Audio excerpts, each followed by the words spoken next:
Hey, everyone! If you enjoy my quantum audiobooks, you can support me by becoming a Patreon member. Your support helps me keep creating, and you'll get exclusive perks. You can also access my audiobooks directly through Google Drive. Check out the link in the description. Now, let's get started. Hakanosu Island, New World. Hakanosu Island, once an iconic stronghold and symbol of terror in the New World, had fallen into disgrace. It was a place steeped in dark history, once the seat of the infamous Rocks pirates, a crew that had nearly toppled the world government itself. But those days of infamy were long gone, as currently the pirate island is governed by Ochaku, one of the Shichibukai. The island had since devolved into a gathering place for riffraff, hundreds of pirate crews, miscreants, and outcasts who sought refuge in its shadowy corners. It was a lawless den of over 100,000 pirates, a chaotic hive where survival meant being the nastiest of the lot.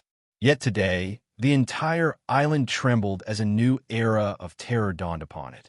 The Azure Dragon had arrived. Kaido, the Governor-General of the Beast Pirates, had set his sights on Hakanosu. His decision to claim it as his new base shook the very core of the island. The atmosphere was thick with fear and panic as Kaido tore through the pirate ranks like a force of nature, leaving nothing but carnage in his wake. Pirates who had once lorded over their fellow scum found themselves reduced to quivering wrecks as Kaido's massive dragon form descended upon the island. His scales gleamed in the dim light, a monstrous embodiment of destruction. His roar echoed through the skies, a sound so powerful that it made the blood of even the bravest pirates run cold. "Run! It's Kaido! The damn beast is here!" A pirate screamed, his voice cracking as he desperately tried to flee. His comrades, once boastful and full of bravado, were now scrambling over each other in a blind panic, trying to escape the inevitable doom that had befallen them. "Where the hell do you think you're going?" another pirate yelled, shoving someone aside in his own frantic attempt to get away. "We're all dead. We're all fucking dead." The ground beneath them shook violently as Kaido, in his majestic dragon form, landed, the sheer weight of his form cracking the earth.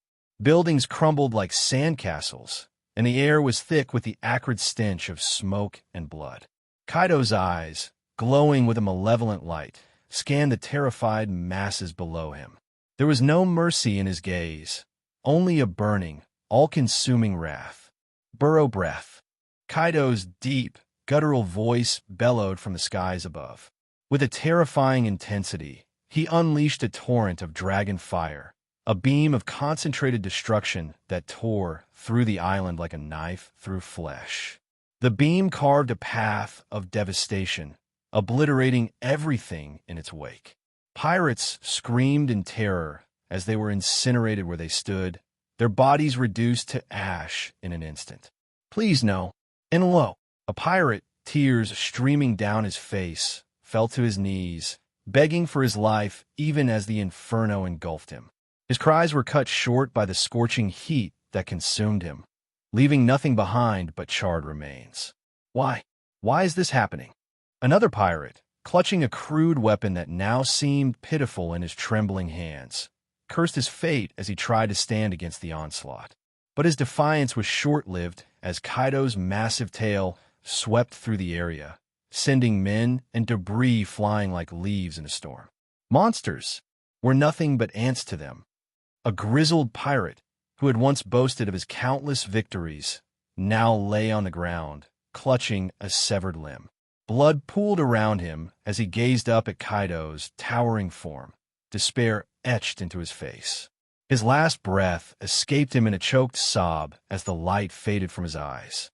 Kaido continued his rampage, undeterred by the slaughter he had wrought. The island's once lively atmosphere had been replaced by the overwhelming scent of death and the screams of the dying.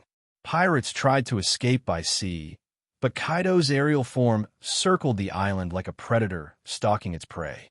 With a casual flick of his tail, he smashed entire ships to splinters, sending their crews to the depths of the sea. "Worororo, this is what happens when you dare to claim what's mine," Kaido roared, his voice carrying across the island. "This is my domain now. All who oppose me will die." The surviving pirates, those lucky enough to have avoided the immediate wrath of Kaido's attack, were left in shock. They cowered in the ruins of what had once been their refuge, too terrified to move, let alone fight back. They knew they stood no chance against the beast that had descended upon them. As Kaido roared once more, the sound reverberating through the very bones of the island, it became clear to all that Hakenosu was no longer just a pirate den. It was now the domain of the Azure Dragon, 100 Beast Kaido. Kaido's presence was a storm unto itself, the very skies seeming to echo his fury as thunder rumbled and lightning crackled across the heavens. The downpour that followed was torrential, drenching the blood-soaked island of Hakenosu and stirring the sea into a frenzy. The once great stronghold of terror had been reduced to a mere playground for the Azure Dragon, who now circled the skies like a vengeful god, his massive form blotting out the sky. As he descended, his enormous form shifted back into his human-beast hybrid state, the ground trembling beneath his feet as he landed atop the skull-shaped fortress that loomed over the island. From this vantage point, he could survey the entirety of Hakenosu, now stained crimson with the blood of those who dared to defy him. Roar! Kaido's bellowing roar reverberated across the island, shaking the very foundations of the fortress. The roar was not just a display of power. It was a declaration, a warning to the world that Kaido, the king of beasts, was here to reclaim what was rightfully his. His mind, however, was not solely focused on the conquest at hand. The wounds of past defeats still festered within him, both physically and emotionally. His loss to Odin had been a bitter pill to swallow, but the humiliation he had suffered at the hands of the Don Quixote brat, Rosinante, cut even deeper. Since that fateful battle, Kaido has sworn off drinking, instead immersing himself fully in training his haki and working tirelessly to awaken his devil fruit to its full potential. Yet, the scar left by Rosinante's lightning attack still burned, a constant reminder of the one man who had dared to wound him in such a way. As Kaido traced his massive hand across his chest, his fingers brushing the circular scar that stood out among the many that marred his body, his hatred for the young Don Quixote welled up inside him like a dark tide. He had promised himself that he would hunt down Rosinante, that he would tear him apart, and that he would present his head as a trophy to Yamato, his rebellious daughter, and to the world. Just then, King approached, having reverted to his human form, his wings folding neatly behind him as he bowed before Kaido. Kaido-sama, Hakenosu is entirely under our control. I've ordered the remaining pirates to either surrender or be executed. Our forces, led by Queen, are currently mopping up the last pockets of resistance. King's voice was calm, and his demeanor was as composed as ever, despite the carnage that surrounded them. Kaido grunted in response, his eyes still fixed on the horizon. The storm overhead mirrored the tempest in his soul. Good. Once the island is secure, have Yamato transferred here. Confine her to her quarters. Make sure she's locked down tight. I don't want that brat running off again. His voice was laced with a bitterness that cut through the air like a blade. King hesitated for a moment, his usually impassive face showing a flicker of concern. Kaido-sama, Yamato-sama is already being transferred as we speak. But is it truly necessary to treat her so harshly? She's still just a child, and I'm sure she didn't deliberately eat that devil fruit. King's tone was careful, respectful, yet there was an undercurrent of unease as he spoke. Kaido's gaze snapped to King, his eyes blazing with anger. You think I care about that, King? That brat is no ordinary child. Do you know what her goal is? She wants to take me down, not to best me in combat, but to kill me. My own blood, my own daughter, wants me dead. His voice rose in fury, each word dripping with venom. If she wasn't my blood, I would have tore her apart and fed her to the sea kings myself. King, though he rarely showed emotion, couldn't help but feel a pang of sympathy for Yamato. He had seen the way she looked at Kaido, the hatred burning in her eyes. It wasn't just rebellion. It was something deeper, more personal. Kaido-sama, I understand your anger, but Yamato-sama, is still young. She doesn't fully comprehend the weight of her actions. She's just confused. Confused, Kaido spat, his hand curling into a fist as he fought to keep his temper in check. She's a fool. That's what she is. Do you know who she worships? That lightning bastard, Rosinante. She idolizes him, the one who dared to scar me with a sneak attack during my fight with Odin. That brat has the audacity to say she wants to find him to fight alongside him. His voice dropped to a menacing growl, and his anger barely contained. Until the day I present his head to her on a platter, Yamato will remain a prisoner. She'll learn to hate him as much as I do. Kaido's hand absently traced the scar on his chest again, the one left by Rosinante's lightning attack. The memory of that moment was seared into his mind, a humiliation that still gnawed at him. That brat took something from me, King, and I will make him pay. I will crush him just like I will crush anyone who stands in my way. King bowed his head, understanding that there was no reasoning with Kaido when it came to Yamato or Rosinante. The relationship between father and daughter was fractured beyond repair, a bond twisted by hatred and misunderstanding. Yamato, who had learned of her mother's tragic fate, had directed all her anger and sorrow at the one responsible, Kaido. And Kaido, in turn, saw only betrayal in his daughter's eyes, a reflection of the very hatred that consumed him. Kaido's eyes narrowed as he turned to King, the gleam of ambition burning behind his gaze. His fury, though still palpable, was now tempered by a calculated cunning that had begun to define the new phase of his reign. He was no longer just a rampaging beast that the world feared. He had become something more dangerous, a monster with a mind sharpened by the lessons of past defeats. Forget about the brat, Kaido growled, waving off any further mention of Yamato. His tone shifted, taking on a more focused edge as he fixed King with a piercing stare. Have you got the information I asked for? Have you found a way to make those artificial devil fruits that Queen mentioned? King, who had expected his master's question, nodded. Yes, Kaido-sama. We've finally pinpointed the location of the science division responsible for the research. It's located on an island called Punk Hazard, near the Don Quixote territory. The island is heavily guarded, but with the native hunting competition drawing away most of the marine powerhouses to South Blue, this is the perfect time to strike. Kaido's lips curled into a menacing grin, his sharp teeth gleaming in the dim light. Punk Hazard, close to Don Quixote territory, he chuckled darkly, a low rumble that sent shivers down the spines of those who heard it. Maybe I should pay them a visit as well, bring their heads back as trophies.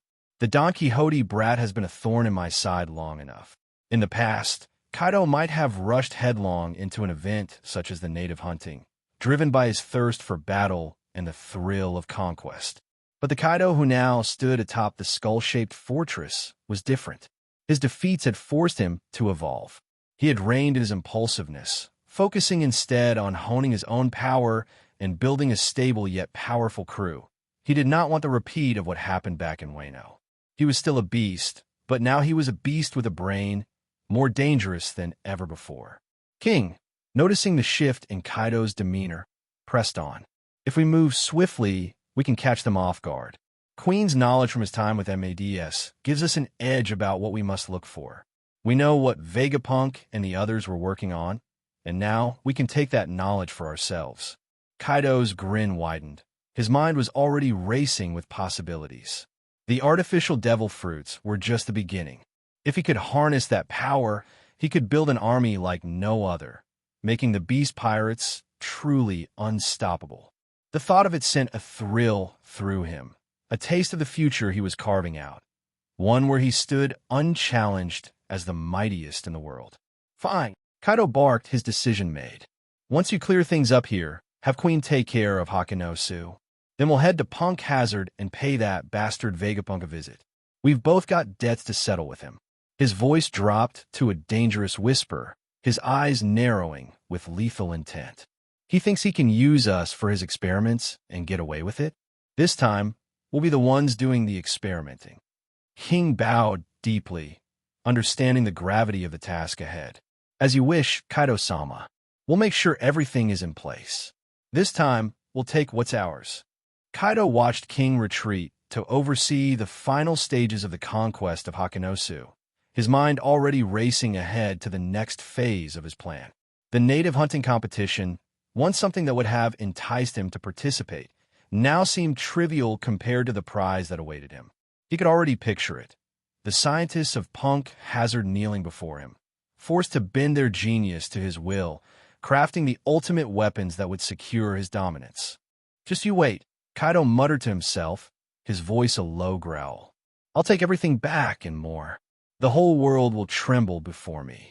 Meanwhile, a few miles away from the island, the fleet of beast pirates, though reduced and battered, cut an imposing figure as it sailed toward Hakanosu. The flagship, a massive vessel brimming with a brutal history, stood at the center of the formation, its black sails billowing in the stormy winds that whipped across the sea. Deep within the belly of the ship, in a dank and darkened brig, a small figure sat huddled in chains. Yamato, barely 6 years old, was a pitiful sight, yet even in her tattered state, there was something fierce about her. Her silver-white hair, usually wild and untamed, now clung to her face, matted with sweat and blood. Her eyes, a piercing azure like her father's, stared out from under heavy lashes, eyes that had seen more than any child should. Her small frame was bound by sea-stone shackles that clasped both her wrists and ankles, the cruel restraints digging into her skin, leaving angry red marks that matched the countless lacerations crisscrossing her body. The wounds, still fresh and bleeding, were slow to heal, the sea-stones sapping her strength and countering the powers of the mythical Zoan fruit she had unwittingly consumed. Oi, be careful. She's Kaido-sama's child. One of the pirates warned, his voice laced with fear as he hesitated near the entrance to the brig. His eyes darted nervously to the other pirate, who was holding a barbed whip with a sadistic grin. The whip spikes were already stained with dried blood, a testament to its frequent use. Ha ha ha, you moron! Who do you think ordered me to punish the girl until she learns her place? The cruel pirate retorted, his laughter twisted and dark. He took a step toward the cell where Yamato was confined, the anticipation of inflicting pain gleaming in his eyes. The second pirate swallowed hard, his throat dry. He couldn't believe it. Kaido had ordered this? The very idea of harming the child of the mighty dragon of the sea was enough to make his blood run cold. But as he watched his colleague, whip in hand, approach the cell with such gleeful malice, he began to believe it. Still, a part of him feared that his colleague's cruelty might go too far, that the child might not survive. He rushed into the cell just as the first lash cracked through the air, the spikes biting into Yamato's flesh with a sickening sound. Despite the brutality of the assault, Yamato did not cry out. She didn't even flinch. She sat there, unmoving, her small hands clenched into fists as the whip tore into her flesh again and again. Blood dripped from fresh wounds, adding to the stains already marring the wooden floor. The cruel pirate was panting heavily, swinging the whip with all his might, but the satisfaction he sought eluded him. Yamato's silence was defiant, her resolve unbroken. Damn you, you monster! Why don't you scream? The pirate bellowed, his voice cracking with frustration. He lashed out again, this time across her face, the barbs tearing away a chunk of flesh and skin. Yamato's head snapped to the side, blood trickling down her cheek, but still, she made no sound. Her eyes, cold and lifeless, met his with a gaze that sent a shiver down his spine. That's enough, the second pirate stammered, his voice trembling. He grabbed his colleague's arm, pulling him away from the child, who had refused to break. Let's go. I don't think we should involve ourselves in this matter anymore. The cruel pirate, now drenched in sweat and shaking from exhaustion, allowed himself to be led away. The door to the brig clanged shut behind them, the sound echoing in the cold, damp silence. As soon as the pirates left, Yamato slowly moved to a corner of the cell, where a faint beam of light filtered through a small tear in the ship's wooden boards. She reached beneath a loose floorboard, retrieving a carefully concealed bounty poster. Her hands shook as she pulled it out, not from fear or pain, but from the sheer effort of keeping the poster in pristine condition despite her wounds. Her leafless eyes brimmed with color. The poster was of Don Quixote Rosinante, the man she idolized, the one she called her spiritual mentor. Heaven's Equal, it read under his name, a title that resonated deeply within her. Despite her young age, Yamato understood the significance of what she had seen that fateful night. The night when Rosinante had brought her father, the seemingly invincible Kaido, to his knees with a single, devastating attack. It had been a moment of revelation for Yamato, a moment when she realized that even the strongest could fall. "I will find you, master. Soon I will get out of this hellhole, and I will come find you," Yamato whispered, her voice hoarse yet filled with an unwavering determination. The pain coursing through her body was intense, but it was nothing compared to the fire that burned within her soul. She carefully smoothed the bounty poster, her small fingers tracing the lines of Rosinante's face as if drawing strength from the image. Her resolve, forged in the crucible of her suffering, was unbreakable. Yamato knew she had a long way to go, but she would endure, she would survive, and she would escape. One day, she would stand before Rosinante not as a child, but as a warrior worthy of his guidance. Until that day came, Yamato would endure whatever trials awaited her, no matter how brutal. Her father's cruelty, the shackles of sea stone, the endless beatings, they were all just obstacles on her path to freedom. And no matter how many scars she bore, she would carry them with pride as symbols of her resolve.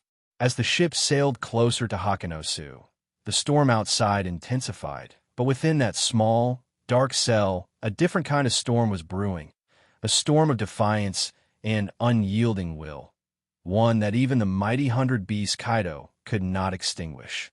Iceberg stood on the dock, his arms crossed over his chest as he glared at the massive galleon before him. The ship, christened Anne's Mercy, was a marvel of craftsmanship, a towering testament to Iceberg's skill and passion. But as he stared at the vessel, a mixture of pride and frustration crossed his face. Take it, I don't care anymore," Iceberg grumbled, waving a hand dismissively. "I put so much time and effort into building this beauty for Ross, but now that he's got a giant among his crew, this ship will be nowhere near enough.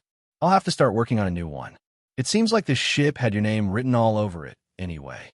Doflamingo, standing beside him, couldn't help but smirk as he admired the ship. The massive, three-masted war galleon was unlike anything he'd ever seen.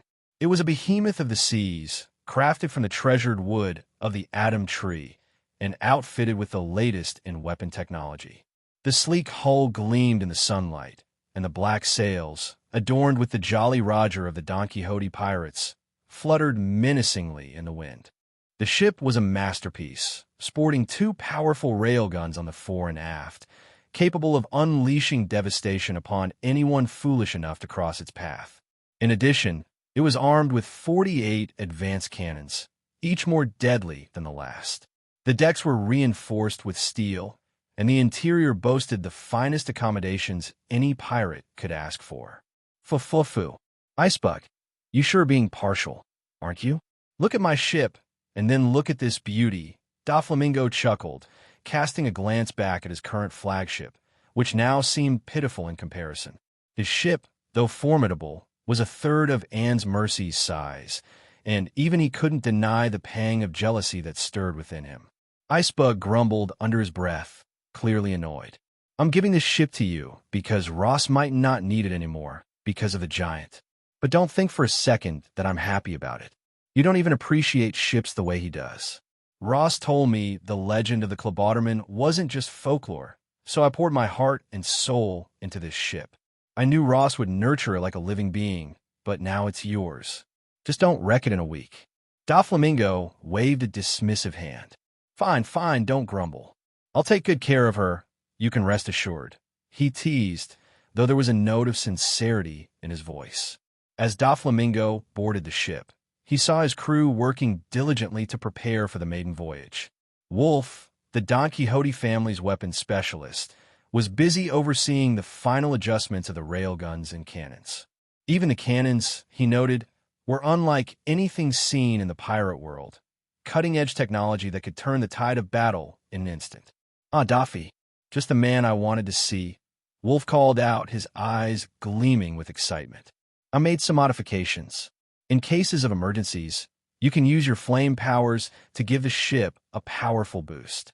The range on the railguns is limited without a proper guidance system, but I've installed tracking and targeting systems that should work, albeit subpar. You'll still be able to strike targets dozens of miles away with accuracy." Doflamingo nodded appreciatively. "Thank you for your work, Wolf," he said, his voice carrying a rare tone of gratitude. But before he could say more, Wolf had already moved on, muttering to himself as he continued his inspections. Just as things were settling down for departure, a group of younger crew members, Smoker, Gladius, Reju, and Monet, clambered aboard, each carrying heavy backpacks. Doflamingo raised an eyebrow, his signature grin spreading across his face as he watched them. "Where do you kids think you're going? And what's with all the baggage?" he asked with a chuckle, clearly amused by their sudden appearance. Smoker being the nonchalant rebel, he tossed his bag onto the deck and sprawled next to the main mast unceremoniously. We're going on an adventure like Lucci. You haven't taken us out even once," he declared, his voice a mix of defiance and excitement. Doflamingo's frown deepened at the sight, and Gladius, sensing his displeasure, quickly dragged Smoker by the collar toward the cabin. "Smoker, you idiot, show some respect. This isn't a playground," Gladius hissed, but Smoker only smirked. "Oh, come on, Gladius. You're just jealous you didn't think of it first," Smoker retorted, shrugging off Gladius's grip as they disappeared into the cabin, their bickering voices fading away. Doflamingo then turned his attention to Monet, who had quietly stood to the side. "Monet, you can stay back and dress Rosa and be with your sister. Scarlet will find it difficult to run things alone." Monet didn't protest, her face a mask of calm obedience as she nodded and stepped off the ship. Despite her desire to join the adventure, her loyalty to her family came first. Meanwhile, Reju had already wandered off, likely in search of a cabin to claim as her own. As Doflamingo watched them, he couldn't help but laugh at the absurdity of the situation. His crew was a collection of misfits, each with their own quirks and ambitions, yet they somehow managed to function as a unit. He shook his head, still smiling, as he turned to face the horizon. The day was young, and the seas were calling. It is better for the children to learn about the cruelty of this world sooner or later. Sorbet Kingdom, South Blue. The Sorbet Kingdom, once a place of peace and quiet prosperity, had been transformed into a nightmarish tableau of human suffering. The capital city, once bustling with life, is now a desolate arena of fear and despair. The streets were lined with lage cages, crude and hastily constructed, yet sturdy enough to contain the thousands upon thousands of captives. The air was thick with the scent of sweat, blood, and the overwhelming stench of terror. The world government agents and soldiers from the Marine Force patrolled the area, their faces twisted with either indifference or sadistic glee, while the people of Sorbet Kingdom huddled in their prisons, their eyes wide with hopelessness.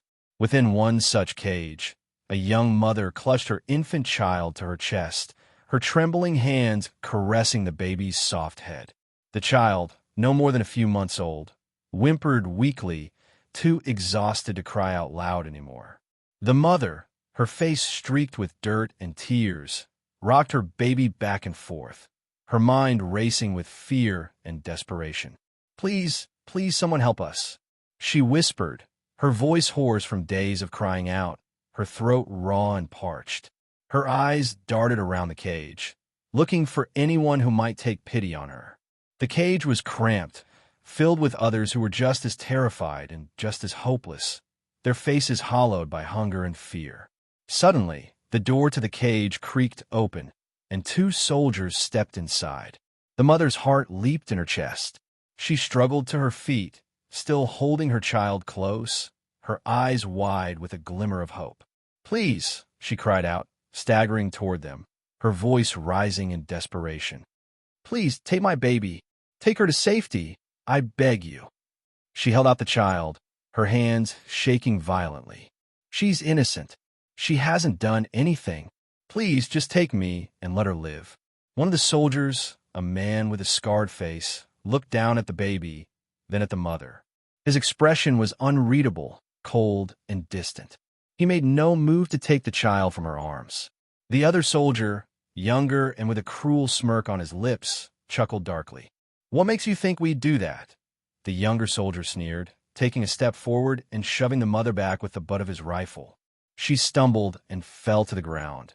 Her baby still clutched protectively to her chest. "Please, I'll do anything," the mother sobbed, crawling back toward them, her voice breaking. "You can take me instead. Do whatever you want with me, but please, just let my baby live. She doesn't deserve this." The scarred soldier's gaze lingered on the baby for a moment longer, something almost like pity flickering in his eyes. But then he turned away, his face hardening into an expression of disdain. "Get back in the cage," he ordered, his voice cold and devoid of emotion. "There's no saving anyone here. Mark the infant. She will be one of the super rares."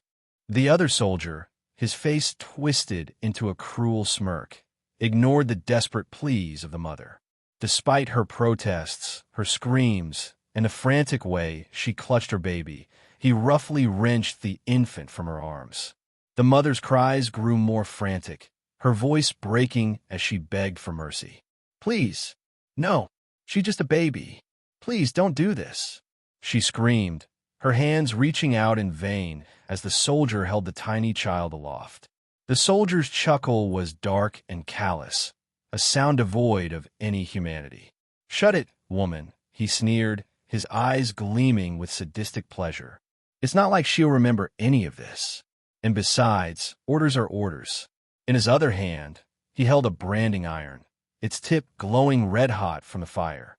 The soldier had been tasked with marking people randomly, branding them with different symbols that classified them as special targets for the upcoming hunt. The more marks, the higher the value of the target. And the child he held now, this helpless, innocent infant, was to be marked as a super rare target, the second highest classification possible. The mother's heart nearly stopped when she saw the branding iron. Her body shook with terror, and she tried to throw herself at the soldier, but the bars of the cage held her back. "No, no, please. Don't do this to her. She's done nothing wrong. Please, I beg you, brand me instead. I'll take her place, just don't hurt her." The soldier ignored her pleas. With a sick grin, he pressed the searing hot iron against the baby's soft skin. The child let out a blood-curdling scream, her tiny body convulsing in pain as the iron burned a grotesque mark into her back. The scent of scorched flesh filled the air, mingling with the baby's anguished cries and the mother's heart-wrenching sobs. The mother's knees buckled beneath her as she watched in horror, her hands clawing at the ground, at the bars, at anything that could bring her closer to her child. "No, no, no," she wailed, her voice raw with despair. Tears streamed down her face as she watched the soldier carelessly toss her branded baby back into her arms. The infant's cries were weak now, her energy spent from the agony she had just endured. The mother cradled her, her body trembling as she gently rocked her child, trying to soothe her, though she knew it was futile. The brand on the baby's back was red and angry, a cruel reminder of the horrors they were enduring. The mother could only press her lips to her baby's head, whispering broken apologies through her tears. The soldier watched her for a moment, a twisted sense of satisfaction gleaming in his eyes. "There," he said, his voice dripping with mockery. "Now she's got a mark that'll make her worth something in the hunt. Maybe they'll let you watch when it's her turn." With a final sneer, the soldier turned and walked away, leaving the mother alone in her grief. The other captives in the cage watched in stunned silence, their own fear and sorrow reflected in their eyes. None of them could find the words to comfort her, and so they said nothing, only stared as the mother rocked her baby, whispering soft, meaningless words in a desperate attempt to ease the child's pain. The mother's world had shrunk to that single moment, to the tiny, trembling form in her arms. The future no longer existed. The past was a distant memory. All that mattered was the present, the overwhelming need to comfort her child, to somehow make things right. But she knew, deep down, that nothing would ever be right again. The brand on her baby's back was more than just a mark. It was a death sentence, a cruel promise of the horrors yet to come. The mother closed her eyes, her body racked with silent sobs.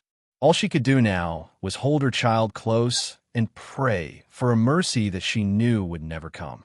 In another cage, not far from where the mother pleaded for her baby's life, an elderly man sat slumped against the bars, his body frail and his breathing labored.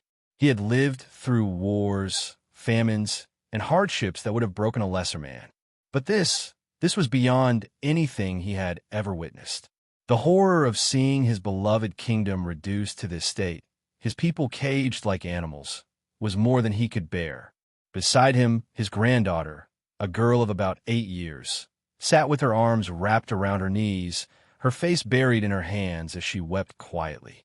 She had been a lively, cheerful child once, always running through the fields and playing with the other children.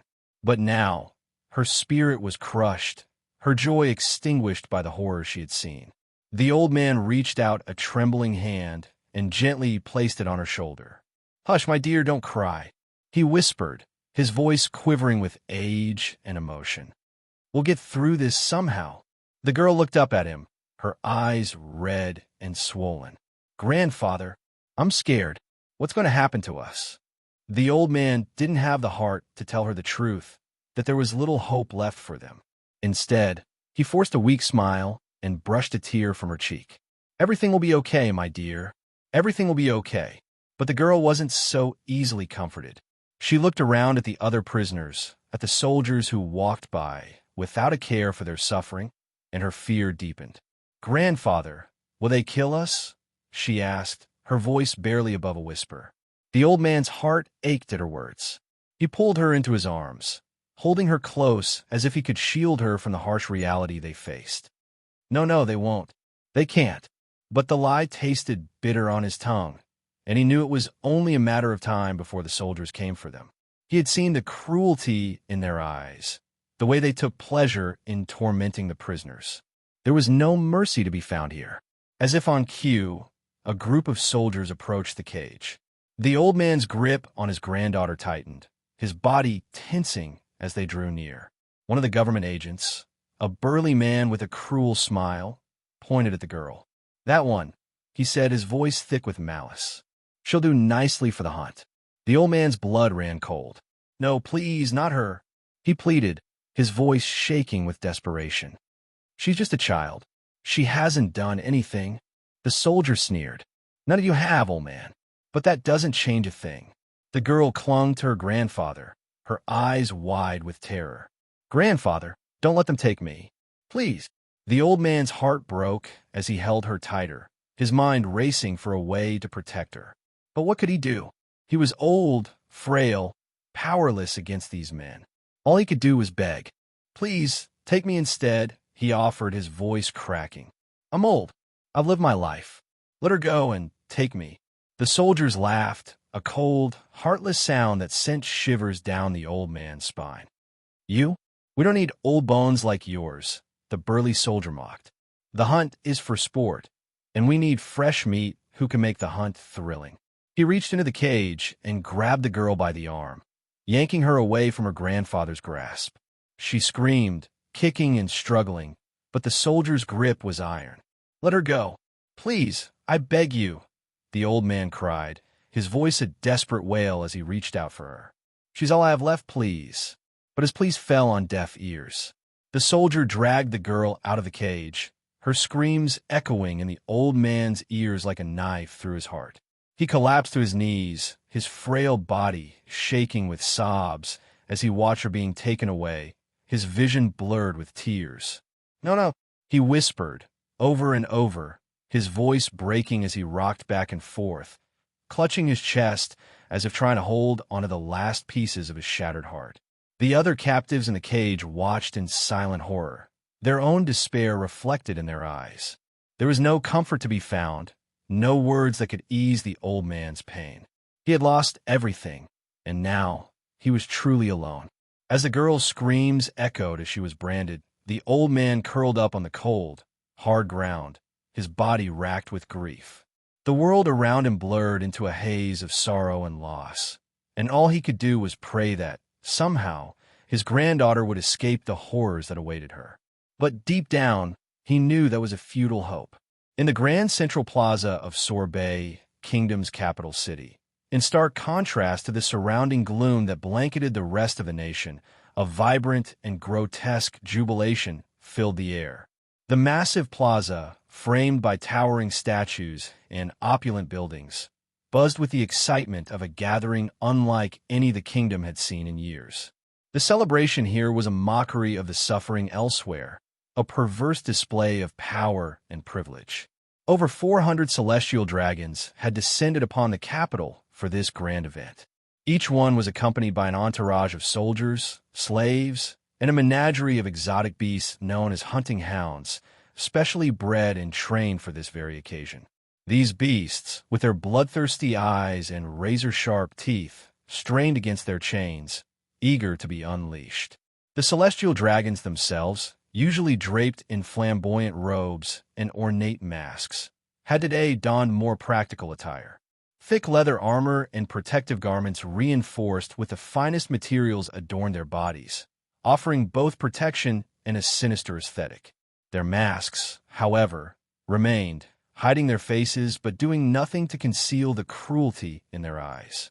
Surrounding each of them were dozens of world government agents, their faces impassive, ready to leap into action at the slightest hint of danger. Lavish carriages, gilded and grand, were stationed nearby, each carrying provisions, luxuries, and a mobile resting place for the dragons, who would spend days, possibly weeks, indulging in their twisted sport. At the center of the plaza, towering above the gathered nobles, stood the host of the event, a monstrous figure over 4 meters tall. His presence was commanding, a shadow that loomed over the festivities. He was no ordinary celestial dragon. His sharp features and chiseled build hinted at a life of discipline, one that set him apart from the other pampered aristocrats. He wore not the garish clothes of his peers, but a practical, battle-ready outfit that clung to his muscular frame, emphasizing his physical prowess. This man was a member of the God's Knights, the secret enforcers of the celestial dragon's will, sent to ensure that this hunt would be more than just a game. He stepped onto a raised platform, his voice booming across the plaza as he addressed the crowd. "My dear brethren," he began, his tone dripping with a mixture of arrogance and excitement. "I am exceptionally delighted to welcome one and all to this grand hunting event." The plaza erupted in cheers, the celestial dragons eager to begin the festivities. The man on the platform, with his piercing gaze, scanned the crowd before continuing. "For more than a decade, we have been denied our birthright. No more. No more shall we be deprived of our privileges. We are the descendants of gods, the rulers of this world. The entire world must serve at our pleasure, and if hunting them down gives us entertainment, then they must feel blessed to be chosen by us as prey. This is their salvation." His voice echoed across the plaza, and many of the celestial dragons nodded in agreement, their eyes alight with a shared sense of superiority. They were dragons among worms, and this hunt was their divine right. Without further delay, the host continued, his tone growing more intense. "Let us delve into the rules of this competition and the ways in which this event is special, different from the previous triennial hunting competitions we have participated in." He paused, allowing the anticipation to build. The celestial dragons leaned forward, eager to hear what was in store for them. This time, as a tribute to having missed many years of our beloved hunt, we have made this event grander than ever before, with more than 10 million rabbits to hunt. The cheers that followed were deafening. The plaza vibrated with the sheer excitement of the gathered nobles, their enthusiasm only heightened by the presence of Marines and world government agents who had secured the area. The celestial dragons, normally cautious in the face of potential danger, had forgotten their fears in the thrill of the hunt. Even the looming threat of powerful pirates like Big Mom, Shiki, and Whitebeard couldn't dampen their spirits today. Like before, the host continued, his voice carrying above the noise. "At the end of the hunt, whoever collects the most points will be crowned champion. The hunt will continue until the last rabbit is dead. Another cheer went up, but the host wasn't finished. To make the hunt more thrilling, this time, in addition to the original residents of the island, we have also procured dangerous criminals, pirates, and beasts from various parts of the world to add to the entertainment. For those who are here without proper preparation, venture into the hunt with caution. Accidents always tend to happen. A dark chuckle followed his words, a hint of hidden meaning that caused a few celestial dragons to exchange uneasy glances, but they quickly dismissed their fears. With the forces they had brought along, their safety was guaranteed, or so they believed. The host's smile widened as he moved on to the next announcement. This time, in addition to the rare and super rare rabbits, we have also added a third category of special targets, known as ultra-rare rabbits. Each of these special rabbits will bear a unique mark corresponding to their rarity. The crowd buzzed with excitement at this revelation. Among the total targets, there are 18 ultra-rare rabbits, each worth 10,000 points. There are 800 super-rare rabbits, each worth 1,000 points, and 20,000 rare rabbits, each worth 100 points. Every other rabbit will be worth a single point. The anticipation in the crowd was palpable. The point system was the key to their competition, and the introduction of the ultra-rare rabbits had added a new layer of excitement. The host wasn't done yet. His voice dropped to a conspiratorial tone, drawing the attention of every celestial dragon in the plaza. To add more spice to the game, there will be something called a unique rabbit, which will be introduced when half of the rabbits have been hunted. The identity of this rabbit will only be disclosed then. A murmur of intrigue rippled through the crowd. The suspense was intoxicating, and the celestial dragons could hardly wait to see what this unique rabbit would be. The host stepped back, his part in the proceedings complete. The celestial dragons erupted into excited chatter, their minds racing with thoughts of the hunt ahead. The plaza, now a seething mass of eager participants, buzzed with anticipation. This was no ordinary hunt. It was a spectacle of cruelty and privilege, a perverse celebration of power and dominance that would echo through the annals of history. Admiral Hazard stood rigidly on the deck of the observation area that was specially built, his eyes fixed on the massive digital display, counting down the minutes to the start of the hunt. The atmosphere around him buzzed with anticipation, a grotesque excitement that permeated the air as the celestial dragons eagerly awaited the commencement of their cruel sport. The display towered over the plaza, its red digits ticking down with a steady, ominous rhythm. Cages all around the island were being unlocked, their doors slowly creaking open to give the terrified rabbits a brief head start before the hunt began. Seated nearby, Admiral Aganya reclined comfortably in a lavishly decorated viewing area, her presence a stark contrast to the tense atmosphere around her. Her chair, cushioned with the finest silk and adorned with golden trimmings, was positioned perfectly to provide her with a panoramic view of the proceedings. Despite the ostentatious surroundings, Aganya herself seemed almost bored, twirling a delicate parasol absent-mindedly as she observed the preparations. Aganya was a unique figure among the celestial dragons. Unlike most of her peers, she held a degree of respect for strength and competence, qualities she had rarely found in her aristocratic brethren. She was a celestial dragon by birth, but her attitude was more complex, driven by her own code of conduct and an understanding of the delicate balance of power in the world. Her dark, calculating eyes studied Admiral Hazard, searching for any sign of discomfort or discontent.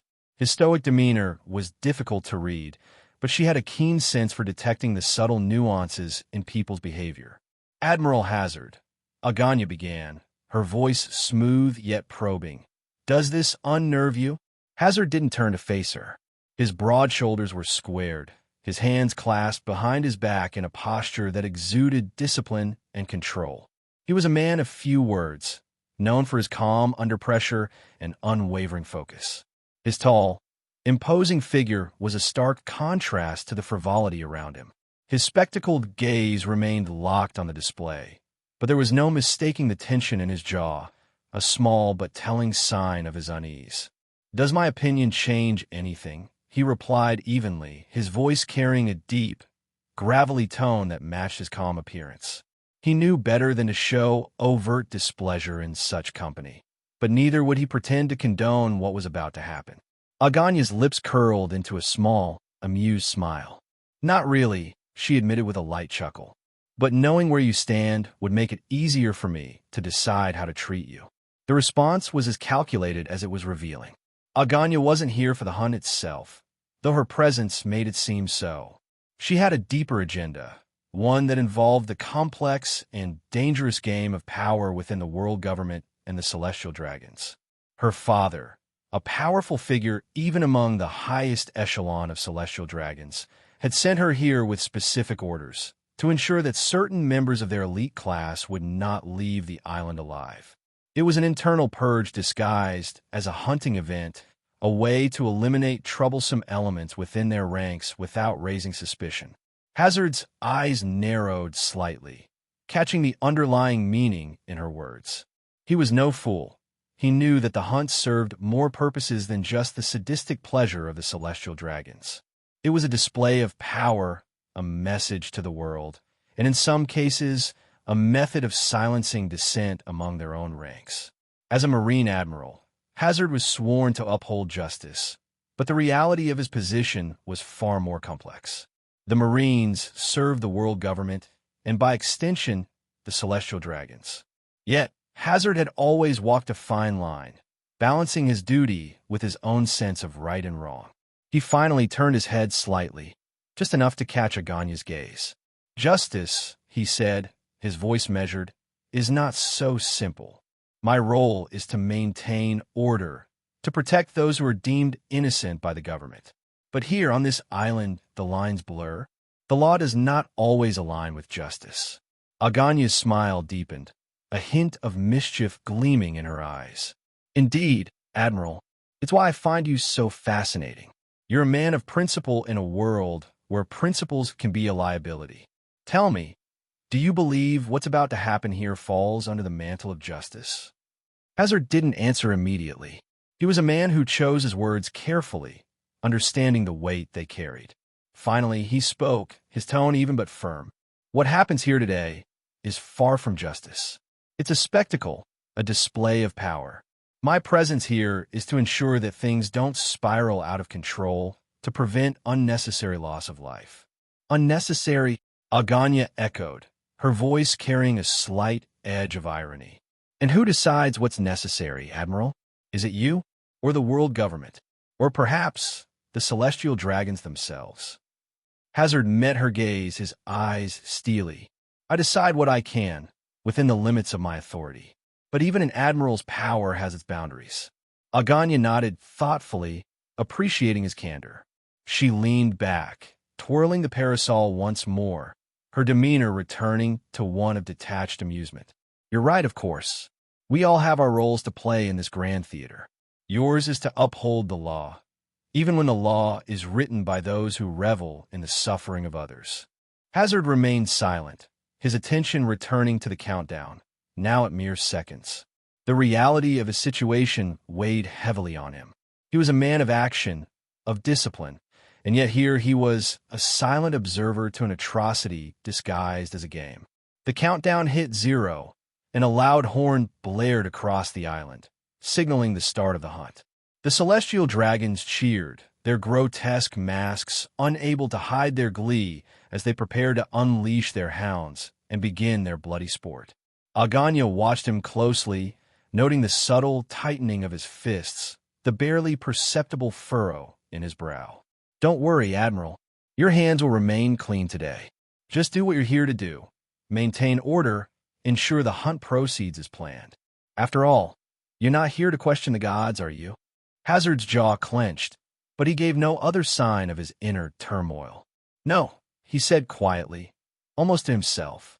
I'm not here to question the gods. I'm here to do my duty.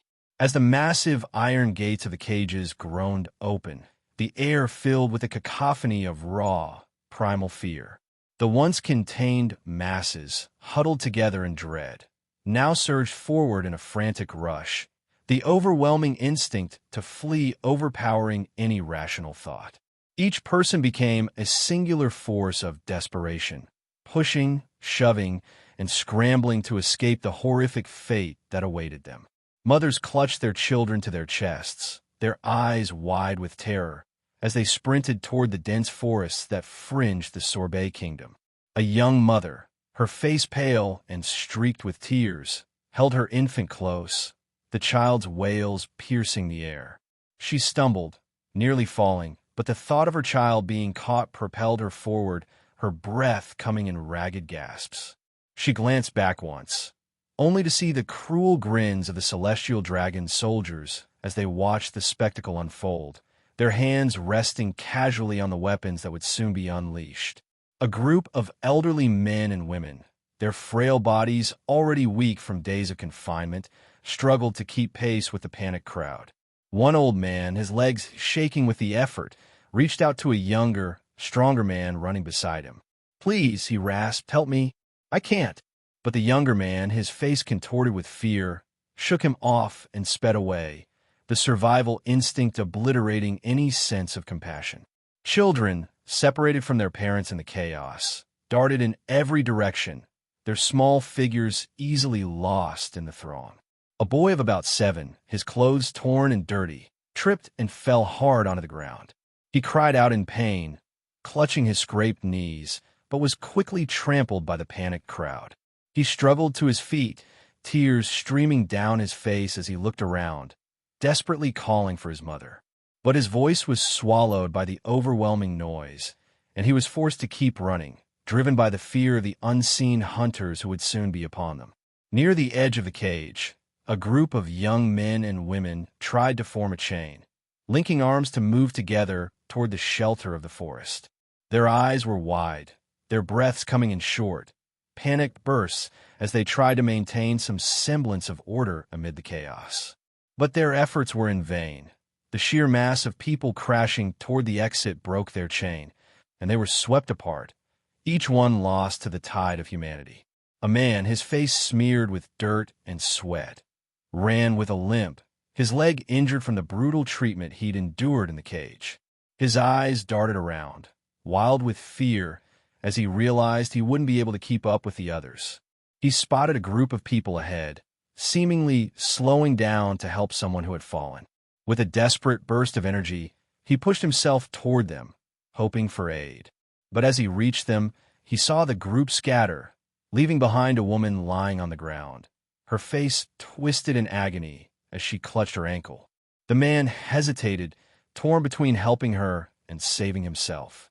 A moment later, he made his decision, turning and fleeing without looking back, guilt gnawing at him even as he ran. In another part of the mass exodus, a father tried to shield his teenage daughter from the jostling crowd. She clung to his arm, her face pale and stricken. "Stay close," he urged, his voice barely audible above the din. "We'll make it. We just have to keep moving." But even as he spoke, he knew the odds were against them. The sheer number of people, combined with the limited space and the impending danger, made it almost impossible to keep track of each other. Suddenly, the crowd surged, and he felt his daughter's grip slip from his arm. He turned in panic, frantically searching for her in the throng, but she was gone, lost in the sea of bodies. The sound of the horn, signaling the start of the hunt, cut through the chaos, sending a fresh wave of terror through the fleeing masses. Those who had dared to hope for some semblance of mercy now realized the true horror of their situation. They were not being freed. They were being released only to be hunted down like animals. Screams echoed through the dense foliage as the first of the hunters began their pursuit, the celestial dragon's hounds leading the charge. The air, once filled with the sounds of panic and fear, now reverberated with the guttural growls of the beasts and the sharp cracks of rifles. The hunt had begun, and for the millions of rabbits scattered across the island, the nightmare was only just starting. Hee hee. Run along now. I will show you mercy. I will spare you. The celestial dragon sneered from atop his towering slave mount, a grotesque creature burdened with a collar and chains. His voice oozed with a sickening delight as he gazed down at the old man sitting slumped within the cage. The old man, frail and weary, had long given up hope. His once strong body was now a shadow of its former self, and the spark of life in his eyes had dimmed to a dull, resigned acceptance. The celestial dragon's grin widened as he anticipated the thrill of the hunt, the terror of his prey fleeing for their lives. But as the seconds ticked by, his amusement began to sour. The old man didn't move. He didn't even flinch. He simply sat there, staring up at the sky with a vacant expression, as if the world around him had ceased to matter. "You filthy worm, did you not hear me?" The celestial dragon spat, his face contorting with rage.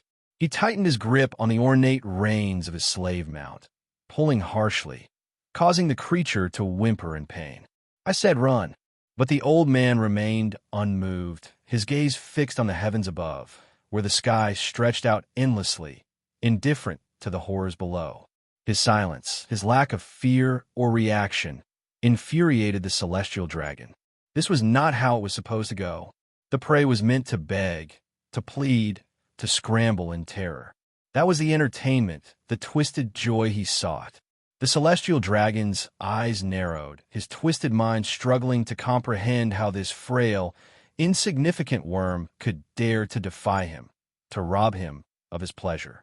He leaned forward in his saddle, his voice dripping with malice. "You think you're better than these worms, old man? You think you can ignore me? I'll make you run. I'll make you crawl if I have to." But the old man merely closed his eyes, a faint smile tugging at the corners of his lips, as if finding solace in a memory far removed from the present nightmare. The celestial dragon's face twisted into a mask of fury. How dare this vermin defy him, a god among men? He reached for the ornate pistol holstered at his side, his fingers itching to pull the trigger, to wipe the insolent look off the old man's face. But before he could act, a series of deafening gunshots rang out across the forest. Bang! Bang! Bang! The sharp cracks echoed off the marble walls of the palace, slicing through the air. The celestial dragon recoiled, his scowl deepening as he whipped his head around to see the source of the noise. His grip on the reins tightened in anger. To his utter disgust, another celestial dragon, dressed in an even more garish outfit, was already laughing heartily atop his own mount, a fresh trail of smoke rising from the barrel of his gun. The prey the old man hadn't run to become, three younger men, lay lifeless on the ground, their bodies twisted in unnatural angles. "Aha! You're too soft, brother," the newcomer roared, his voice thick with mocking glee.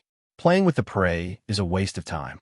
It's their suffering that's the real pleasure, not their pathetic attempts at escape. He nudged his mount closer, kicking aside one of the bodies with a casual disregard. "Look at them, squirming, groveling for mercy that will never come. That's the joy of the hunt." The first celestial dragon's scowl deepened as he stared at the other, his fury bubbling just beneath the surface. His moment of sick enjoyment had been stolen from him, robbed by a fellow god. The old man, meanwhile, remained utterly indifferent to the chaos around him, his mind far away from the horrors of the present. The celestial dragon felt a bitter taste in his mouth. His brother had ruined his fun, and the lifeless bodies at his feet were no longer of interest to him. There was no pleasure in shooting an unresponsive old man, no thrill in the hunt when the prey had already accepted their fate. With a final, spiteful glance at the old man, the celestial dragon jerked the reins of his slave mount, turning away in search of a more lively game. As he rode off, his thoughts were consumed with the desire for blood, for the screams and pleas of those who still had hope. He needed to find a target that would give him the satisfaction he craved. Behind him, the laughter of the other celestial dragon echoed through the forest with a mix of gunshots, a grotesque symphony to the twisted minds of those who called themselves gods. The old man, now alone amidst the carnage, opened his eyes and sighed, his gaze once more returning to the sky, where it remained, detached from the horrors of the world below. For the celestial dragons, the hunt had only just begun. For the old man, however, it was already over. "Huff! Huff! I cannot. I cannot run anymore. The woman gasped, her legs giving way as she crashed to the ground, utterly spent. Her chest heaved with exhaustion, each breath a struggle as she clung to the last remnants of her strength. They had been running for what felt like an eternity, desperate to escape the horrors that hunted them. Just a bit more, and we'll be at the shores, her husband urged, his voice trembling with a mix of hope and despair. He cradled their two small children in his arms, their tiny faces streaked with tears and dirt. The little ones whimpered softly, their cries stifled by the fear that gripped them all, but the man tried to hush them, his heart pounding with the dread that any sound might give them away, might draw those monsters to them. He knelt beside his wife, shaking her gently. "Come on, we're almost there," he whispered, his voice breaking. "We can make it. We just need to—" But she didn't move. Her body lay still, her eyes half open, staring vacantly at the sky. The man's heart skipped a beat as realization dawned on him, his blood turning to ice. "No, no, no, no," he whispered frantically, shaking her more vigorously now. "Wake up. Please wake up." But her last words had already been spoken. Her heart, broken by the terror and exhaustion, had finally given out. The woman who had been his strength, his partner, the mother of his children, was gone. The man's breath caught in his throat, a wave of grief and disbelief crashing over him. No, this can't be happening. His voice was barely audible, a choked whisper as he cradled her lifeless body. Tears welled up in his eyes, but before they could fall, a rustling sound nearby made him freeze. His heart leaped in his chest as he heard the ominous noise, the rustling of leaves and the crunch of footsteps approaching. Panic surged through him, every instinct screaming at him to run, but his legs felt like lead. He slowly turned his head, dread filling every fiber of his being. Emerging from the shadows, a group of heavily armed men in gleaming armor stepped into view, their faces concealed behind emotionless masks. They were the retinue of a celestial dragon, their master following close behind in a gilded palanquin carried by more slaves.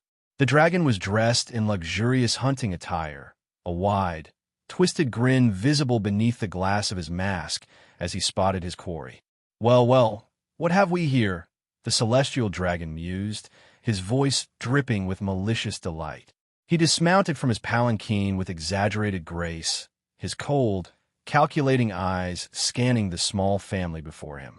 His gaze lingered on the children, and his smile widened. A rare rabbit, and a little family too. What a delightful find. The man's heart sank as he realized the true horror of their situation. His wife was gone, and now he was powerless to protect his children from the monsters that had finally caught up to them. Desperation overtook him as he fell to his knees, clutching his children tightly to his chest. "Please, please, spare them," he begged, his voice cracking with anguish. "They're just children, innocent children. Take me instead, but please let them go." The celestial dragon tilted his head, his smile never faltering. "Spare them?" he echoed, as if the very idea was foreign to him. He chuckled softly, a sound devoid of any warmth. "You misunderstand, Worm. Their innocence is precisely what makes this so entertaining."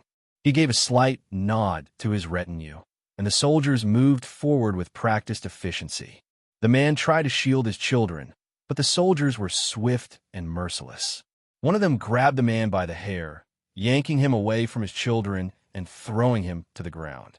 The other soldiers surrounded the children, their cold eyes gleaming behind their masks as they prepared to carry out their orders. "No, no, please," the man screamed, struggling against the grip that held him. "I'll do anything. Just don't hurt them." His pleas fell on deaf ears. The celestial dragon watched with detached amusement as his soldiers set to work. One of them drew a cruel, serrated blade from his belt, while another brandished a branding iron, its tip glowing red-hot. The man's heart broke as he saw his children's terrified faces, their innocent eyes wide with fear. But the celestial dragon only laughed, a high-pitched, maniacal sound that echoed through the forest. Oh, how delightful! The sound of despair, the sight of tears This is what I live for. The soldier holding the man forced him to watch as another soldier turned his attention to the younger child, a little girl barely old enough to understand what was happening. She whimpered softly, tears streaming down her cheeks as she clung to her brother, who was still sobbing from the pain of his branding.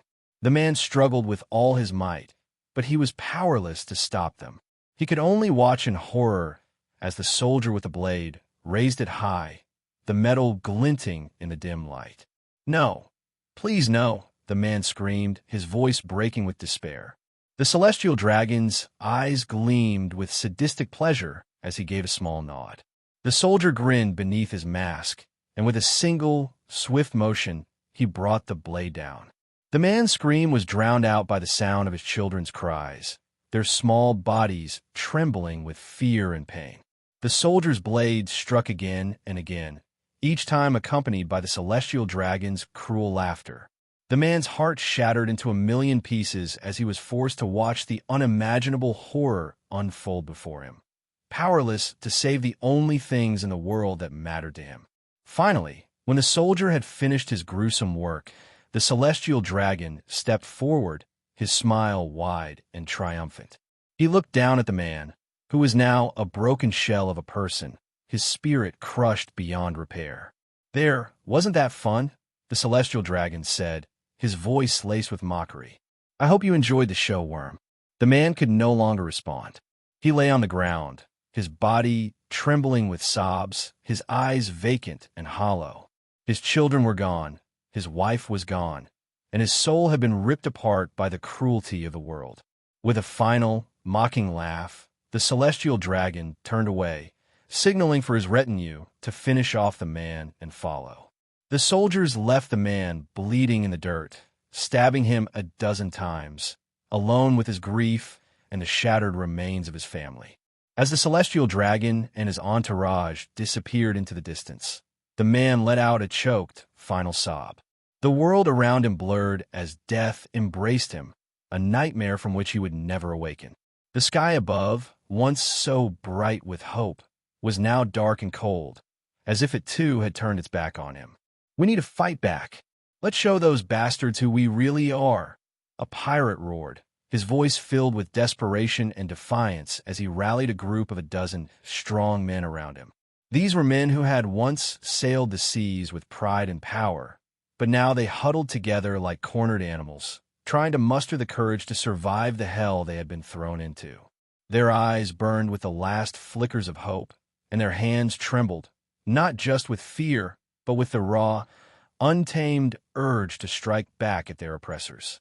Tisich, a man sitting in the shadowy corner of the clearing, chuckled, the sound cold and cynical. The group turned toward him, their fleeting hopes momentarily redirected to this figure who seemed to have resigned himself to the grim reality. He leaned back against a withering corn stalk, a bitter smirk playing on his lips as he spoke. "Are you even aware of what's around your neck?" The men glanced at each other, confusion mingling with the remnants of their anger. The speaker pointed to his own neck, where a thick, metal collar glinted ominously in the dim light that filtered through the cornfield. The realization hit them like a punch to the gut. "That thing on your neck will explode the moment you try something against the celestial dragons," the man continued, his voice steady, laced with dark humor. "Do you think they wouldn't have thought of something like this? Those sick bastards planned this whole thing out from start to finish. The so-called rabbits, us with even a hint of strength, were all fitted with these collars. They knew some of us would want to fight back, and they've made sure we can't." A heavy silence settled over the group as his words sank in. The fire in their eyes dimmed, replaced by the cold, hard truth of their situation. They weren't just being hunted, they were being toyed with, their every move anticipated and countered. The realization drained the fight out of most of them, leaving only a hollow sense of dread. "So, what now?" one of the younger men asked, his voice trembling. "We just sit here and wait to die." The man in the corner shrugged. "We think of a way to escape this island without getting caught. It's our only chance, slim as it is. Running headfirst into a fight we can't win will just get us all killed faster." Before anyone could respond, a high-pitched, maniacal laugh echoed through the clearing. The sound was jarring, like nails on a chalkboard, and it came from a figure sitting on the edge of the group, his eyes wild and unfocused. He was a wiry man with a twisted grin, his teeth bared in a smile that was more unsettling than any scowl. "Without getting caught," the man repeated, his voice dripping with insanity. "Are you sure about that? Sooner or later, they're going to find us. No matter how clever you think you are, they'll track us down, drag us out, and make sport of us."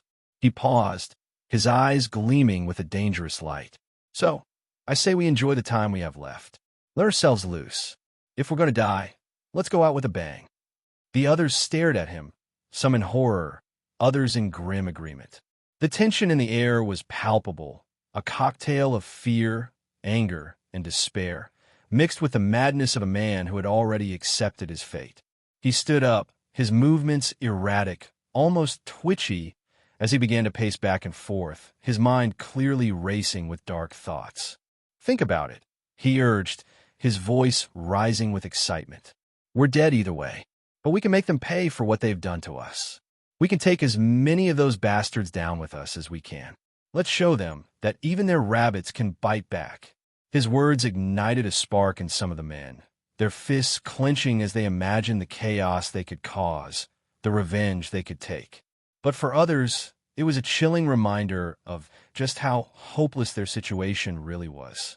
They were trapped, caged by both the collars around their necks and the merciless fate that awaited them. The man in the corner sighed, shaking his head as he watched the group teeter on the edge of madness. "If you want to throw your life away for a moment of satisfaction, be my guest," he muttered, his voice tinged with a weary sadness. "But don't drag the rest of us down with you. There might still be a way out of this, and I'd rather take my chances with that than with some suicidal last stand." The group fell silent again, torn between the desperate urge to fight back and the cold logic of their dire circumstances. The wind rustled through the cornfield, carrying with it the distant sounds of gunfire and screams, a grim reminder of the hunt that was already in full swing. In the end, each man had to decide for himself, to fight and die in a blaze of fury, or to cling to the slim hope of escape, however fleeting it might be. "What the hell is that bastard thinking?" Zephyr roared in frustration, his eyes locked on the distant speck in the sky. His instincts were sharp, and he knew exactly what, or rather who, that speck was. It was the flying fortress of Shiki the Golden Lion, the last thing he wanted to see in the vicinity of the Sorbet Kingdom. Zephyr, responsible for the security of the native hunting competition, had strategically kept his distance from the island, leaving Admiral Hazard and Admiral Aganya to oversee the situation on the ground. Meanwhile, he patrolled the nearby seas, trying to remain vigilant while keeping his focus on the hunt's progress. It was the third day of the competition, and even from his vantage point miles away, he could hear the distant wails and screams of the hunted. Shiki's presence only added to his concerns. The man was a wild card, and his inaction only heightened Zephyr's apprehension. "Alert all the ships out on patrol," Zephyr commanded with a steely edge to his voice, addressing his rear admiral. "If Shiki is here, then Big Mom and Whitebeard are not far behind. We need to be prepared for a full-scale confrontation." The rear admiral's face paled. He gulped audibly, clearly intimidated by the thought of facing not one, but all three of these formidable adversaries. "Admiral Zephyr, are we really going to face all three monsters at once?" he asked, his voice trembling slightly as he sought some semblance of reassurance. Zephyr's expression hardened. His confidence in confronting Big Mom and Shiki was unwavering, but Whitebeard was a different story altogether. The sheer scale of his power and influence was daunting. Zephyr remained silent, choosing not to elaborate on the complexities of the situation. His thoughts, however, were a whirlwind of concern. "I just hope Sengoku managed to convince Garp to intervene," Zephyr muttered to himself, his voice tinged with a hint of worry.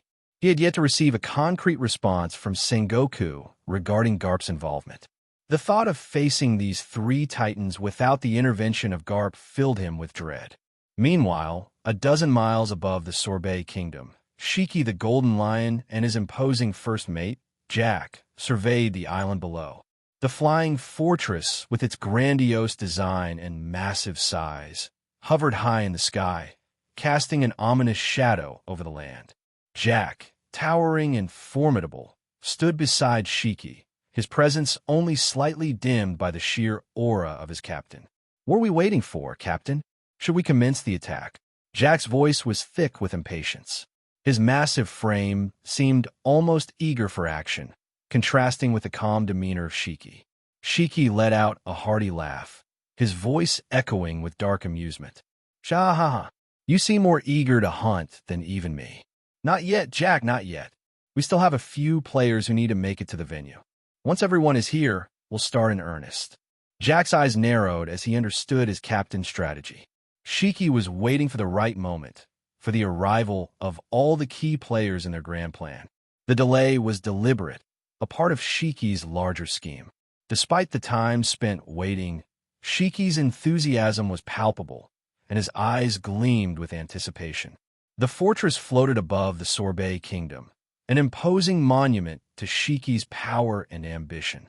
Its massive engines hummed softly, a reminder of the destructive potential it harbored.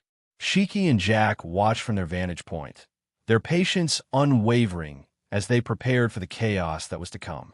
Back on the ground, Zephyr's mind raced with strategic calculations, trying to anticipate the movements of the powerful adversaries converging on the Sorbet kingdom. The situation was volatile, and the balance of power was precariously tipping towards a cataclysmic confrontation. With Shiki's fortress hovering like a dark cloud over the kingdom, the impending clash promised to be one of epic proportions. On the vast expanse of the South Blue Seas, a massive pirate ship sailed with an air of authority, its Jolly Roger proudly displaying the mark of the White-Beard pirates. The ship, with its immense size and imposing figurehead, cut through the waters with a purpose, followed closely by 3 other vessels flying the same flag. They were headed straight for the Sorbet kingdom, each crew member aware that they were on a collision course with destiny. "Marines! Straight ahead!" The lookout in the crow's nest bellowed, his voice cutting through the salty air as he spotted a colossal marine battleship approaching on an intercept course. The ship bore a distinctive dog figurehead, signaling its identity to those who knew to fear it. The White-Beard pirates quickly mobilized, their seasoned crew moving with the precision of a well-oiled machine, preparing for battle. Amid the commotion, White-Beard, the towering giant of a man who ruled these seas, sat on his massive throne at the center of the deck. His eyes, sharp and calculating, were fixed not on the approaching marine ship, but on a distant island that had captured his attention. As the marine vessel drew nearer, cutting through the waves with the confidence of its legendary commander, Whitebeard remained unperturbed. "Let's sink those bastards," one of the newer recruits, still brimming with the naive bravado of inexperience, shouted as he prepared for a fight. However, before he could say another word, a metal hook slammed into the back of his head with a resounding thud, knocking him unconscious. The sudden attack left many of the younger crew members in stunned silence, their eyes widening as they realized it was Crocodile who had delivered the blow. "You morons!" Crocodile snarled, his voice dripping with disdain. "Open your eyes and register that ship into your very skulls. That's the vessel of Vice Admiral Garp, the marine hero."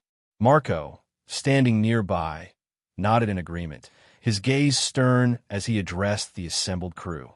"Crocodile's right.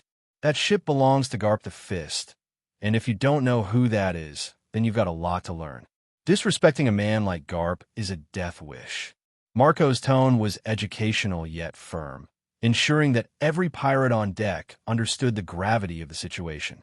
The commanders of Whitebeard's various divisions exchanged glances, each aware that Garp was a man only their pops could match. Even Whitebeard himself would never allow anyone in his crew to show disrespect towards someone of Garp's caliber. Garp's reputation was legendary, and not just among the Marines. He was a man who had faced down the strongest of pirates and lived to tell the tale. As the Marine ship drew closer, now within visual range, the crew could clearly see a lone man standing atop the dog-shaped figurehead. His stance was casual, Yet there was an undeniable aura of power that radiated from him, commanding respect from all who gazed upon him. Hushed whispers spread among the unexperienced crew as they started debating if the man on top of the figurehead was Garp himself. And if so, why did their pops leave in another direction? If it had been any other Marine ship, they wouldn't have hesitated to attack, but Garp was different. He was the stuff of nightmares for pirates across the Grand Line and beyond. Whitebeard, however, seemed uninterested in the approaching vessel. He picked up a massive vat of wine, emptied its contents in a single, powerful gulp, and tossed it aside. Then, with a mighty pull, he drew his Naginata, the legendary weapon Murakimajiri, one of the supreme grade weapons, and rose to his full, imposing height. The very air seemed to tremble with his presence, causing everyone aboard the Moby Dick to flinch. "Marco, handle things here. I'm going to greet an old friend," Whitebeard ordered, his voice booming with authority. "Do not engage unless provoked. None of you are a match for that man." With those words, Whitebeard leapt from the ship's deck into the open sea. But instead of plunging into the waters below, the air beneath his feet cracked like shattered glass, rippling outward with a force that defied nature itself. Using his tremor powers, Whitebeard propelled himself through the sky, each leap covering a mile of distance as he made his way toward the distant island. Marco barely had time to process what was happening before Whitebeard had already vanished into the horizon. "Damn you, Pops," Marco cursed under his breath. Determined not to let his captain face whatever awaited alone, Marco transformed into his phoenix form, his wings igniting with blue flames as he took to the sky in pursuit. But just as Marco flew a few meters away from the Moby Dick, a massive flying slash tore through the sea, creating a deep ravine that stretched for over a mile. The force of the attack was so immense that the displaced water formed a towering wall, slamming into Marco and pushing him back towards the ship. The sheer power of the attack was enough to make even the most seasoned veterans on board unsheath their weapons, readying themselves for battle. Standing atop the dog-shaped figurehead, Bogard, Garp's right-hand man, casually sheathed his blade. His stance was relaxed, but his presence was anything but. There was a dangerous calm in his demeanor, a quiet confidence that spoke volumes about his skill. "I'm sure Whitebeard told you not to interfere," Bogard said, his voice steady and unyielding, leaving no room for argument. Bogard stood at the bow of the Marine battleship, his eyes scanning the vast expanse of the ocean, his expression as calm and steady as ever. The sun hung high in the sky, casting a warm glow over the water, making it seem like any other peaceful day at sea. But beneath the surface of that calm exterior, tension simmered, the kind that only seasoned warriors could sense. "It's a lovely day," Bogard remarked, his tone almost too casual for the gravity of the situation. His voice carried a calm confidence, betraying none of the underlying complexities of the moment. "Let's anchor our ships here. I'm sure it's going to take them quite a few days to catch up with each other." The comment seemed offhand, but there was a weight to it, a recognition of the intense battle that was sure to come. Bogard knew that the clash between Garp and Whitebeard would be nothing short of legendary, a confrontation that could easily stretch for days, if not longer. The surrounding seas around South Blue would tremble under the force of their collision. But he also knew that Garp had no intention of setting foot on that cursed island. They had deliberately intercepted Whitebeard here, far, far away from Sorbet Kingdom, to keep the two titans engaged and to prevent Whitebeard from interfering with the horrors unfolding on the island. Yet, even with this strategic maneuver, the gnawing sense of guilt was hard to ignore. The decision to keep Whitebeard occupied, far from the atrocities being committed by the celestial dragons, wasn't an easy one. It was a necessary evil, as the fleet admiral called it, a bitter pill that neither Bogard nor Garp wanted to swallow, but duty left them little choice. The safety of the celestial dragons, as twisted as it seemed, had been deemed paramount by those at the top. Bogard's thoughts drifted to Sengoku, the man who had orchestrated this delicate operation. Sengoku, with his sharp mind and unyielding sense of duty, knew exactly how to maneuver people, how to push the right buttons to achieve the desired outcome. It was Sengoku who had managed to gain approval for the Sword Initiative, a secretive and controversial Marine unit designed to handle situations where conventional means fell short. The initiative had undergone several modifications to get the necessary backing, but its core purpose remained unchanged. It was a tool for the most difficult of tasks, and Sengoku had wielded it masterfully. And the final authority for the sword lay with Garp as initially intended. So Garp had to move, because Sengoku had kept his word. Garp had reluctantly agreed to the plan, understanding the necessity even as it went against his personal code of honor. Holding back Whitebeard from intervening in Sorbet Kingdom's affairs was a task only someone of Garp's caliber could manage, and Sengoku had known that. But the moral cost of that decision weighed heavily on them both. As the Marine battleships dropped anchor, the Marines moved with the efficiency and precision that came from years of disciplined training. Orders were given, ropes were secured, and the ships settled into their positions. The men on board knew they were here to support Garp and to ensure that Whitebeard's attention remained firmly on them. In response, Marco also understood that until their pops returned, there wasn't much they could do about the situation. Anchor the ships, send the signal to the rest. Keep vigilant. The Whitebeard pirates moved in unison, and soon the 4 ships from the fleet were tethered to the seabed, opposing the 3 Marine ships.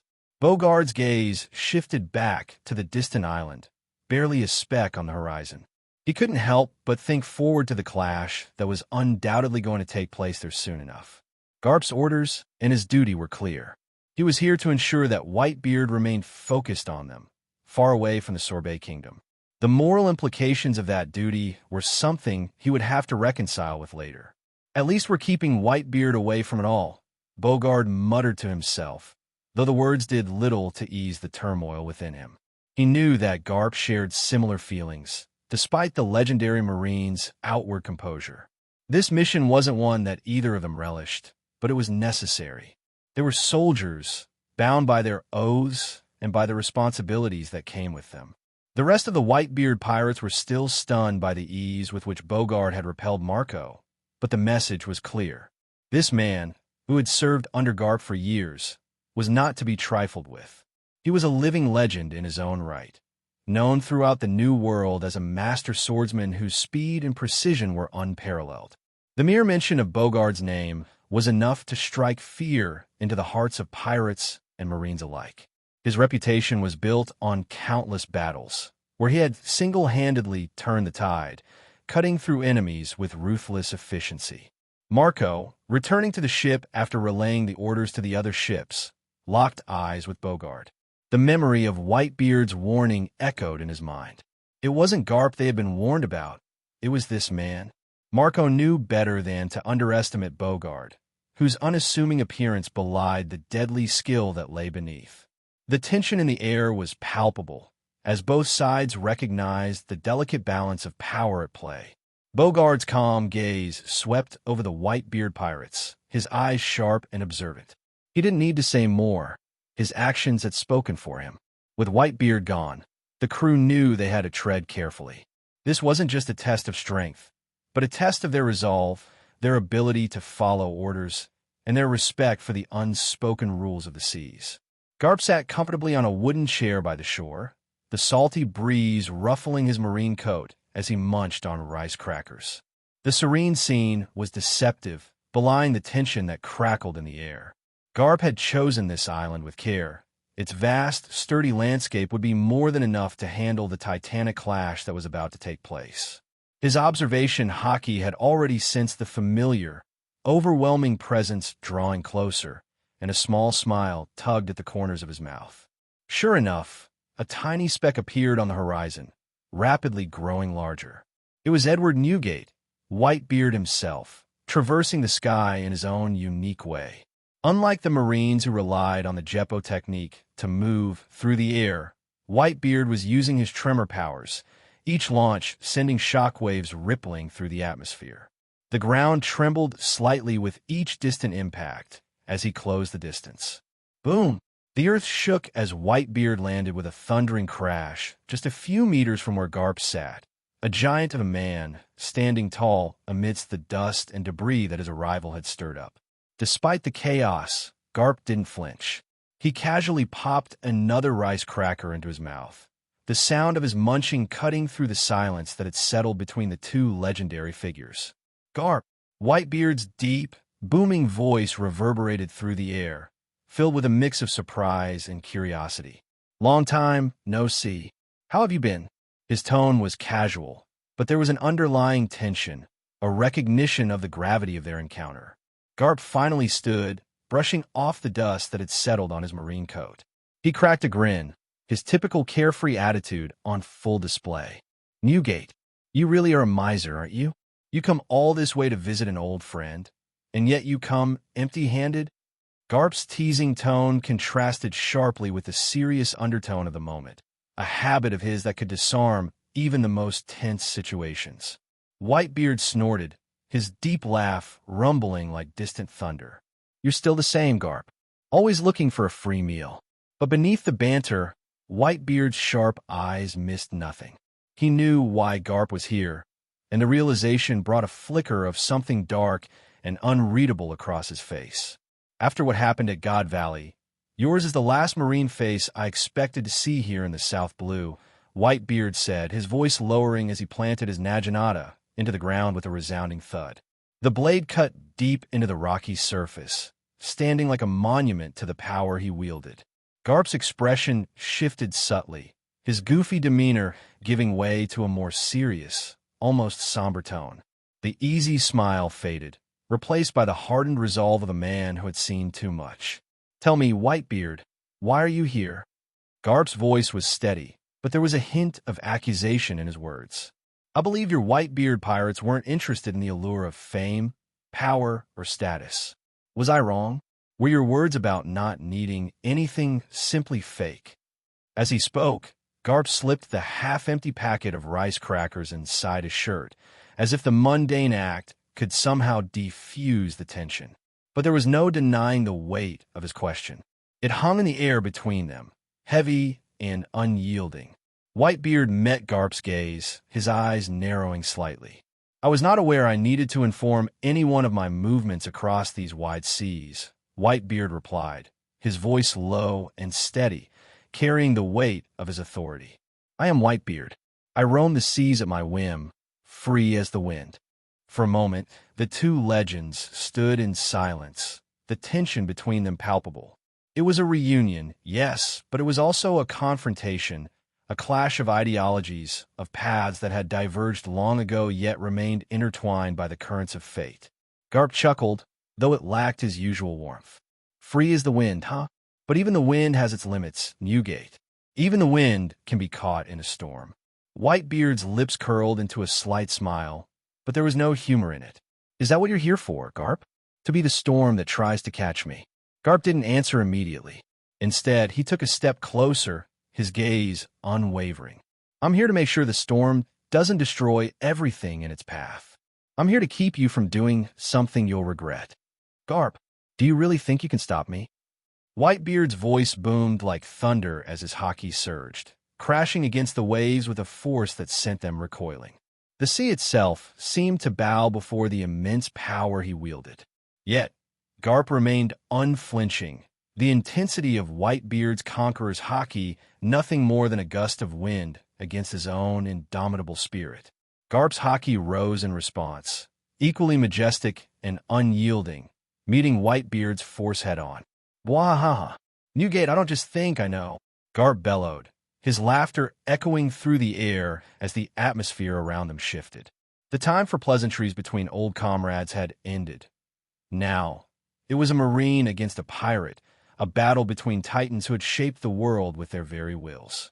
Their conqueror's haki clashed violently, the tangible energy crackling like bolts of lightning as it surged between them.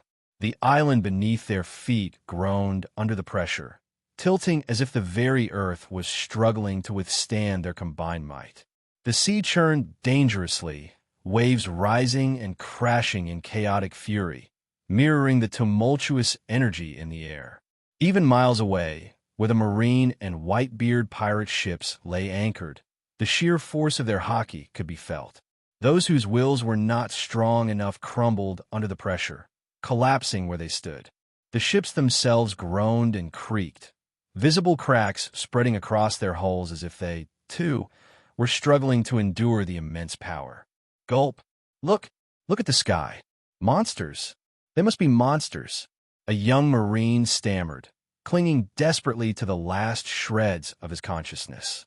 His wide eyes reflected the sight above, where the sky seemed to split apart, the heavens themselves colliding under the might of two titanic forces. The midday sun had vanished, swallowed by the brewing storm that blotted out the sky, casting the sea into a shadowy, foreboding darkness. No, they're not monsters. They're beyond that. They're gods, true gods, whispered a pirate, his trembling hand clutching a pendant as he sought courage in the face of the awe-inspiring scene before him. Both Marine and pirate alike looked on with growing dread, their hearts pounding with the realization that they were mere mortals, spectators to a clash of deities. None dared interfere. They knew they would be nothing more than cannon fodder in such a battle. As if summoned by the sheer magnitude of their power, a storm brewed on the horizon. Lightning streaked across the darkened sky, illuminating the turmoil below. Bogard, however, remained calm, sitting casually on the dog-shaped figurehead of the Marine ship, his gaze fixed in the direction of the island. He alone seemed unfazed by the cataclysmic battle unfolding nearby. On the island, the heavens opened up in a torrential downpour, as though the very world wept in anticipation of the coming destruction. Whitebeard moved first, his massive halberd coated in hockey as he swung it in a devastating downward slash. The air screamed in protest as the weapon cleaved through it, the force of the attack splitting the earth beneath it. Boom! The sound was deafening, a thunderous roar that echoed across the island. But Garp, in a display of sheer power, caught the halberd with his left arm, his own hockey flaring as he absorbed the impact.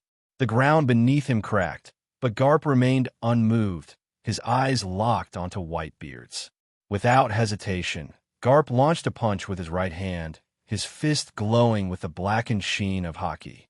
Whitebeard responded in kind, his own fist infused with the power of the tremor fruit, causing the very space around it to crack and crumble. The collision was inevitable. Newgate! Garp roared, his voice filled with the determination of a man who had fought countless battles, each one a testament to his strength. Garp! Whitebeard bellowed in return, the name of his old rival and friend carrying the weight of decades of history. Their fists collided with a force that defied comprehension. The impact created a massive depression, with the ground buckling and shattering under the sheer pressure. A crater hundreds of meters wide formed at the epicenter of their clash, the earth itself giving way to their power. The aftershock rippled outward, tearing through everything in its path. Rocks, trees, boulders, all disintegrating into nothingness as if they had never existed. The sea roared in response, waves rising like mountains before crashing down with apocalyptic force. The sky above crackled with lightning, the storm intensifying as the battle raged on. It was as if the very world was being torn apart by their struggle, a testament to the unparalleled power these two legends wielded. Garp and Whitebeard, two legends whose names alone could inspire fear or hope, stood facing each other on the rugged, rain-soaked terrain of the isolated island after the initial clash. Around them, the world seemed to hold its breath, as if the very fabric of reality was aware of the titanic clash about to unfold. Without warning, Whitebeard launched himself forward, his massive halberd swinging in a deadly arc. The weapon, infused with the power of his tremor fruit, tore through the air, distorting space as it approached Garp. The force behind the swing was enough to cleave an island in two, but Garp was no ordinary opponent. Instead of evading the blade, he countered with a punch aimed at Whitebeard's weapon. The two attacks clashed, tearing the island apart. Garp's fist, coated in an impenetrable layer of hockey, immediately switched gears and rained down hundreds of hockey-infused punches, each attack powerful enough to punch through an island. Whitebeard roared, coating his weapon with a white halo in addition to the hockey, and swinging it, countering each punch with equal ferocity. Garp, however, seemed relentless, and one of the punches managed to slip past the tremor barrier and collide with Whitebeard's side. The impact sent shockwaves rippling through the ground, creating fissures that spread outward like spiderwebs. The island quaked under the force of the blow, but Whitebeard barely flinched. His ironclad muscles absorbed the brunt of the attack, and he retaliated with a swift knee to Garp's midsection. The knee struck with the force of a cannonball, and Garp was momentarily lifted off his feet, the ground beneath him exploding into shards of rock and earth.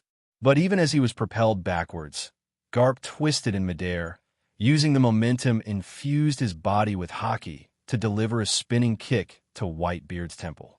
Boom! The kick connected with a resounding crack, sending out a shockwave that resounded for miles, and Whitebeard staggered, blood spraying from a gash that opened on his forehead. But Whitebeard was a man who had fought countless battles, stood against the mightiest of foes, and emerged victorious. He couldn't help but chuckle and wipe the blood from his brow, a savage grin spreading across his face. "You haven't lost your touch, Garp," he roared, swinging his halberd in a wide arc that sent a shockwave tearing through the air. If not for the two parties countering each other's attacks, the island would have been in shambles already. This was no longer simply an exchange. It seemed like a primal brawl, two apex beings fighting for dominance over the seas. The shockwave obliterated everything in its path. Trees were uprooted and flung aside like twigs, boulders shattered into dust, and the very ground split open, forming deep ravines that crisscrossed the island. Garp, sensing the incoming attack, leaped high into the air, narrowly avoiding the devastating attack. As he soared above the battlefield, he balled his fists, hockey crackling around them like black lightning. "Meteor fist!" Garp bellowed as he descended with the force of a meteor. His punch collided with the ground where Whitebeard had been standing just a second earlier, creating an explosion of earth and stone that sent debris flying in all directions. The impact was so powerful that it caused the surrounding cliffs to crumble, their massive slabs of rock crashing into the sea below. But Whitebeard had moved with blinding speed, avoiding the full brunt of the attack. He reappeared behind Garp, his halberd glowing with the ominous light of the tremor fruit. With a grunt of effort, he swung the weapon downward, aiming to split Garp in two. Garp turned just in time, crossing his arms to block the strike.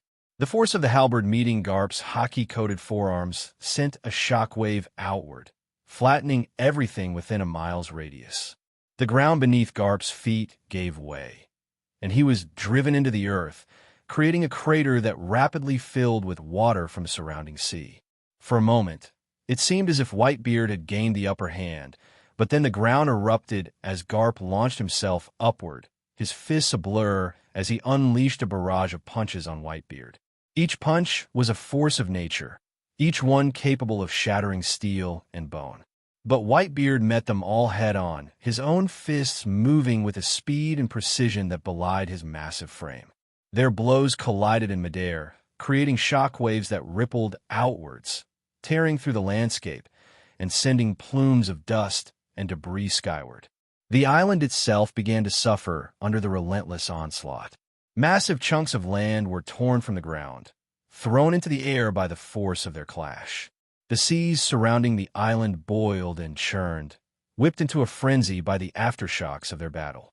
Ships that had been anchored miles away were rocked by waves that seemed to come from nowhere, their crews struggling to keep them afloat.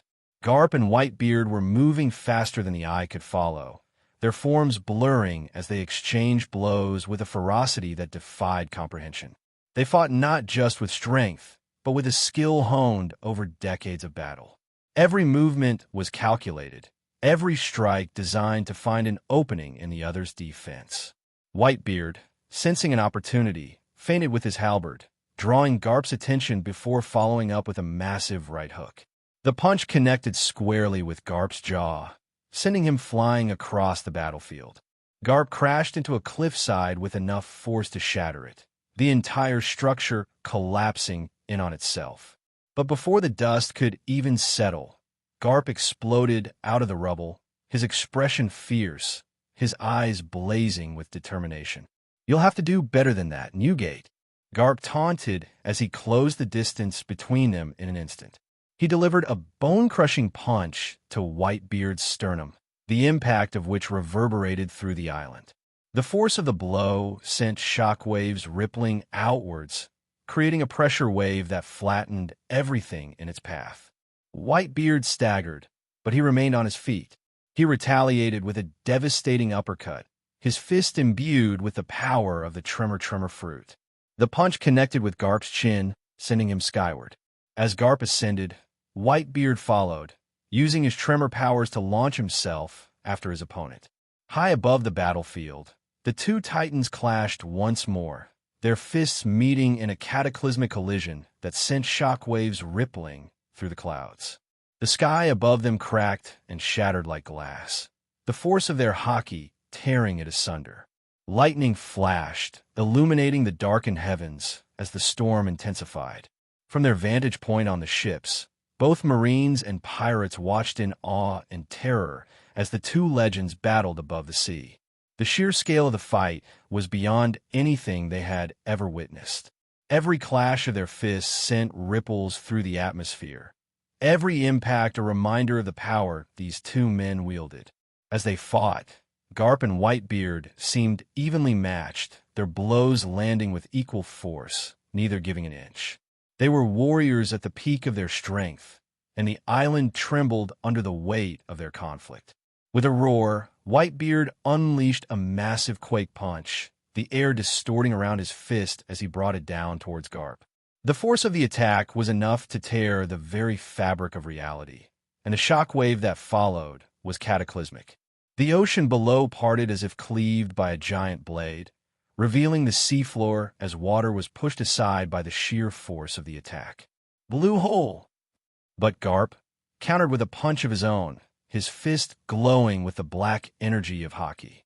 The two punches met in the air, and for a moment, time seemed to stand still. The world held its breath as the two titanic forces collided, creating an explosion of energy that sent shockwaves radiating outwards in every direction. The island was split apart by the force of their clash, with massive sections of land breaking off and sinking into the sea. The sky above them split open, creating a chasm of darkness that threatened to swallow everything. The seas roared in response, waves towering as high as mountains, crashing down with the force of an apocalypse. But even amidst the chaos, Garp and Whitebeard stood firm, their gazes locked in an unspoken challenge. Neither was willing to back down, neither willing to yield. This was a battle of wills as much as it was a battle of strength, a test to see who would break first. "Lucci, are you ready?"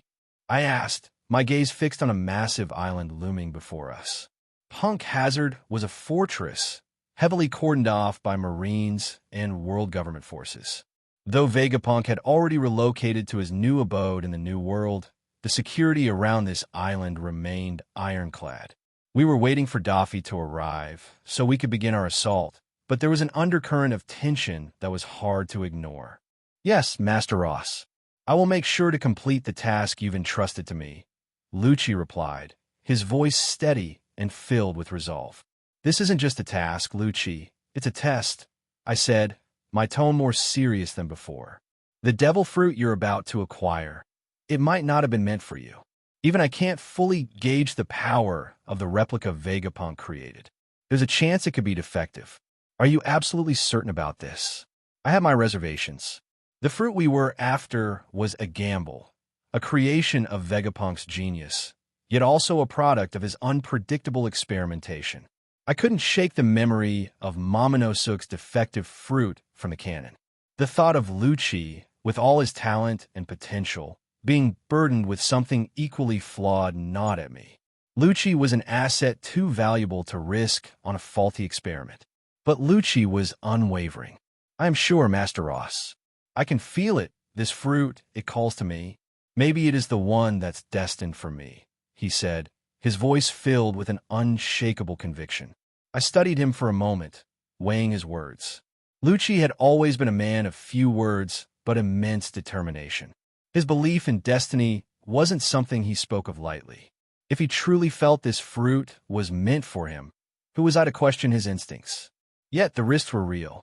The last thing I wanted was for Lucci's potential to be stunted by a defective devil fruit.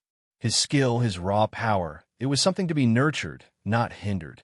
Seeing the certainty in Lucci's eyes, I couldn't help but ponder the mysterious nature of devil fruits, especially the Zoan types. There was a belief that Zoan fruits had a will of their own, a mind that could resonate with their chosen user. Perhaps Lucci had already felt a connection with this fruit, something beyond my understanding. This connection might be guiding him toward a destiny intertwined with the power he was about to claim. For now, we waited patiently on a small, rocky outcrop in the sea, a few miles away from Punk Hazard. The cold, salty air whipped around us, but our focus was unwavering. My observation hockey had already scanned the entirety of Punk Hazard, giving me a clear picture of what we were up against. The security, while formidable, was not insurmountable. We had faced worse odds before, and I had no doubt we could handle whatever the world government had stationed there. This assault on Punk Hazard was more than just a mission. It was our retaliation against the world government for their attempt on my brother's life back in the North Blue. They had made their move, and now it was time for us to strike back, to show them that we were not to be trifled with. Destroying Punk Hazard would be a significant blow to their operations, a loss that would resonate through the highest echelons of power. In the canon, Punk Hazard might have seemed like an insignificant place, a mere stepping stone in the grander schemes of the world. But here and now, it was a treasure trove of secrets, a stronghold of knowledge that the world government was desperate to protect. Secrets that, if exposed, could shake the foundations of their control. Within the confines of a spacious office in Punk Hazard, Borsellino, Admiral Candidate Kizu, paced restlessly, his usual laid-back demeanor noticeably absent. Something had been gnawing at him since morning, a feeling he couldn't quite shake. Despite his reputation for being indifferent and almost bored with most situations, today was different. He couldn't put his finger on it, but something was off, and it was putting him on edge. Originally, Borsellino was supposed to be in the South Blue, assisting with a native hunting operation. But with Admiral Aganya personally making her presence in the Sorbet Kingdom, Fleet Admiral Sengoku had reassigned him to Punk Hazard. The island was one of the world government's most important assets, a place brimming with secrets and experimental research crucial to their global control. The reassignment had been abrupt, and while Borsellino had initially taken it in stride, the unease that had settled in his gut was becoming impossible to ignore. It wasn't like him to be paranoid, but the feeling was strong enough to make him reconsider his usual nonchalance. Finally, after strolling around the room like a nervous cat, he decided to trust his instincts. Borsellino reached for the transponder snail on his desk. The small creature stirred as he lifted the receiver, and after a few seconds of silence, a familiar voice crackled through the line. "Borsellino, is something the matter?" Sengoku's calm and authoritative voice echoed from the other end, a stark contrast to the unease that Borsellino felt. "Fleet Admiral," Borsellino began, his voice uncharacteristically serious. He started explaining things in detail. "I can't shake this feeling. Something's not right. It's just a gut instinct, but I think we might be in for some trouble here at Punk Hazard." There was a brief pause on the other end before Sengoku responded. "Gut instinct, you say? Borsellino, you know we're spread thin right now. Most of our forces are tied up with the South Blue operation, and we don't have the luxury of extra reinforcements at the moment. Perhaps you're just on edge because of everything that's been happening lately." Borsellino frowned, knowing Sengoku's logic was sound, but this wasn't a feeling he could ignore. "Fleet Admiral, I understand the situation, but this isn't just nerves. I've been doing this long enough to trust my instincts, and they're telling me something big is coming. I'm asking for additional forces, just in case." Sengoku sighed heavily, his tone shifting from one of dismissal to contemplation. He knew Borsellino well. Despite the Vice Admiral's reputation for laziness and aloofness, his intuition was nothing to take lightly. Borsellino wasn't the type to voice concerns unless he was truly worried. And if there was one thing Sengoku had learned, it was that Kizaru's instincts were often disturbingly accurate. "You're serious about this, aren't you?" Sengoku finally said, the weight of Borsellino's request sinking in. "I am, Sengoku-san," Borsellino replied, his voice carrying an edge of urgency that was rarely heard from him. "Something doesn't feel right. If we're caught off guard here, it could be disastrous. I wouldn't be asking if I didn't think it was necessary." Sengoku was silent for a moment, considering the situation. He had a deep respect for Borsellino's abilities, and if the Admiral was this insistent, it was worth taking seriously. Punk hazard was too important to risk, and if Borsellino's instincts were correct, the consequences of not acting could be dire. "All right," Sengoku finally agreed, his tone resolute. "I'll see what I can do.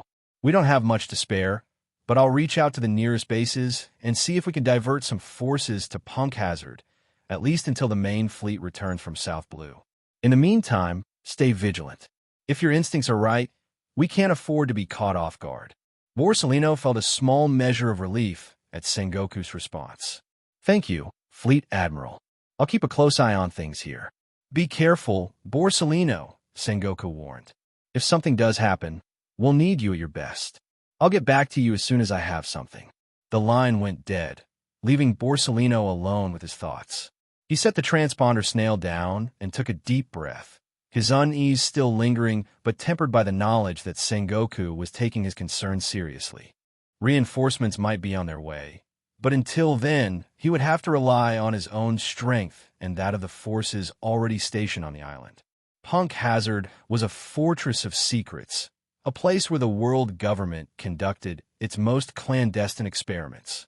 If anyone was bold enough to attack it, they would be met with overwhelming force. But Borsellino couldn't shake the feeling that this time, things might be different. As he resumed his pacing, his mind raced with possibilities. Who would dare to strike at the heart of the world government's scientific operations? Pirates? Revolutionaries? Or perhaps a rogue element within their own ranks? The possibilities were endless, but one thing was certain. Whatever was coming, Borsellino would be ready. "What the hell is that?" A pirate from Whitebeard's crew screamed, his voice cracking with a mix of fear and awe. The battle between Garp and Whitebeard had been raging for hours, and only those with wills strong enough could even bear witness to the titanic clash. Even though the fight was taking place dozens of miles away, the shockwaves were felt all the way back at their ships. The ground trembled, the air itself seemed to crackle with power, and the seas had become a chaotic maelstrom of danger. With the pirate's outburst, those who were still conscious turned their eyes to where he was pointing. What they saw made their hearts drop. A massive tsunami, hundreds of meters high, surging toward them with terrifying speed. The sea had been wild and dangerous, but nothing like this. Now, it seemed the battle had reached a new, more intense level, and nature itself was responding in kind. In a shadowed corner of the deck, Teach, who had been feigning difficulty keeping himself upright, felt a cold sweat trickle down his back as he stared at the approaching wave. How strong is Whitebeard? He thought, a mix of admiration and fear gripping him.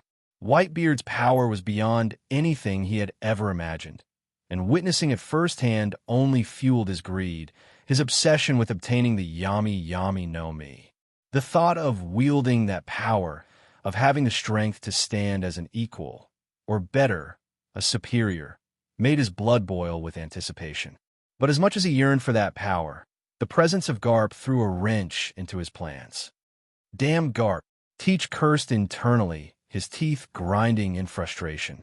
The marine hero had intercepted them, preventing Whitebeard from reaching the Sorbet Kingdom. If only Garp hadn't shown up, Whitebeard would have been focused on their mission, and Teach might have had the chance to make his move. But now, all that has been thrown into chaos. Teach's eyes darted toward the marine ship, his mind racing. He desperately wanted to try and incite the Whitebeard pirates to attack Garp's ship, to eliminate the threat and seize the opportunity to advance his own goals. But his gaze lingered on the figure sitting calmly atop the dog-shaped figurehead of the marine vessel.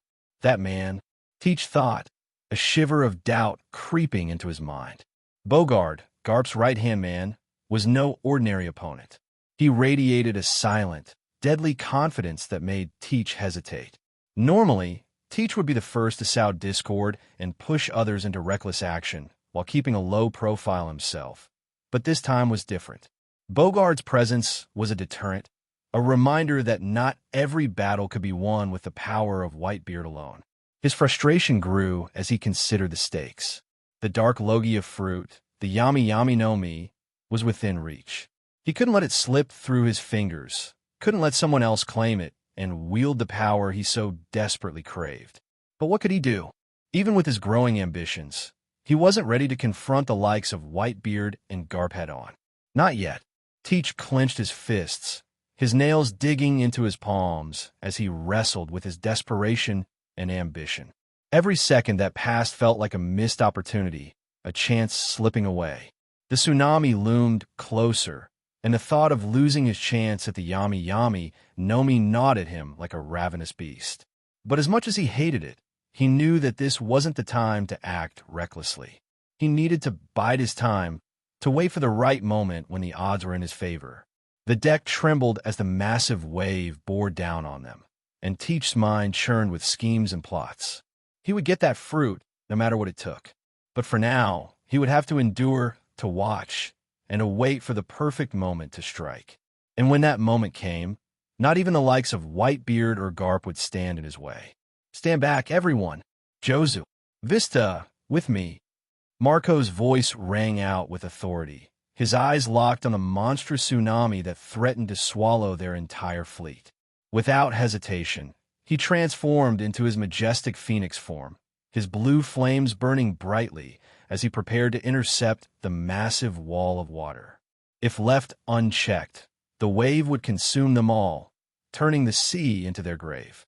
Jozu, with his body shimmering in diamond form, and Vista, the master swordsman, stood ready at Marco's side. The crew held their breath, knowing the power their commanders wielded. They were prepared to give everything to stop this calamity. But just as Marco tensed, ready to launch himself forward, a blur of motion caught his eye. A figure shot into the air with blinding speed, heading directly for the oncoming tsunami. It was Bogard, his blade gleaming as it caught the light. The sight was almost surreal, a lone swordsman, seemingly insignificant against the backdrop of nature's fury, daring to face a force that could level islands. The sheer audacity of it made the crew pause in disbelief. Bogard moved with an elegance that belied the immense power he wielded. As he ascended, he drew his blade, and the atmosphere around him seemed to change. The very air crackled with energy, and for a brief moment, time itself seemed to slow down. Every eye was locked on Bogard, the weight of his presence pressing down on all who witnessed it. Then, in a moment of absolute stillness, Bogard swung his sword. It was as if the world itself held its breath. The blade cut through the air with a sound that seemed to resonate with the essence of the universe. In the next instant, the impossible happened. The colossal tsunami, a force of nature that should have been unstoppable, parted like a curtain being drawn. The water split cleanly in two, the cut stretching for miles in either direction, as if the sea itself had bowed to the might of Bogard's slash. The sheer power and precision of the attack left everyone stunned. Even Marco, who had faced countless foes and survived battles that would have killed lesser men, found himself unconsciously stepping back. His eyes widened in disbelief as he took in the sight before him. The wave, which had moments ago seemed an unstoppable force of destruction, was now divided, harmlessly passing on either side of their ships. Jozu's diamond form glittered in the sunlight, but even his unbreakable resolve wavered at the sight of Bogard's power. Vista, being a swordsman himself, could only stare, his grip tightening on his swords. The sheer magnitude of what they had just witnessed was almost beyond comprehension. The silence that followed was deafening. The Whitebeard pirates, veterans and rookies alike, were all struck speechless. In that moment, they understood the true difference between them and legends like Bogard. It wasn't just strength, it was mastery, the kind that could shape the very world around them. Marco, regaining his composure, transformed back into his human form, landing softly on the deck. He clenched his fists, his mind racing. Who is this man? Why is someone like him not holding a higher position within the Marines? He thought, the realization sinking in that they had severely underestimated Garp's right-hand man. Teach, hiding in the shadows, felt his heart pound in his chest. His earlier confidence was now laced with dread. I knew he was strong, but this is something else. The hunger for the yummy, know me, burned even brighter within him, but so did his caution. This wasn't just any fight. This was a battle where even the smallest misstep could lead to annihilation. His eyes darted to Bogart again. The swordsman stood still on the figurehead, his blade now sheathed, as if what he had just done was nothing more than a casual gesture. How can someone be this powerful? Teach's thoughts were frantic. He couldn't afford to wait any longer, yet he knew he couldn't act recklessly either. The parted seas slowly began to return to their natural state, but the impression left by Bogart's strike would not be forgotten. The world now knew that there were forces at play that could challenge even the might of Whitebeard himself. Bogart turned, his gaze briefly meeting Marco's. There was no arrogance in his expression, only calm confidence, as if to say, this is the level you must reach. Marco felt a chill run down his spine. For the first time in a long while, he questioned whether they could themselves be Whitebeard pirates, and if they were truly worthy to protect their crew against such overwhelming power in the absence of Pops. For the first time in his life, Marco seriously considered what their crew would amount to if Whitebeard were absent. Whitebeard's voice echoed like a thunderclap across the shattered landscape, his bellowing roar reverberating through the heavens as he unleashed his full power. World quake! His forehead, smeared with blood from countless blows, was a testament to the intensity of the battle. But that did nothing to diminish the fury in his eyes or the strength in his arms. With a mighty heave, Whitebeard grasped the very fabric of space itself, pulling down with a force that defied comprehension. The air seemed to scream in agony as the shockwave expanded, a tremor so powerful that it rippled through the earth, reaching deep into the sea bed thousands of meters below. The ocean, in all its vastness, could not withstand the might of this one attack. For miles in every direction, the sea was torn asunder, the water plunging into a colossal depression. The sea itself seemed to bow before the overwhelming might of Whitebeard, creating an area where the ocean had sunk dozens of meters, as if the world itself was being pulled apart. The once mighty island that had served as the battlefield was no longer a single, cohesive landmass. Whitebeard's assault had shattered it into thousands of fragments, transforming it into a sprawling archipelago of jagged rocks and splintered earth. The tremor extended far beyond the battlefield, reaching islands hundreds of miles away. Entire communities felt the ground shake beneath their feet, sending waves of panic through the population.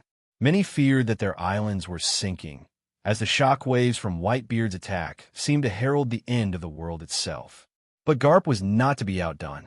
With a snarl that matched the ferocity of his opponent, he smashed through the warped space created by Whitebeard's tremor, his fists glowing with an intense, molten heat. Galaxy impact! The air around Garp crackled with energy as he poured his will into his attack. His conqueror's haki, a force so immense it could shatter the spirits of lesser men, clashed violently with Whitebeard's. The haki of both men expanded outward, forming a domain that stretched for miles, like two stars on a collision course, their energies intertwining in a cosmic dance of destruction. The impact was cataclysmic. The very skies above seemed to split apart as their haki collided, creating a spectacle that could be seen from hundreds of miles away. The sea churned violently, waves towering as high as mountains before crashing back down into the abyss left by Whitebeard's earlier attack. The air itself seemed to warp and twist under the pressure, as if reality was struggling to contain the sheer power being unleashed by these two titans. Both men were battered and bruised, their bodies covered in wounds that would have felled any other warrior. Blood trickled down Whitebeard's face, his iconic mustache stained red. While Garp's marine coat was torn and scorched, the white fabric marred with blood and dirt. Yet, despite the damage they had sustained, neither showed any signs of slowing down. If anything, the ferocity of the battle only seemed to intensify with each passing second. Whitebeard's eyes blazed with determination as he infused his tremor fruit powers into his massive halberd, Murakamajiri. The weapon, a supreme gray blade that had been nurtured by Whitebeard's haki throughout his lifetime, groaned under the immense pressure. The tremor power intertwined with his haki, creating a weapon of unparalleled destruction. With a mighty swing, he brought it down in a devastating arc. World Cleaver!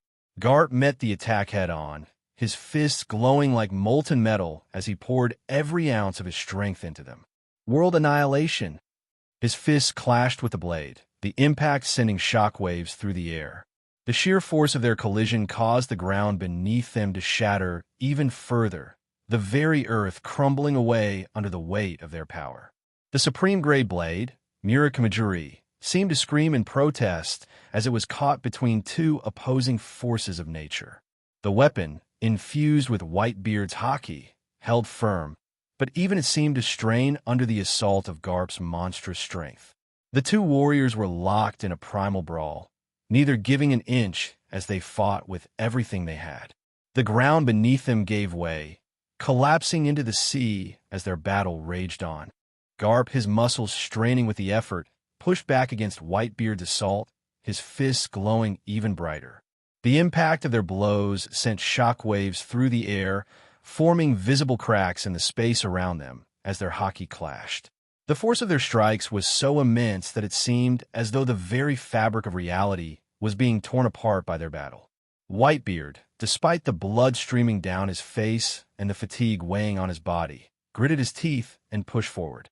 His halberd blazed with power as he swung again and again, each strike more ferocious than the last. The ground beneath his feet shattered with every step, the island splintering further under the sheer might of his attacks. Garp responded with equal ferocity, his fists moving faster than the eye could follow. Each punch was like a meteor crashing to earth. The sheer force of his blows caused the air to ignite with the friction. The island, already reduced to a crumbling archipelago, was now little more than a battlefield of destruction. The once lush landscape turned into a wasteland by the titanic clash of these two legends. The battle was a test of their resolve as much as their strength, with each man pushing the other to their absolute limits. The heavens above seemed to darken, the clouds swirling in response to the immense energy being unleashed below. Lightning crackled in the sky, drawn to the epicenter of their clash, and the sea around them boiled and churned, caught in the wake of their fury. Despite the devastating wounds they had inflicted upon each other, neither Garp nor Whitebeard showed any sign of backing down. The pain and exhaustion were nothing more than distant memories to them, their focus solely on the battle at hand. Every punch, every swing, was delivered with the full weight of their experience and power, each attack designed to destroy the other completely. The Sorbet Kingdom, South Blue. The deck of the Marine Patrol ship was eerily quiet. The usual camaraderie and banter between the sailors replaced by a thick, oppressive tension that hung in the air like a storm cloud. The ship had been scouring the waters just a few miles off the coast, ensuring that none of the residents of Sorbet Kingdom attempted to escape the massacre taking place on the island. The sea breeze that once brought a sense of freedom now carried the stench of blood and death from the island, a constant reminder of the horrors unfolding just beyond the horizon. Many of the Marines on board were seasoned veterans, men and women who had seen their fair share of battles and bloodshed. But this was different. This was not a war against pirates or criminals. This was something far darker. They were here, acting as glorified guards, ensuring that no one escaped the slaughter. The realization that they were complicit in the massacre weighed heavily on their hearts, and the once unified crew found itself divided, the moral implications of their orders sowing seeds of conflict among them. Ensign Davis, a young Marine with barely a year of service under his belt, stood at the ship's railing, staring out at the island with a hollow expression. The screams and wails from the island had been relentless for the past 3 days, and the scent of blood seemed to permeate everything, even the air they breathed. He clenched his fists, his knuckles turning white as he struggled to suppress the guilt and anger boiling within him. "This isn't what I signed up for," Davis muttered under his breath, his voice trembling with emotion. "We're supposed to protect people, not stand by while they're slaughtered like animals." Nearby, Lieutenant Cole, a hardened Marine with a face that looked like it had been carved from stone, overheard Davis's words. He had seen the young ensign's unease growing over the past few days, and he knew that Davis wasn't alone in his feelings. Many of the younger Marines had begun to question their orders, their conscience warring with their sense of duty. "Ensign," Cole called out, his voice stern but not unkind. "A word." Davis turned to face his superior, his eyes dark with frustration and despair. "Sir, how can we just stand here and do nothing? How can we let this happen?" Cole sighed, his expression softening slightly. "We have our orders, Davis. This operation comes from the highest ranks. We don't have the luxury of questioning them." "But, sir," Davis pressed, his voice rising with a mix of desperation and defiance, "this isn't right. We're Marines, for God's sake. We're supposed to stand up for justice, not—" "Watch your tone, ensign," Cole snapped, cutting him off. His voice was sharper now, a note of warning clear in his tone. "You think I don't know what's happening out there? You think I don't feel the same as you do? But we're soldiers. Our duty is to follow orders, not to question them." Before Davis could respond, another Marine, Sergeant Vance, stepped forward, his face twisted with anger. Vance was one of the more seasoned members of the crew, and he had been visibly struggling with the situation since the operation began.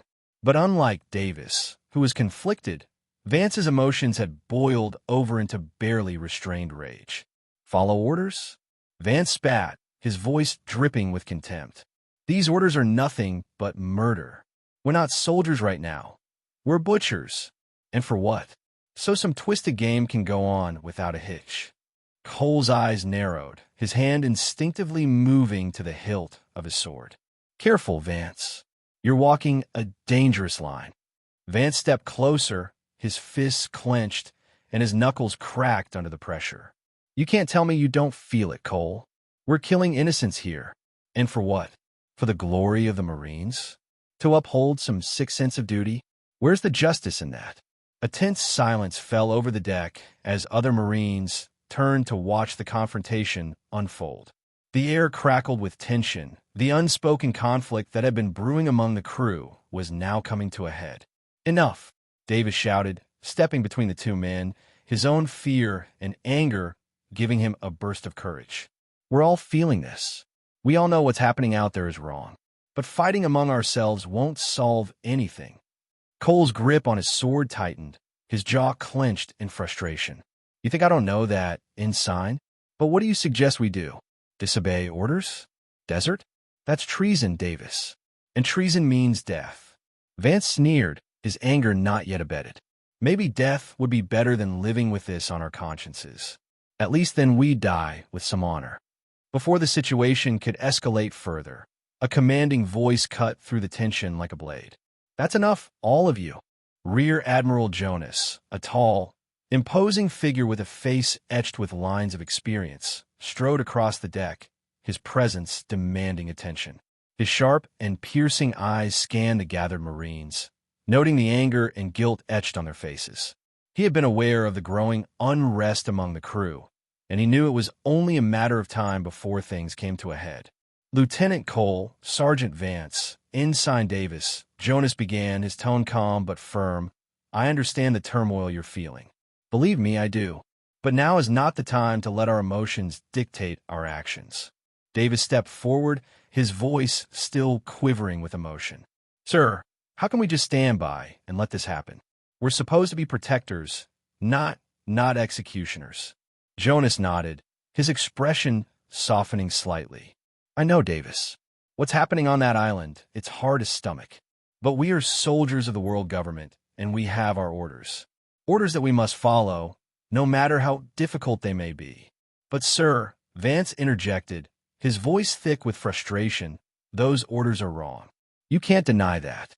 We're killing innocent people out there." Jonas sighed, his gaze shifting to the horizon, where the island of Sorbet kingdom lay in the distance, shrouded in the mist of blood and despair. Vance, do you think I don't know that? Do you think I don't feel the weight of this operation just as heavily as you do? I've been a Marine for decades, and I've seen more bloodshed than I care to remember. But we cannot allow ourselves to fall apart. We cannot let the weight of our conscience drive us to mutiny. The silence that followed was heavy, the crew hanging on the rear admiral's every word. Jonas was a respected leader, a man known for his integrity and strength. If anyone could guide them through this moral quagmire, it was him. What we're doing here, Jonas continued, his voice steady, is part of a larger picture, a picture that we may not fully understand. The world government has deemed this operation necessary, and it is our duty to see it through. Necessary for what, sir? Davis asked, his voice barely above a whisper. For the sake of some twisted competition? For sport? Jonas closed his eyes for a moment, as if gathering his thoughts. When he spoke again, his voice was filled with a quiet resolve. I can't pretend to know the full reasoning behind this operation, but I can tell you this. Our role here, as horrific as it may seem, is part of maintaining the balance of power. The world we live in is not black and white, and sometimes we are called to do things that weigh heavily on our souls. Cole, who had remained silent until now, finally spoke up, his voice carrying a note of grudging acceptance. Sir, with all due respect, we're not just questioning our orders. We're questioning what kind of Marines we want to be. Jonas looked at him, his expression unreadable. Understand that, Cole. But I also know that questioning orders in the heat of the moment can lead to disaster. If we start fighting among ourselves, if we let our emotions take control, then we are lost. And the consequences of that will be far worse than anything happening on that island. Vance shook his head, his anger still simmering beneath the surface. So what then? We just swallow our guilt and pretend this isn't happening. Jonas met his gaze, his voice hardening. No, Vance. We carry that guilt with us. We remember it, and we use it to fuel our resolve. To be better Marines, better people, in the future. But right now, we do our duty. We follow our orders, and we protect each other. That is the only way we survive this. The words hung in the air, heavy with the weight of the decision that lay before them. The crew looked to their rear admiral, searching for guidance, for some sense of direction in the moral fog they found themselves in. Finally, Davis spoke, his voice tinged with resignation. And what if we can't, sir? What if we can't just follow orders? Jonas placed a hand on the young ensign's shoulder, his expression somber. Then you have to make a choice, Davis. But know this, whatever choice you make, it will stay with you for the rest of your life. There is no easy path here, no simple answers. We all have to find our own way through this darkness. The deck was silent once more as the Marines grappled with the reality of their situation. The conflict that had simmered beneath the surface had not been resolved, but it had been brought into the light, and each man and woman aboard the ship now faced a choice. To follow orders, to obey the chain of command, or to stand up against the tide and risk everything for what they believed was right. The ship was quiet, a somber mood hanging over the crew like a shroud. The Marines aboard had been grappling with their conflicting emotions, the weight of their orders pressing down on them as they carried out their grim duties. The stench of blood and the echoes of distant screams from Sorbet Kingdom had cast a pall over their spirits, and not even the lapping of the waves against the hull could break the heavy silence that had settled over the vessel.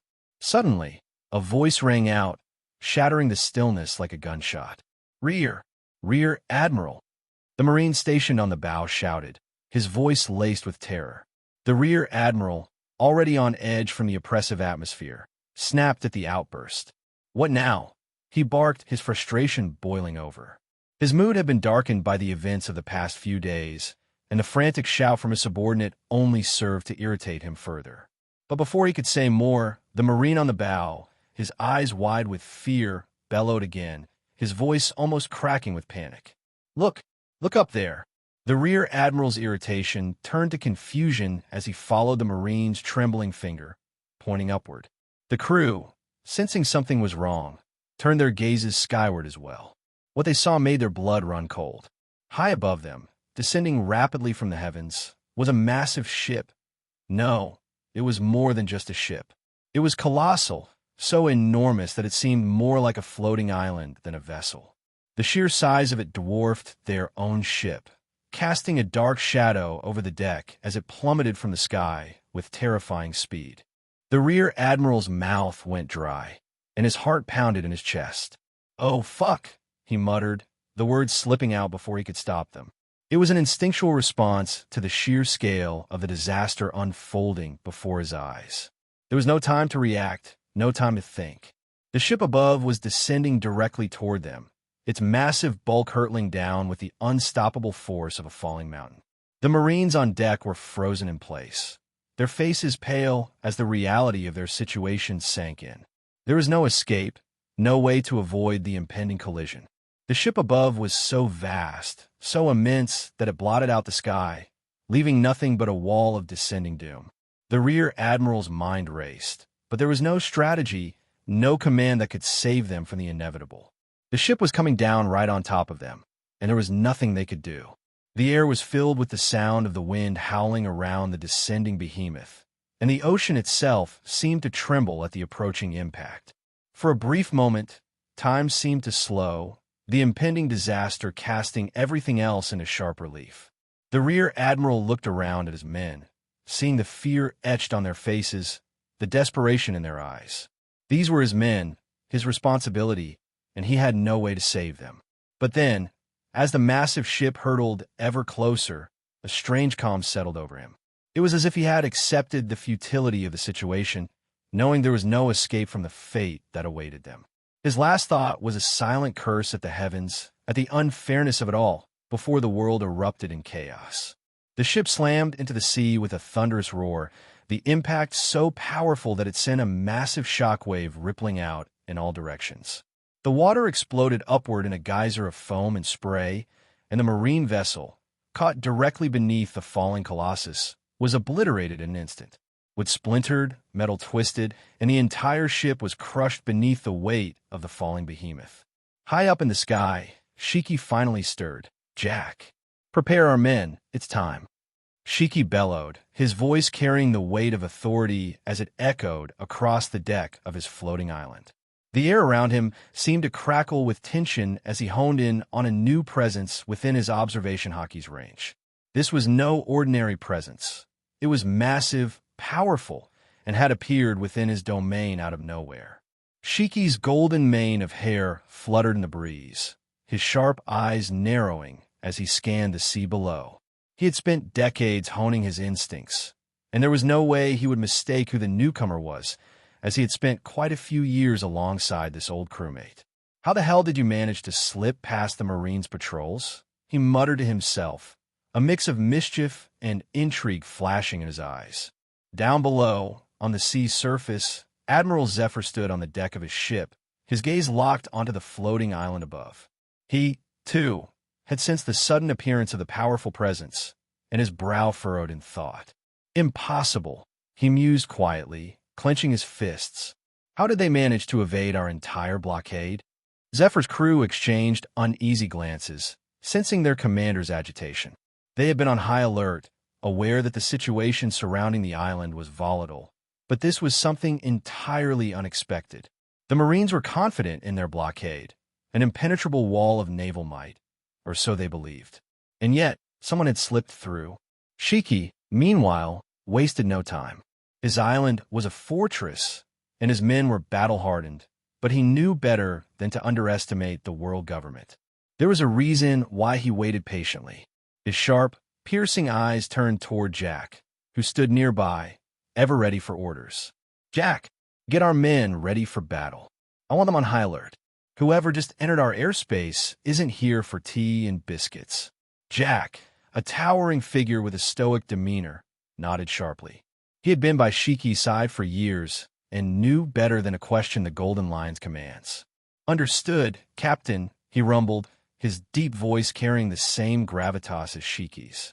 Without wasting a moment, he began barking orders to the crew, his booming voice cutting through the tension like a knife.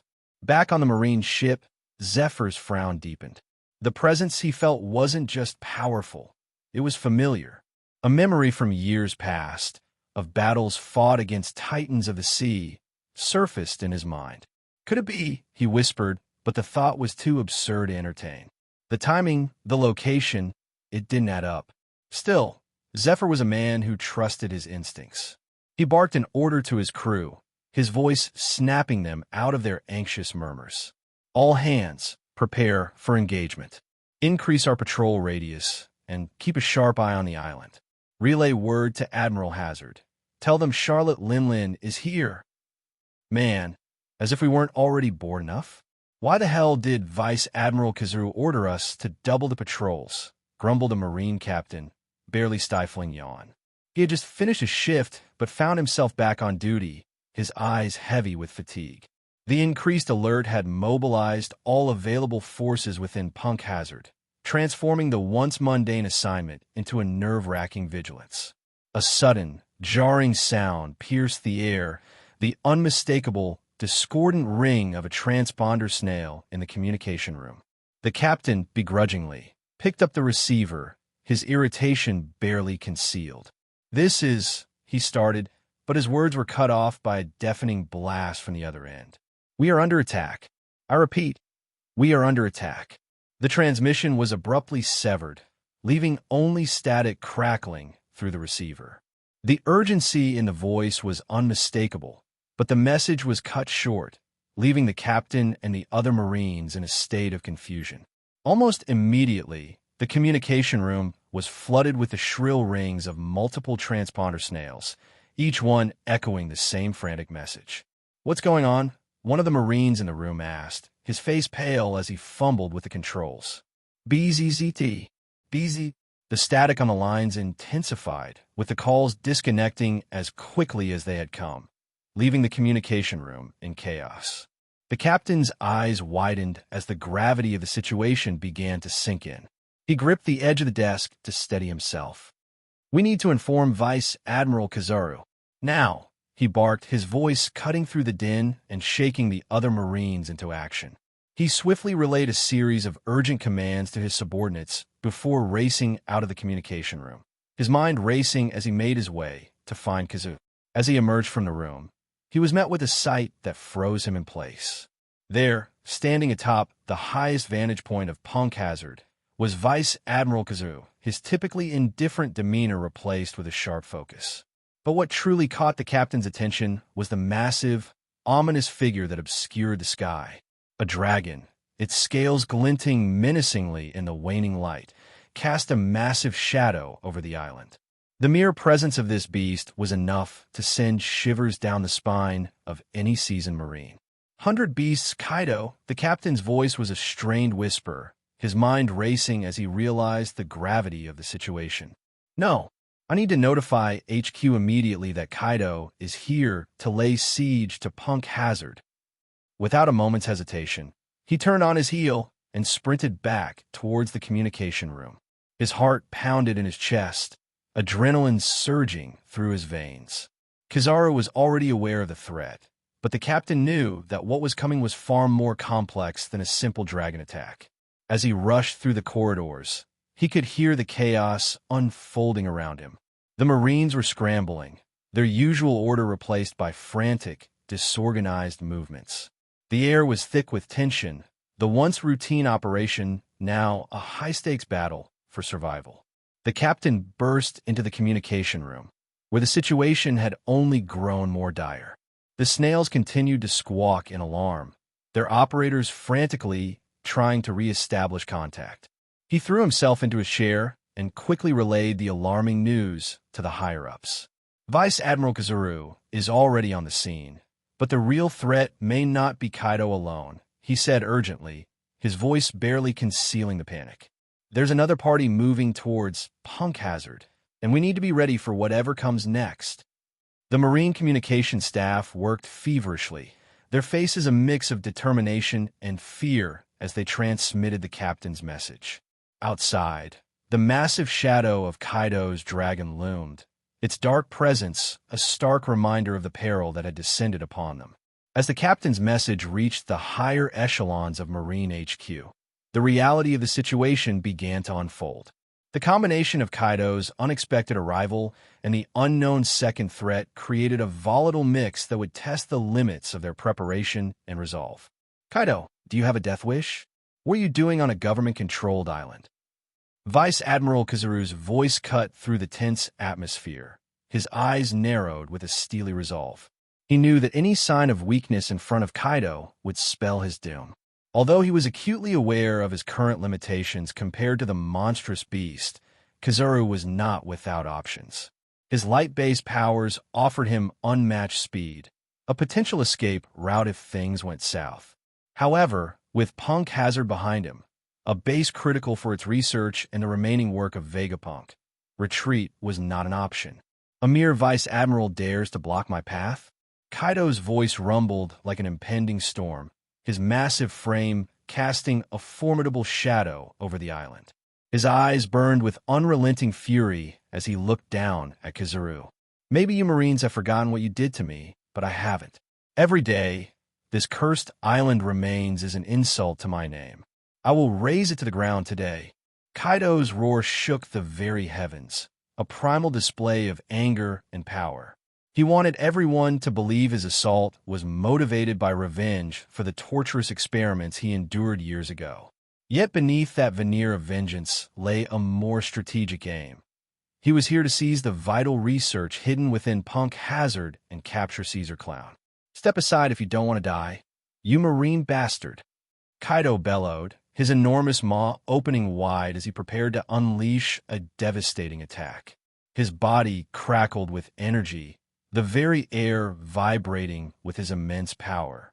In response, Kizaru's eyes flashed with determination.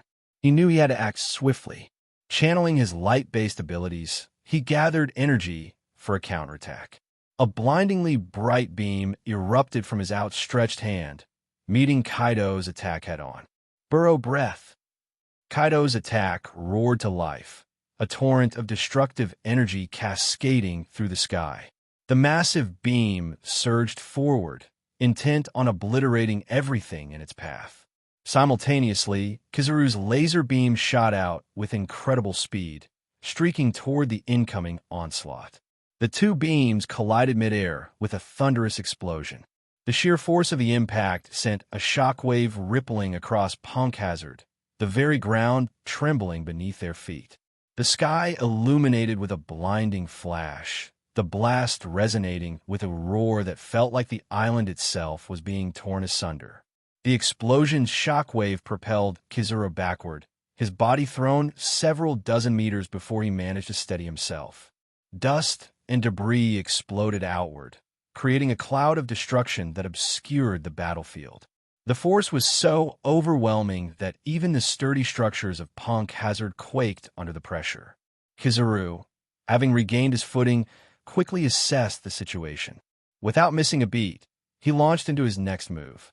"Yasakani no Magatama," he shouted, unleashing a barrage of light beams. The beams erupted from his body, covering the entire sky where Kaido hovered.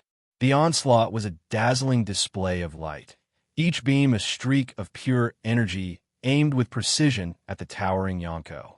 The light beams filled the air with a radiant intensity, their speed and power creating a mesmerizing, almost hypnotic effect. Kaido roared in defiance, his dragon form twisting and turning to evade the relentless assault. The beams cut through the sky like searing blades, each impact sending shockwaves through the air. Despite the barrage, Kaido remained a formidable opponent. He unleashed his own countermeasures, his body glowing with a menacing aura as he deflected the beams with his own energy. Just as the two titans, Kaido and Kizaru, were poised for another explosive clash, a series of catastrophic explosions erupted along the shoreline of Punk Hazard's main port. The ground quaked violently, and the air was filled with the deafening roar of destruction. Kaido and Kizaru instinctively turned their heads, their observation haki detecting the approach of new and formidable presences. For marine battleships that had been anchored near the island were obliterated in a single, devastating volley. The powerful railgun mounted on Daffy's new ship, Anne's Mercy, had unleashed its fury. The once mighty vessels were blasted to smithereens, their remains scattered across the sea like fragments of a shattered dream. Before I could even utter a word of caution, Dafi's eyes, now glowing a menacing crimson, were locked on Kaido. With a fierce determination, he propelled himself forward, his body cutting through the air as he headed straight for the towering Yonko hovering above Punk Hazard. "Isho-san, keep an eye on my brother," I commanded, my voice laced with urgency. "We have more company incoming. Whoever they are, they're formidable." As I spoke, my haki detected several other powerful presences approaching Punk Hazard from different directions. Among them was one life sign I recognized immediately, bringing a smile to my face despite the chaos. It had been years since we had last crossed paths. He must have grown into a formidable young man by now. "Understood, Ross Cohen, just be careful out there. And are you sure about sending little Lucci alone?" He was already aware of the mission that I had set for Lucci, and I just gave the man a nod assuring that everything was all right. Isho nodded in response, his gravity powers activating as he manipulated the ship's trajectory, guiding us swiftly towards the shore. The railguns on Dafi's vessel continued their relentless assault, ripping through the marine defenses and creating a widening path of destruction. I turned my attention back to Lucci. "Go, Lucci. Find a fruit. I hope it truly is destined for you," I instructed, my voice firm with conviction. Lucci nodded resolutely. Despite the vast difference in their power levels, Dafi was relentless. He attacked with the ferocity of a man possessed, his blue flames swirling around him like a living force of nature. Yet, despite his best efforts, the damage he dealt was minimal. Dafi had yet to master the infusion of Conqueror's haki into his attacks, a crucial technique that Kaido had already mastered. As a result, Kaido, who had already reached the threshold of Emperor-level strength, barely flinched under Dafi's assault. I watched the battle unfold with a mixture of concern and calculation. The last time Kaido and I crossed paths in Wano, he was still no match for Oden. But now he had grown stronger, much stronger. I couldn't help but wonder if, with his current strength, Kaido could have taken down Oden at his peak. Battles at this level were unpredictable. A single move could change the entire outcome. For now, Kaido was at a low-tier Emperor level, a far cry from the level he had reached in the original timeline. Perhaps my intervention in Wano had shattered his illusion of invincibility, pushing him to truly awaken his innate potential. This development made my brother's goal of taking Kaido's head that much harder to achieve. As for Dafi, he was strong, undeniably so, but he was still far from matching Kaido.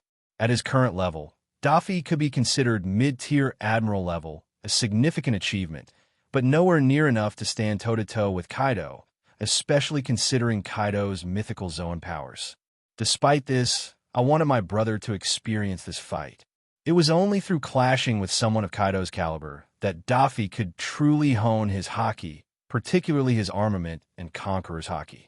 Though Dafi trained relentlessly with Isho, there was no substitute for the lessons learned in battle, especially against an Emperor-tier opponent. And with me overseeing their fight, I could ensure my brother's safety, stepping in if things went too far. But I knew that, like me, Dafi needed this harsh wake-up call. I had received mine at the hands of Garp, and it had made me stronger, more determined. Dafi, on the other hand, had been slacking since our victory over Marcus, growing complacent. I couldn't allow that. Dafi's ambitions and the challenges we faced required strength far beyond what he currently possessed. Unlike me, Dafi had reached his 20s. His growth would soon begin to slow, and the window of opportunity to capitalize on his potential was shrinking. He needed to push himself, to test his limits, and this fight with Kaido was the perfect crucible. The road ahead was fraught with dangers far greater than Kaido, and I needed Dafi to be ready. Not just strong, but powerful enough to face whatever came our way. As I watched Dafi struggle against Kaido, I knew that this fight would be a turning point for him, a moment that would either break him or forge him into the warrior he needed to become. Worororo. Doflamingo, you little bastard, I should have killed you the last time instead of handing you over to those government dogs. It would have spared me so much trouble and humiliation, Kaido roared, his voice reverberating through the skies like thunder. His eyes narrowed, the fury in them blazing as he fixed his gaze on Daffy. Your brother. Where is he hiding? Without waiting for an answer, Kaido unleashed a devastating attack. Burrow breath, he bellowed, firing a colossal beam of destructive energy straight at Daffy.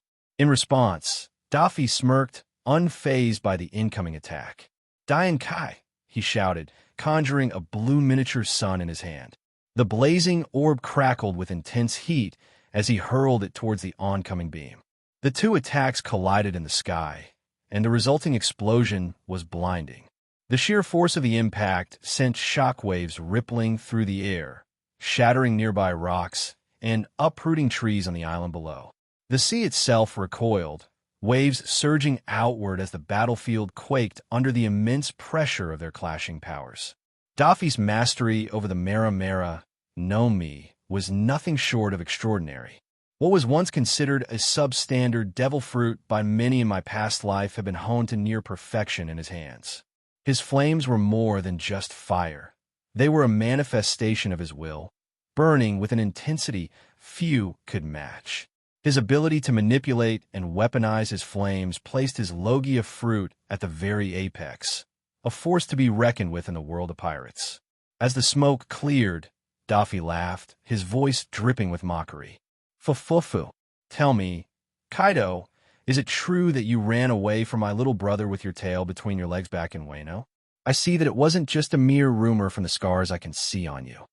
Daffy's taunt was followed by a swift maneuver as he dodged Kaido's massive maw, which snapped at the fiery dragon Daffy had created.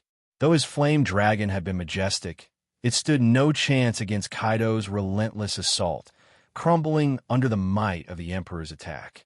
Kaido's expression darkened, his anger simmering just below the surface. But despite his growing rage, he didn't lose his composure. The skies above continued to rumble ominously, a reminder of the power Rosinante wielded. Kaido knew better than to underestimate the younger Don Quixote. The last encounter in Wano had taught him that much. Even as he focused on Daffy, his senses were on high alert, wary of a potential attack from the second Don Quixote. Daffy's grin widened, but beneath that twisted smile, there was a seething, barely contained rage. His eyes, once filled with a sinister glee, now burned with an intense fury as he glared at Kaido, the monster who had torn his family apart. Fufufu. Kaido, you think you understand despair? You think you know what it means to make someone suffer? I'll show you what true despair is. His voice, usually dripping with mockery, was now laced with venom, each word a dagger aimed at Kaido's heart. The day you spared my life, you signed your own death warrant. I swear on my name as a Don Quixote, and on the names of Pika, Treble, and every single member of my family who fell because of your treachery, I will take your head. Daffy's voice rose to a furious roar, his hatred and pain bleeding into every syllable. I'll present it as a requiem for their souls, a final tribute to the ones you took from me. His anger fueled his power as he summoned a massive pillar of flame, the heat of his rage manifesting into a roaring inferno. This was not just a battle. It was an oath, a vow born from the deepest recesses of his soul. The flames that erupted from him weren't merely a display of power. They were the embodiment of his resolve, his promise that Kaido would pay for every drop of blood spilled, every tear shed, every life lost. His pain and rage surged through him like a tidal wave, unstoppable and all-consuming, driving him forward with a singular purpose: to kill Kaido with his own hands, no matter the cost. The pillar of flame he unleashed was the manifestation of that vow, a searing testament to his unbreakable resolve. His body lifting off the deck as he used Jeppo to launch himself towards the island, moving with the precision and agility of a deadly predator. As Daffy charged towards Kaido, I observed him with a mixture of pride and concern. Despite the vast gap in their power, I understood his rage and his drive. Kaido's betrayal had fractured our family, and the scars ran deep. Daffy's anger was palpable, and though he was not yet strong enough to take down Kaido on his own, he was determined to confront the beast that had torn their world apart. I dissolved into lightning, the crackling energy enveloping me as I prepared to join the fray. The crackling arcs of electricity illuminated the darkened sky, reflecting the tumultuous storm of conflict that raged around us. The sky above Punk Hazard was a roiling tempest, with dark clouds churning and swirling as my lightning powers reshaped the very weather around us. The once clear horizon was now cloaked in a maelstrom of shadows, punctuated by brilliant arcs of electric energy. The arrival of new forces had thrown both Kaido and Kizaru off balance, their frowns deepening as they assessed the worsening situation. "Kaido, you damn bastard!" Daffy's roar cut through the chaos, his voice resonating with raw fury. His entire body erupted into a conflagration of bluish flames, transforming him into a massive, serpentine dragon of fire. The blazing form shot towards Kaido with a ferocious speed, a living embodiment of rage and power. The inferno roared and crackled as it carved a path through the darkened sky. The red lightning that accompanied Daffy's transformation struck out violently, cascading across the battlefield and scattering any Marines who had braved the storm in preparation for the impending clash. The sheer force of the lightning left a swath of unconscious bodies in its wake, the ground littered with those unfortunate enough to be caught in the storm's fury. Daffy's conqueror's haki erupted with an intensity that seemed to warp the very air around him. The overwhelming pressure rolled out in a tangible wave, causing nearby Marine forces to stagger and falter. Kaido, sensing the monumental force approaching, immediately responded by unleashing his own conqueror's haki. The clash of these two titanic wills was like a cosmic collision, an invisible storm that shook the island and sent ripples of fear through the hearts of those within range. Kizaru watched with a detached curiosity, content to let the two formidable adversaries duke it out. For him, the ongoing battle between Kaido and Daffy was an opportunity to maintain his strategic advantage, leaving him free to focus on other threats or perhaps even withdraw if necessary. The tension between the two was a spectacle that suited his dispassionate demeanor. However, the situation grew increasingly complicated. Daffy wasn't alone in his assault. Emerging from the chaos were several other formidable figures, each of them wielding their own brand of power. The new arrivals, who had been moving stealthily in the shadows, were now stepping into the fray with their own distinct and threatening abilities. Their presence only added to the growing maelstrom of conflict that surrounded Punk Hazard. As Kaido prepared to confront the oncoming dragon of flames, his massive form braced against the gale of Daffy's fury.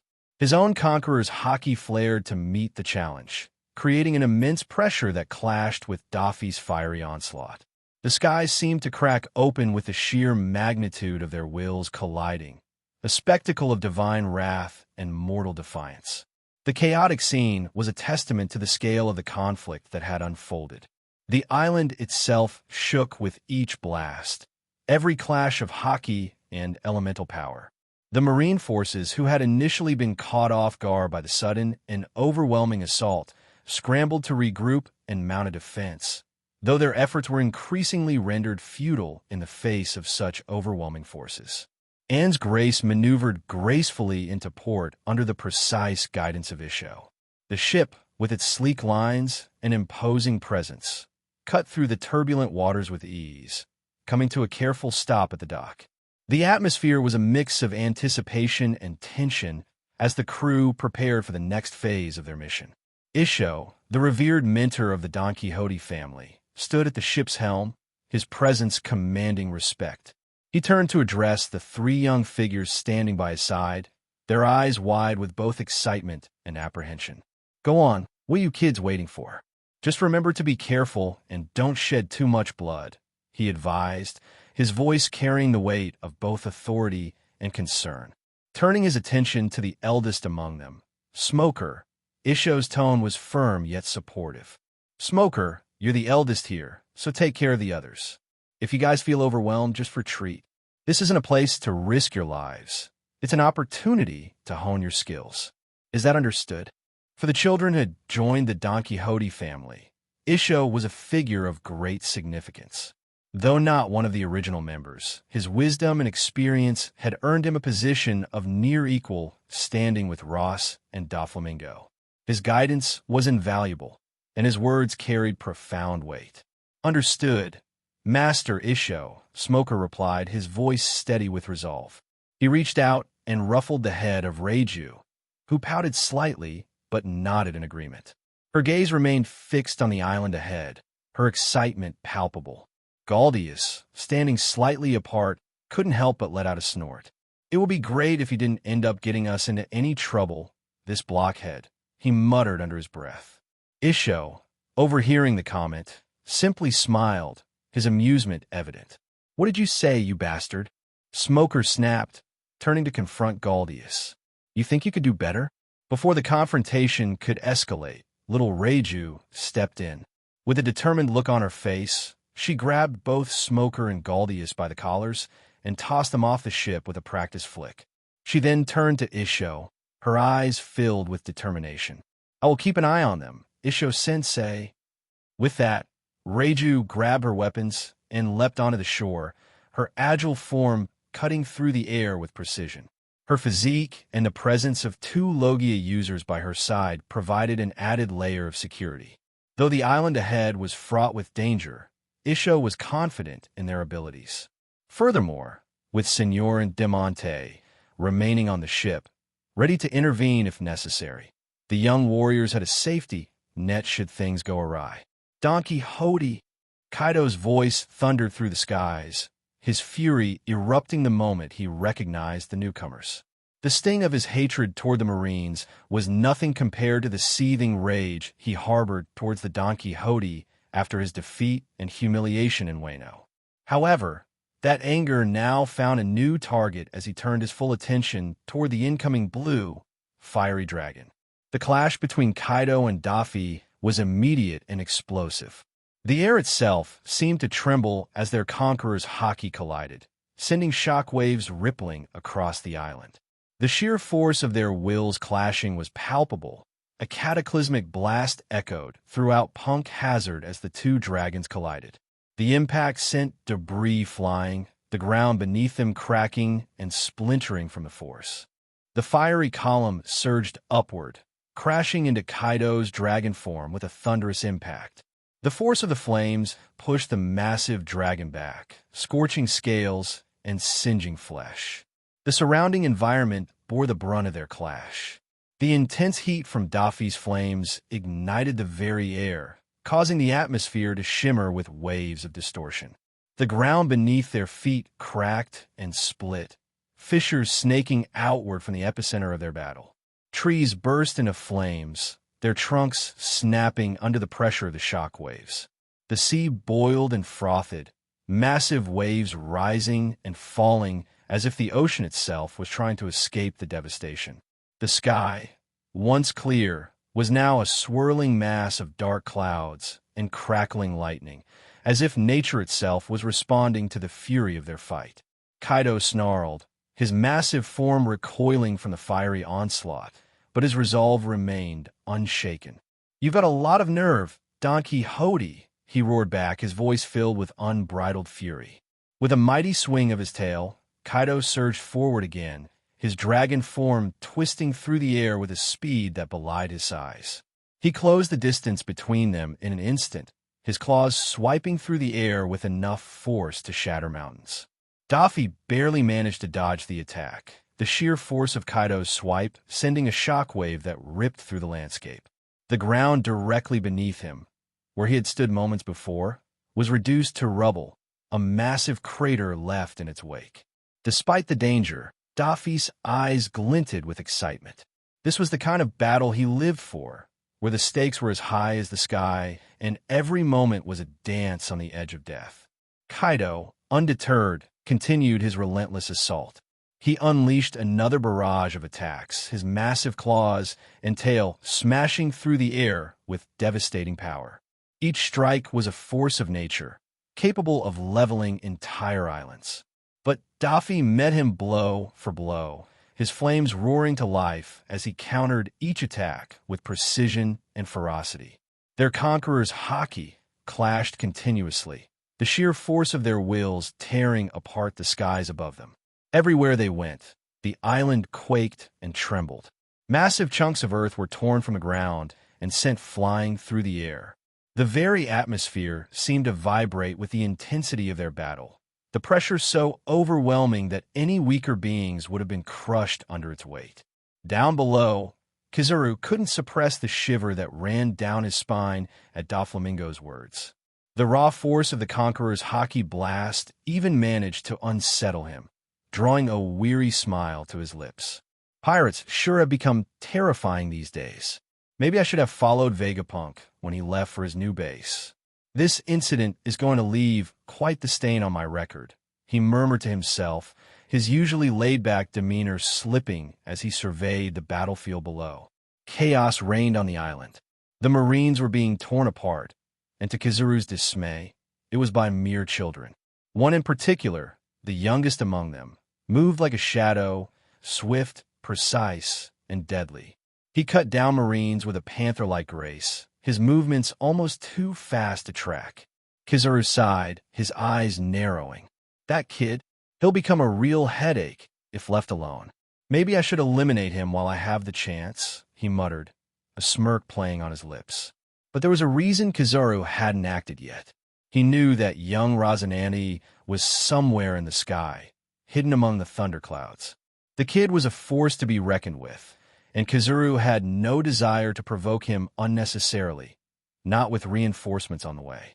But as his observation haki detected the incoming backup, a decision crystallized in his mind. Now was the time to strike.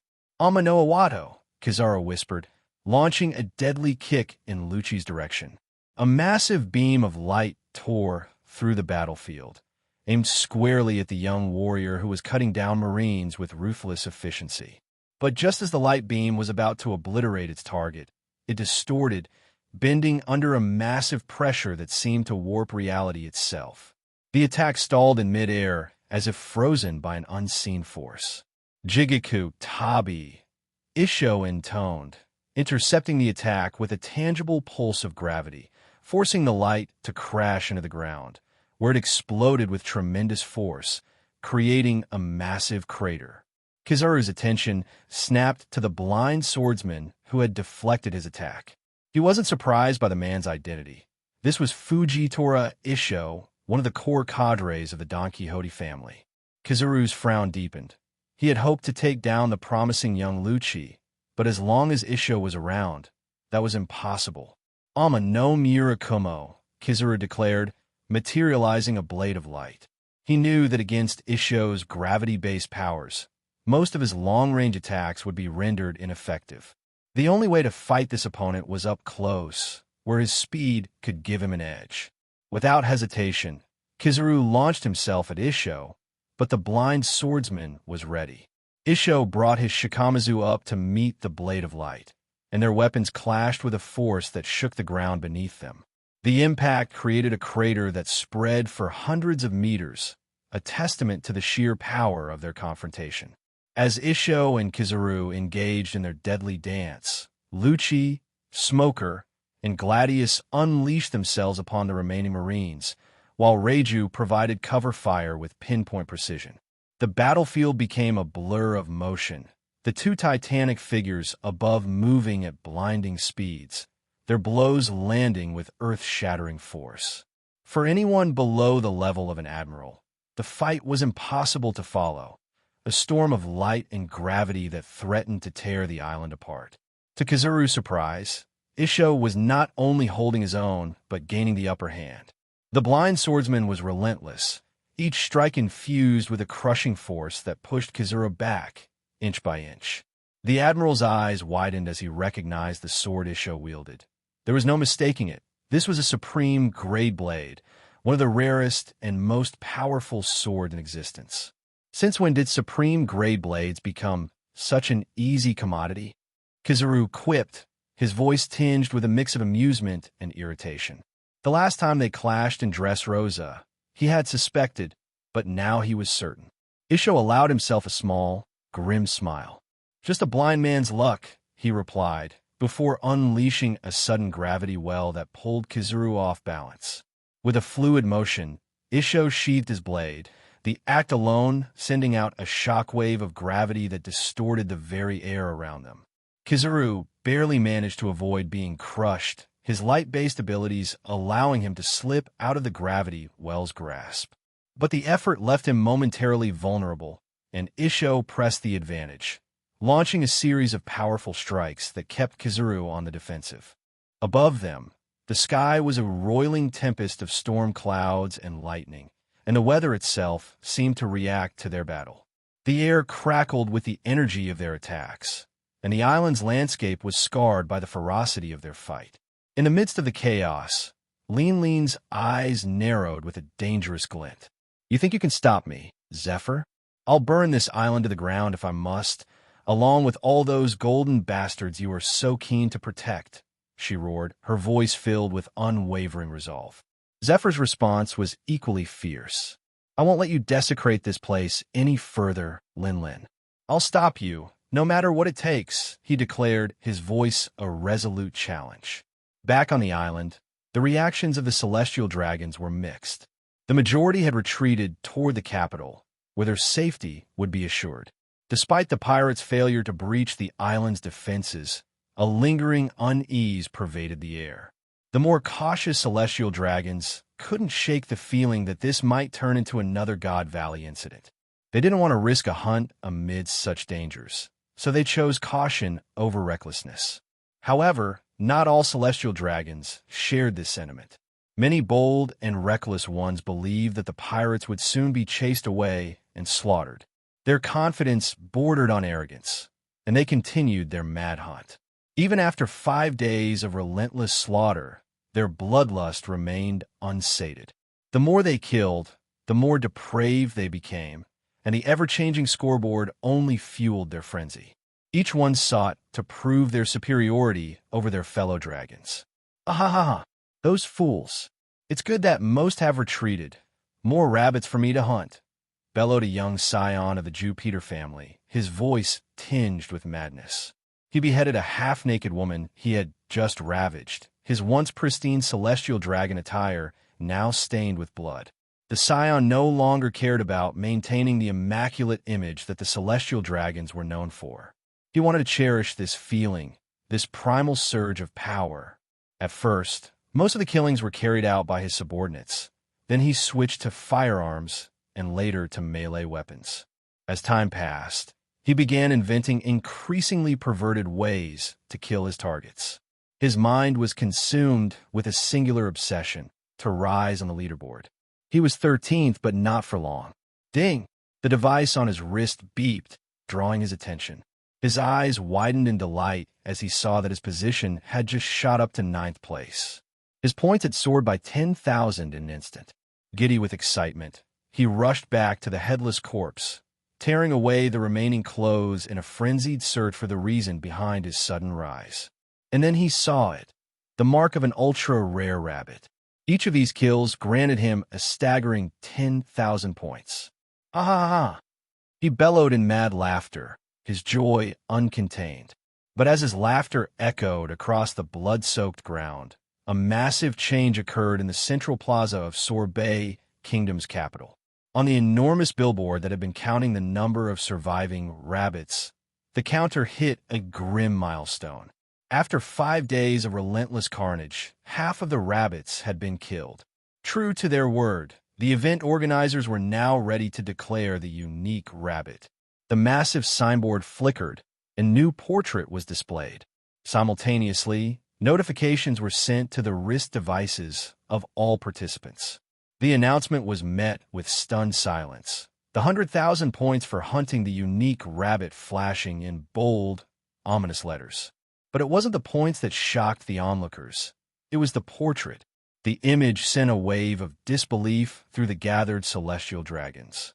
Only a select few, including Aganya, the God's Knight, and a handful of others who were privy to the target's identity, remained composed. The unique rabbit was none other than one of their own, a fellow celestial dragon, Don Quixote Harling. "Father, Don Quixote Njosgard whispered, his voice trembling as he stared at the billboard in the central plaza. His mind reeled, unable to comprehend what was happening. This had to be a mistake. At first, Njosgard had taken part in the hunt, reveling in the killing. But after the first few murders, the thrill had turned to horror. Unable to stomach the slaughter any longer, he had quietly withdrawn to the central plaza, seeking refuge from the madness.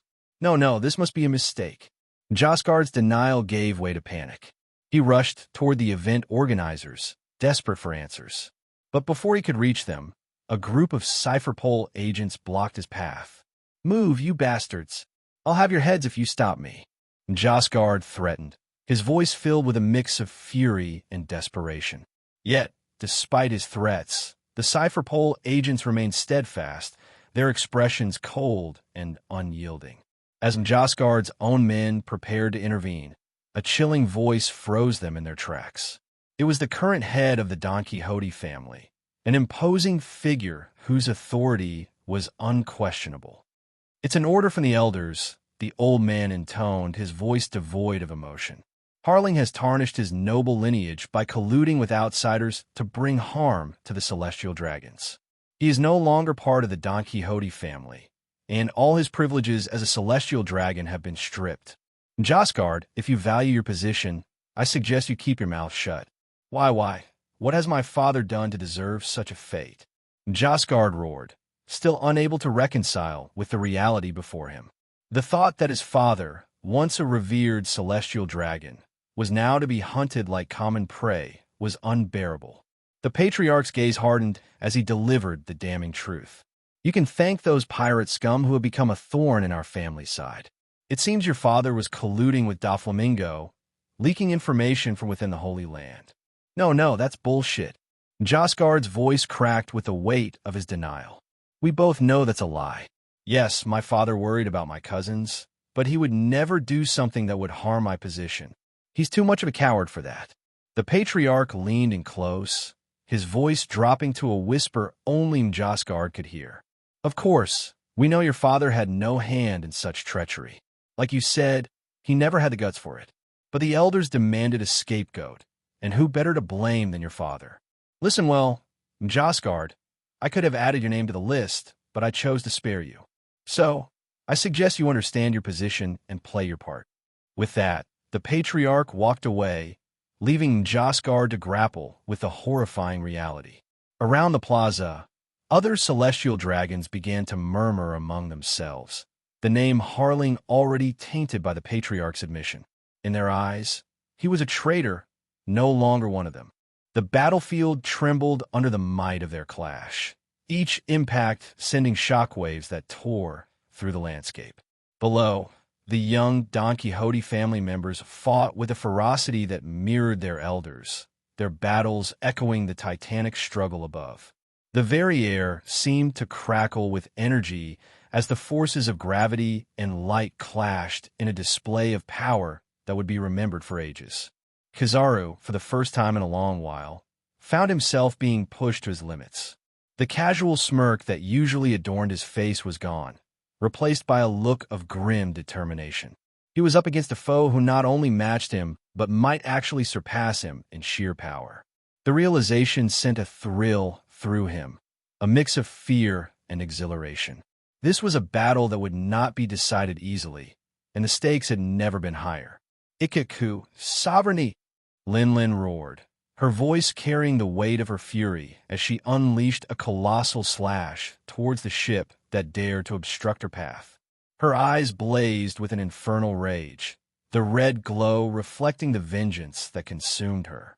Golden Lion Shiki was wreaking havoc on the island, and despite the chaos, a man who seemed to be from the world government was managing to contain Shiki's rampage. Lin had no recollection of such a man, and the events on Fishman Island that Katakuri had once shared illuminated the hidden machinations of the world government. She now understood that there were secrets they had carefully guarded, secrets that fueled her resolve to seize control of the world. But for now, her focus was on getting onto the island where Shiki was and reclaiming her territory from the yellow cat who dared to barge into her territory while she was away. Yet, Admiral Zephyr stood as an immovable barrier in her path. His presence alone was a testament to his formidable power. "Black Pulsar," Zephyr declared, his voice resonating with unwavering determination. He didn't flinch as Lin's massive, island-swallowing beam of sword energy hurtled towards him. With a powerful thrust, Zephyr propelled himself forward.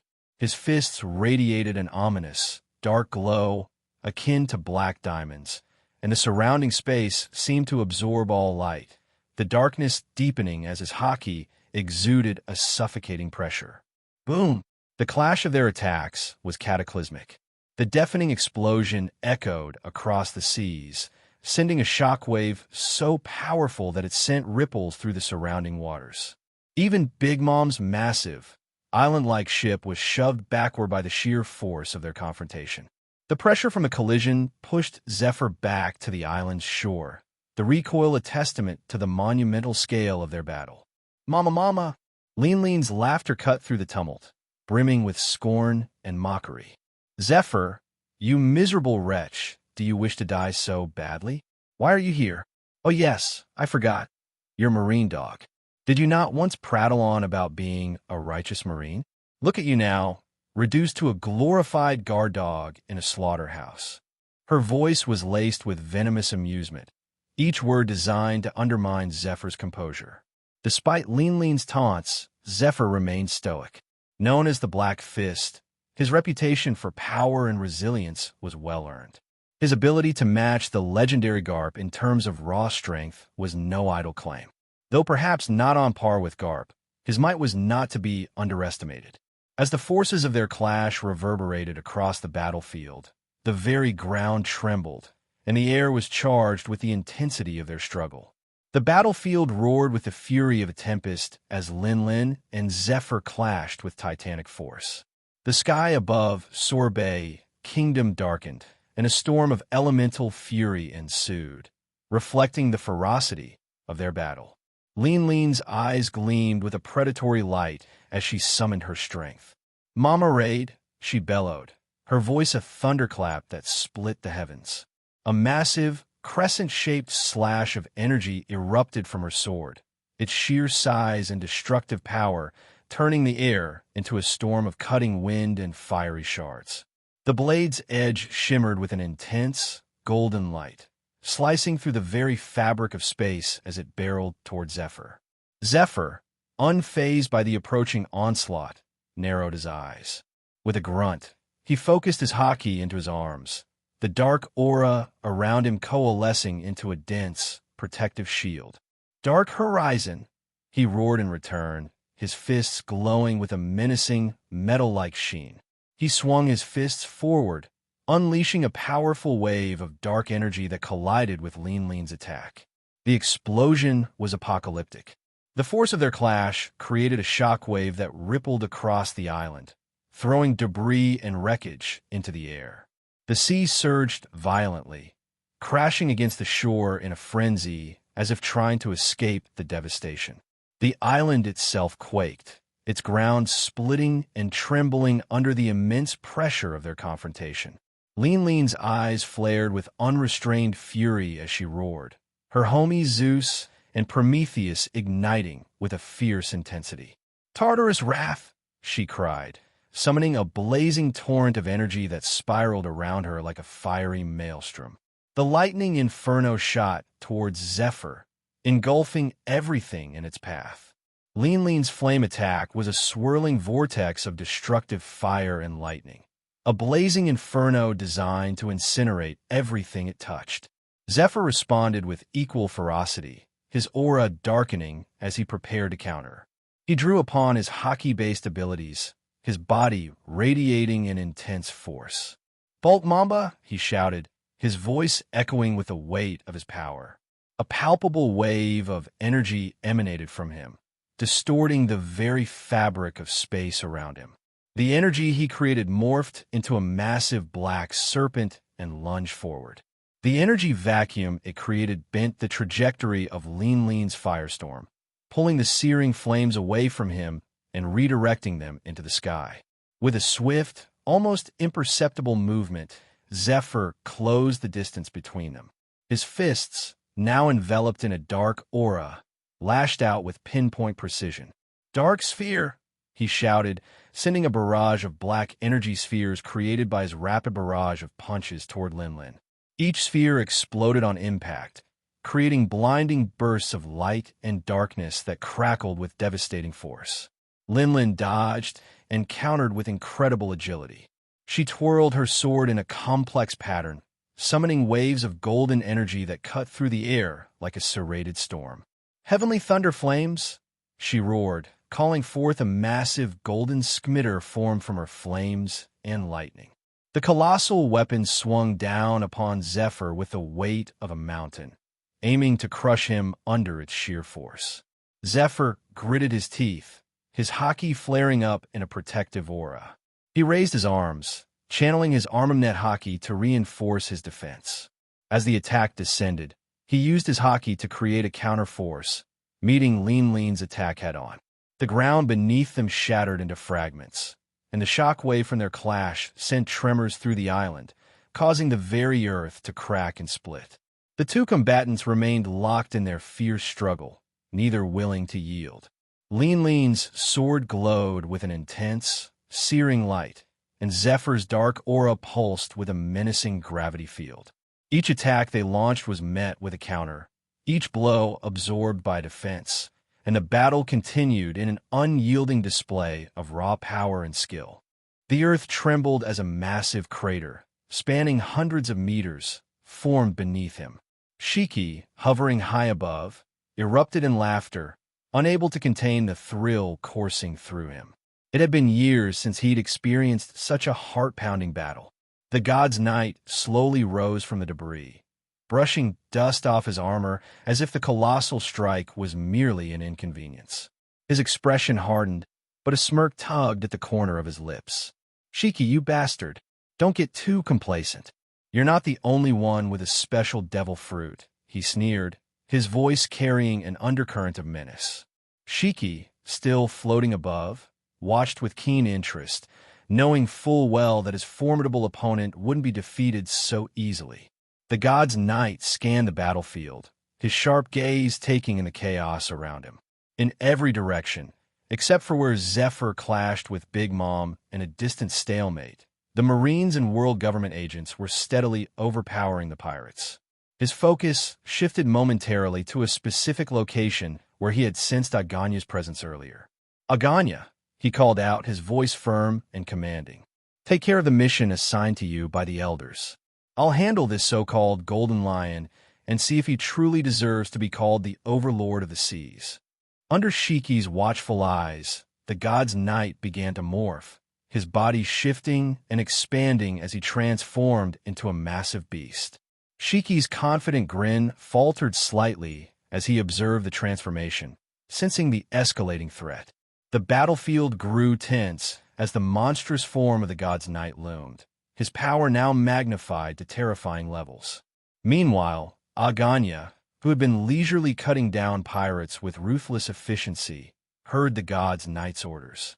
She paused, her blade dripping with the blood of her latest victim, a cruel smirk spreading across her face.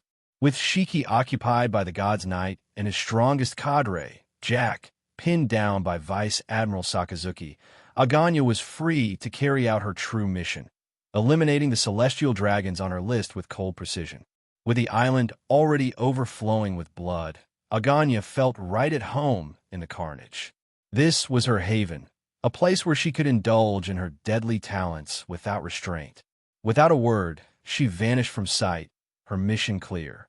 The scent of death clung to the air as she moved with lethal intent, her presence a shadow in the chaos, poised to strike down her targets with merciless efficiency. "Punk Hazard, New World. Shit, is that what I think it is?" Smoker's voice trembled with a mix of shock and disgust as his gaze locked onto the massive corpse sprawled across the dissecting table. The sight of the giant's lifeless, mutilated body was grotesque, and the harsh lighting cast eerie shadows across the room, making the scene all the more horrifying. He wasn't alone in his unease. Lucci, with his usual cold demeanor, narrowed his eyes, while Gladius and Reju stood silent, their expressions darkening as they took in the gruesome display. They had broken into the facility with the intention of gathering information about the experiments and helping Lucci find the prized devil fruit, but none of them had expected to stumble upon something so monstrous. The island they were on was deceptively serene on the surface, covered in lush green forest that stretched as far as the eye could see. The trees were tall and ancient, their leaves forming a dense canopy that allowed only slivers of sunlight to filter through, casting the ground below in dappled shadows. But beneath this tranquil facade, the island harbored secrets, dark, twisted experiments carried out by the world government. Scattered throughout the forest were various research stations, each constructed at a distance from the others, to carry out different experiments in isolation. These stations were like scars on the otherwise pristine landscape, cold metal structures that seemed out of place amidst the natural beauty. The stations were heavily fortified, designed to protect the secrets within from prying eyes. But today, most of the island's defenses had been drawn away.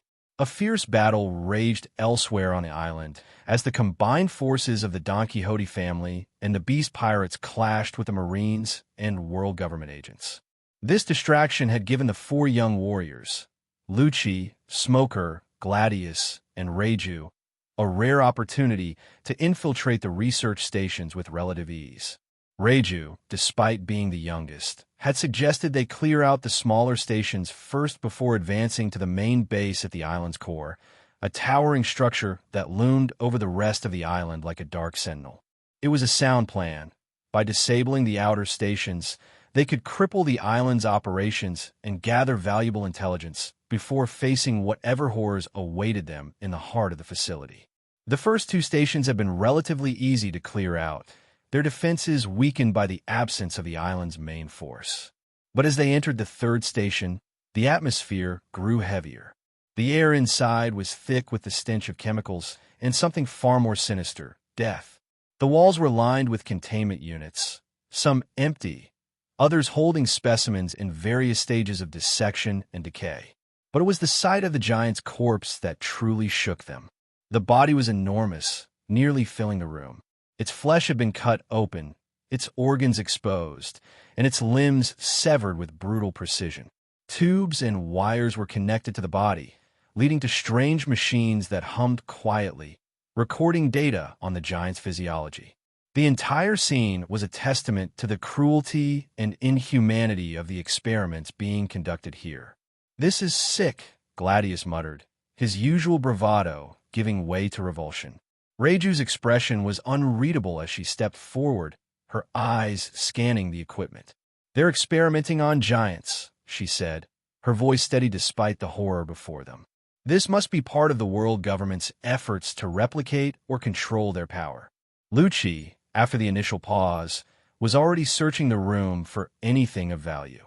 "We need to gather what we can and destroy the rest. Leave nothing behind for the others. If this is what they're doing here, imagine what's in the main base." But deep in Josgard's heart, a rage unlike any he had ever known began to fester. He knew the truth. His father was innocent.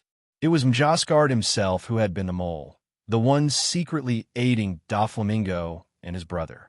The bond they shared was one forged in childhood, an unbreakable connection that even the Holy Land couldn't sever. They had been inseparable, spending their days together, often bossing around Rosinante, who followed them like a loyal duckling. But now, his father was paying the price for his actions. Josgard's fury simmered beneath the surface, a hidden fire that threatened to consume him. He wanted to scream, to confess that it was him, not his father, who deserved to be hunted. But he knew better. His time for vengeance would come, but for now, he had to find a way to save his father.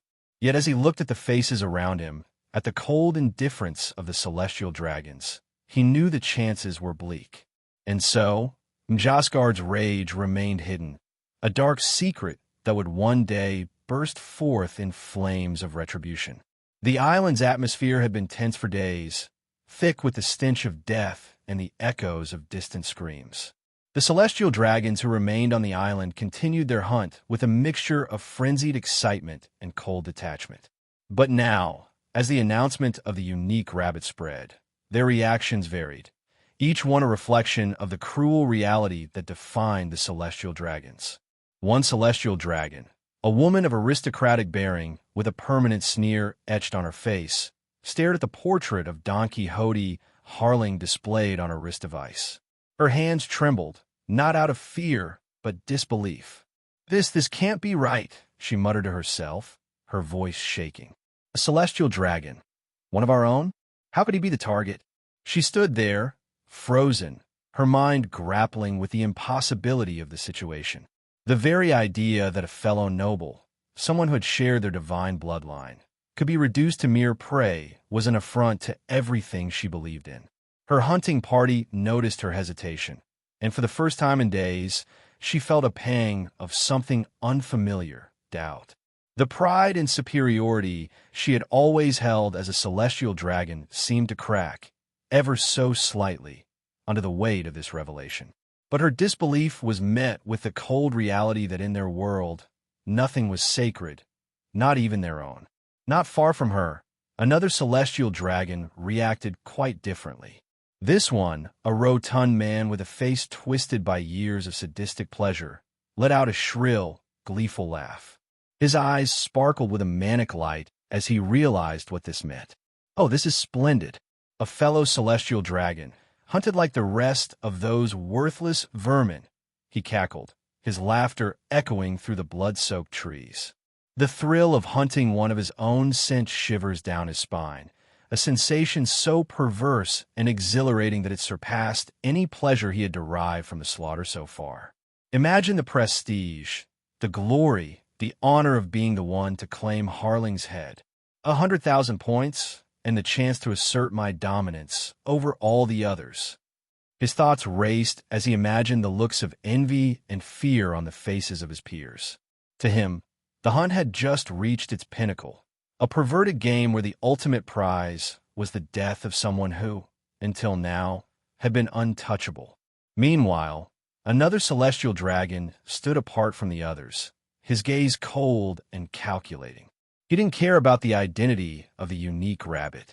To him, Harling was nothing more than a means to an end, a stepping stone toward victory in this grotesque competition. He glanced at the 100,000 points flashing on his device, the sheer magnitude of the number igniting a cold fire of ambition within him. "Harling or not, it makes no difference," he murmured, more to himself than to anyone else. "All that matters is the points. With those points, I can secure my place at the top, above all the others." His voice was devoid of any emotion, no thrill, no disbelief, just a simple, ruthless desire to win. In his eyes, Harling was already dead, his life nothing more than a currency to be exchanged for status and power. He tightened his grip on the hilt of his sword, his mind already plotting the most efficient route to track down his target. To him, this was not a hunt. It was a transaction. As the island continued to echo with the sounds of the hunt, the reactions of the celestial dragons painted a disturbing picture of their world.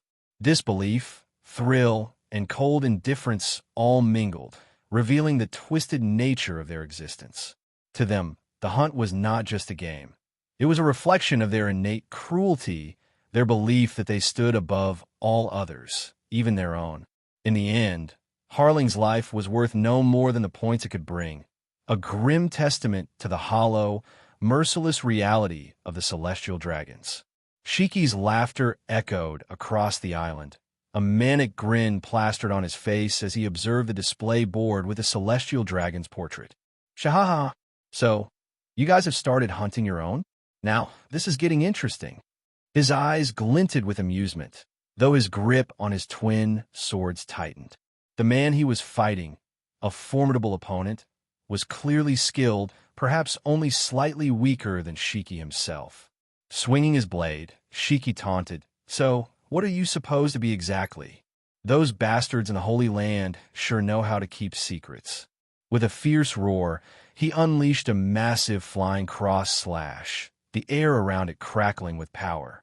"Lion's Claw!" The man opposite him, clad in the distinct attire of a cipher pole Aegis unit, remained unfazed. With a swift somersault, he retaliated, sending a powerful, hockey-infused Renkyaku slicing through the air to meet Shiki's attack head-on. Sky Slicer.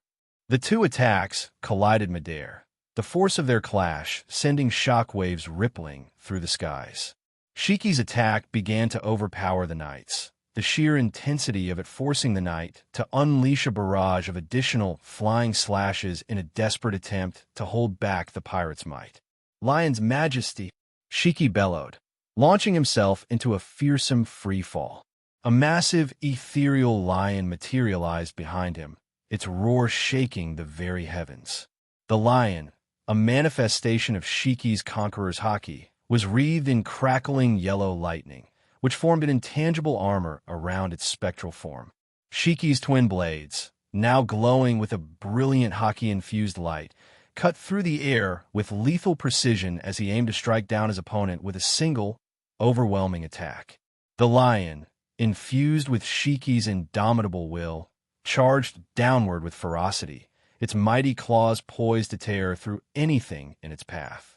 The skies seemed to tremble, the sheer force of Shiki's descent causing the very clouds to part.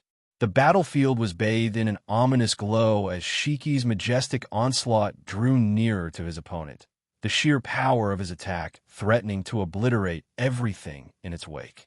The god's knight narrowed his eyes, bracing himself against the force of Shiki's devastating attack. Despite his best efforts, the sheer power of Shiki's lion's majesty sent him hurtling toward the ground, where he crashed with a thunderous impact. Smoker, still staring at the giant's corpse, clenched his fists. Let's make sure they don't get the chance to continue. As the four kids rummaged through the facility, a cold, shrill laughter echoed throughout the chamber, freezing them in their tracks. Shirororo, I thought it was the intruders, but it seems like a bunch of children have escaped their confinement, the voice mused, dripping with condescension. From the metal ramp above, Caesar Clown, the notorious scientist, looked down on them, a smug grin plastered across his face. His sharp eyes gleamed with malice as he observed the four young intruders who immediately went on guard, readying themselves for whatever trickery he might unleash. Caesar had hidden himself away the moment he realized the island was under siege. A coward at heart, he had no desire to get caught in the crossfire. His plan was simple: surrender to whoever emerged victorious. He didn't care who he worked for as long as he could continue his experiments. His one true goal was to surpass Vegapunk and be recognized as the greatest mind in the world. For that, he would sell his services to the highest bidder, be it the world government or the most ruthless pirate. Tui, it's just one of them. Smoker spat, his tone filled with disdain. Maybe we should teach him a lesson. Unlike Lucci and Gladius, Smoker's character was being molded in the direction of Isho, the blind swordsman who valued justice above all. Though he recognized himself as a pirate, Smoker didn't revel in needless cruelty. He loved the thrill of adventure and the power of freedom, but he had a moral code. The Don Quixote family, to him, was more than just a group of pirates. It was the family he had never had, a place where he belonged. He didn't care how others viewed them as monsters because, to him, they were the only people who ever cared about him. It was contradictory, but he learned to live with it. Lucci, on the other hand, had a different agenda. He gave Caesar only a superficial glance, his mind already working on what he needed.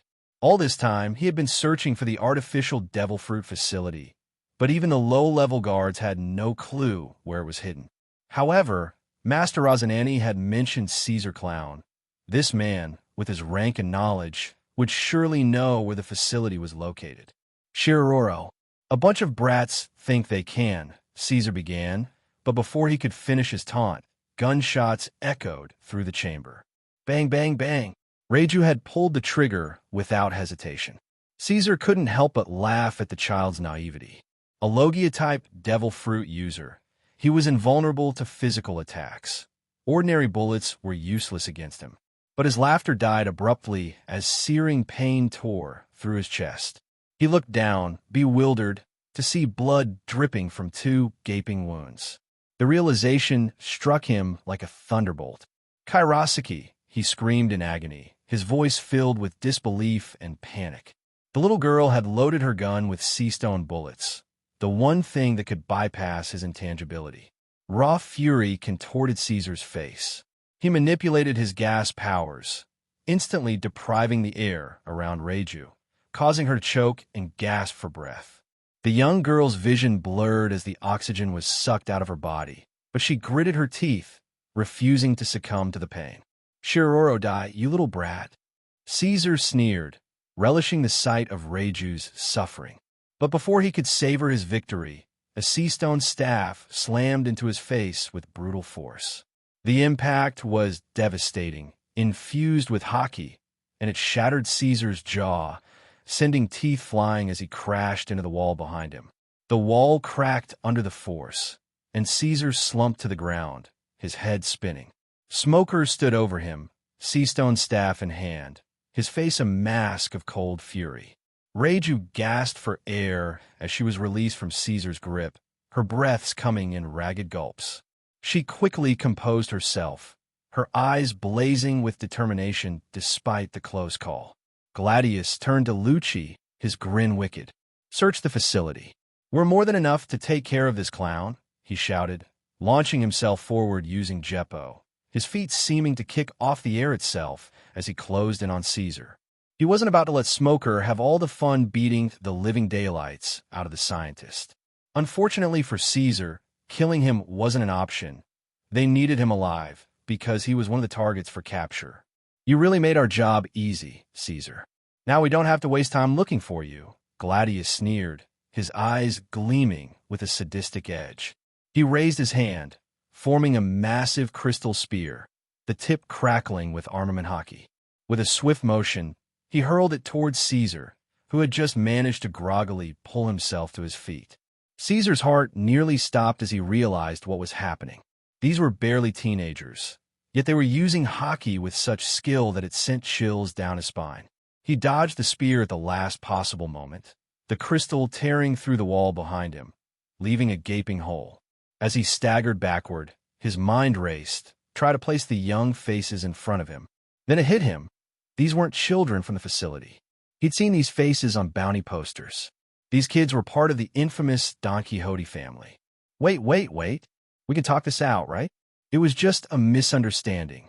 Caesar's voice was frantic as he tried to reason with them, hoping to catch them off guard. But he knew he was in deep trouble. Both teens were Logia users like himself. And to make matters worse, one of them seemed to control smoke, which negated most of his lethal techniques. Every time he tried to spread his poison gas, the smoke would neutralize it effortlessly. Smoker chuckled, his expression a mix of amusement and menace. "It's too late for that, you clown. Now that you've attacked Lady Reiju, you're in for one hell of a punishment," he teased, tossing the sea-stone weapon to Reiju, who caught it deftly, though she huffed in annoyance at Smoker's playful use of Lady. "Yeah, we need to beat you to a pulp," Gladius added with a wicked grin.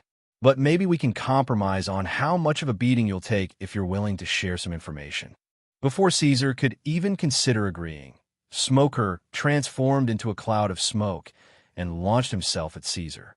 The scientist barely had time to react before Smoker's smoky tendrils wrapped around him, squeezing tightly.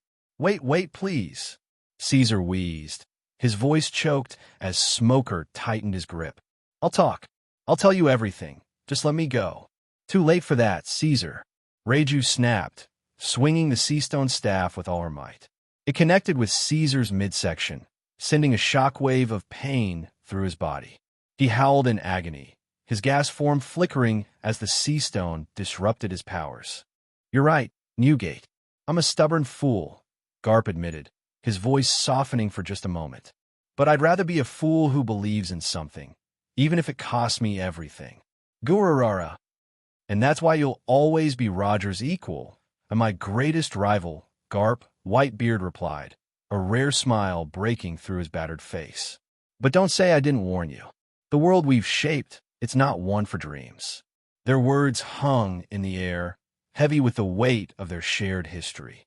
But even as they spoke, Their wills clashed with the force of 1,000 storms. The ground beneath them split and crumbled, the ocean surging as if to consume the land. But neither man would back down, for they were more than just warriors. They were legends, each with a vision for the world they sought to protect, even if it meant destroying each other in the process. Whitebeard's resolve hardened as he weighed the situation. Realizing that a direct confrontation with Garp could be disastrous, he decided to seek a compromise. The looming threat of being encircled by the Marines was a serious concern. If they closed in on his crew, they would be at a severe disadvantage. While he had faith that Garp wouldn't resort to such underhanded tactics, understanding that even now, Bogart aboard Garp's ship had the power to overwhelm his own division commanders, Whitebeard also knew that Marco and the other commanders were still far from reaching their full potential. Despite their mutual respect, Whitebeard was acutely aware of the broader implications. The situation was more precarious than it appeared. Garp's presence alone was enough to keep his crew from acting rashly, but he couldn't extend the same courtesy to the rest of the Marines. Sengoku, in particular, was a formidable threat. If Sengoku had a chance to strike, he wouldn't hesitate to encircle Whitebeard and his forces. Whitebeard's massive frame loomed over the desolate battlefield, his grip tightening around his naginata as he finally broke the tense silence between them. "So, tell me true, Garp. Are the rumors about the Ope no me true?" His voice was a low rumble, laced with both curiosity and suspicion. The stakes of this confrontation were too high, and despite his respect for Garp, he couldn't afford to gamble with the lives of his crew. If there was even a sliver of truth to the rumors, he needed to know. Garp's expression hardened as he met Whitebeard's gaze, the weight of the question pressing down on him. He knew the implications of such a question, and what it meant for the world if Whitebeard was on a desperate hunt for the ultimate devil fruit. "You're really putting your faith in rumors, huh, Newgate?" Garp sighed heavily, his voice carrying the weariness of a man who had seen too much. "I'm not sure who spread those lies, but I can tell you this much. You've made the trip from the New World for nothing. Do you really think the world government would put a fruit like that, the so-called ultimate devil fruit, up as a prize?" Whitebeard narrowed his eyes, scrutinizing Garp's words. He could sense no deceit, yet something still felt off. "You may be right, old friend," Whitebeard admitted, though his tone was laced with caution. "But the world nobles have done crazier things before. After all, they handed over a mythical Zoan to Kaido without batting an eye. If they could do that, who's to say they wouldn't offer up the Ope no me to lure in the strongest of us?" Garp's jaw clenched at the mention of Kaido. The parallels weren't lost on him, but the situation with Kaido was different, an anomaly, not the norm. He needed to dissuade Whitebeard before the entire world spiraled out of control, chasing after a mere rumor. "You're right, Kaido's fruit was special, but it's not in the same league as the Ope no me. The only reason you and others believe it's up for grabs is because the world government wants you to. They're playing a dangerous game, Newgate, one where they control the narrative to keep the real motive hidden." Whitebeard's frown deepened. He had spent years navigating the treacherous waters of a new world, and he wasn't easily fooled. "So, you're telling me that the 3 devil fruits being the prize of this hunt were just bait? A way to draw us all in like moths to a flame? What are they planning, Garp?" His voice was edged with frustration, the weight of his responsibility to his crew pressing down on him. Garp hesitated, his loyalty to the Marines warring with the respect he held for Whitebeard. "The world government isn't about to let anyone, not even you, get their hands on that fruit. They've let the rumors spread, fan the flames even, because it serves their purpose. The more chaos they can stir up, the better. While every pirate worth their salt is chasing shadows, they're focusing on something much bigger, something none of us can fully grasp yet." Whitebeard's mind raced. The world government's machinations were always complex, but this felt different, more sinister. "You're saying they're using us, all of us, as pawns in a game we don't even know we're playing?" Garp's silence was telling.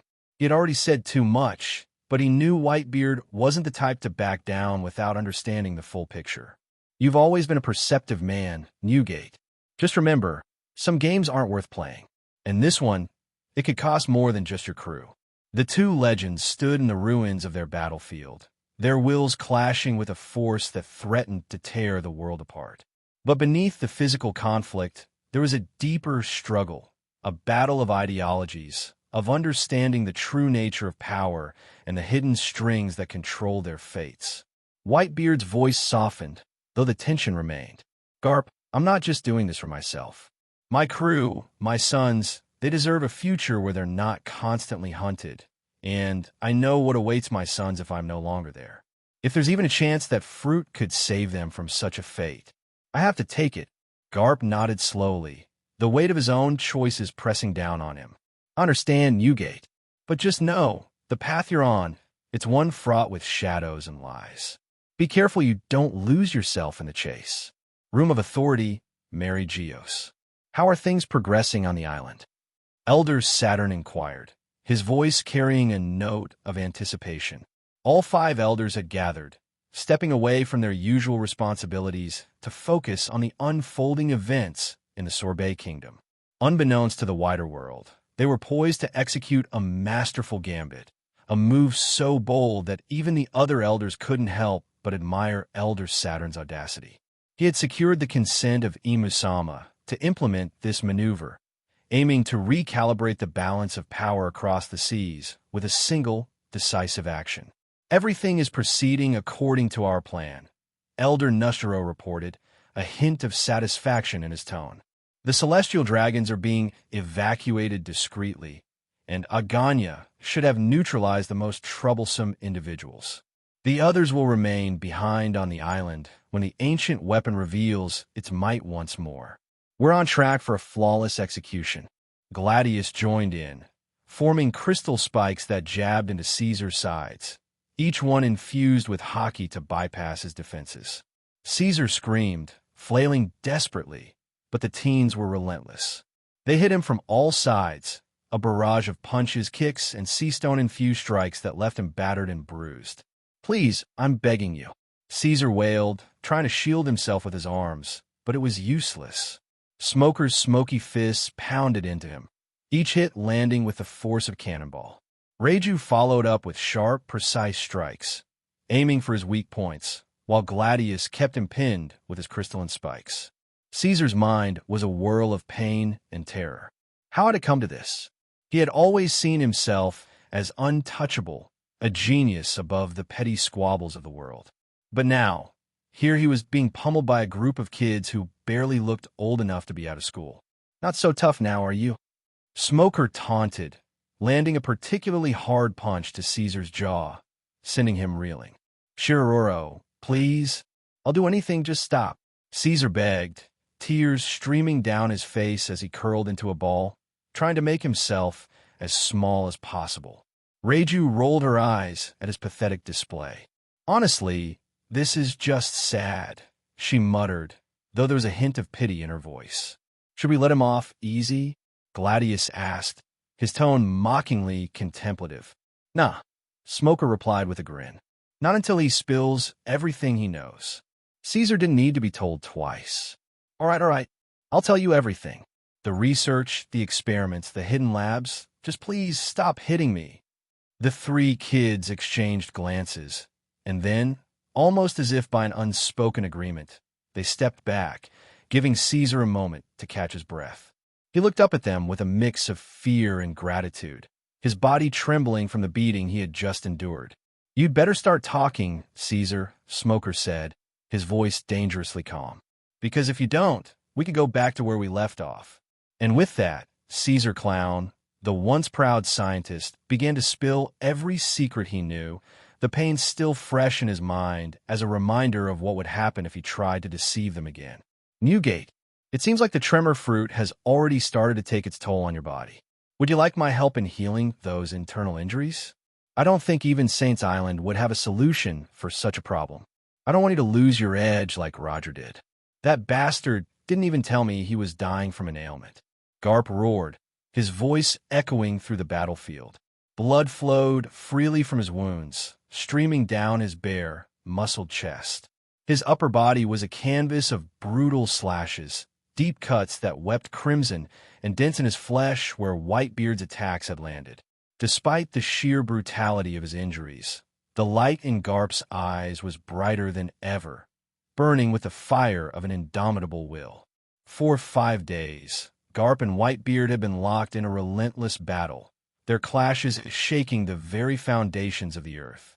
If not for the careful selection of this remote island, far from civilization, countless lives would have been lost to the tsunamis that Whitebeard's tremors had unleashed. The island itself was a shattered remnant of its former self, with most of it now lying beneath the sea, claimed by the relentless fury of their battle. Whitebeard, too, bore the scars of their epic confrontation. His breathing was labored, each breath a rasping testament to the toll his own powers had taken on his body. His once pristine, white mustache was stained with blood, and his body was marred with deep gashes and bruises. A swollen eye nearly sealed shut, and dents in his torso from Garp's devastating punches made the mighty pirate look like a war-weary titan. Yet, even in his battered state, the aura of power around him remained undiminished. "You bastard, Garp!" Whitebeard's voice boomed like thunder, a sound as powerful as the tremors he wielded. "Speak for yourself. You look much worse than I do, and you underestimate me, Garp. I can still fight for weeks with the same intensity. But tell me, Garp, are you dead set on stopping me here? Why? You know better than anyone what's going on in the Sorbet Kingdom, so why do you still stand in my way?"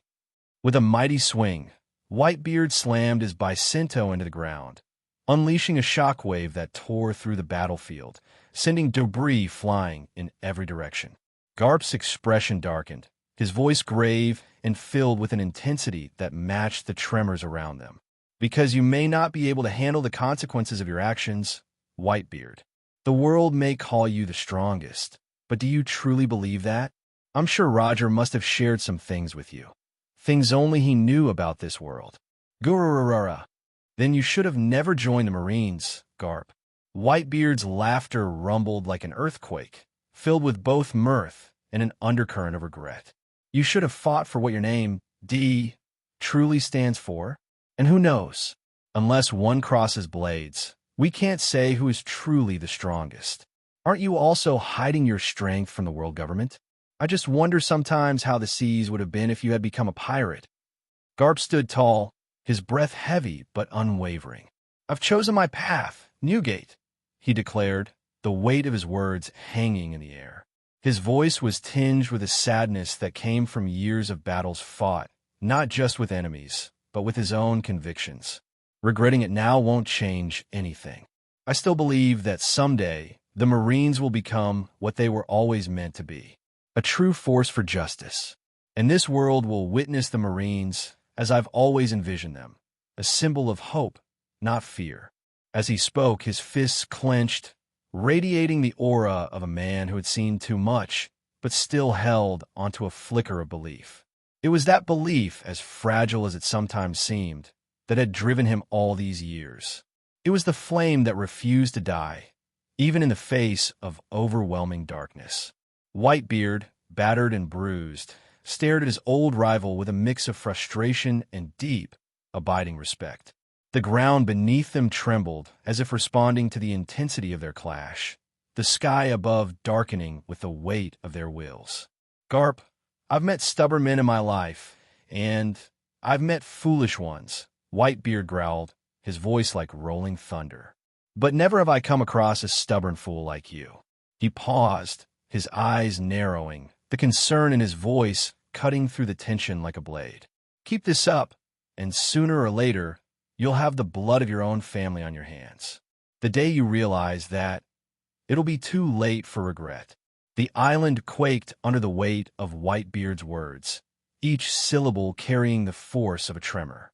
Garp's expression tightened, his heart pounding in his chest. Despite the battle raging around them, despite the titanic forces they commanded, there was a deeper conflict at play, a clash of ideologies as much as it was of fists and weapons. Garp met Whitebeard's gaze, the air between them crackling with the unspoken tension of decades. The shockwaves from their battle collided with each other, splitting the earth, sending boulders flying and the sea roaring in fury. Yet, amidst the chaos, their voices cut through, a testament to the bond they shared. Warriors who understood each other like no one else could. The entire operation had been meticulously orchestrated. The CP agent wielding the Wapu Wapu, no Mi, was already in place to evacuate the ones that needed to be saved. This elaborate scheme was designed as a trap, not merely to eliminate traitors within their ranks, but to reassert dominance over the seas with unprecedented force. If we could have lured Whitebeard into this, Elder Jew Peter lamented, frustration tinging his voice, it would have been perfect.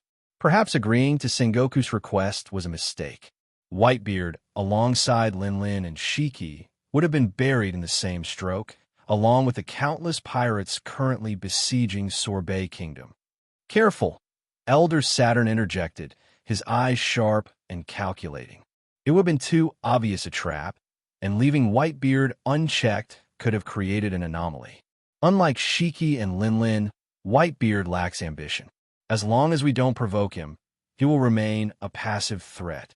There was also a reason behind my agreement to Sengoku's request, Saturn continued, his gaze steady. The immense losses he will incur will significantly weaken the Marines, curbing their power that has been bolstered during the World Draft. Elder Mars, ever cautious, raised a concern. This will undoubtedly provoke a backlash. Do we even know how many Marines will perish when we unleash the ancient weapon? This could create a massive rift with the Marines. It's a risk we're willing to take, Saturn replied with a calculated calm. Our primary goal is to ensure Zephyr's downfall. Hazard and Sakazuki, however, are valuable assets. They can be molded to our will and will be spared. The formation of Sword will serve as a buffer. Those dissatisfied with our actions will likely gravitate towards this new group. Suru's granddaughter will be strategically placed within Sword to identify any potential dissenters. Elder Warkiri, visibly troubled, voiced his concern. This is indeed a dangerous gamble. How did you even persuade Imusama to deploy the ancient weapon, especially considering our dwindling power source? And what if the world discovers that we possess one of these ancient weapons? This is Imusama's direct order, Saturn explained, his voice carrying a note of grim satisfaction. Imusama believes the world needs a stark reminder of why we rule and the consequences of defying our authority. The recent global unrest seems to have stirred Imusama's wrath, and now, the world is about to face a demonstration of that power. Saturn's eyes glinted with a cruel determination. Even he had been taken aback when Imusama had summoned him abruptly, as the enigmatic figure rarely involved themselves with such operational details. But the state of the world had evidently incited Imusama's fury, and now the full might of the ancient weapon would be unleashed to reassert their dominance and remind the world of the cost of challenging their rule. Punk Hazard, New World. The once lush green island was now a smoldering wasteland, engulfed in flames and cinders. The combined forces of the Don Quixote family and the Beast Pirates had proven too formidable for the Marines and the world government, despite their best efforts to hold the line. The air was thick with smoke, the scent of charred earth and burning vegetation filling the lungs of those still standing. Kill them all. A beast pirate bellowed, his voice hoarse from the battle, trying to rally his comrades. But instead of charging forward, the others hesitated, their eyes wide with terror. A low, menacing growl echoed behind the man, and before he could turn around, a massive shadow loomed over him. A large, fur-covered paw clamped down on his head, crushing it with ease. Blood splattered across the ground as Admiral Raylene, in her hybrid form, emerged from the shadows. Her feline features were contorted into a predatory snarl, her eyes glowing with a cold, savage light. Raylene had sensed the presence of powerful adversaries on Punk Hazard and rushed to the island, her bestial instincts sharpening her focus. As she gazed up at the sky, her eyes narrowed on the two figures battling amidst the storm clouds. One was her primary target, the mighty dragon, Kaido, whose very existence posed a threat she was charged to monitor and, if necessary, contain. The other was the eldest of the Don Quixote brothers, the infamous heavenly demon, Doflamingo. But what truly unsettled Raylene wasn't the dragon or the devilish purple-blue flames Doflamingo wielded. It was the ominous sky above them, where thunder and lightning roared like a primordial entity, waiting to unleash its wrath. King, the beast pirate's right-hand man, noticed the admiral's descent and immediately switched targets. He spread his wings, preparing to intercept her, but his keen observation haki alerted him to an incoming threat. Cladding himself in haki, he barely had time to react as a powerful punch collided with him, sending him hurtling toward the ground like a meteor. The impact shook the entire island, creating a massive crater where King landed. Blood stained his face as he struggled to his feet, reverting to his regular form. Standing at the edge of the crater, his uniform pristine despite the chaos around him, was a young man with a calm yet deadly presence. The golden bars of a rear admiral gleamed on his shoulders. Virgo had arrived. Virgo's entry was nothing short of spectacular. He had been deep undercover for years, limiting communication with his family and staying in the shadows, all to maintain his cover within the Marines. But when he learned that Punk Hazard was under siege by the Don Quixote and Beast Pirates, he didn't hesitate. He rushed to the island, officially to provide support, but secretly he yearned to reunite with his family and take part in the battle. King recognized him instantly. As the one who managed the Beast Pirates' intelligence, he knew the significance of the man standing before him. "Demon Fist Virgo," King whispered, his voice tinged with both recognition and respect. This was the youngest rear admiral in Marine history, a man whose reputation for ruthless efficiency was well-earned. It was rumored that Virgo was on the fast track to becoming a vice admiral or even an admiral candidate, and his presence here could turn the tide of battle. Virgo merely smirked at King's words, his expression unreadable. "Rear Admiral Virgo." Admiral Raylene's voice cut through the tension as she glanced at the young man. "Settle things here. I'm going ahead. I have a dragon to catch." Her feline eyes gleamed with determination as she used Jeppo to launch herself into the air, heading straight toward the epicenter of the storm where Kaido and Doflamingo clashed. King's instinct was to intercept Raylene, but Virgo was already upon him. With a speed that defied logic, Virgo appeared above him, his arm encased in a dense layer of haki. The pressure was immense, a force so overwhelming that it made the air around them tremble. Virgo's fist descended with the power to crush mountains, and King barely had time to brace himself. For the first time, he felt it, the fear of death. Raylene, too, realized the gravity of the situation. She had just provoked a beast that was far more dangerous than she could have imagined. The stories she had heard, even the warnings from the legendary Garp, paled in comparison to the reality before her. This was no ordinary pirate. This was a monster who wielded a blade that whispered of death, a blade that seemed to live and breathe, craving blood. Raylene steeled herself, her battle instincts flaring to life as she prepared to face this new adversary. Even Kaido, the man poised to become the mighty emperor of the sea, was wary of the blade in my hand. He could feel it, the life within it, a living, breathing entity that howled for blood and whispered of destruction. Akatsuki wasn't just a sword. It was a force of nature, a legendary blade that surpassed even the supreme grade swords, a weapon that could rewrite the course of history with a single stroke. On the island below, Virgo's eyes widened in a mix of surprise and exhilaration. The sheer force of his young master's power resonated through every fiber of his being, a stark reminder of the vast difference between them. Virgo, already a powerhouse at the level of an admiral, couldn't help but feel a thrilling sense of awe. Despite his own formidable strength, he instinctively knew that he stood no chance against the young master, Rosinante. The realization sent a surge of adrenaline through him, and he channeled all of these overwhelming feelings into his attack, pummeling King with renewed vigor. In another part of the island, Borsellino, who was locked in deadly combat with the blind swordsman, pushed back against Fujitora's relentless assault, creating some distance between them. As he caught his breath, his gaze drifted upward toward the sky, where the young Don Quixote stood, wielding his fearsome blade. A rare chill ran down Kizaru's spine, and cold sweat beaded on his brow. His usual nonchalant demeanor was shaken, if only for a moment. Oi, oi, what kind of monster did Garp-san create? Kizaru muttered to himself, his voice betraying a hint of unease. He isn't even in his 20s. What in the world is he going to become in the future? The thought unsettled him more than he cared to admit. Kizaru's mind raced as he tried to process what he was witnessing. He had seen countless powerful individuals throughout his career, but this was something else entirely. The blade that Ross wielded wasn't just a weapon. It was a force of nature, an entity that seemed to exude a will of its own.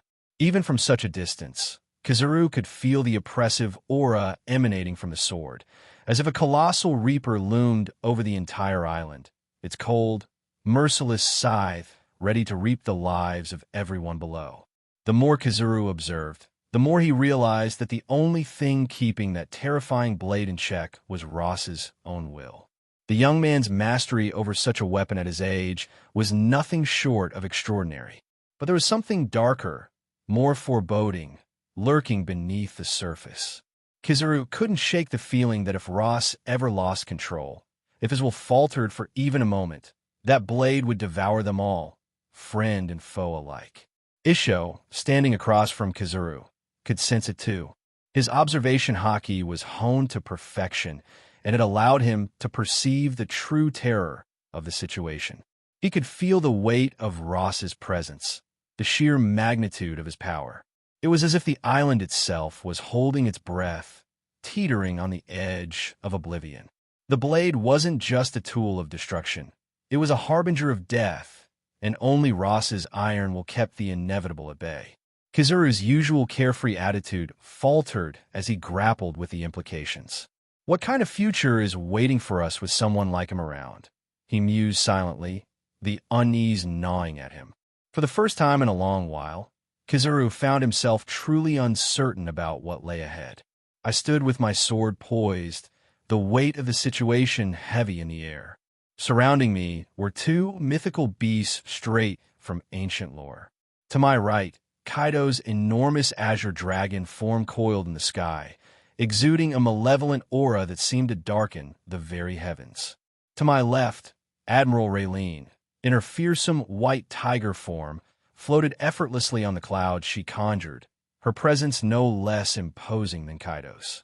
It was a tense, three-way standoff. I had challenged them both, daring them to come at me together, but the very nature of their pride and power ensured that they would never ally. Bulo breath. Kaido was the first to shatter the stalemate. He unleashed a devastating blast of energy aimed directly at Raylene's massive white tiger form. But Raylene was ready. White fan cannon. In a flash, a beam of equal intensity shot from the tiger's maw, colliding with Kaido's attack.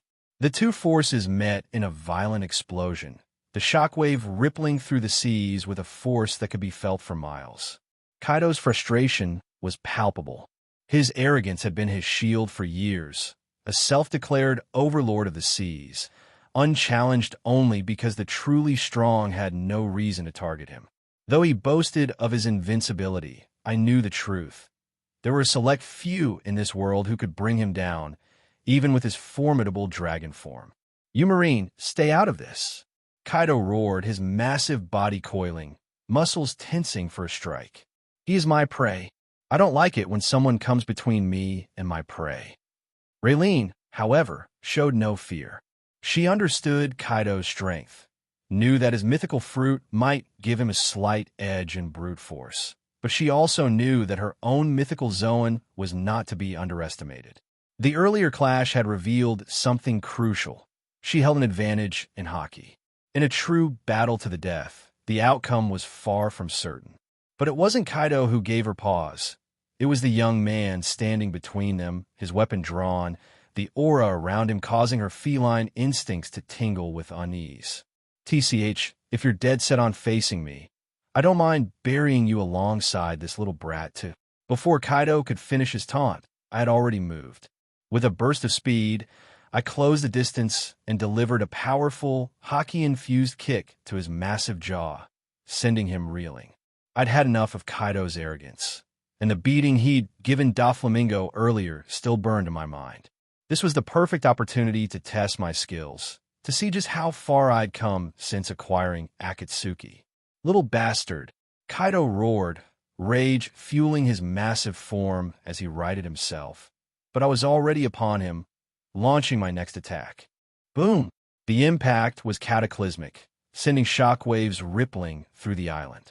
The ground beneath them cracked and splintered, and King was driven deeper into the crater, blood spurting from his wounds. Despite the intense pain, King pushed himself back up, his wings spreading wide as he snarled at the marine before him. But Virgo was relentless. He leaped back, his eyes cold and calculating, before launching another devastating attack. This time, his entire body was coated in haki, transforming him into a living weapon. Each blow he delivered was precise, designed to cripple and overpower his opponent. King fought back with everything he had, his haki-clad fists meeting Virgo's in a flurry of blows that sent sparks flying through the air. The battle was ferocious, with each clash of their haki sending ripples of power across the battlefield. But it was clear who held the upper hand. Virgo's brutal efficiency was unmatched, and his every move was calculated to exploit King's weaknesses.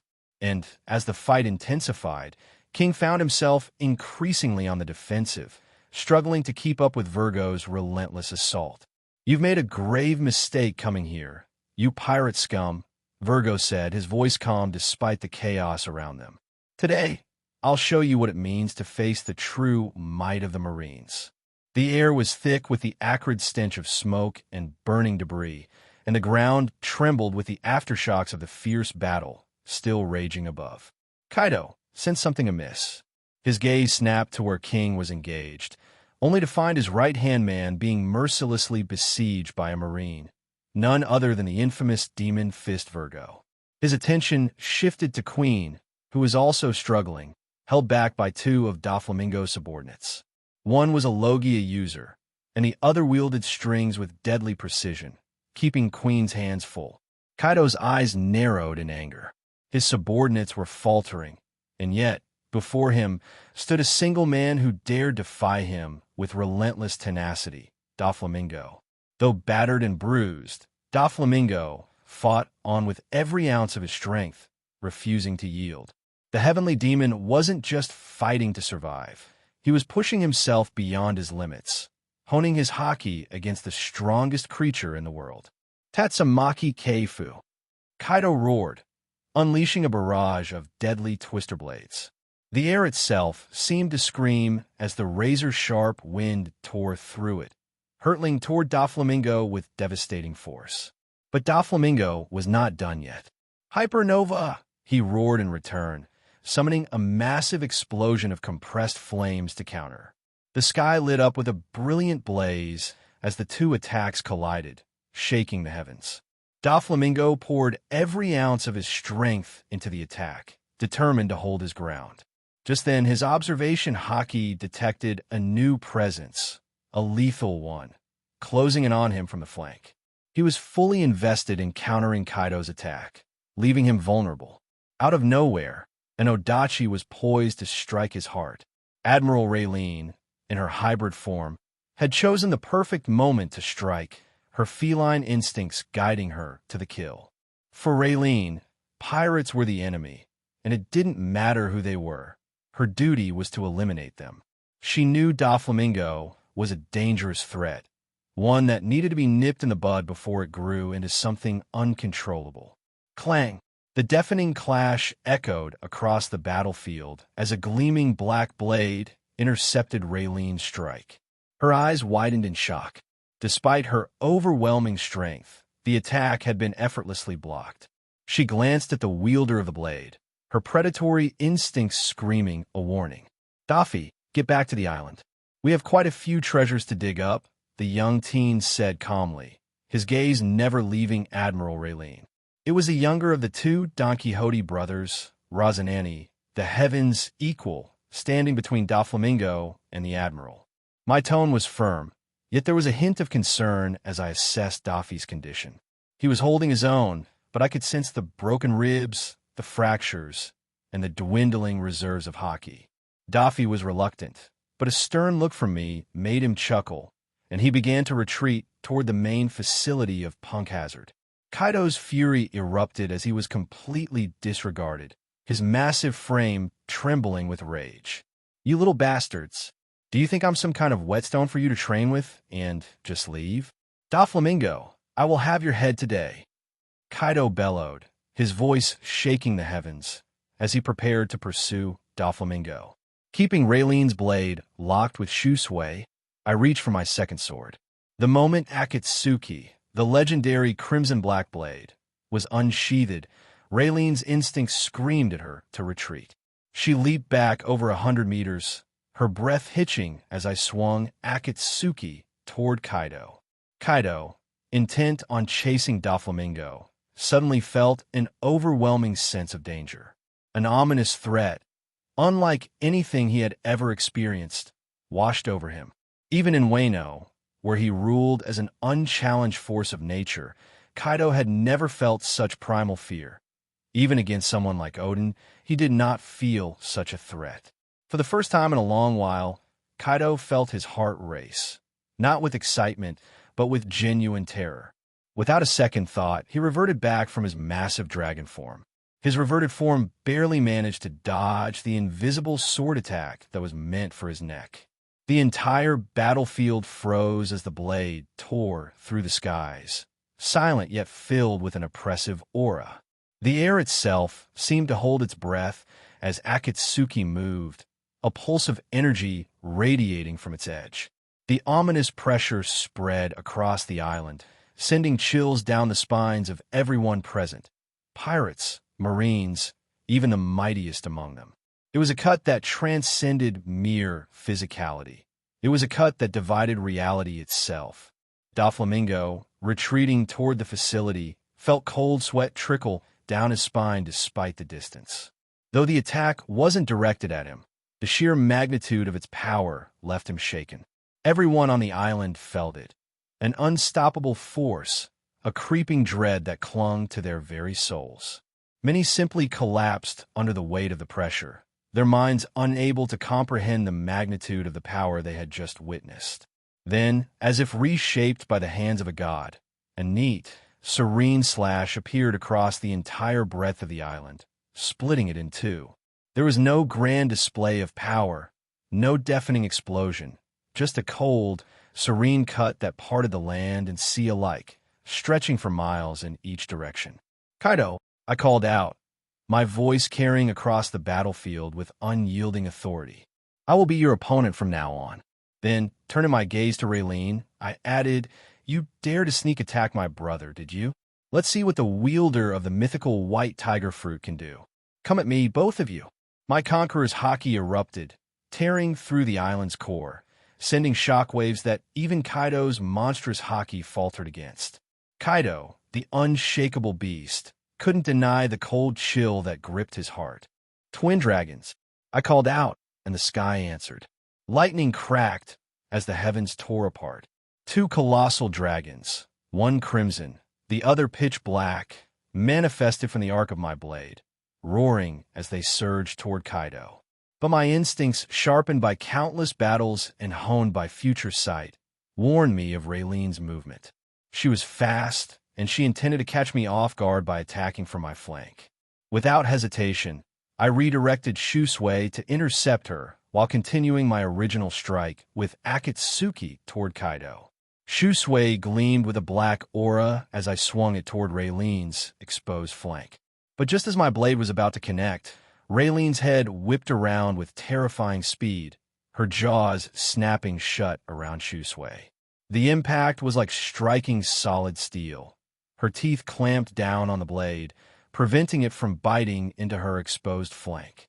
Kaido growled and met my sword strike with his massive horns, a deep, rumbling clash that sent vibrations through my sword and up my arm.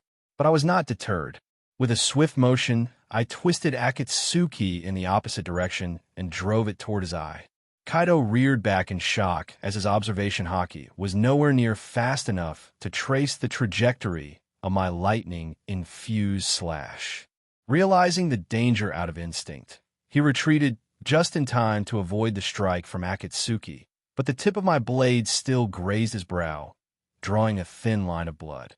The sight of it sent a thrill through me. Kaido could be hurt. Howling Tiger.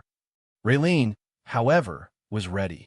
With a snarl, she opened the maw of her tiger form, and a beam of massive energy erupted from within her, aiming for me this time around. I simply chuckled and sent my own attack while infusing haki into Shusui. Death Sonata.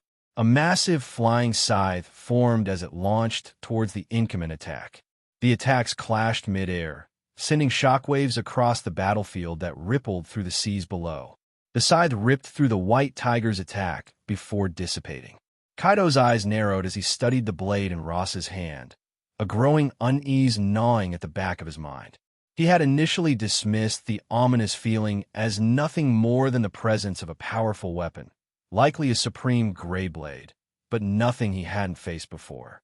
After all, his dragon scales had withstood countless attacks from the mightiest swords in the world. Yet, what had just transpired was beyond his comprehension. The blade had sliced through his defense with an ease that sent a shiver down his spine, a sensation he hadn't felt in decades.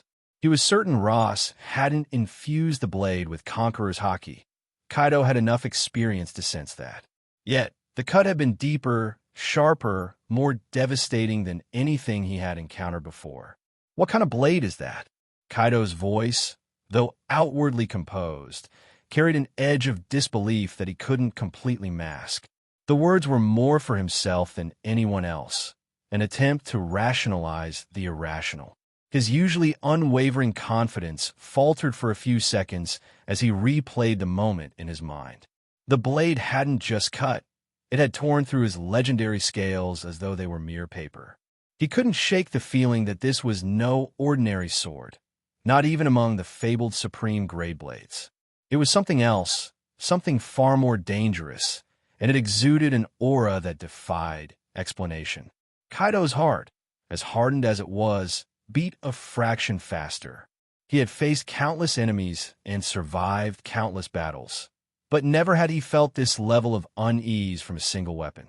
His eyes remained fixed on the blade, his usual bravado replaced by a wary caution. He wouldn't underestimate it again, nor the one who wielded it. I didn't hesitate. Using the chaos to my advantage, I dashed forward, closing the distance between myself and Kaido with a burst of speed. My blade, Akatsuki, glowed with a menacing crimson light as I swung it with all my might, aiming for Kaido's thick, scaled neck. Kaido's eyes widened slightly as he shifted his massive form just in time to avoid a direct hit. But I was faster than he anticipated. Shusui followed immediately after, infused with Conqueror's haki, aiming for his exposed flank. The blade connected, tearing through scales and drawing first blood.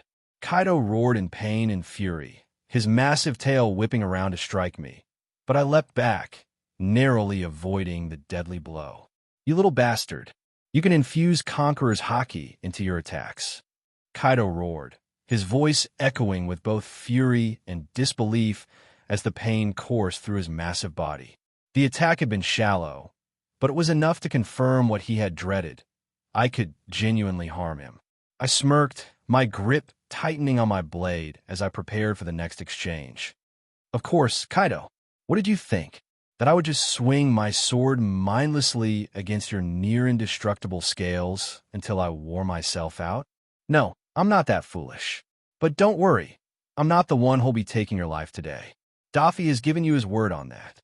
As I spoke, I could see the anger flaring in Kaido's eyes, a fire kindling behind his draconic pupils. But before he could react, I raised my sword to the heavens.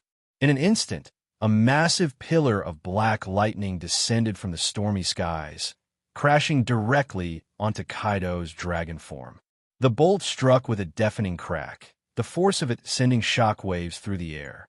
Kaido's massive body convulsed as the electric surge coursed through him, roaring in pain as the raw energy of the lightning assaulted his nerves and muscles.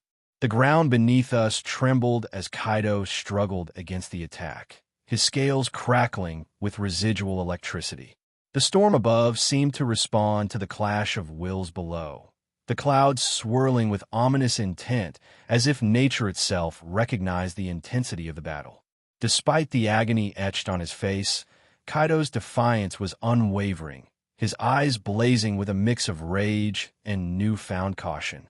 I could see it now, the doubt creeping into his mind.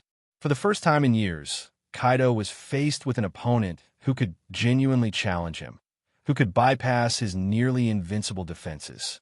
He wasn't invulnerable anymore, and that realization was a bitter pill for him to swallow. But I wasn't done. As Kaido reeled from the lightning strike, I positioned myself, ready to press the advantage. You're in for a world of pain, Kaido. This isn't a fight you can simply brute force your way through. I'll make sure of that. Kaido's eyes narrowed as he felt my haki pushing back against his own. He knew he couldn't afford to let this continue. With a roar, he lunged at me, his massive claws slashing through the air with the intent to tear me apart. But I was faster. I dodged to the side, my blades flashing as I struck at Kaido's exposed side. The force of the strike was enough to send Kaido staggering back, but he quickly recovered, his massive tail sweeping through the air in an attempt to knock me out of the air. Sorbet Kingdom, South Blue, Lion's Thousand Slice Valley. Shiki roared as he swung his dual blades, Odo and Kagurashi, both infused with haki.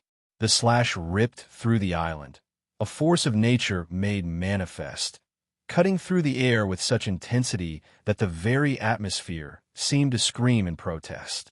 The attack collided with a massive claw attack from the monstrous beast that the god's knight had transformed into.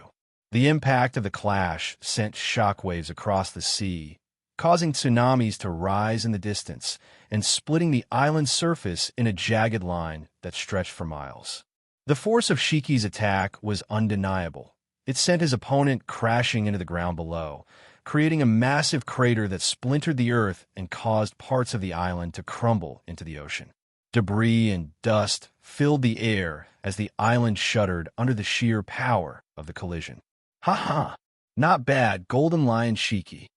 The god's knight, reverting to his hybrid form, stood up amidst the rubble, his voice booming with twisted amusement. His form, a terrifying blend of man and beast, was battered and bruised, but his spirit remained unbroken. It was surely not an exaggeration when they said you could fight on equal terms with the likes of Roger, he taunted, wiping blood from his lips. Despite the god's knight's bravado, it was clear who had the upper hand. Shiki's overwhelming strength and experience were gradually tipping the scales in his favor. The god's knight, despite the advantage of his mythical Zoan fruit, was faltering under the relentless assault. But Shiki did not respond to the taunt. His sharp eyes scanned his opponent, calculating cold. Without a word, he launched another devastating barrage of attacks. The air around him shimmered with power as he used his Fua Nomi to levitate a massive chunk of the island below. Lion's threat! With a mighty roar, Shiki hurled the colossal landmass at the god's knight, the intention clear, to bury his opponent alive under the weight of the island itself. The massive chunks of rock and earth flew through the air with terrifying speed, blotting out the sun as they descended upon the battlefield. The god's knight, seeing the incoming devastation, braced himself, but Shiki's power was relentless, the force of the attack shaking the very core of the island. Yet, despite the overwhelming advantage, Shiki's mind was not entirely focused on the battle before him. His instincts, honed from decades on the seas, were screaming at him, a gnawing sense of dread that he couldn't shake. Something was wrong, terribly wrong. Shiki's eyes narrowed as he used his observation haki to scan the island again, reaching out with his senses to understand the source of his unease. He felt Jack, still locked in fierce combat with the lava-wielding Marine on one of the shores. The heat from their battle could be felt even from where he stood. On the opposite shore, he sensed Charlotte Linlin engaged in a brutal struggle with Zephyr. The clash of titans reverberated across the island, But something else caught his attention. More and more presences. Pirates, bounty hunters, and many more ambitious men and women were converging on Sorbet Kingdom, breaking through the blockade with alarming ease. Shiki's unease deepened. This wasn't just about the Ope no Mi or the other devil fruits. Something bigger was at play. He could feel it in his bones. The subtle, almost imperceptible vanishing of the celestial dragons from the island sent another wave of suspicion through him. Where were they going? Why were they disappearing? And why was the blockade so easily breached? It was as if the entire situation had been orchestrated to draw in as many powerful forces as possible into one place. But for what purpose? Shiki's thoughts were interrupted as the god's knight, refusing to be buried, emerged from the wreckage, bloodied but still fighting. His eyes glowed with a savage light, and he charged at Shiki with renewed fury. But Shiki, still distracted by his growing suspicions, met the attack with a brutal counter, their weapons clashing with earth-shattering force. "Damn it," Shiki muttered under his breath, his gaze flicking around the battlefield. The god's knight was relentless, forcing Shiki to stay focused on the fight at hand, but he couldn't shake the feeling that time was running out.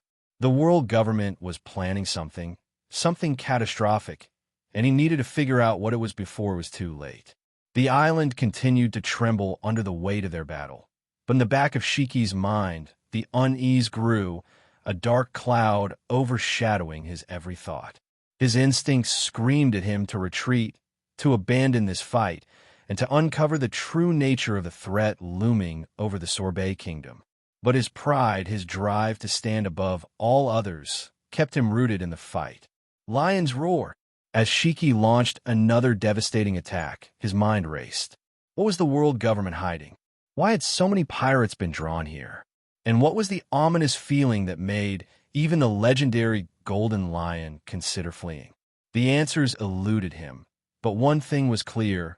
Whatever was coming, it was going to be far worse than the battle he was currently fighting. And if he didn't figure it out soon, not even his legendary power might be enough to save him from what was to come. Don Quixote Josgard had never felt the weight of sorrow. Kneeling on the cold, blood-soaked ground, his trembling hands reached out, hovering just above the remnants of what was once his father. The metallic scent of blood filled the air, mingling with the salt of his tears that flowed unchecked down his face. The world around him blurred as his vision became clouded by the sheer grief that tore through his chest. He had always been taught that tears were beneath someone of his status. Celestial dragons did not cry, did not feel the petty emotions of the lesser beings they ruled over. Yet here he was, a celestial dragon, reduced to nothing more than a broken, weeping child, kneeling before a puddle of flesh and blood that had once been his father. His mind struggled to comprehend what lay before him. Chunks of meat, torn apart by savage beasts, blood splattered across the ground like the remnants of a grotesque feast. The sight was horrific, and yet Josgard could not tear his eyes away. It was as if his body refused to let him look away from the consequences of a life he had never truly understood until now. His father, Don Quixote Harling, had never been a man of great cruelty. In a world where their kind were known for their callousness, Harling had been different. He had been a kind father, a gentle man, even if he was complicit in the horrors their family name was synonymous with. Kaido snarled, the sound resonating deep within his chest. He wasn't just angry now, he was wary, and that wariness was what gave me the edge. The battle had only just begun, and I was determined to see it through to the end. Raylene took advantage of Kaido's distraction, her tiger form bounding forward with lightning speed. Her claws, glinting with haki, slashed at Kaido's side, rending his scales with a force that made even the mighty dragon stagger. She didn't stop there. Her body twisted as she brought her other set of claws down, aiming to tear through his thick dragon scales. But Kaido was far from defenseless. With a feral snarl, he lashed out, his massive jaw snapping shut around Raylene's shoulder, sinking his teeth deep into her flesh. Raylene roared in pain, but instead of retreating, she used the momentum to bring her full weight down on Kaido, forcing him to release his grip. She followed up with a powerful swipe, her claws carving deep gouges into his snout.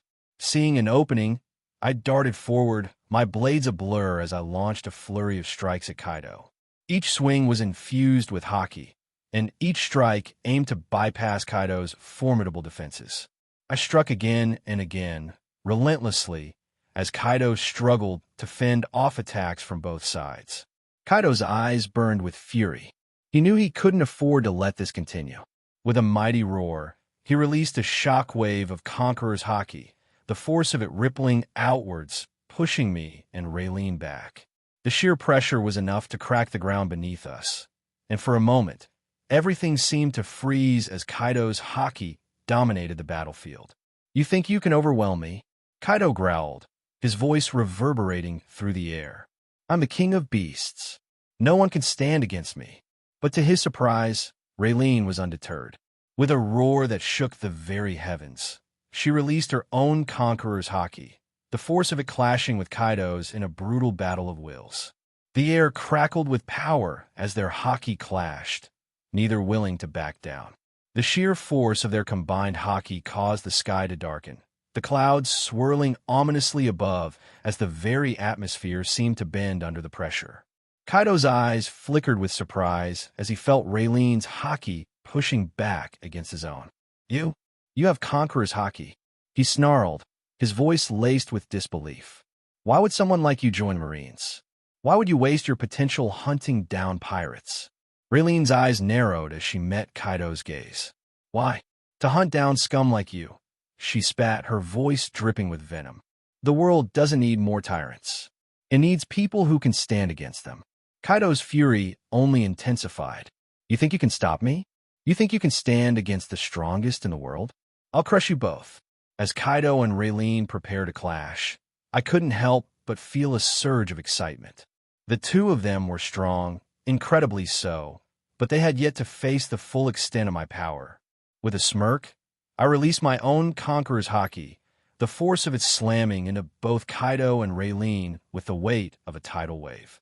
The very seabed beneath us cracked and shattered as my haki surged, the sheer intensity of it overwhelming the battlefield. Kaido's eyes widened in shock as he felt my haki crushing down on his own, the pressure enough to make even him falter. Raylene, too, felt the weight of my haki pressing down on her, her feline eyes narrowing as she realized just how outmatched they were. "Kid, you're more dangerous than I thought," Raylene retorted as she was forced back by the overwhelming force of my Conqueror's haki. "Now I understand why Vice Admiral Garp warned me to be cautious of you. Maybe I should stop hunting this mindless brute and focus on you instead." Despite the intensity of my haki overpowering both her own and Kaido's combined wills, Raylene hesitated for a moment, considering her next move. However, after a brief pause, she turned her attention back to Kaido, deciding he remained the primary target. "Kaido," Raylene taunted, her voice cutting through the tension like a knife. "Why didn't you join the hunting competition? Were you too scared of getting beaten by Lin and Shiki?" Kaido snarled in response, but before he could answer, I was already upon him. With a burst of speed, I closed the distance, my blades cutting through the air with deadly precision. Kaido barely had time to react as I brought Akatsuki down in a sweeping arc, the blade slicing through his scales and drawing a deep wound across his chest. Raylene took advantage of Kaido's momentary distraction, her white tiger form pouncing forward with a roar. Her claws, glinting with haki, tore through Kaido's side, the force of the attack sending the dragon staggering back. But Kaido was not one to be easily bested.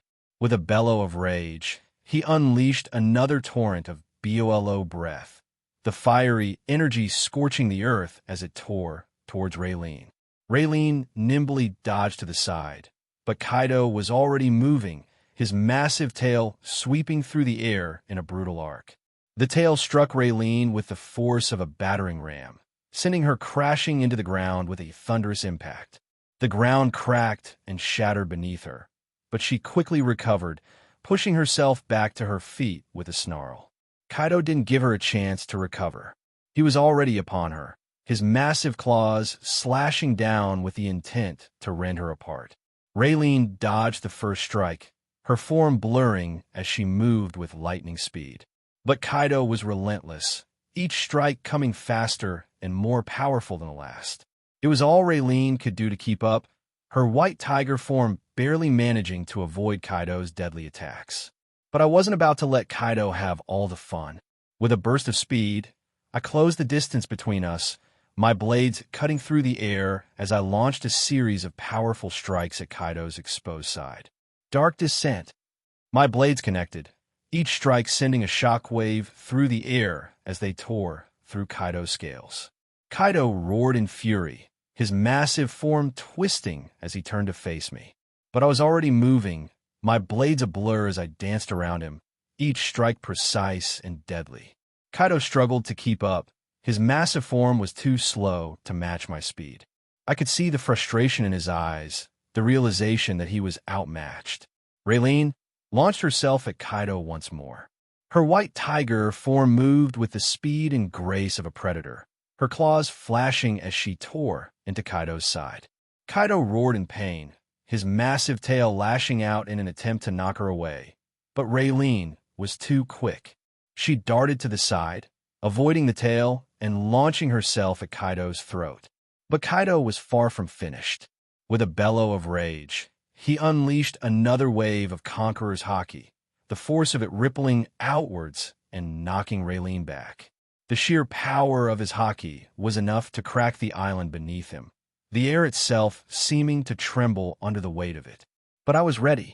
I met Kaido's haki with my own, and lightning clashed as the two forces clashed in a brutal battle of wills. The air crackled with energy as our haki clashed, the sheer force of it causing the very seas to boil. Tatsumaki. To Mjasgard, Harling had been a beacon of warmth in the cold, oppressive world of the celestial dragons.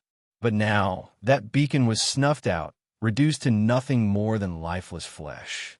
The pain was unbearable, a raw, searing agony that Mjasgard had never imagined possible. In the past, he had watched with cold detachment as others were tortured, their screams nothing more than background noise in his luxurious life. He had believed it was his birthright to inflict suffering, to play with lives as if they were mere toys for his amusement. The suffering of others had been a distant, abstract concept, something that happened to them, not to him, never to him. But now, with the blood of his father staining his hands, the reality of it all came crashing down upon him. This was pain. This was loss. And it was nothing like he had imagined. It was suffocating, consuming, a darkness that wrapped around his heart and squeezed until he could barely breathe. Mjasgard's tears fell into the blood, mixing with it, becoming one with the horror that lay before him. He wiped his tears away with a shaky hand, only to find them replaced by more, endless and uncontrollable. He felt sick to his core, repulsed by the very sight of himself reflected in the crimson puddle. For the first time in his life, he saw the truth. The mask of superiority that he had worn all his life crumbled away, revealing the ugliness beneath. He was not a god, not a being above others. He was just a man, as vulnerable and fragile as anyone else. The title of Celestial Dragon meant nothing in the face of death, nothing in the face of the pain that now tore through his heart. His thoughts turned dark, spiraling into an abyss of self-loathing and rage. How had he lived like this for so long? How had he never questioned the cruelty, the barbarity of their existence? The very idea that he had once believed himself above others now filled him with disgust. He hated it, hated what he was, what he had become. The anger within him grew, burning away the grief for a moment as it took hold. His fists clenched, nails digging into his palms as he thought of those responsible. The points table had made it clear who had done this, someone from the Saturn family. But what did that matter now? What difference did it make who had killed his father? In this world, where power was everything, where bloodlines determined your worth, he was nothing more than a pawn in a game far larger than himself. And yet, the rage persisted. It demanded a target, demanded someone to blame, someone to lash out at. The Saturn family, those arrogant, bloodthirsty monsters who had killed his father for sport. The Marines, who served these monsters without question, enforcing their will on the world. The very system that had created this nightmare, that had allowed men like him to believe they were untouchable until they weren't. But most of all, he hated himself. He hated the boy who had laughed as others suffered, the boy who had taken pleasure in the pain of those he saw as beneath him. He hated the man who had turned a blind eye to the horrors his family perpetuated, who had believed that his father's kindness absolved them of their sins. Jaskard's heart ached with the weight of his realization. He was just as guilty as any of them. His father had been a good man, but that goodness had been tainted by the blood of innocence, by the system they upheld, a system that had now turned on them, devouring them with the same mercilessness they had shown to others. The tears continued to flow, but now they were tears of fury, of shame. He had been a fool, a blind, selfish fool. And now, with his father gone, there was no one left to guide him, no one left to show him the way. He was lost, adrift in a sea of pain and regret, with no idea how to make it stop. The thought of revenge flickered through his mind, a dark, seductive whisper that promised to ease his pain. But what could he do? He was not strong, not like the man who had killed his father. He was nothing, a weak, pampered fool who had never known true hardship until now. And yet, the desire for vengeance persisted, gnawing at him, refusing to be silenced. He wanted to make them pay, all of them. The Saturn family, the world government, the entire rotten system that had led to this moment. But how? How could he, celestial dragon, strike back against the very world that had created him? He didn't know. All he knew was that he could not continue as he had before. The world he had known was gone, shattered along with his father's body. In its place was a void, a gaping emptiness that he didn't know how to fill. Jaskard slowly tried to rise to his feet, his legs trembling beneath him. He looked down at the remains of his father, his vision blurred by tears. There was nothing left to say, nothing left to feel but the cold, hard truth that now stared him in the face. He was a celestial dragon, a title that once made him proud, now felt like a curse. It was a title that had cost him his father, that had cost him his humanity. And he hated it. He hated everything it stood for, everything it had made him. The rage inside him simmered, quiet but not forgotten. It would be his fuel, his guide as he stepped into the unknown. He didn't know what the future held, but he knew one thing. He would never again be the man he was before. The boy who had once believed himself a god was dead, just like his father. In his place stood a man who had seen the truth, who had felt the pain of loss and the sting of regret. And that man would do whatever it took to make sure that the monsters who had taken his father from him paid for what they had done, even if it meant destroying the very world he had once believed himself to rule. The air was thick with tension as Don Quixote Jaskard remained on his knees, his eyes fixed on the remains of his father. The grotesque sight before him was enough to send chills down the spines of even the most hardened warriors, and yet no one dared to approach. His security detail and servants stood at a distance, paralyzed by fear and uncertainty. The violent death of a former celestial dragon had shaken them to their core. If a world noble could be subjected to such a fate, what hope did they have if they crossed the powers that be? In the midst of this uneasy silence, Jaskard's voice, raw and trembling, broke through. "Have you come to finish me off, too?" The question hung in the air, confusing those around him. To them, it sounded like the grief-stricken ramblings of a man who had just lost everything. None of them realized that Jaskard's senses had sharpened in the wake of his father's death. Unbeknownst to them, Jaskard had unlocked the ability to sense the presence of others, a rudimentary form of observation hockey. And he was certain there was someone hidden nearby, watching. The CP0 agent hidden in the shadows tensed. He hadn't expected Jaskard to detect him. This particular celestial dragon was thought to be weak, a man who had lost the favor of the world government and his own family due to his father's actions. The agent had been sent on a delicate mission to offer Jaskard a chance to redeem himself, a chance put forth by the highest echelons of power. But if Njasgard proved to be a liability, he had orders to eliminate him. The agent stepped out of the shadows, his movements smooth and deliberate. He was dressed in the standard white robes and mask of CP0, the world government's most elite and secretive organization. The expression behind the mask was unreadable, but his eyes were cold, calculating. Njasgard-sama, the agent began, his voice flat and emotionless. I did not expect you to be able to sense my presence. It seems the events of today have unlocked a new potential within you. Njasgard slowly rose to his feet, his expression carefully controlled. The tears had stopped, replaced by a mask of cold indifference. He knew he was being watched, evaluated, and the stakes were life and death. He had to play this perfectly. What do you want? Njasgard asked, his voice devoid of the grief that had consumed him moments before. If you're here to finish what those bastards started, then get on with it. I have no time for games. The agent's eyes narrowed behind his mask, trying to gauge Njasgard's true emotions. Was this defiance, resignation, or something else entirely? He had been briefed on Njasgard's recent fall from grace, how his father's actions had placed him in a precarious position within the world government. But now, faced with the man himself, the agent was uncertain. You misunderstand me, Njasgard-sama, the agent said, his tone measured. I'm not here to harm you. Quite the opposite, in fact. I've come to offer you an opportunity, a chance to regain the favor of the world government. The elders have not forgotten about you. Njasgard scoffed, crossing his arms over his chest. Regain their favor? After what they did to my father. Why should I care about what those decrepit old men think? The agent watched him carefully, searching for any sign of insubordination or genuine resentment. His orders were clear. If Njasgard harbored any thoughts of revenge, any lingering loyalty to his disgraced father, he was to be dealt with immediately. The world government could not afford to let a loose end like Njasgard become a problem.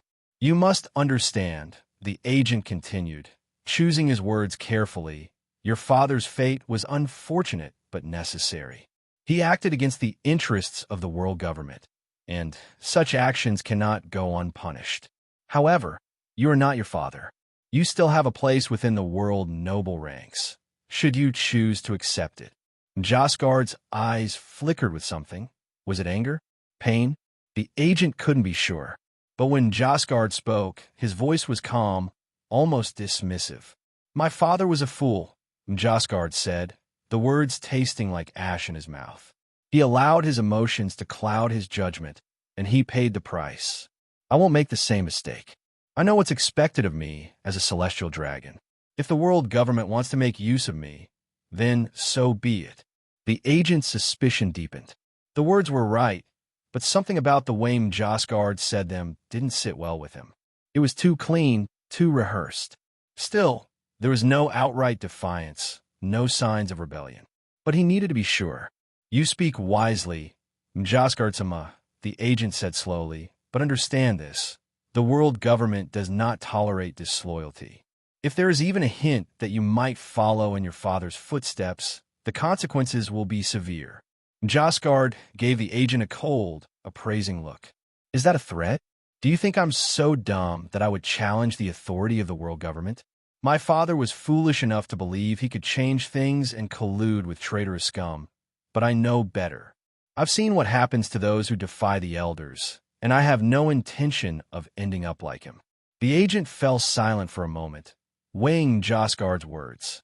The man before him appeared to be every bit the vain, selfish celestial dragon he had always been, unconcerned with anything beyond his own survival and comfort. But the agent's instincts told him there was something more beneath the surface, something dangerous. You understand your place, then? The agent said finally, his voice firm. As long as you remain loyal, you will be protected. The world government will continue to ensure your status and privileges. But stray from the path, and you will be dealt with accordingly. Njasgard inclined his head slightly, a gesture that could have been mistaken for agreement. I have no intention of becoming a martyr, if that's what you're worried about. My father may have lost sight of what it means to be a celestial dragon, but I haven't. I'm not interested in playing the hero. I'll do what's necessary to survive. The agent relaxed slightly, though he remained vigilant. Jaskard's words had the ring of truth, but the agent was trained to be cautious, to trust his instincts above all else. And something about this whole situation still didn't feel right. But there was no evidence, no clear sign of betrayal.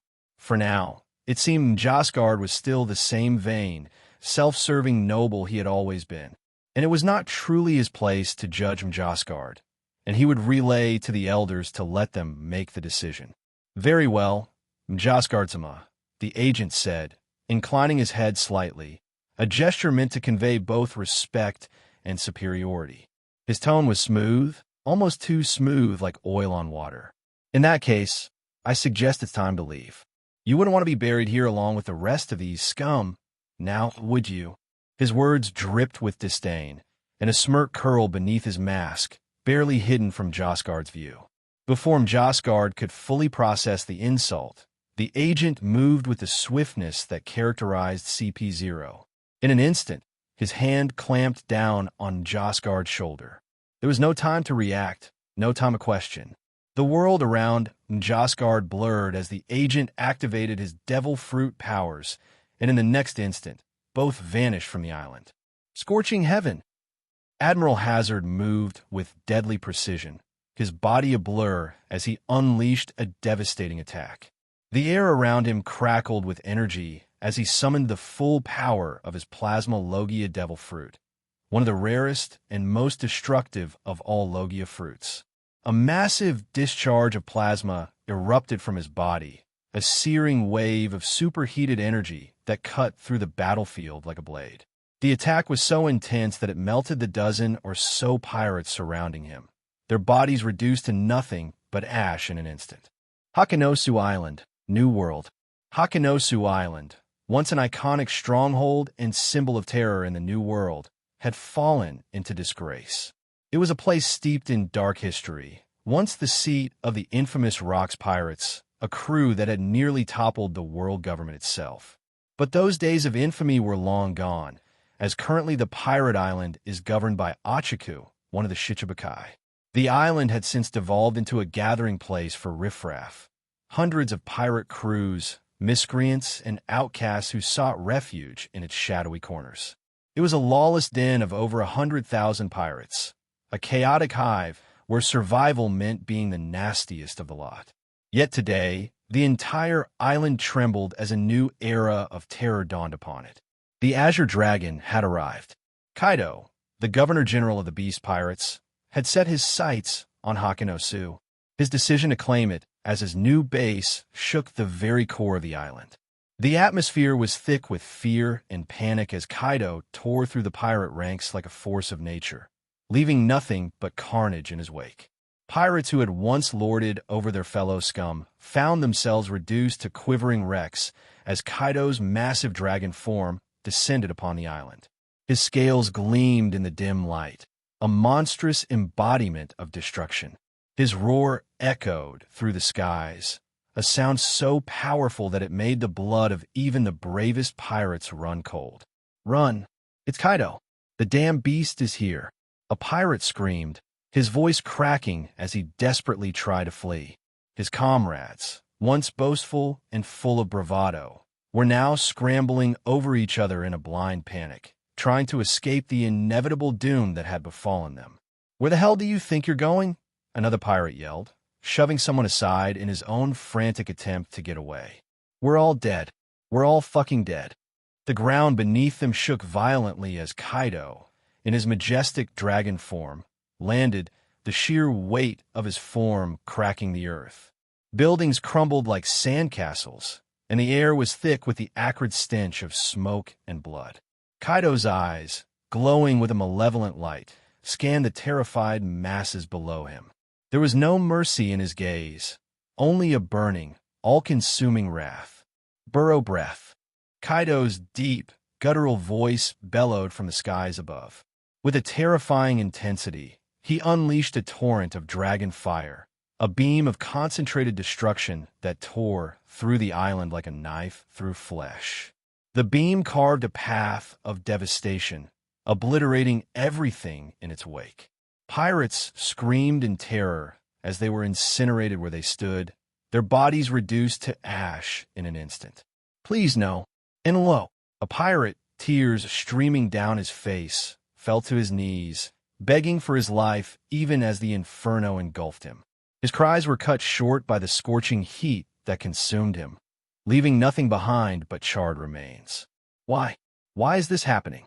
Another pirate, clutching a crude weapon that now seemed pitiful in his trembling hands, cursed his fate as he tried to stand against the onslaught. But his defiance was short-lived as Kaido's massive tail swept through the area, sending men and debris flying like leaves in a storm. Monsters were nothing but ants to them. A grizzled pirate, who had once boasted of his countless victories, now lay on the ground, clutching a severed limb. Blood pooled around him as he gazed up at Kaido's towering form, despair etched into his face. His last breath escaped him in a choked sob as the light faded from his eyes. Kaido continued his rampage, undeterred by the slaughter he had wrought. The island's once lively atmosphere had been replaced by the overwhelming scent of death and the screams of the dying. Pirates tried to escape by sea, but Kaido's aerial form circled the island like a predator stalking its prey. With a casual flick of his tail, he smashed entire ships to splinters, sending their crews to the depths of the sea. "Worororo, this is what happens when you dare to claim what's mine," Kaido roared, his voice carrying across the island. "This is my domain now. All who oppose me will die." The surviving pirates, those lucky enough to have avoided the immediate wrath of Kaido's attack, were left in shock. They cowered in the ruins of what had once been their refuge, too terrified to move, let alone fight back. They knew they stood no chance against the beast that had descended upon them. As Kaido roared once more, the sound reverberating through the very bones of the island, it became clear to all that Hakanosu was no longer just a pirate den. It was now the domain of the Azure Dragon, 100 Beast Kaido. Kaido's presence was a storm unto itself, the very skies seeming to echo his fury as thunder rumbled and lightning crackled across the heavens. The downpour that followed was torrential, drenching the blood-soaked island of Hakanosu and stirring the sea into a frenzy. The once great stronghold of terror had been reduced to a mere playground for the Azure Dragon, who now circled the skies like a vengeful god, his massive form blotting out the sky. As he descended, his enormous form shifted back into his human-beast hybrid state, the ground trembling beneath his feet as he landed atop the skull-shaped fortress that loomed over the island. From this vantage point, he could survey the entirety of Hakanosu, now stained crimson with the blood of those who dared to defy him. Roar! Kaido's bellowing roar reverberated across the island, shaking the very foundations of the fortress. The roar was not just a display of power. It was a declaration, a warning to the world that Kaido, the king of beasts, was here to reclaim what was rightfully his. His mind, however, was not solely focused on the conquest at hand. The wounds of past defeats still festered within him, both physically and emotionally. His loss to Odin had been a bitter pill to swallow, but the humiliation he had suffered at the hands of the Don Quixote brat, Rosinante, cut even deeper. Since that fateful battle, Kaido has sworn off drinking, instead immersing himself fully in training his haki and working tirelessly to awaken his devil fruit to its full potential. Yet, the scar left by Rosinante's lightning attack still burned, a constant reminder of the one man who had dared to wound him in such a way. As Kaido traced his massive hand across his chest, his fingers brushing the circular scar that stood out among the many that marred his body, his hatred for the young Don Quixote welled up inside him like a dark tide. He had promised himself that he would hunt down Rosinante, that he would tear him apart, and that he would present his head as a trophy to Yamato, his rebellious daughter, and to the world. Just then, King approached, having reverted to his human form, his wings folding neatly behind him as he bowed before Kaido. "Kaido-sama, Hakanosu is entirely under our control. I've ordered the remaining pirates to either surrender or be executed. Our forces, led by Queen, are currently mopping up the last pockets of resistance. King's voice was calm, and Hakanosu Island, New World. Hakanosu Island, once an iconic stronghold and symbol of terror in the New World, had fallen into disgrace. It was a place steeped in dark history, once the seat of the infamous Rocks Pirates, a crew that had nearly toppled the world government itself. But those days of infamy were long gone, as currently the pirate island is governed by Achiku, one of the Shichibukai.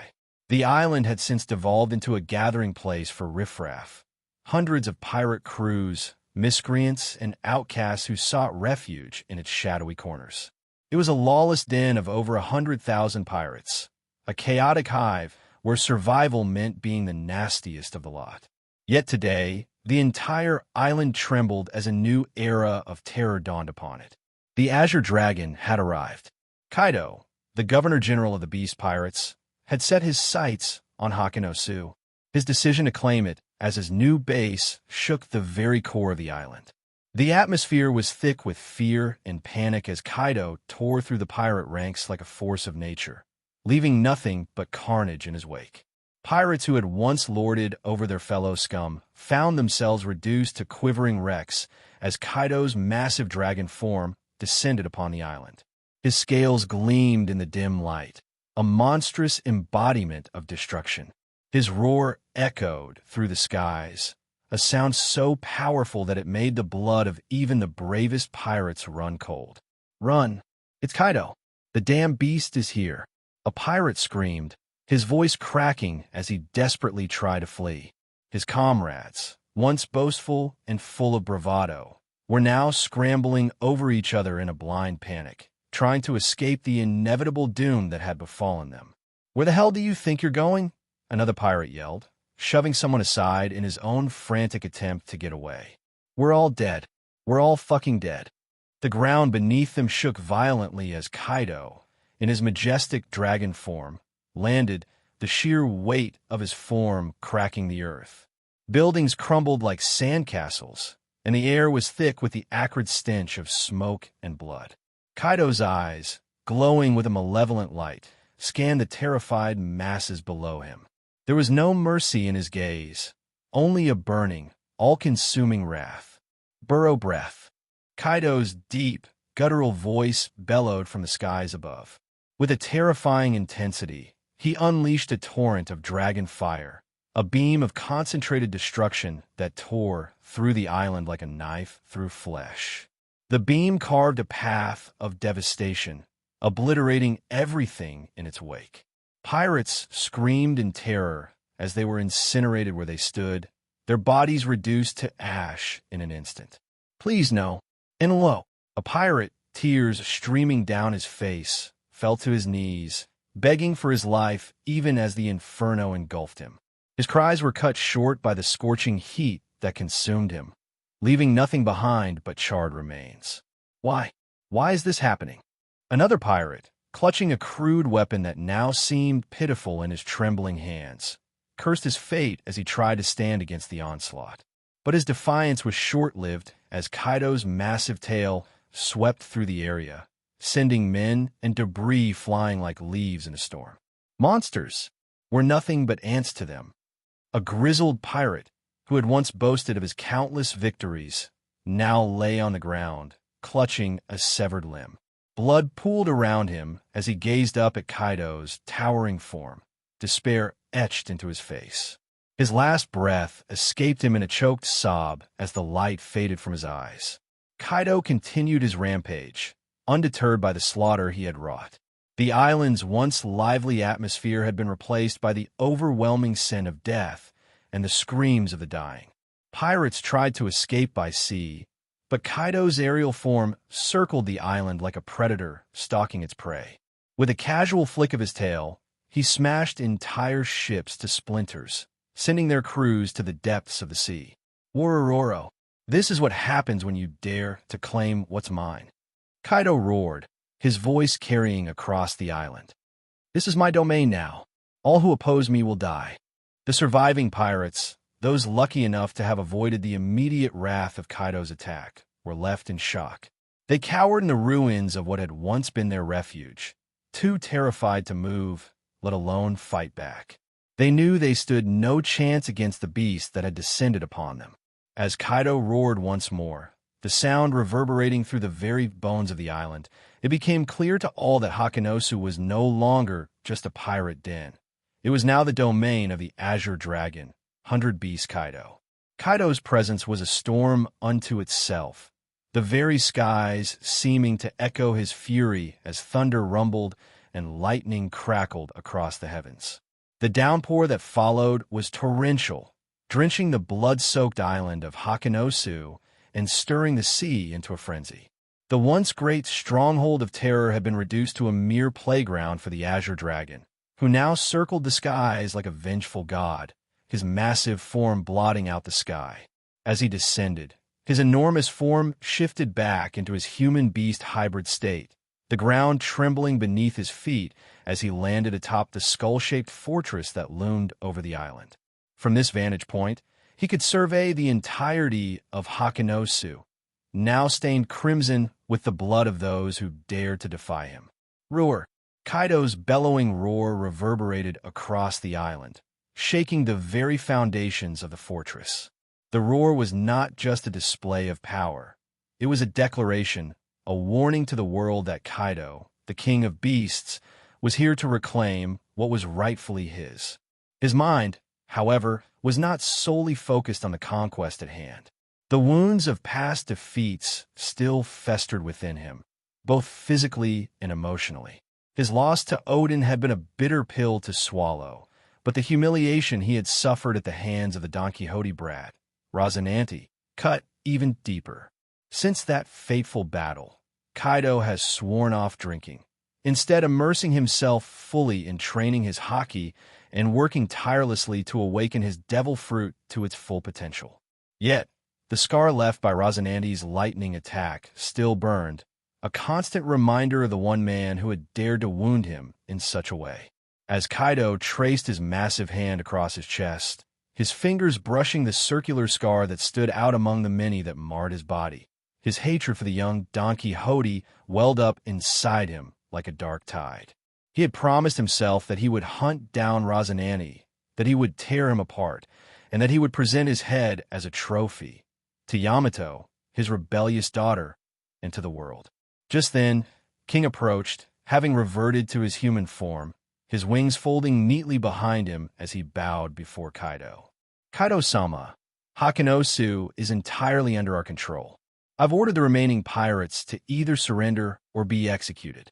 Our forces, led by Queen, are currently mopping up the last pockets of resistance. King's voice was calm, and Hakanosu Island, New World. Hakanosu Island, once an iconic stronghold and symbol of terror in the New World, had fallen into disgrace. It was a place steeped in dark history, once the seat of the infamous Rocks Pirates, a crew that had nearly toppled the world government itself. But those days of infamy were long gone, as currently the pirate island is governed by Ochaku, one of the Shichibukai. The island had since devolved into a gathering place for riffraff, hundreds of pirate crews, miscreants, and outcasts who sought refuge in its shadowy corners. It was a lawless den of over 100,000 pirates, a chaotic hive where survival meant being the nastiest of the lot. Yet today, the entire island trembled as a new era of terror dawned upon it.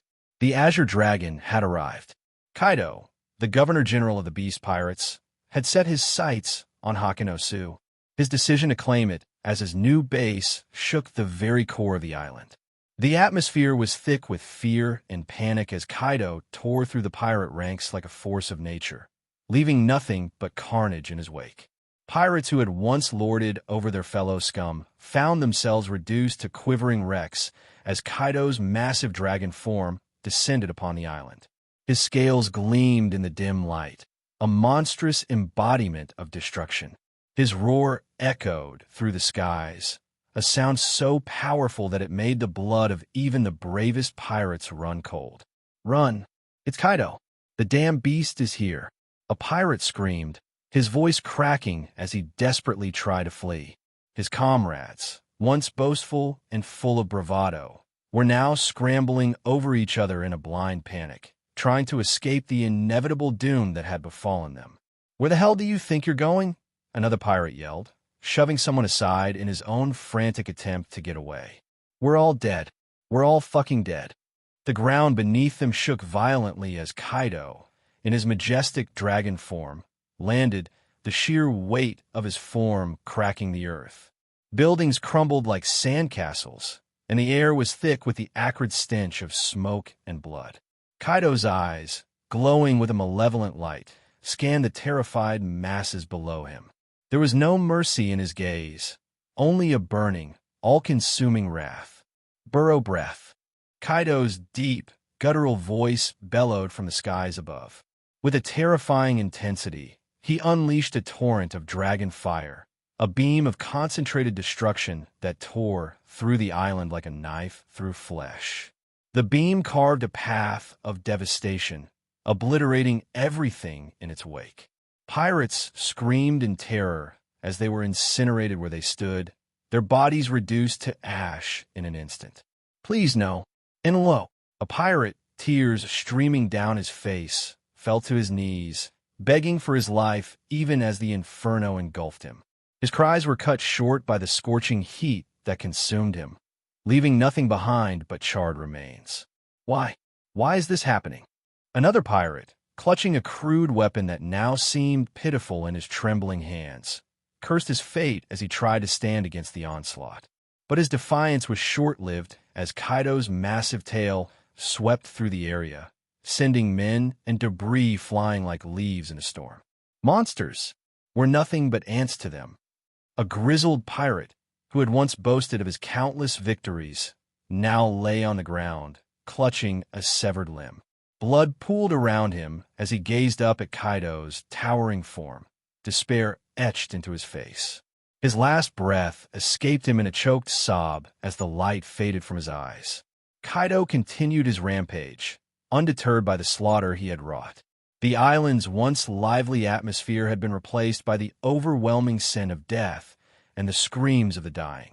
Pirates tried to escape by sea, but Kaido's aerial form circled the island like a predator stalking its prey.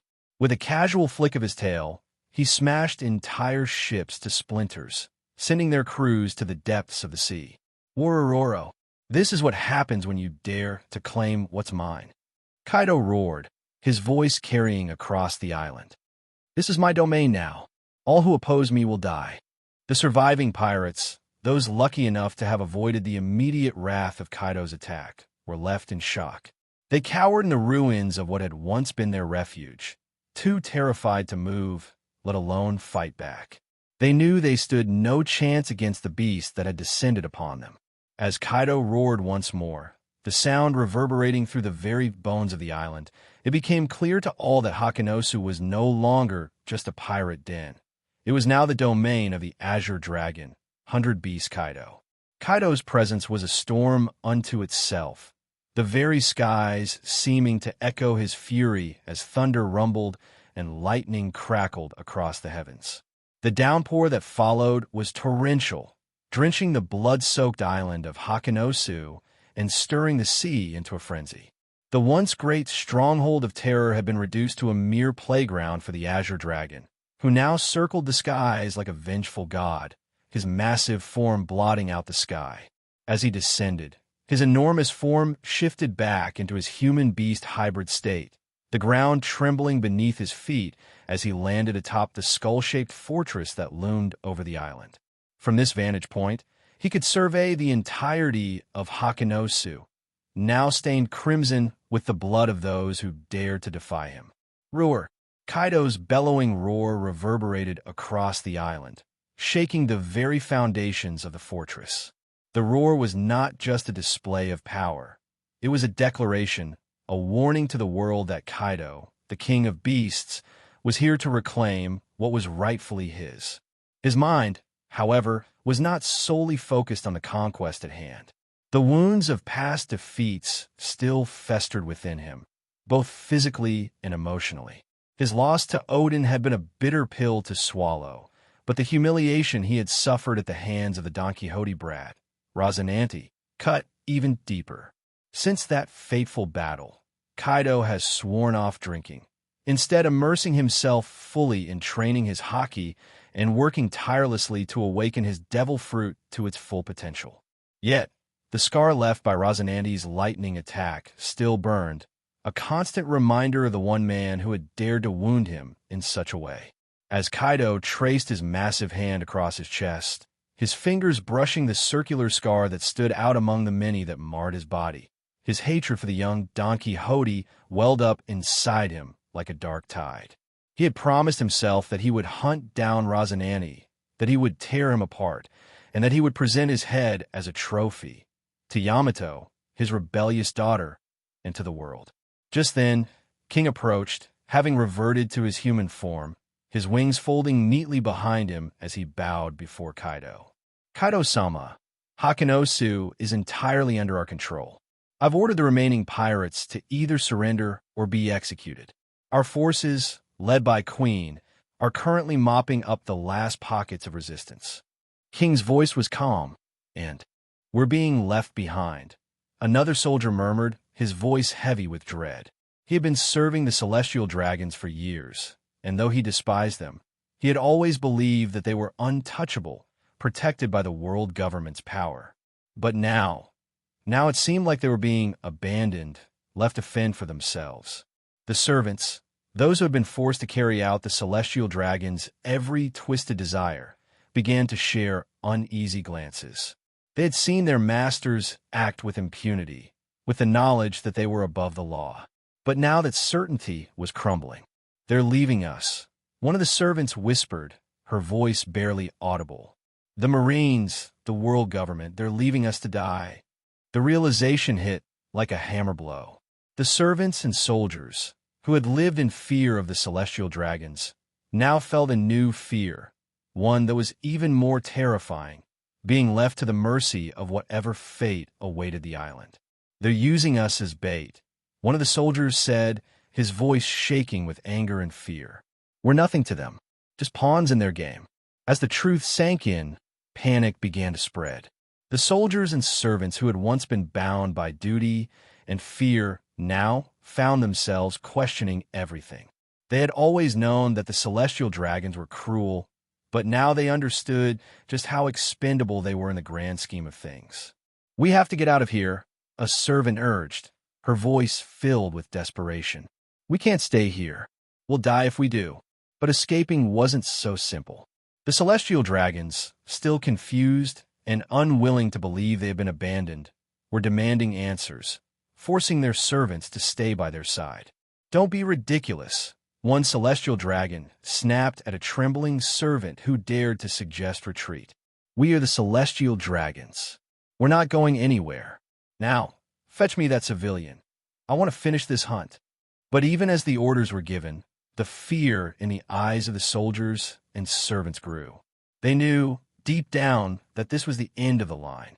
The Marines were gone, the island was falling into chaos, and they were left behind with masters who still believed they were invincible. As the minutes passed, and the tension continued to build, the first cracks in the celestial dragon's arrogance began to show. Their servants, no longer willing to follow orders that would lead them to certain death, started to hesitate, to look for ways out. And as the Marines continued their retreat, leaving the island to its fate, the soldiers and servants realized that they had been abandoned, not just by the world government, but by the very system that had kept them in chains. The world they had known was collapsing around them, and there was no one left to save them. In that moment, the true horror of their situation became clear. They were nothing more than pawns in a game they couldn't understand, and now, as the island descended into chaos, they were being left to die along with the celestial dragons who had once ruled over them with an iron fist.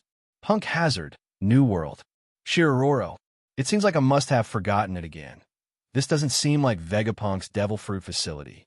Why don't you tell me again why a bunch of kids like you want to know where that failed experiment is? Caesar Clown's voice was laced with genuine confusion, his face swollen and bleeding from the earlier blows. His trademark smugness was gone, replaced by a flicker of fear as he glanced at his captors. Shackled by sea stone cuffs, Caesar was a shadow of his former self, deprived of the powers that had once made him a force to be reckoned with. Bam! A powerful strike sent Caesar sprawling across the cold, metallic floor, his body colliding with a harsh thud. Smoker, his expression a mix of anger and impatience, stood over him, his sea-stone weapon still raised. The harsh clink of the shackles echoed in the dimly lit room as Caesar groaned in pain, trying to push himself up. "We're done with your games, clown," Smoker growled, his voice low and menacing. "You've led us to the wrong facility twice now. Our patience is wearing thin, and if you keep stalling, you'll regret it." Caesar wiped the blood from his mouth with the back of his hand, glaring up at Smoker with a mixture of defiance and fear. His mind raced, trying to calculate his next move. He was stalling, hoping for some miraculous escape or a change in the tide, but he could see in their eyes that they were reaching their limit. He had no idea why they were so intent on finding Vegapunk's old facility, the one even the famed scientist had deemed a failure. There was something these kids knew, something he didn't, and that piqued his curiosity even in the face of danger. Lucci, who had been silent up until now, moved with the grace of a predator. He grabbed Caesar by the collar and hoisted him up with ease, his expression cold and devoid of emotion. "I have no time for your jokes," Lucci whispered, his voice like ice, sending a shiver down Caesar's spine. "This is your last chance. Tell us the correct location, or I won't stop at just breaking your limbs. Dead weight is of no use to me. If you think I'm bluffing, try me." The menace in Lucci's tone was unmistakable, and Caesar felt his heart pound faster. He had seen that look before, the look of a killer who wouldn't hesitate to end a life if it meant achieving his goal. Caesar was a cunning scientist, a man who had danced with danger many times, but this was different. He was cornered, and he knew it. All right, Caesar spluttered, his bravado crumbling under the pressure. "I'll take you there. Just stop beating me up. What kind of children beat up their elders?" He attempted to inject some of his usual arrogance into the complaint, but it only served to earn him another sharp smack, this time from little Reiju, whose patience had long since evaporated. "Enough with the theatrics," Reiju snapped, her voice cutting through the tension like a blade. Her eyes, cold and calculating, bore into Caesar. "Lead us to the facility, and maybe we won't have to hurt you any further." Caesar rubbed his throbbing jaw, feeling the sting of Reiju's slap. He knew better than to push his luck any further. His mind churned, weighing his options. Leading them to the facility might buy him some time, perhaps even an opportunity to turn the situation in his favor. But he also knew that whatever these kids were after, it wasn't something trivial. The fact that they were willing to go to such lengths, that they were so desperate to find Vegapunk's abandoned project, sent a chill down his spine. As he began to walk, the chains clinking with every step, Caesar's thoughts raced. What could they possibly want with a failed experiment? Was there something about it he didn't know? Something that even Vegapunk might have overlooked? The idea gnawed at him, his scientific curiosity battling with his self-preservation instincts. Lucci and the others followed closely, their eyes never leaving him, and their presence was a constant reminder of the danger he was in. Sorbet Kingdom, South Blue. The battlefield lay in ruins, a hellscape of devastation and destruction. The once lush landscape was now a torn and jagged wasteland, with deep craters gouged into the earth and mountains shattered into dust. Fires raged unchecked, their flames devouring what little remained of the once proud island. The sky above was a swirling maelstrom of dark clouds, ominously churning as if reflecting the chaos below. Amidst this apocalyptic scene stood two figures, both barely holding on to the last vestiges of their strength. Huff, Huff, the god's knight, the once mighty protector of the celestial dragons, had reverted to his hybrid form. His armor like scales, once gleaming and pristine, were now shattered, hanging in tatters from his battered frame. Blood oozed from a deep gash over his left eye, obscuring his vision, while his left arm hung limp at his side, a gruesome wound exposing the very bones within. His chest bore a cross-shaped scar, a brutal reminder of the vicious battle he had endured. Each breath he took was a struggle, his lungs burning as he forced himself to remain upright. He had paid dearly in blood and pain to hold back the golden lion, Shiki. His mission had been to keep the overlord of the seas here, no matter the cost, and that price had been his own life. Across from him, golden lion Shiki stood, his once proud posture now slumped with fatigue. Blood flowed freely from a crack in his forehead, a continuous stream that stained his face and clothes. His once bright eyes were dull with exhaustion, and his gait had become limp, though his haki remained steady. Yet, despite the grievous injuries he had sustained, there was an undeniable aura of defiance about him. The battle had taken its toll, but Shiki had emerged victorious, though at a cost that would haunt even a pirate of his legendary stature. The destruction around them was on a scale unimaginable to most. The ground was littered with the wreckage of the islands that Shiki controlled in countless bodies, the air thick with the acrid stench of smoke and blood. Entire sections of the island had been reduced to rubble, and the sea, once calm and blue, now roared angrily against the shattered coastline. It was as if the island itself was dying, crumbling under the weight of the battle that had ravaged it. Cough! Cough! The god's knight wheezed, spitting blood onto the ground as he struggled to stay on his feet. Not bad, Sheik. Not bad. This fight will be a good requiem for you before you die, he rasped, his voice a broken whisper. Even in his weakened state, there was a glimmer of pride in his eyes. He had faced one of the greatest pirates in history and had not faltered. Shiki, his breath ragged, was about to end the battle once and for all. But just as he raised his blades, his observation haki screamed a warning. In an instant, he swung his sword, effortlessly cleaving a powerful slash aimed at his back in two. The air hummed with energy as the attack dissipated, revealing a CP0 agent appearing next to the god's knight, his expression cold and calculating. The god's knight, now on his knees, couldn't help but smirk, blood dripping from his lips.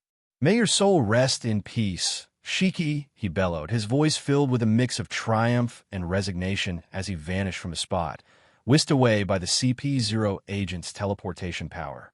But Shiki's attention was no longer on the god's knight. His eyes were fixed on the sky, where a massive shadow loomed ominously, shrouded in dark, swirling clouds. A chill ran down his spine, a feeling he had not experienced in decades. Above him, blocking out the very light of the sun, was a colossal entity, its size rivaling that of an entire island. It was an ancient weapon, a force of destruction from a bygone era, and it had come to claim the island and everything on it. Shiki's breath caught in his throat as he instinctively channeled his devil fruit powers, his mind racing to move the massive flying island that served as his headquarters. But as powerful as he was, Shiki had sorely underestimated the sheer magnitude of the ancient weapon's power. The floating island, so formidable in its own right, was but a speck compared to the behemoth now descending upon them. The ancient weapon hung in the sky like a harbinger of doom.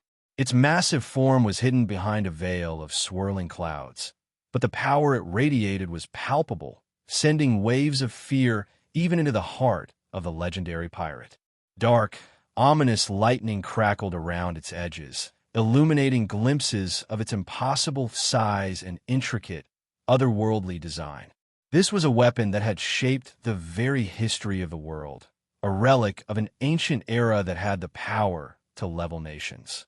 Zephyr, who had been urgently helping the Marines to evacuate, froze in place as his eyes locked onto the monstrosity in the sky. His heart pounded in his chest as a feeling of utter helplessness washed over him. He was a warrior, an admiral of the Marines, but even he knew that they stood no chance against something of this scale. "What in the world?" he muttered, his voice trembling with disbelief. The Marines around him, hardened soldiers who had faced countless battles, now stood paralyzed with fear, their eyes wide with terror. They didn't know what the ominous thing in the sky was, but one thing was certain: death had come for them all. The atmosphere was thick with despair. Some Marines fell to their knees, unable to tear their eyes away from the sky.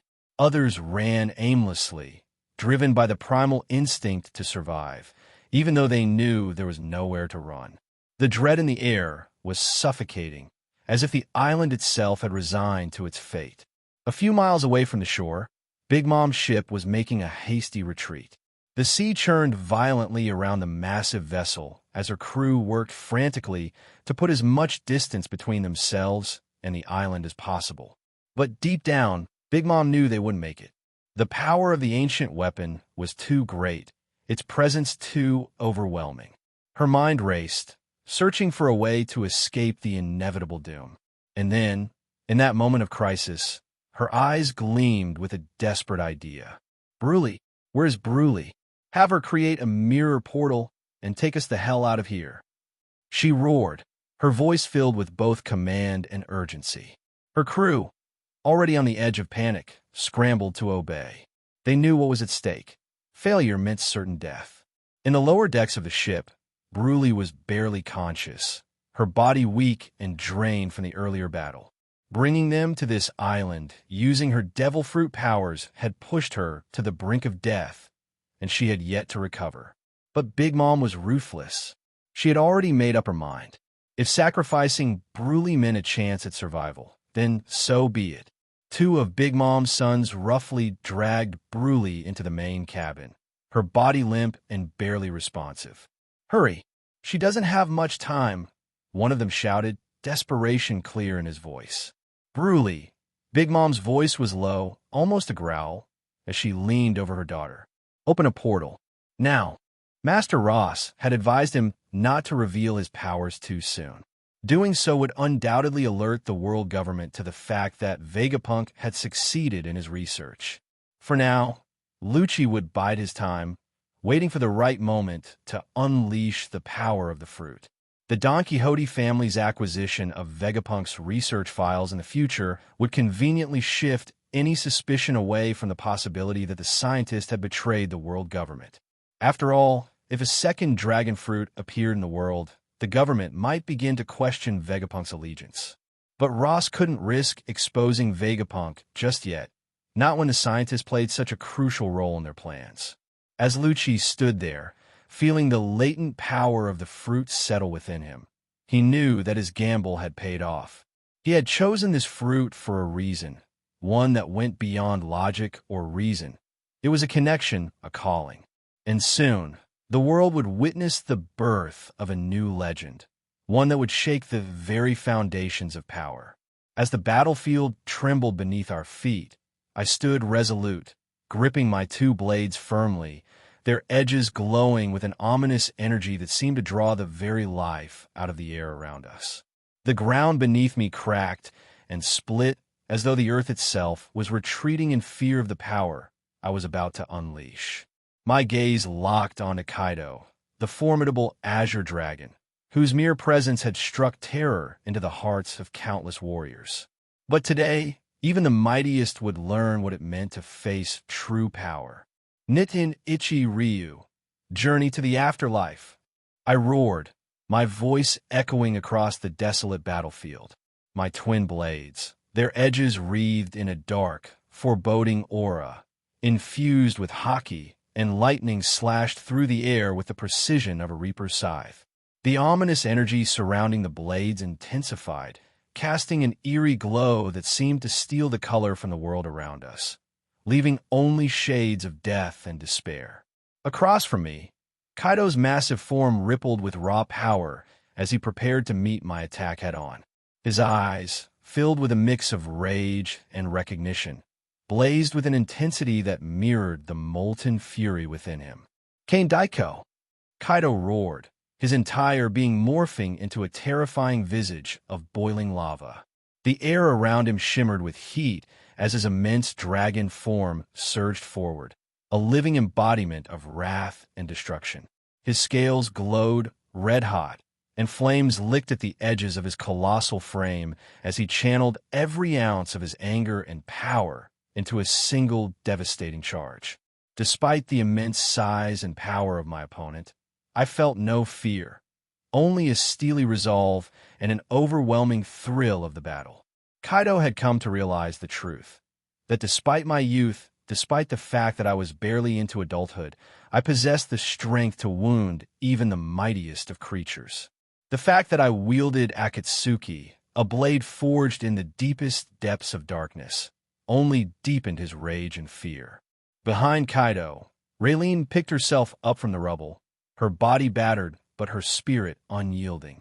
She could feel the weight of the battle, the pressure of the impending clash that seemed to distort reality itself.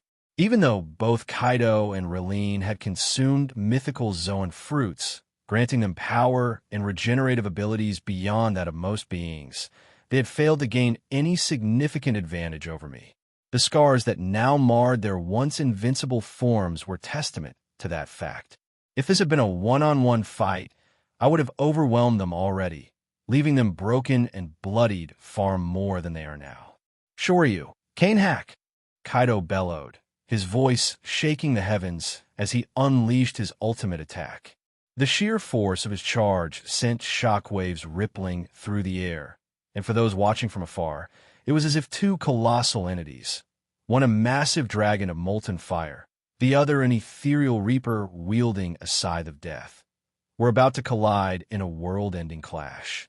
The ground beneath us buckled and shattered as Kaido's immense dragon form hurtled toward me.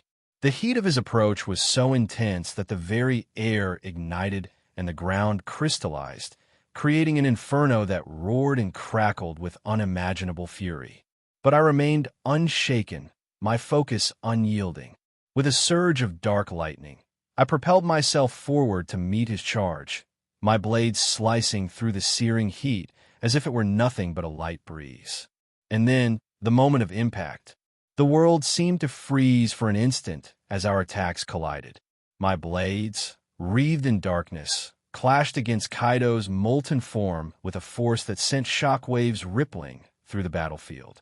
The island itself seemed to groan under the pressure, as if struggling to withstand the immense power being unleashed upon it, both our conqueror's haki tearing through the very world. The ground quaked, and the sky darkened as the very atmosphere was torn apart by the sheer magnitude of the clash. For a moment, it seemed as if the world would be ripped apart.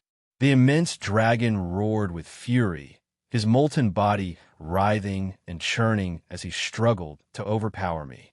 But despite his overwhelming size and strength, he could not push me back. My blades, fueled by my overwhelming will and the dark power of Akatsuki, cut through his molten scales as if they were nothing more than paper. I could feel the resistance, the struggle, but it was futile. I was stronger, faster, and more focused, and ultimately my conqueror's haki was too overwhelming for Kaido to counter. Suddenly, there was a deafening crack, and a massive dragon horn flew through the air, severed cleanly from Kaido's head by the sheer force of my strike. The severed horn spun through the air, crashing to the ground with a resounding thud that shook the earth and created a massive crater next to Raylene. The sight of the horn lying there, shattered and broken, was a stark reminder that the once invincible Kaido had just been humbled. A blood-curdling roar of pain and fury erupted from Kaido's throat as his massive form was sent hurtling back, crashing into the ground with a force that sent shockwaves rippling through the island. The sheer impact of his fall caused the island to crack and splinter, creating fissures that radiated outwards like the spokes of a broken wheel. His colossal dragon form began to writhe and contort. The once mighty beast now reduced to a bruised and battered shadow of its former self. As the dust settled, Kaido's form began to shrink, the immense dragon slowly reverting to his hybrid state. His breath came in ragged gasps, his body heaving with the effort of trying to stand. Blood poured from the deep gash where his horn had once been, staining the ground beneath him. The mighty Azure Dragon, the so-called immortal Kaido, had been brought low by a mere teenager. I stood over him, my blade still humming with dark energy, my eyes locked on his. The battle had taken its toll on all of us, but I remained resolute, unshaken. Kaido, now on his hands and knees, stared up at me with a mixture of disbelief and rage. His eyes, once filled with pride and invincibility, now reflected the dawning realization that he had been bested, but that didn't break his spirit. The battle was not over, but the scales had tipped and the world would soon know that the Azure Dragon had been humbled by a young warrior wielding the power of darkness itself. Brulee's eyes fluttered open, filled with pain and exhaustion. "Mama, I can't. I'm too weak." Big Mom's patience snapped. "You will do it, or you will die here," she roared, slamming her fist down next to Brulee's head, causing the entire ship to shake. The crew flinched at the display of fury, but none dared to intervene. They knew Big Mom would not hesitate to sacrifice any of them if it meant saving herself. With trembling hands, Brule reached out and began to summon her remaining strength, focusing on creating a mirror portal. She could feel the life draining from her as she did so, but the fear of her mother's wrath was stronger than the pain. Outside, the ancient weapon continued to gather power, the dark clouds swirling around it growing more intense, more ominous. Lightning crackled across the sky, each bolt accompanied by a deafening roar of thunder. The very air seemed to vibrate with the raw energy being unleashed. Even from miles away, the crew of Big Mom's ship could feel the oppressive weight of its presence, a force so overwhelming that it felt like the world itself was coming to an end. Big Mom's mind raced. The temptation to turn back, to confront the ancient weapon and try to make it her own, was almost overwhelming. She knew that whatever was hidden within those clouds, it was no living thing. If she could somehow infuse her soul into it, create a new homie of unimaginable power, she could rule the world. But even Big Mom, with all her strength and ambition, doubted whether she could control something of that magnitude. The backlash from such an attempt, if it failed, would surely kill her. For now, she had to retreat. But the thought of such a weapon existing in the world gnawed at her. The world government had always guarded their secrets closely, but she had never imagined they would deploy something like this. She would find a way to claim it, no matter the cost. Back on the island, the Marines, pirates, and civilians alike all watched in horror as the ancient weapon continued its slow descent, a bringer of destruction unlike anything they had ever seen.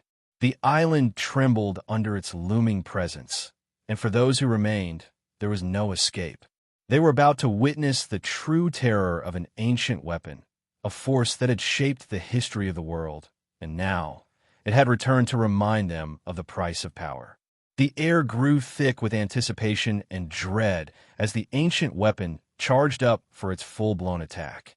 In that moment, as the heavens darkened and the earth quaked, all those on the island realized that they were witnessing the end. An apocalypse had come, and nothing would be left in its wake. Under the urging of Shiki's devil fruit power, the massive fortress island moved to form a shield above him. It was too late to run, and the ancient weapon was too high in the sky. And though he was a cruel pirate, he wouldn't run in the face of danger, especially abandoning his own crew. The sky above Sorbet Kingdom was a maelstrom of dark, swirling clouds, illuminated by the ominous glow of an unimaginable power. The air was charged with a terrifying energy, as if the heavens themselves were holding their breath before unleashing a cataclysm upon the world. The ancient weapon, shrouded in mystery and legend, loomed high above, its massive form dwarfing the landmass below. Its very presence seemed to bend reality, casting a shadow that stretched for miles. The clouds spiraled around it, crackling with dark lightning that illuminated its massive, intricate structure. This was no mere weapon. It was a force of nature, a relic from a time when the world was shaped by powers long since forgotten. Shiki, the golden lion, stood on the shattered remains of the battle-torn island, his breath ragged as he stared up at the sky. For the first time in decades, a chill ran down his spine, his battle-hardened instincts screaming at him of the impending doom. He had faced countless foes, conquered nations, and bent the seas to his will, but what hovered above him now was something beyond even his wildest nightmares. The island, his fortress, his pride, was about to face the wrath of a weapon that had no equal in this world. Without warning, the ancient weapon began to hum, a low, resonant vibration that spread through the air and deep into the earth. The sound grew louder, a pulsating rhythm that seemed to sync with the very heartbeat of the planet. The clouds around it parted, revealing a colossal cannon-like structure at its core, glowing with a blinding light. This light wasn't natural. It was the energy of the sun itself, harnessed and concentrated into a single, devastating force. As the weapon charged, the entire ocean trembled, the ground cracking and splitting as if the very earth was trying to flee from what was to come. The sea around the island boiled and churned, massive waves rising and crashing against the shores. The sky darkened further, the clouds now tinged with a deep crimson as the weapon's energy reached its peak. This was no ordinary power. It was a force born from the dawn of time, a weapon designed to reshape continents, to erase entire civilizations with a single strike. Then, with a sound like the tearing of the fabric of reality itself, the ancient weapon fired. A beam of pure, incandescent energy erupted from the weapon, a pillar of light so intense it was almost blinding.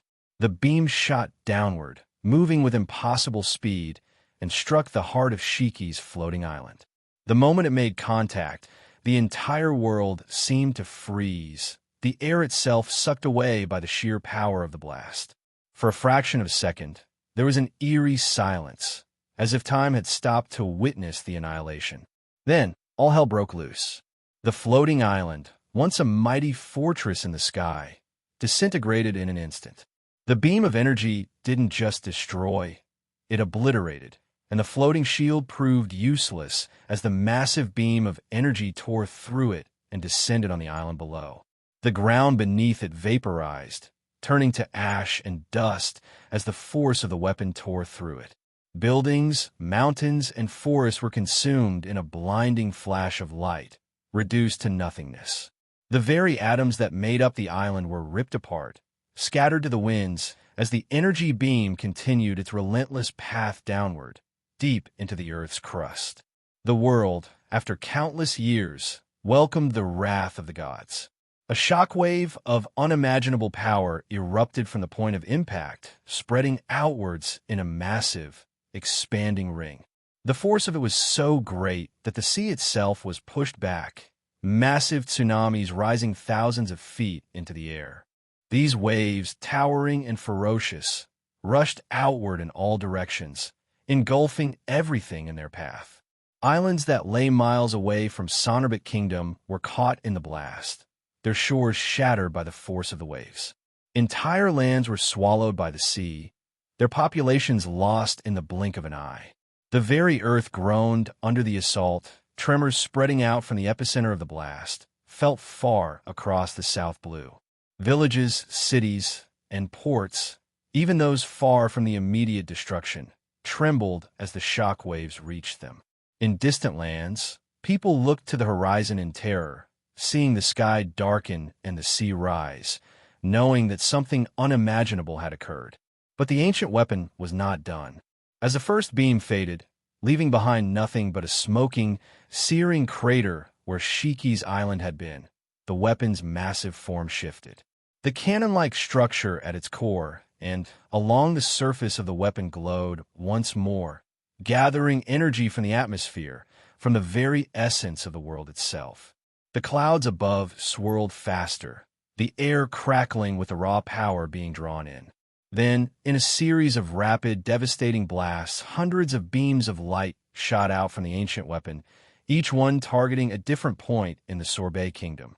The sky lit up with the blinding fury of the attacks, each beam carving through the air like a blade of divine wrath. Every beam struck with the force of an exploding star, reducing whatever lay beneath it to ash.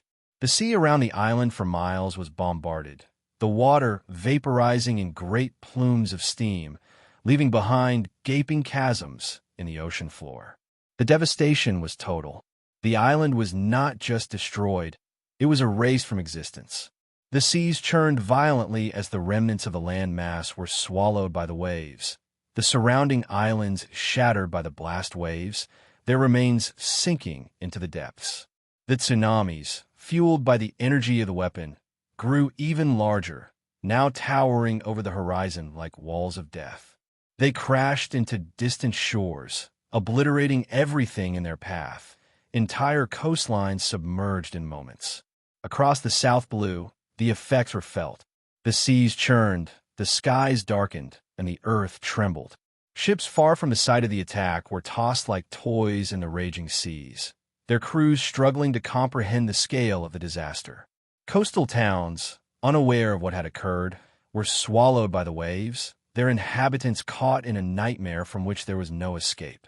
And above it all, the ancient weapon hovered in the sky, its purpose fulfilled. The clouds that had swirled around it began to disperse, revealing the colossal structure in its entirety for the first time. Its surface was smooth, metallic, and covered in intricate designs that glowed with a faint, otherworldly light. This was a weapon from the Age of Legends, a force that could reshape the world with a single strike.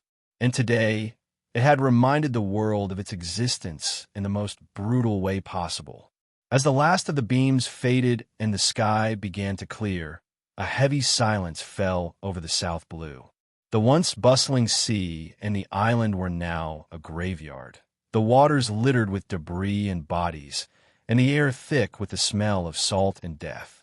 The Sorbet kingdom and its surrounding sea were gone, wiped from the face of the earth, leaving nothing but a massive dark crater that stretched for miles and whose true depth was lost in the darkness. It was as if a massive pit to the very depths of hell had been created in the center of the sea. It would soon become a scar on the world that would never heal. In the aftermath, those who survived would tell tales of the day the heavens opened and the wrath of the gods was unleashed upon the world. But for those who had witnessed the true power of the ancient weapon, there was only one truth. The world would never be the same again. The legends of the past had returned, and the balance of power in the world had shifted irrevocably. And somewhere, far from the site of the destruction, those who controlled the weapon watched, their plans set in motion, their power absolute. Bogard sat casually on the dog-shaped figurehead of the ship, his eyes half closed as he observed the distant horizon. It had been days since Garp and Whitebeard had begun their titanic clash, a battle that shook the seas themselves. The waves rippled with the aftershocks of their fierce confrontation, and the air was thick with tension.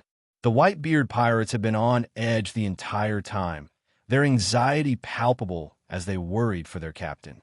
In contrast, Bogard remained unfazed, his confidence in his mentor's strength unwavering. Garp was a man who had battled Roger, the pirate king, to a standstill in his prime. Whitebeard, formidable as he was, could not hope to best someone like Garp. Suddenly, the sea beneath the ship trembled violently, another massive tremor rippling through the waters. This had become the norm over the past few days, as Whitebeard's tremor fruit unleashed its destructive power. It was no exaggeration to say that Whitebeard had the power to destroy continents.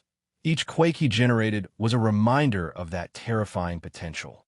But then, Bogard felt something different, a second tremor, weaker yet distinct, coming from a different direction. He stood up, his eyes narrowing in shock. This tremor wasn't coming from the island where Garp and Whitebeard were locked in combat, but from a completely different direction. An ominous feeling crept up his spine as he realized the source of the tremor seemed to be coming from the direction of the Sorbet kingdom, thousands of miles away. His instinct screamed that something was terribly wrong. As if to confirm his fears, the emergency transponder snail rang out, its shrill tone piercing the tense atmosphere. Bogard's normally neutral expression shifted, his face etched with shock as he listened to the urgent report on the other end.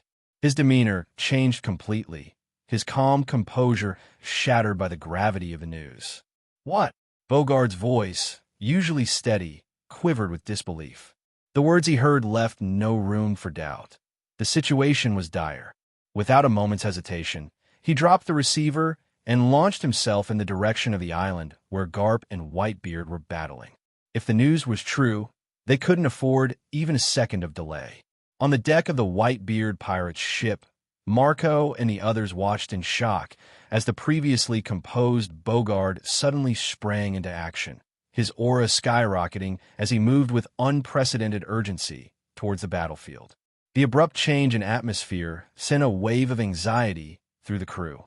Something serious had happened, something that even Bogard, who had been so calm, could not ignore. Jozu, stay back on the ship and prepare the fleet. Vista, follow me. We need to check on Pops. Marco commanded, his voice laced with concern. He had no idea what had triggered such an adverse reaction from Bogard, but he knew it couldn't be good. Meanwhile, on the island, Garp and Whitebeard stood locked in a fierce struggle. Garp's fist, coated with black Busashoka haki, collided with Whitebeard's fist, wrapped in the destructive white halo of his devil fruit. The clash of their auras created a ripple in reality itself, the very air around them distorting under the sheer force of their blows. But then, a subtle tremor coursed through the battlefield, different from the quakes that had been caused by their ongoing battle.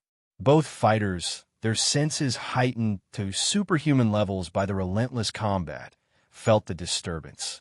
As the remnants of the island cracked and split beneath them, Garp and Whitebeard instinctively retreated, their eyes locking onto the distant horizon. Was that one of yours? Garp's voice was grave, his usual bravado replaced by a deep concern. He knew Whitebeard's power well. He had been fighting against it for days now.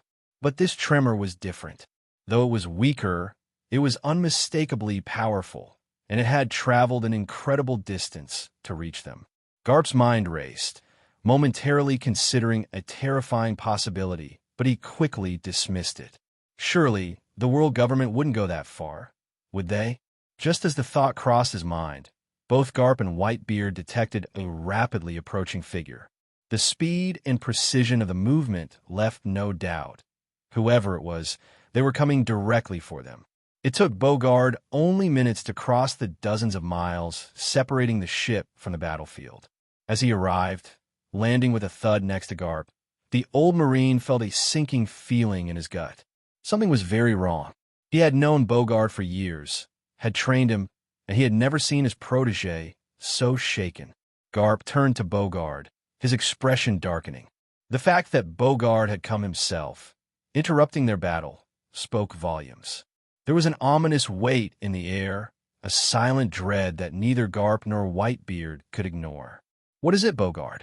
Garp asked, his voice low and steady, though his heart pounded in his chest. The silence that followed was deafening, as if the world itself was holding its breath. Bogard met Garp's gaze, his eyes filled with urgency. "The Sorbet Kingdom. It's gone," he said, his voice barely above a whisper, yet the words hit like a hammer. An entire kingdom obliterated. For a moment, neither Garp nor Whitebeard spoke.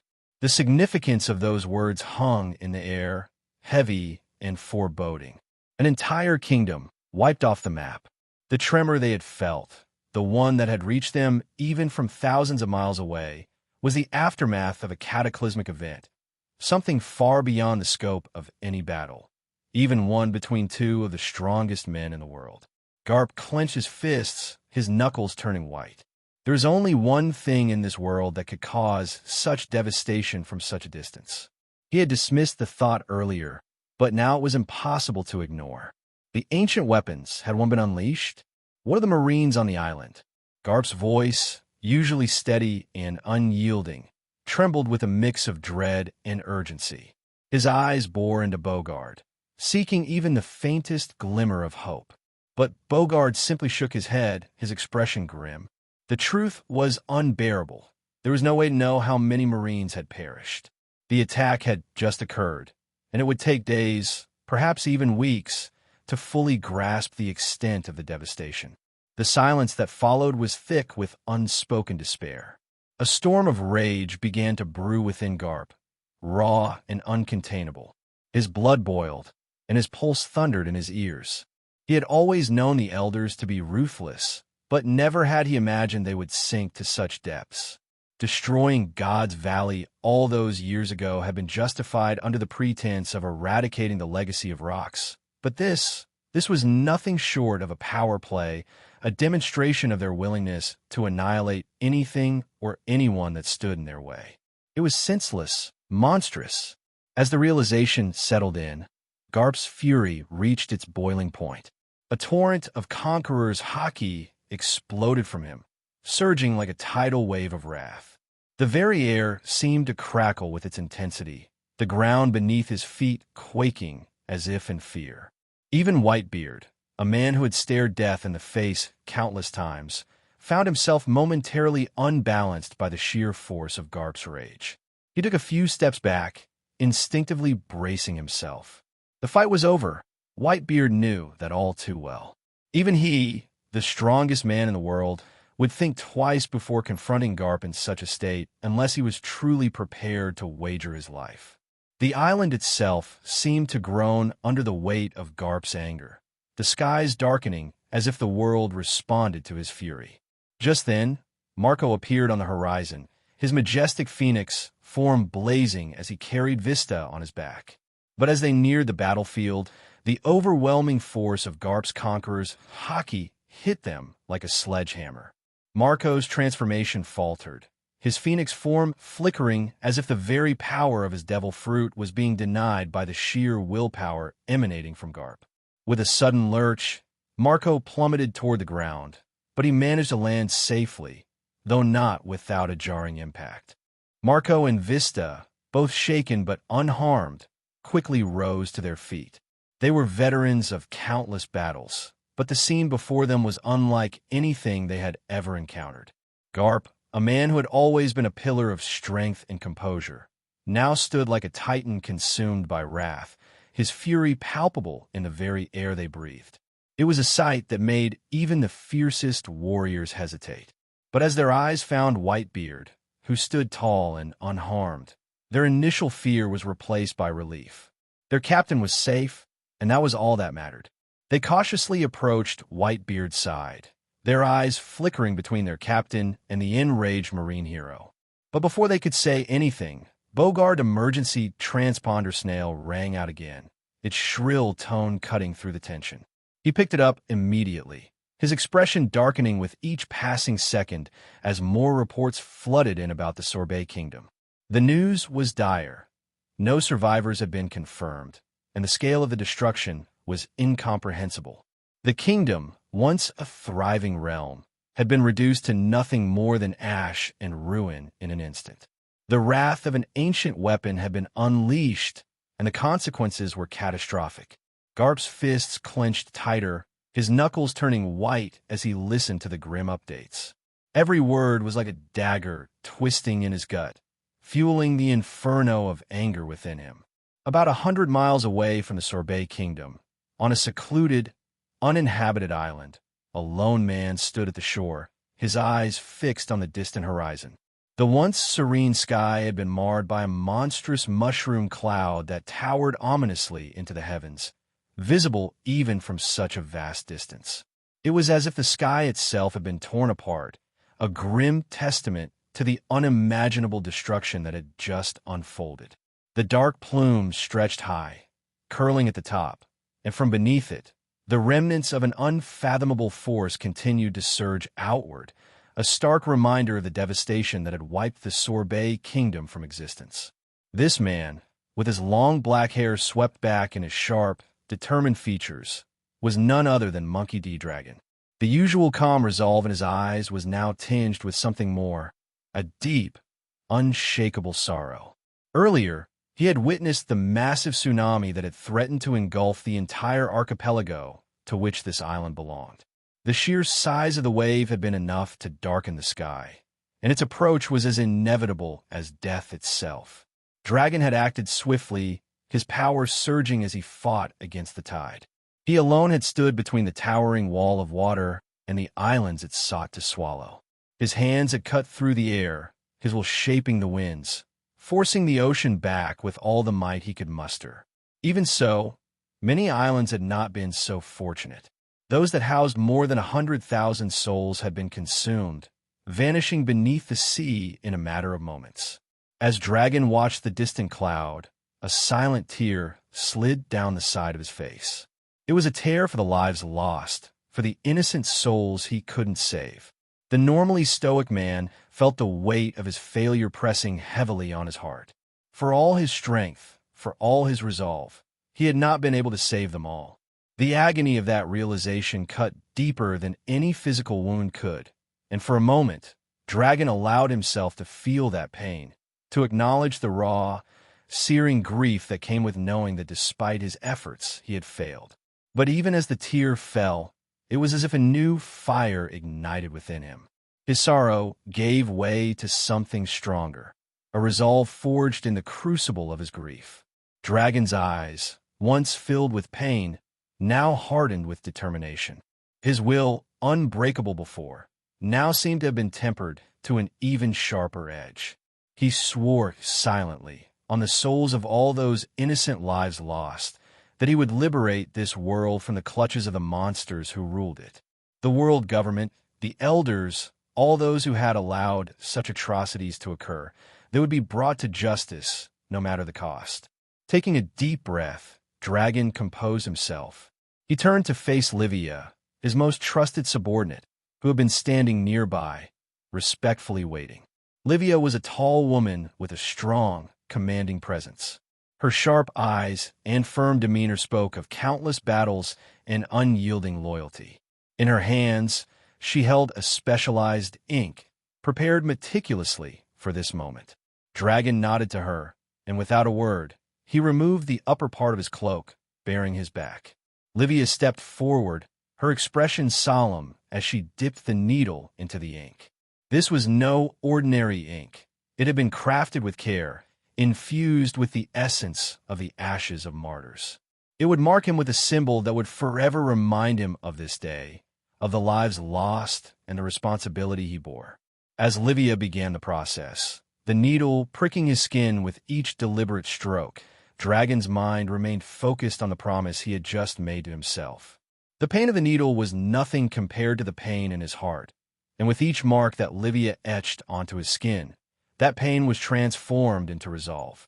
The tattoo would be a reminder, a permanent, visible scar of his failure, but also a symbol of his unyielding resolve to overthrow the tyranny of the world government. "Send the revolutionaries into the surrounding seas," Dragon commanded, his voice steady but filled with underlying fury. "We must search for survivors. The world government and Marines will conduct their own search, but we cannot trust those who caused this tragedy to truly care for the people. We will find any who remain and protect them." Livia paused briefly, her hand steady as she continued her work, but she looked up at Dragon with a mixture of respect and understanding. "As you wish, Commander. We will not rest until every corner of the seas has been searched." The exchange was brief but powerful. Livia's hands moved with precision as she completed the tattoo, the ink now permanently embedded in Dragon's skin, symbolizing both his burden and his commitment. When she finally stepped back, the tattoo was complete, a dark, pattern mark that seemed to capture the very essence of the storm that raged within him. Dragon looked at Livia, his eyes softened with a rare glimpse of gratitude. "This mark, it will be a constant reminder of what we've lost today and of what we must do to ensure it never happens again." Livia nodded, her voice steady as she replied, "We will make them pay, Commander. For every life lost today, we will make them pay tenfold." Dragon turned back to the shore, his gaze once again fixed on the distant, monstrous cloud that loomed on the horizon. The revolution had truly been born on this day, not from a desire for power, but from the ashes of a tragedy, from the loss of countless innocent lives. It was a revolution fueled by pain, by anger, and by an unwavering commitment to bring justice to a world ruled by monsters. And Dragon would lead it, with the mark on his face as both his reminder and his vow. The waves lapped gently at the shore, their soft rhythm a cruel contrast to the chaos that had swallowed the manhole. Ruji lay sprawled on the wet sand, his body broken, battered, and torn, yet inexplicably still alive. His ragged breaths were labored, every inhale a painful reminder that fate had denied him even the release of death. Above him, the sky was a deep, indifferent blue, stretching endlessly, as if mocking the smallness of his suffering. The island was a lush, green paradise, untouched by the devastation that had razed the Sorbet kingdom. Tall trees swayed gently in the breeze, their leaves whispering secrets to one another. oblivious to the man lying at their feet. The vibrant foliage, the chirping of birds, the serene beauty of it all. It felt like a joke, a twisted illusion designed to torment him further. "So even now you don't want to grant me the mercy of death, huh?" He chuckled, his voice hoarse and desperate, his cries swallowed by the vastness of the ocean and the sky. His face was caked with sand and blood, his eyes wild and unseeing, fixed on the infinite horizon. "Why? Why do you not take my life away? I have nothing more to give." Tears streamed down his face, mingling with the salt water that continued to lap at his wounds. His body was a canvas of pain, yet the agony of his flesh was nothing compared to the torment of his soul. He had watched as everything he loved was torn from him, his family slaughtered by his own hand in a desperate bid to spare them from a worse fate. The faces of his wife, his children, he had held them close, whispering apologies as he ended their lives. And then, just as he had turned the blade on himself, desperate to follow them into the void, they had come. The celestial dragons, those monstrous gods in human form, had snatched him away, denying him even the mercy of death. They had made him their plaything, a rabbit in their cruel hunt, forcing him to flee through the forests and across the cliffs, laughing as they chased him down like an animal. He had been numb then, the grief and guilt too overwhelming for any other emotion to surface. He had thought it would end when the Sorbet kingdom was obliterated, that he would finally find peace in the annihilation that swept across the land. But now here he was, still breathing, still alive, still suffering. "Am I even unworthy of death?" he whispered, his voice breaking as he stared up at the heavens. "What more do you want from me? You stopped me when I wanted to end it all. What do you expect from a simple farmer? I'm no hero, no warrior. I have nothing left, no reason to live, no strength to fight. I'm just a man who's lost everything." The sky remained silent, offering no answers. The world had taken everything from him, leaving him hollow and broken, a shell of the man he once was. The grief that had consumed him now simmered into something darker, more dangerous. Rage. Pure, unadulterated rage. Not the fiery wrath of a warrior, but the cold, calculated fury of a man who had been stripped of all hope. He wanted to destroy everything, to raze this world to the ground so that no one would ever have to suffer as he had. This world, with all its cruelty and indifference, did not deserve to exist. He clenched his fists, nails digging into his palms, the pain a reminder that he was still here, still alive. He loathed himself for it, loathed the weakness that kept him tethered to this miserable existence. His rage was not just for the celestial dragons or the marines who stood by and did nothing. It was for everyone, the rulers, the common folk, the bystanders. Even those who suffered, just like he did, because they were part of this world, this system that allowed such horrors to happen. And his hatred extended to himself, for not being strong enough, for not saving his family, for surviving when he should have died. As his thoughts spiraled deeper into darkness, his body trembled with the intensity of his emotions. He had wanted nothing more than to be a simple man, to live a quiet life with his family, to grow old and die in peace. But the world had taken that dream and shattered it, leaving him with nothing but his rage. He screamed again, a raw, primal sound that tore through the silence of the island.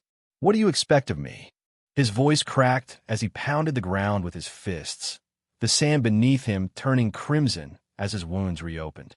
"I'm just a farmer. I want to be a swordsman once. But I wasn't good enough. I wasn't strong enough. I'm just a man, so why? Why do you keep me alive?" His scream faded into the wind, and for a moment, the island was silent again, save for the soft lapping of the waves against the shore. Then, as if in answer to his desperate cries, something brushed against his face. He blinked, his tear-streaked eyes focusing on a strange object that had washed ashore beside him. It was a fruit, unlike any he had ever seen before. Its surface was black, covered in swirling patterns and strange contours. It glistened in the sunlight, almost glowing with an otherworldly light. The man stared at it, his mind unable to process what he was seeing. It was as if fate itself was mocking him, offering him something when he had nothing left to lose. He reached out, his hand trembling as he touched the fruit. The moment his fingers made contact, he felt a surge of power, a dark, sinister energy that seemed to resonate with the fury burning within him. It was as if the fruit had been waiting for him, drawn to his hatred, to his desire for destruction. His thoughts became clearer, more focused, as if the fruit was whispering to him, urging him to take it, to claim the power it offered. "Is this what you want from me?" he whispered, his voice barely audible as he stared at the fruit. "Do you want me to destroy everything? Is that why you spared me? To turn me into a monster?" He felt a twisted sense of purpose as he lifted the fruit to his lips. He had nothing left to live for, no reason to hold back. If this world was going to deny him peace, then he would take everything from it. He would become a monster that this world deserved, the harbinger of its end. With a final, defiant glare at the sky, he bit into the fruit. Its taste was bitter, vile, but he didn't care. Power flooded his veins, filling the void within him, feeding his rage, his wrath. He could feel it changing him, reshaping him into something new, something terrible. The man who had washed ashore was gone, consumed by the darkness that now coursed through him. In his place stood a being with only one purpose: to erase this world so that no one else would ever suffer again. As the last of the fruit disappeared into his mouth, the man threw back his head and roared, a sound that echoed across the island, through the forest, and into the sea.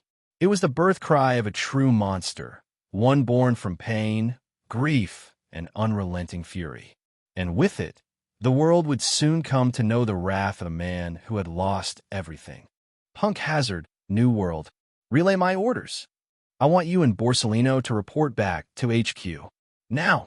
Fleet Admiral Sengoku's voice thundered through the transponder snail, his tone laced with urgency and fury. The harshness of his command reverberated in Raylene's mind, tearing her attention away from the intense battle raging around her. Raylene, currently one of the Navy's most formidable admirals, was locked in a brutal three-way combat on Punk Hazard. The island's volatile environment reflected the chaotic nature of the battle. She was up against two monsters, the indomitable 100-beast Kaido and the young, yet terrifyingly powerful Don Quixote Rosinante. Despite being in her prime, with her mythical white tiger fruit and supreme swordsmanship, Raylene found herself struggling to gain the upper hand. Kaido, a towering dragon of a man, was taking the brunt of the damage in this three-way showdown, but it wasn't due to Raylene's efforts alone. The young Rosinante, with his dual blades, one crimson, the other black, and fearsome lightning Logia powers, was the true menace who was keeping both herself and Kaido pinned. He moved with a speed that left even her reflexes that she prided in strained, and his black lightning-infused strikes were as precise as they were deadly. Every time she tried to exploit an opening by using Kaido as a shield, the teen would react faster, his lightning-fast reflexes turning the tables on her. Despite her frustration, Raylene couldn't deny the terrifying reality. Rosinante, despite his youth, was a stronger contender in this deadly dance. His blade, especially the crimson one, pulsing with an ominous energy, seemed to cut through the reality itself. Every attack from the said blade seemed to devour life force and haki, and even her devil fruit powers seemed to be restricted by the blade. Raylene herself wielded a supreme-grade Odachi, Tora no Tsum, a blade that had been with her through countless battles, yet it was as if the teen's sword was something otherworldly, a weapon that shouldn't exist, a weapon superior to even the finest blades in the world. But she couldn't believe it, couldn't accept that such a blade could surpass her own. Sengoku-san, but I have an opportunity here to catch them. At least Kaido. Raylene's voice wavered with reluctance. She could see that Kaido, despite his ferocity, was bearing the brunt of Rosinante's wrath. It was almost as if the boy held a personal grudge against the dragon. If she could just capitalize on this, maybe she could capture Kaido and end this nightmare of the seas. Marine, do you even know what's going on? Sengoku roared, cutting her off with a fury that made her flinch, despite her battle-hardened nature. His voice crackled with an intensity that sent chills down her spine. We cannot afford another mishap. Under no circumstances should the situation on Punk Hazard escalate. Disperse the two parties immediately. I don't care if you have to abandon Punk Hazard altogether. Raylene felt her resolve waver, a sinking feeling in her gut. Sengoku's urgency was unlike anything she had ever heard from a man. What could be happening that was so dire, so catastrophic, that the fleet admiral was willing to abandon a mission involving Kaido? She clenched her teeth, her eyes darting between Kaido and Rosinante. The dragon and the young warrior were relentless, their battle cries tearing through the toxic air of Punk Hazard. But something was wrong, deeply wrong, for Sengoku to issue such a desperate command. Sengoku-san, Raylene began, her voice shaking slightly as she struggled with her decision. She had never been one to abandon a fight, especially not when she was so close to capturing one of the world's most dangerous pirates. But the weight of Sengoku's words, the sheer desperation in his voice, made her hesitate. Disperse them, Raylene. Sengoku's voice boomed again, leaving no room for argument. I don't care what it takes. This battle must not continue. Report back to HQ immediately. Raylene tightened her grip on her odachi, her knuckles white under the strain. She looked at Kaido, his massive form still absorbing blow after blow, and then at Rosinante, his crimson blade cutting through the air with deadly precision. The young teen was relentless, his every strike echoing with a power that seemed unnatural for someone his age. She knew what Sengoku was asking was almost impossible. Separating these two was a task that would take more than just her skills. But she had her orders, and if Sengoku was this insistent, there was something far more critical at stake than even capturing Kaido. With a heavy heart, Raylene made her decision. She had no idea what catastrophe awaited them, but she knew she couldn't disobey Sengoku. Not now. Not when something this dire was in play. Understood, Sengoku-san, she finally replied, her voice steadying as she steeled herself for what was to come. I'll do whatever it takes to stop this fight. She took a deep breath and dashed toward the center of the battlefield, her sword gleaming in the toxic air. She would find a way to follow Sengoku's orders, no matter the cost. But as she moved, the uneasy feeling in her gut only grew stronger. What could possibly be happening elsewhere in the world that was so terrifying that Sengoku would be willing to let go of Kaido? You bastard! I will have your head! Kaido roared as he launched himself into the air, his massive form morphing into his fearsome hybrid state. His kanabo raised high above his head, crackling with the combined might of his armament and conqueror's haki. Kaido descended like an avenging demon.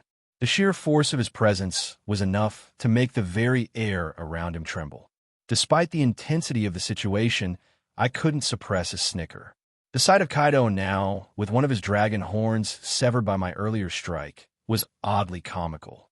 I didn't know if that horn would ever grow back, but the once terrifying figure now seemed almost ridiculous. It was a fleeting thought, quickly brushed aside as I readied both Akatsuki and Shusui to counter his attack. My mind was sharp, focused, yet I still kept track of Raylene's movements with my observation haki. Throughout our battle, she had been using Kaido as a meat shield, something I allowed because, for now, my target was solely Kaido. But just a moment ago, Raylene had retreated from the fight after receiving a call from Sengoku. I had eavesdropped on the conversation, catching fragments of what had transpired. I knew she had orders to retreat, and it wasn't just her. All around the island, transponder snails were ringing simultaneously. From the bits of information I gathered, I understood something catastrophic had occurred in the Sorbet Kingdom. The only concrete detail I could discern was that the kingdom had been destroyed. But that didn't make sense. How could an entire kingdom be obliterated so suddenly? Ascending Dragon, Adamantine 8 trigrams, Ragnarok. Kaido's voice boomed as he appeared above me, his kanabo crashing down with the force to shatter mountains. I intercepted his attack with Shusui, our weapons clashing in a collision that sent shockwaves through the air. Lightning Nova! I countered, my blade sparking with electricity as it met Kaido's mighty blow. Though I stood nearly 3 meters tall, Kaido's towering form dwarfed me, making me seem like a mere child in comparison. But I pushed back, the raw power of my lightning-infused strike surging through my muscles, overwhelming Kaido. He realized he was losing the battle of strength and attempted to unleash a close-range breath attack, but I was already a step ahead. I swung Akatsuki in a wide arc, the blade smashing into his side and sending him hurtling like a meteor into the ground, crashing into the main facility of Punk Hazard. Just as I prepared to chain my attacks, knowing full well that a single strike wouldn't be enough to bring down someone like Kaido, Raylene suddenly appeared in my path, her Odachi raised. Even I was surprised to see her so quickly, wielding one of the 12 supreme gray blades. At first, I wasn't sure about the quality of her Odachi, but after exchanging blows with both Shusui and Akatsuki, I gauged it was indeed a supreme grade weapon. Raylene-san, tell me, have you finally decided to join hands with Kaido? I couldn't help but ask with a smirk, my eyes gleaming with a mix of curiosity and amusement. I already knew she had orders to stop this fight on Punk Hazard, though I still didn't understand why Sengoku seemed so desperate to avoid creating a ruckus. I was fully aware of my limits. If Raylene and Kaido truly cooperated, I would be at a significant disadvantage. Raylene was as strong as Kaido, and facing 2 Yonko tier fighters simultaneously would be too much for me to handle at this moment. Though I wouldn't necessarily be defeated, it would lead to a stalemate, a scenario that wouldn't favor me. TCH, Rosinante, why don't we stop things here? Haven't you already caused enough trouble for us? Raylene asked wearily, her Odachi pointed at me, her guard never lowering for even an instant. Before I could respond, my observation hockey picked up on the dozens of transponder snails ringing again all over the island. Even the snails that Daffy and Isho-san had were chiming in unison, along with my own emergency transponder snail, which started buzzing ominously. Down below, Kaido pulled himself out of the rubble, his massive form emerging from the crater he had created. As he stood, he noticed a group standing before him, their expressions frozen in a mix of shock and terror. It was a peculiar sight. Children, all of them, except for one man who was restrained with sea stone shackles. Kaido's eyes narrowed as he recognized the man. Caesar Clown, the very target of this expedition, the one who might help the beast pirates mass-produce artificial devil fruits. Kaido's lips curled into a vicious grin. Wasn't this the prize he had come for? The man who could elevate his crew's power to new heights? For a moment, the idea of retreating crossed his mind. He knew they didn't stand a chance of victory now, outnumbered and outmatched. But if he could capture Caesar, this venture might still be salvaged. Lucci was the first to react, stepping protectively in front of the group while Smoker and Gladius channeled their own devil fruit powers, ready to defend against the beast before them. But Kaido was in no mood to play games with children. BULO breath. Kaido roared, unleashing a powerful beam of destruction, aimed to eliminate them all in one fell swoop. The beam tore through the air with deadly precision, but before it could reach its targets, another voice echoed through the building. Majestic Flame Destroyer. A massive pillar of blue flames erupted, colliding with Kaido's breath attack. The explosion that followed was cataclysmic, tearing through the facility with ferocious intensity. Gladius reacted swiftly, creating a massive dome of crystal around them, shielding the group from the devastation. Tap, tap, tap. The sound of footsteps echoed on the metallic floor, and Daffy emerged from the smoke, a warm smile playing on his lips as he approached the group. He turned to face Kaido, and his smile widened into a mocking grin. Fufu. Kaido, you seem to be missing something on your head. Where's one of your dragon horns? Perhaps you sold it off because of lack of funds? I've heard dragon horns make a good supplement for vitality. Daffy's eyes gleamed with dark amusement as he subtly alluded to a certain kind of vigor-enhancing supplement. Kaido's face soured instantly at Daffy's taunt, his rage boiling over. The tension in the air thickened as these powerful forces prepared for another clash. the fate of Punk Hazard hanging in the balance. Kaido's eyes burned with fury at Daffy's taunt, but this time he didn't lash out in a fit of rage. The Kaido of old would have leaped at Doflamingo, ready to tear him apart for such insolence. But the battle had taken its toll, and Kaido was no longer driven purely by wrath. Instead, he was more cold and calculating, the lessons of countless battles and recent failures etched into his soul. Kaido weighed his options quickly. He could sense the shifting tides of battle, the way the scales were slowly tipping out of his favor. The Marines on the island seemed more keen on retreat, the incessant ringing of transponder snails across the island, and the earlier call that the Admiral received. Something was happening, something bigger than their skirmish on Punk Hazard. Whatever had occurred had rattled the Marines, even for them willingly give up on their scientific stronghold of Punk Hazard, and Kaido knew it was time to think strategically. A low growl rumbled in his chest as he looked back at Caesar Clown. The scientist was the key to his plans for world domination, the one who could mass-produce the artificial devil fruits that would make his crew unstoppable. Capturing Caesar was more important than a grudge match with Doflamingo or finishing off Rosinante. He turned his gaze back to Doflamingo, his expression hard and unreadable. The taunts no longer affected him, and his focus was singular: survive, regroup, and secure Caesar. Kaido knew that if he engaged Doflamingo now, it would be a distraction, a potentially deadly one.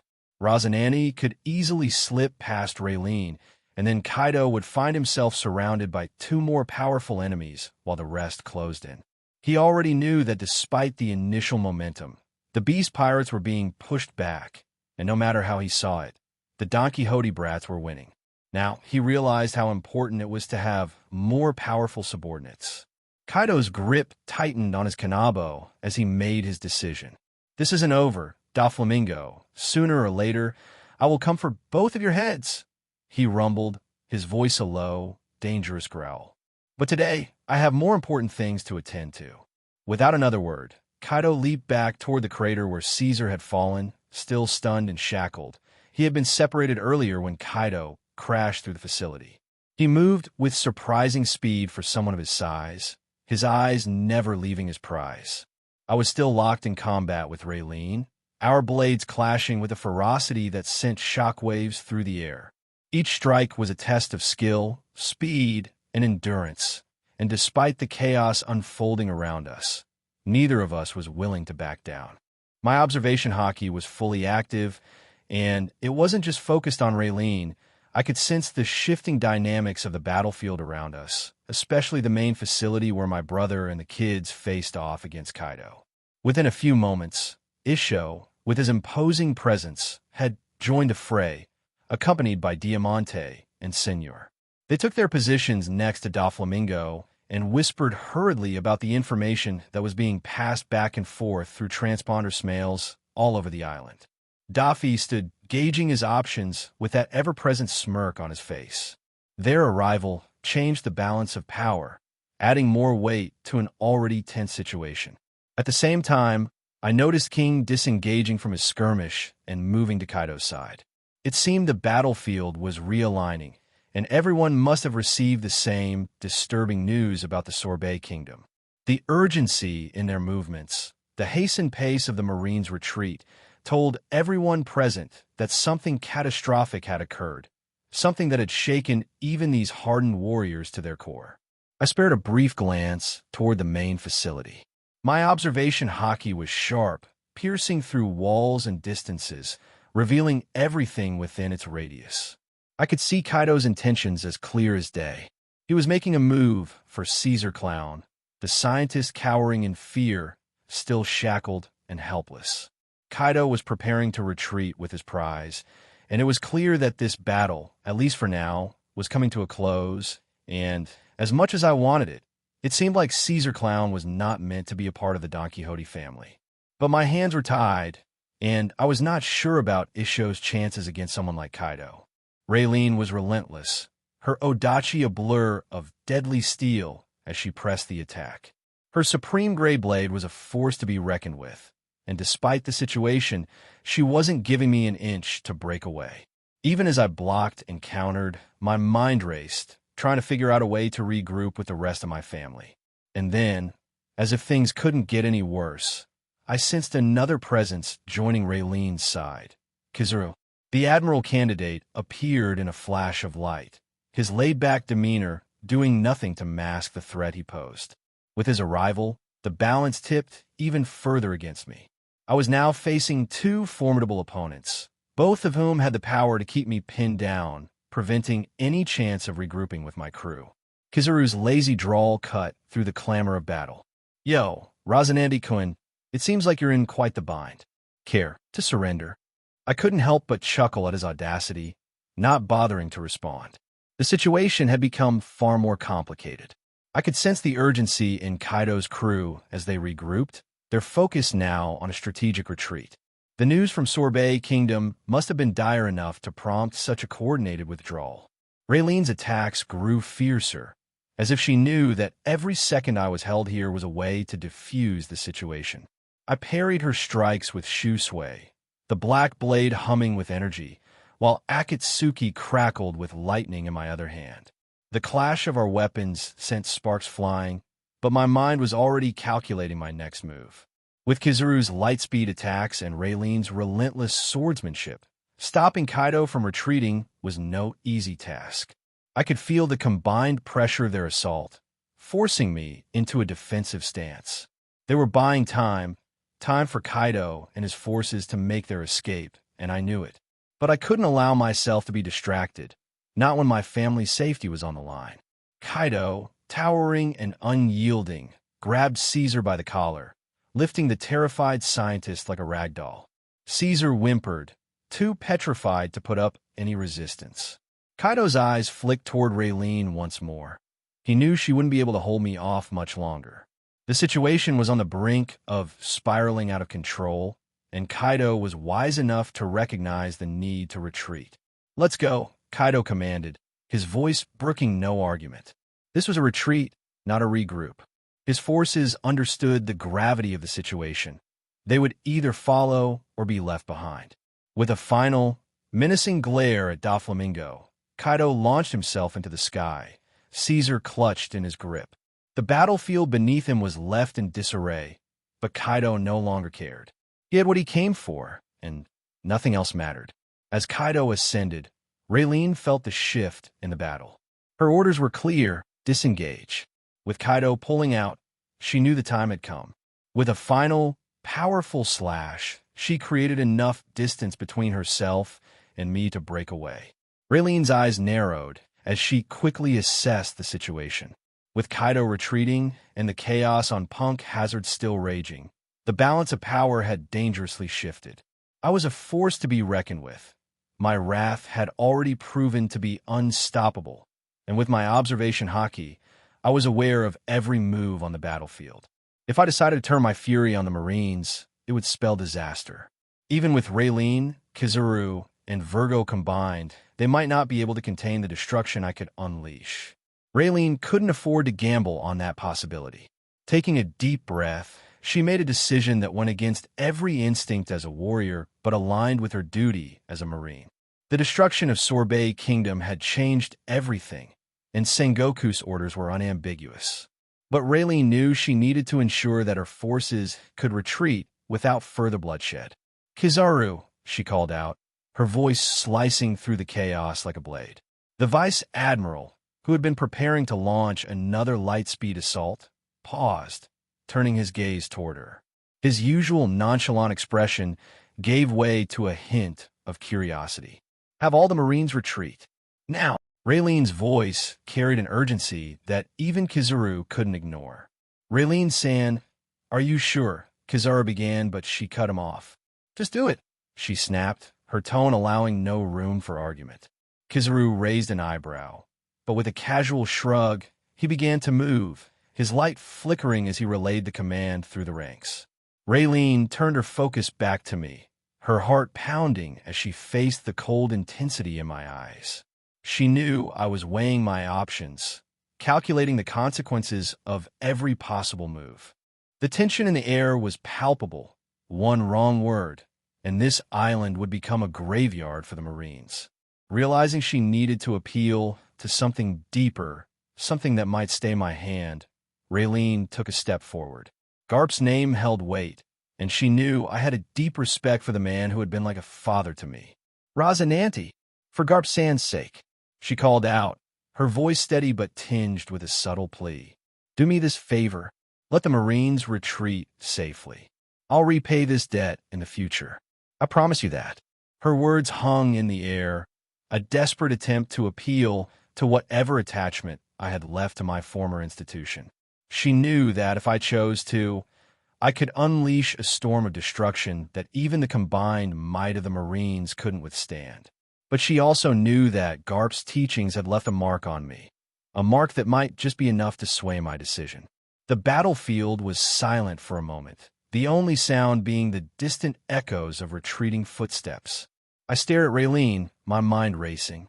I finally decided that I still didn't have enough knowledge about what exactly prompted such a decision from the Marines. And losing Caesar was no big deal, as we already had Vegapunk. But there was something else too, a memory of a man who had shown me kindness and a chance for me to live, who had taught me everything that I know, and that there was more to winning a war than blind slaughter. Finally, after what felt like an eternity, I slowly lowered my blades. The crackling lightning energy around me began to dissipate, though my gaze never lost its intensity. Was it wise letting them go like that, little brother? Doflamingo's voice dripped with sarcasm, a sneer etched across his face. His eyes narrowed, watching the retreating forms of the Marine warships and their men. He had wanted a clash with Kaido again, to test his strength against the strongest creature of the sea, and the fact that we had let them go gnawed at him. It would have sent a clear message to the world government. Doflamingo continued, making his disappointment known. But I could sense the underlying frustration. Kaido had slipped through his fingers, and it stung him deeply. Not yet, Doffy, I replied, my voice steady, betraying none of the tension I felt. We have no idea what truly happened in the Sorbet Kingdom, and with our current strength, engaging in an all-out fight with Kaido or that admiral would have been reckless. We'd have to put everything on the line to bring them down, and even then, the cost would be too high. We can't compromise Virgo's position. We need him in place to lead the Marines when the time comes. My plans were meticulous, each move calculated to ensure not just victory, but total dominance. An all-out battle might have satisfied our bloodlust, but it would have jeopardized everything we had worked for. Virgo's infiltration was key, and I couldn't risk exposing him just for the sake of a temporary victory. But there was more to my reasoning, something I didn't share with my brother. I was forced into a defensive stance because I refused to sacrifice my family members for the sake of killing our enemies. That was never a victory in my eyes. Lucci, Reiju, and the others still needed time to grow, time that would be stolen from them if I allowed Doffy's wrath to dictate our actions today. Doflamingo's snicker broke the silence. It just feels like we didn't do much this time around compared to what we did in Impel Down. This was supposed to be our retaliation for what happened in the North Blue, but feels so bland. He was still watching the retreating Marine ships, his gaze intense, his disappointment palpable. There's more than one way to hurt those bastards, Doffy, I said, a glint of mischief in my eyes. If we want to rule this world, brute force alone won't cut it. This time, we'll use a different approach. I just hope little Shirley will be able to get the information we need. Shirley's prophetic abilities, coupled with her devil fruit, made her invaluable in our operations.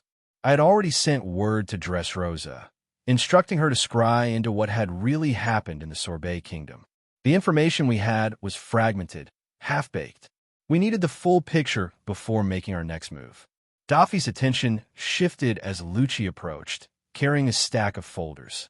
Punk Hazard was now completely under our control.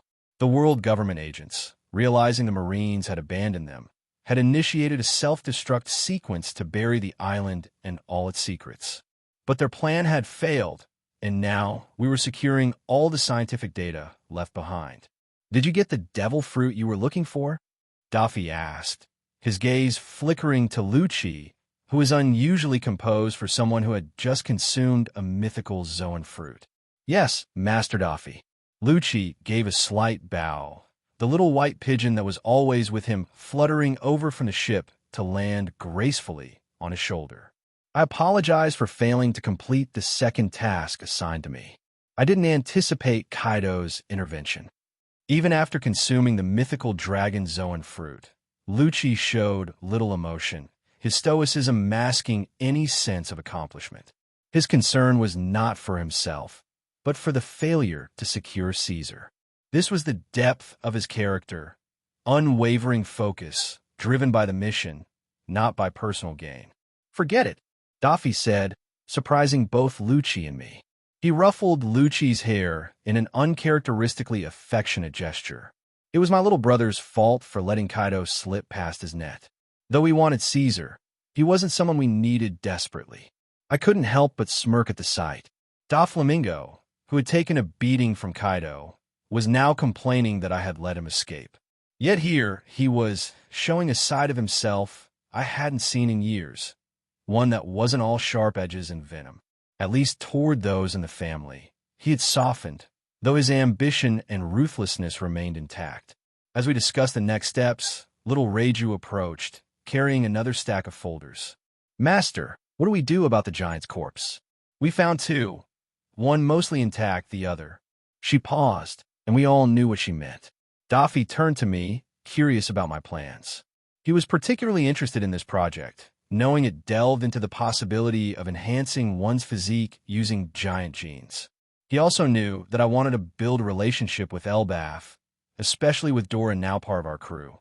"Well," I began, a calculated grin spreading across my face, "we might as well give the world government a gift they won't forget. Make a copy of all the research related to the giants, then send the original documents and the two corpses back to Elbaf. Let the giants see what the world government has been doing to their kin." The glint in my eyes grew sharper as I spoke, the plan coming together in my mind. If the giants of Elbaf learned about the atrocities committed against their kind, it would surely ignite a blood feud. The world government had not worried about the giants for nearly a century, not since a small group had formed a pirate crew. But if Elbaf discovered these experiments, the wrath of an entire nation would be unleashed. And by sending them the evidence, we would position ourselves as their allies, paving the way for a future alliance. Daffy's grin mirrored my own. He understood the brilliance of the plan. By using the world government's own sins against them, we would weaken them using borrowed power, turning potential neutral factions into sworn enemies. And all without lifting a single blade. "Brilliant," Daffy said, his voice filled with admiration. "Fufufu. The world government won't know what hit them." I turned to Senor, who was overseeing the delegation of tasks to the crew members from Daffy's ship. His usual stoic expression was fixed in concentration, ensuring every order was executed with precision. "Senor," I called out, drawing his attention. "Punk Hazard is now part of our territory. Its location is strategically valuable, especially with its proximity to Fishman Island. We're going to convert it into a stronghold.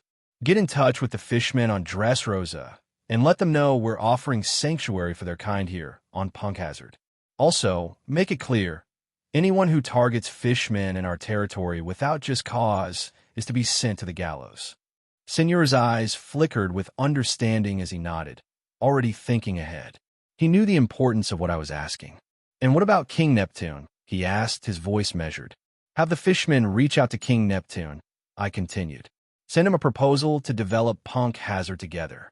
Make sure he understands this is a genuine offer of partnership." Doflamingo, who had been listening from a short distance away, couldn't resist questioning my decision. A smirk played on his lips as he spoke. "You sure are investing a lot in the fishmen, little brother." I met his gaze, my expression calm, yet enigmatic. "In time, you'll understand, Daffy. Trust me, everything will be worth it in the future." There was a cryptic edge to my words, one that Doflamingo couldn't quite decipher. I had my reasons for keeping some things close to the chest. Poseidon was a card I intended to play, but not just yet, because I had to wait for the birth of said ancient weapon. Shirahoshi, the mermaid princess who wielded the power of Poseidon, was someone I wouldn't let anyone else control. She needed to be part of our family, and I was determined to ensure that outcome. The favor I was showing towards the fishmen wasn't just an act of goodwill, it was a calculated investment. By offering them sanctuary and protection, I was laying the groundwork for a future alliance that would be crucial when the inevitable war broke out. Gaining the favor of the fishmen race would be a significant advantage, one that could tip the scales in our favor when the time came. Senior seemed to catch a glimpse of the deeper plan. He gave a slight nod, understanding that my actions were part of a broader strategy. Without another word, he turned and began organizing the necessary arrangements, knowing that this was more than just a territorial expansion. It was a move on the chessboard that would have far-reaching consequences. We had chosen not to engage in an all-out battle this time around, but our revenge would be no less devastating. The world was a chessboard, and we were setting up the pieces for a checkmate. All we needed now was patience, and the time to place all our pieces in place. Just then, my transponder snail rang, and I picked it up, instantly recognizing Giala's voice from the other end. However, her tone seemed a bit somber, an unusual shift that piqued my concern. "Giala-san, is everything all right?" I couldn't help but ask, anxiety creeping into my voice. "Yes, young master," she replied, though her words lacked their usual cheer. "It's just that Shirley seems to have passed out." She did relay the message, asking me to convey it. Shirley had received a backlash after scrying into the events that had unfolded in the Sorbet Kingdom. This was one of the drawbacks of her power. The more obscure the information she tried to glean, the greater the toll it took on her body. I had seen her endure this before, but it never got easier. "Young Master Ross," Giala continued, her voice now heavy with gravity. "We have the information that you asked for. I'm afraid your guess was right. The world government deployed an ancient weapon to raise Sorbet Kingdom from the world." My heart sank at her words. I had feared the worst, and now those fears were confirmed. Those bastards had resorted to deploying a weapon of mass destruction, an action that spoke volumes about their resolve and ruthlessness. The implications of this were catastrophic, not just for the kingdom, but for the entire balance of power in the world. "Understand, Giala-san," I replied, trying to keep my voice steady despite the turmoil raging inside me. "Please take care, Shirley. Daffy and the rest will return to Dressrosa soon enough." With a heavy heart, I disconnected the call, turning my attention to Doflamingo. He had listened intently to our conversation, and I could see his mood sour drastically. The usually composed and playful demeanor of my older brother had been replaced by a storm of anger and frustration. His eyes narrowed, and I could feel the tension radiating off him like heat from a furnace. Daffy knew the Kuranas had no answer for something like an ancient weapon, and if they were willing to deploy it once, they wouldn't hesitate to deploy it a second time. "Damn them," he spat, the venom in his voice unmistakable. "Deploying an ancient weapon? They're playing with fire. What do they think will happen when the world learns about it? They believe this information can be buried, Daffy," I said, my voice laced with a cold determination. "After all, they control the world's narrative in the palm of their hands. They're confident that the truth about this mass genocide will never reach the masses." I knew exactly what the world government was aiming for. With the Sorbet Kingdom completely erased from existence, there wouldn't be any witnesses left to tell the tale. And as long as Morgan's newspaper spun a fabricated story, the people would swallow it whole, accepting whatever the world government deemed fit to print. But this time, they had overplayed their hand. They were so sure of their control over information that they'd never expect us to turn the tables on them. This was an opportunity too good to pass up. It was time for the world government to learn the true power of information. Doing this would also aid Dragon and his revolutionary army, striking at the very heart of the world government's propaganda machine. The course of action was clear. We would use our own newspaper to expose the government's atrocities and shatter the carefully crafted illusion of their righteousness. "Daffy," I continued, my eyes narrowing as the plan took shape in my mind. "Get in touch with Morgan's. We're going to print a special edition of the World Times. It's time we show the entire world what the world government truly represents." Daffy's eyes widened with glee as the implications of our plan sank in. For centuries, the world government had painted itself as the righteous faction, the unquestionable authority that kept the world in balance. That belief was so deeply rooted in people's minds that it had become the foundation of their reality. But now, we had the chance to shake that belief to its very core. Fufufu. Imagine the chaos, Daffy murmured, a wicked grin spreading across his face. The people have been fed lies for so long that the truth will hit them like a tidal wave. The world will soon burn once again. I leaned back, contemplating the gravity of our next move. You expect too much, Daffy, I said, my tone carrying a weight of realism. I'm not aiming for full-scale chaos. Not yet. All I want is to plant a seed of doubt in the minds of the masses about the world government. Daffy raised an eyebrow, his grin faltering just slightly. Doubt?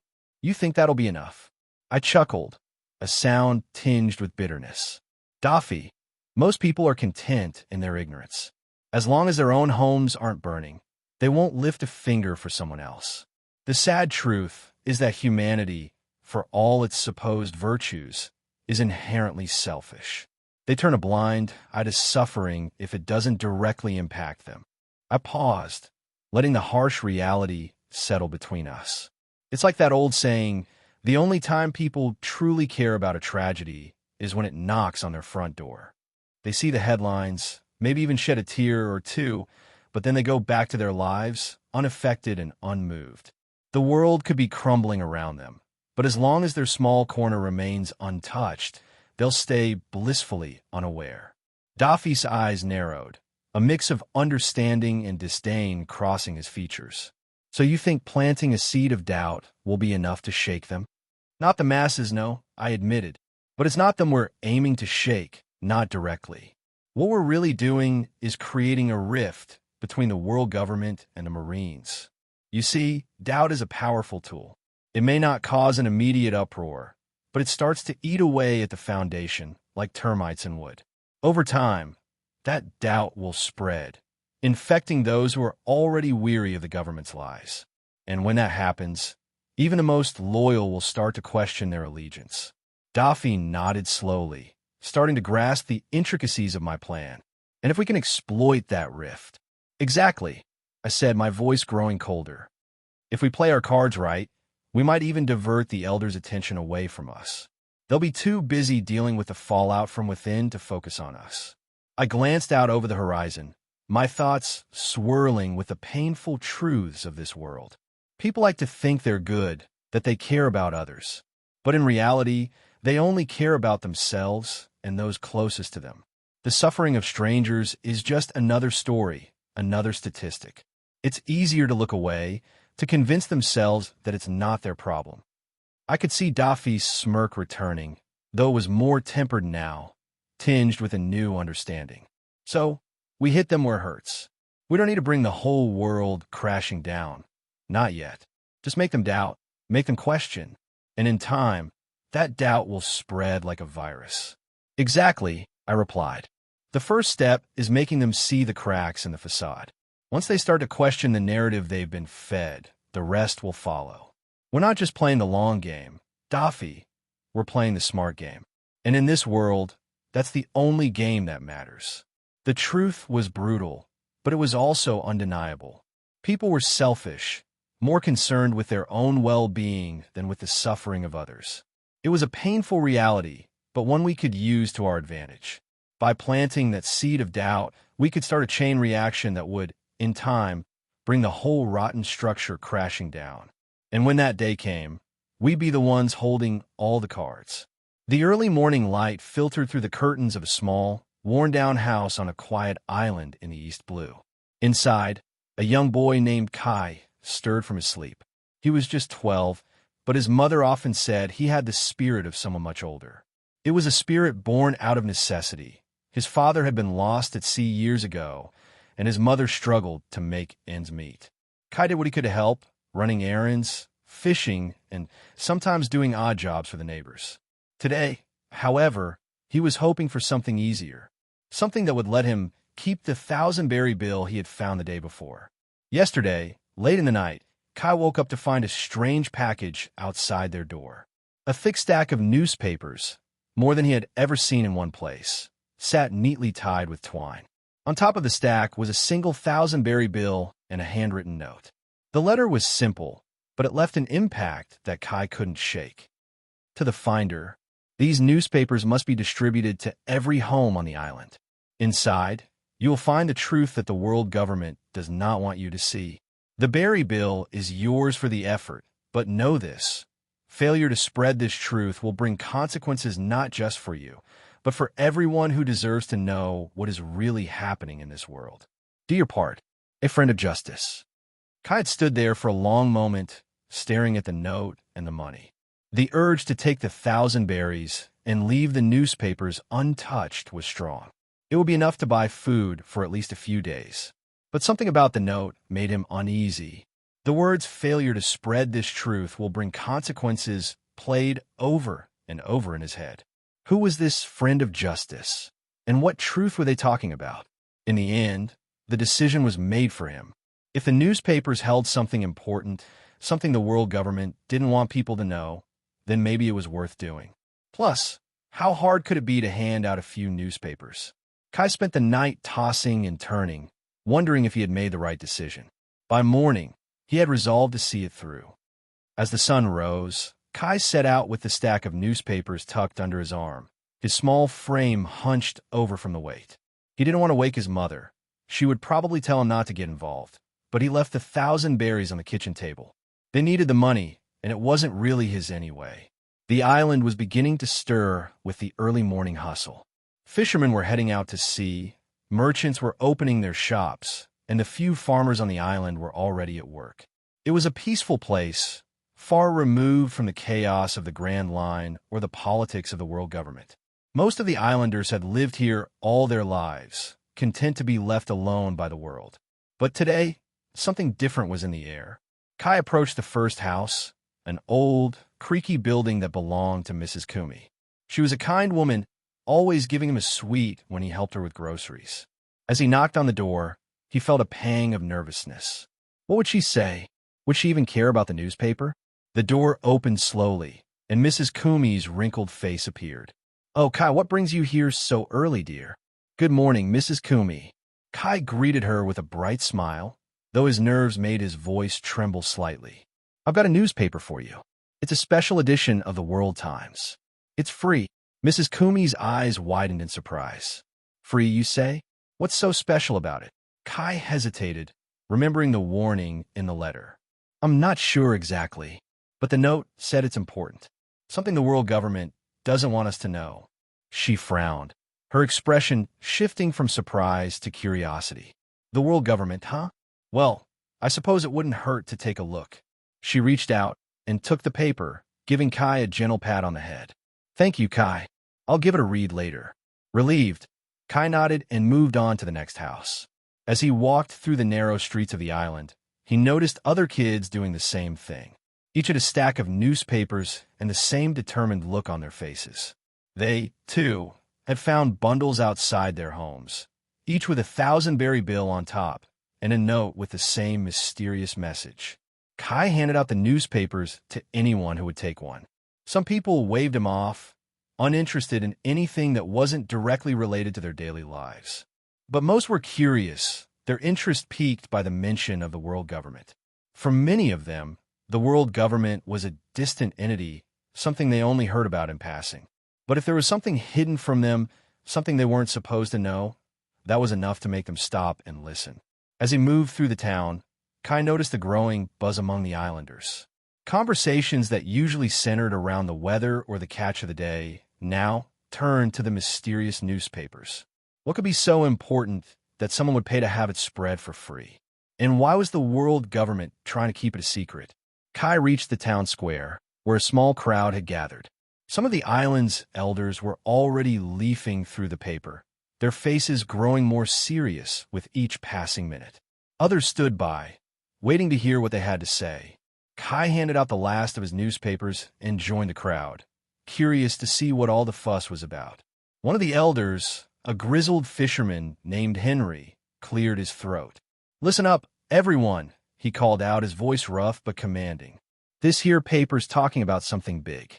Says the world government used some kind of weapon, an ancient weapon, to destroy an entire kingdom. The Sorbet Kingdom. Gasps rippled through the crowd. The Sorbet Kingdom was a place they'd all heard of, though few had ever been there.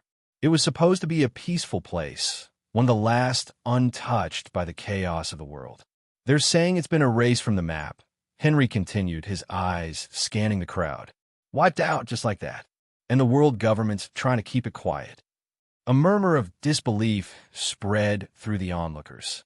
Some shook their heads, unwilling to believe that such a thing was possible. But others began to wonder. What could make them do something like that, someone asked. Why would they destroy an entire kingdom? I don't know, Henry replied. But if it's true, then we need to be careful. The world government might not care about a little island like ours, but if they're willing to use something that powerful. His words trailed off, but the implication was clear. If the world government could destroy a kingdom, they could destroy anyone. The thought left a cold, heavy feeling in the pit of Kai's stomach.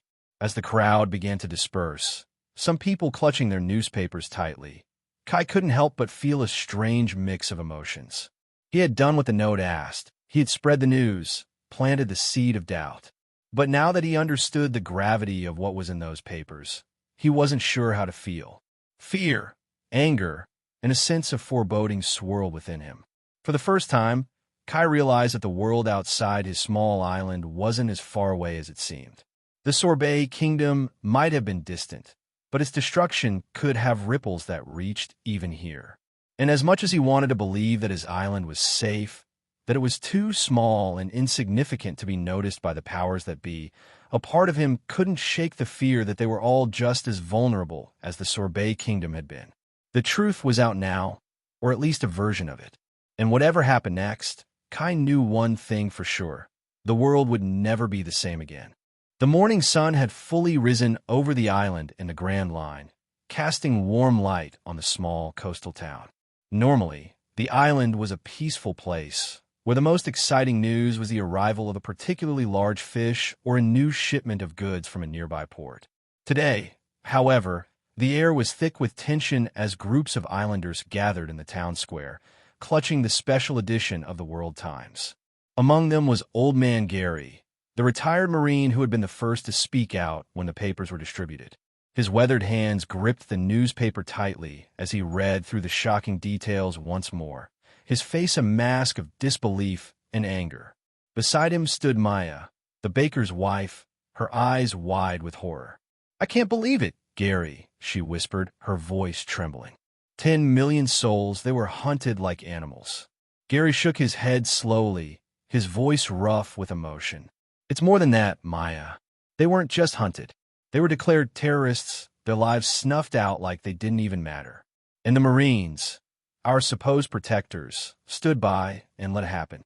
A younger man, Leo, who worked as a blacksmith's apprentice, joined the conversation, his face pale. "I always thought the Marines were the good guys, you know? They're supposed to protect us from pirates and criminals. But this is something else."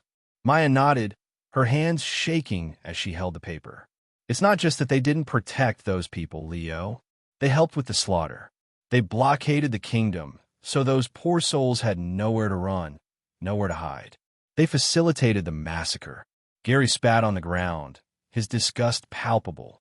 "And what about this native hunting competition?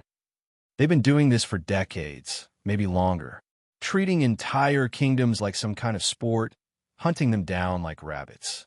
And to think the government covered it all up, even going back to that mess at God Valley." "God Valley," Leo repeated, the name heavy with dark history. "That's where Roxy, Zebek and his crew were wiped out, right?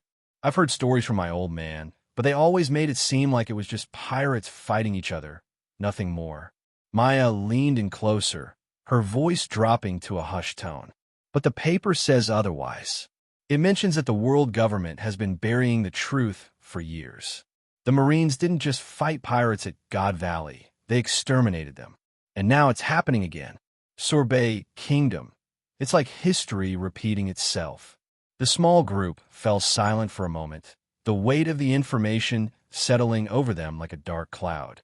Finally, Gary broke the silence, his voice low and filled with grim resolve. "This isn't just about what happened to those people in Sorbet Kingdom. It's about what could happen to any of us. If they can do that to a kingdom with 10 million souls, what's to stop them from doing it to our island? What's to stop them from doing it to anyone? Maya shuddered at the thought. We've always lived in peace here, Gary. But now I'm not so sure. If the Marines and the world government can do something like this, who's to say we're safe? Leo nodded, his young face hardening with a newfound resolve as his gaze turned towards the direction of the nearby Marine base. We have to be careful. We can't trust them anymore. But what can we do? We're just ordinary people. Gary sighed, the years of experience weighing heavily on his shoulders. We might be ordinary, Leo, but we're not powerless. This paper, it's a start. It's a way to get the truth out there, to let people know what's really going on. Maybe if enough of us stand up, we can make a difference.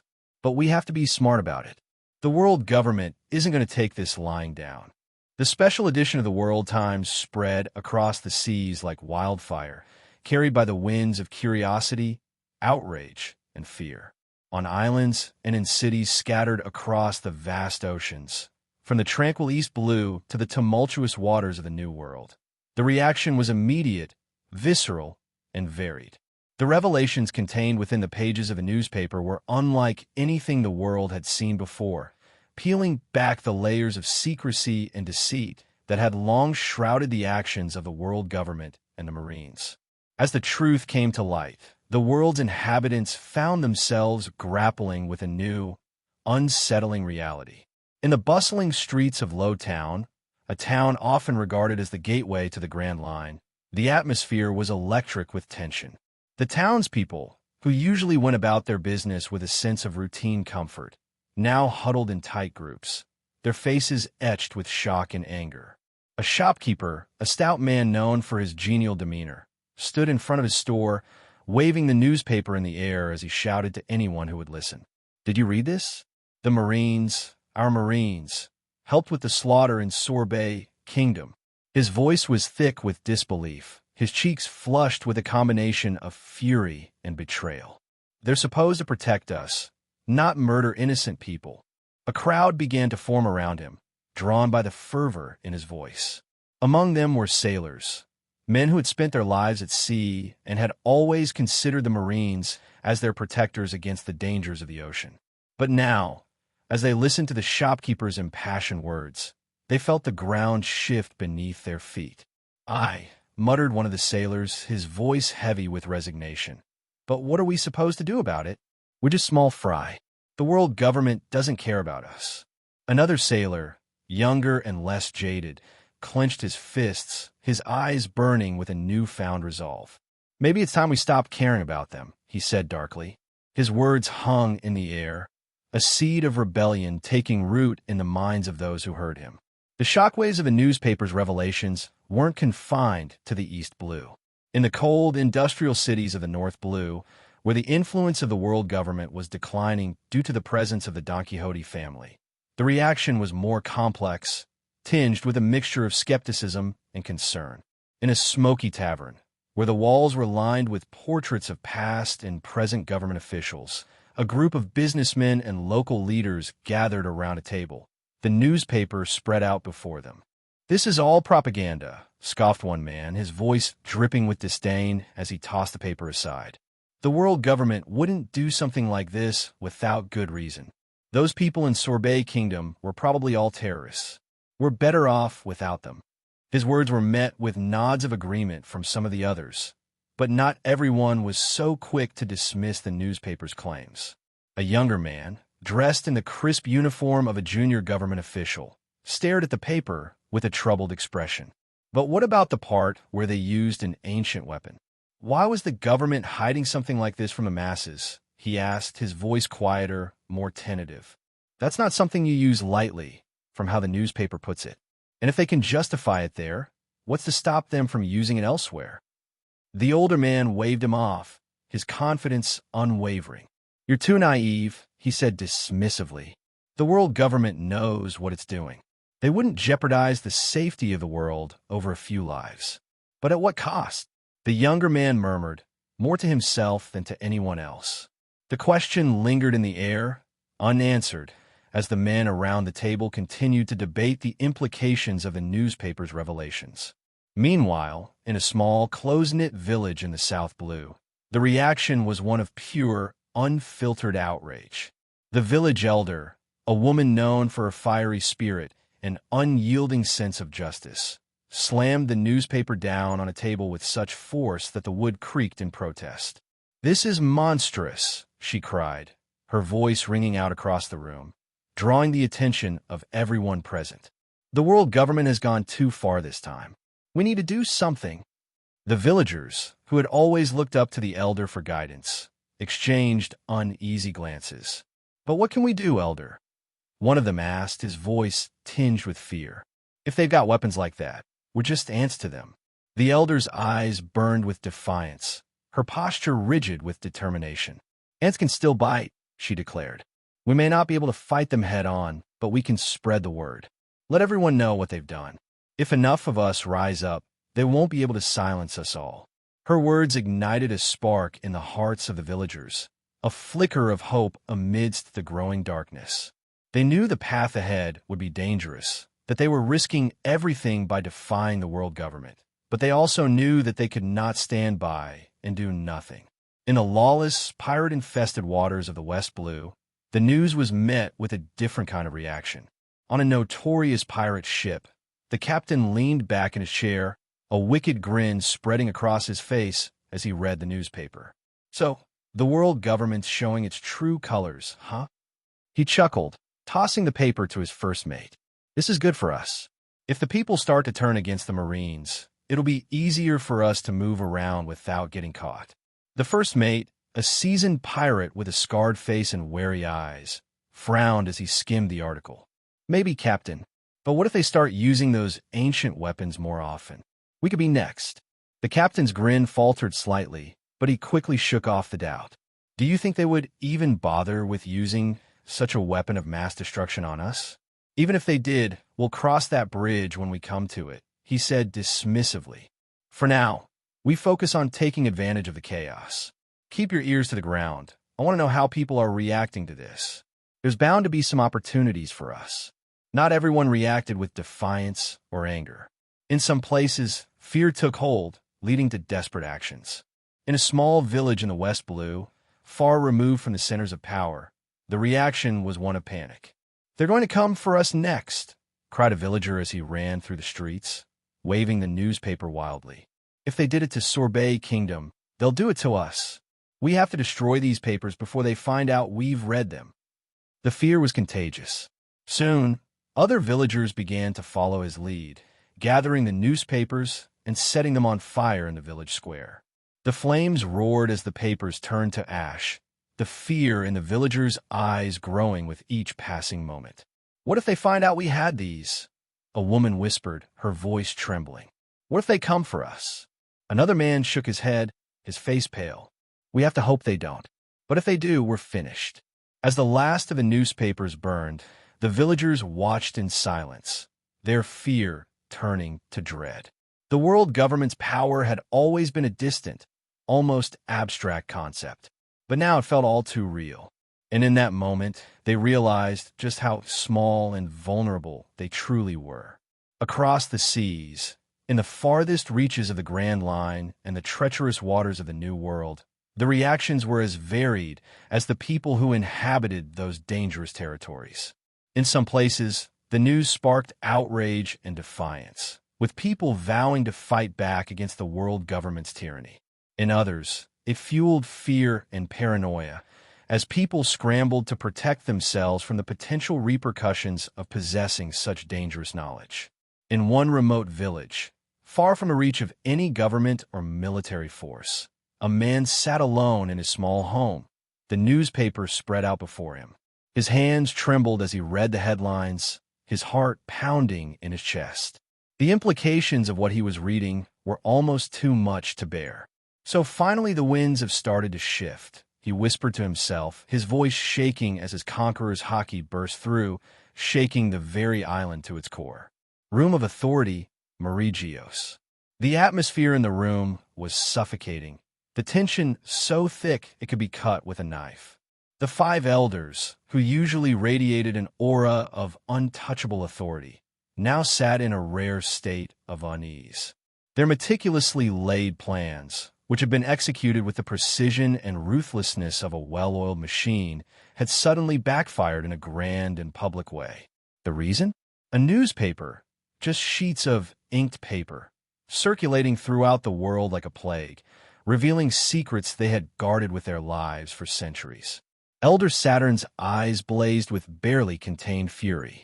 His aura, a manifestation of his immense power, flared momentarily, reducing the newspaper in his hands to a pile of ash.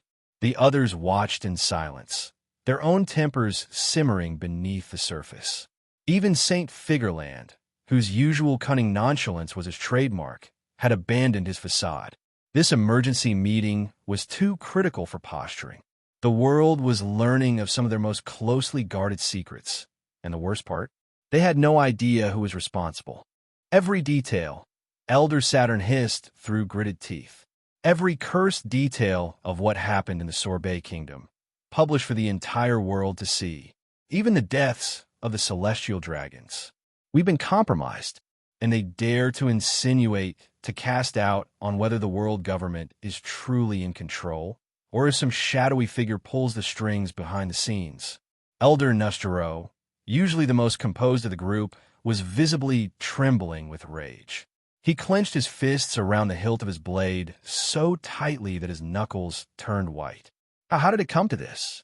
How in the world did they manage to gather all this information? His voice was thick with the urge for violence, his mind already envisioning the heads he wanted to roll. Figureland, though tense, managed to retain a sliver of his wit.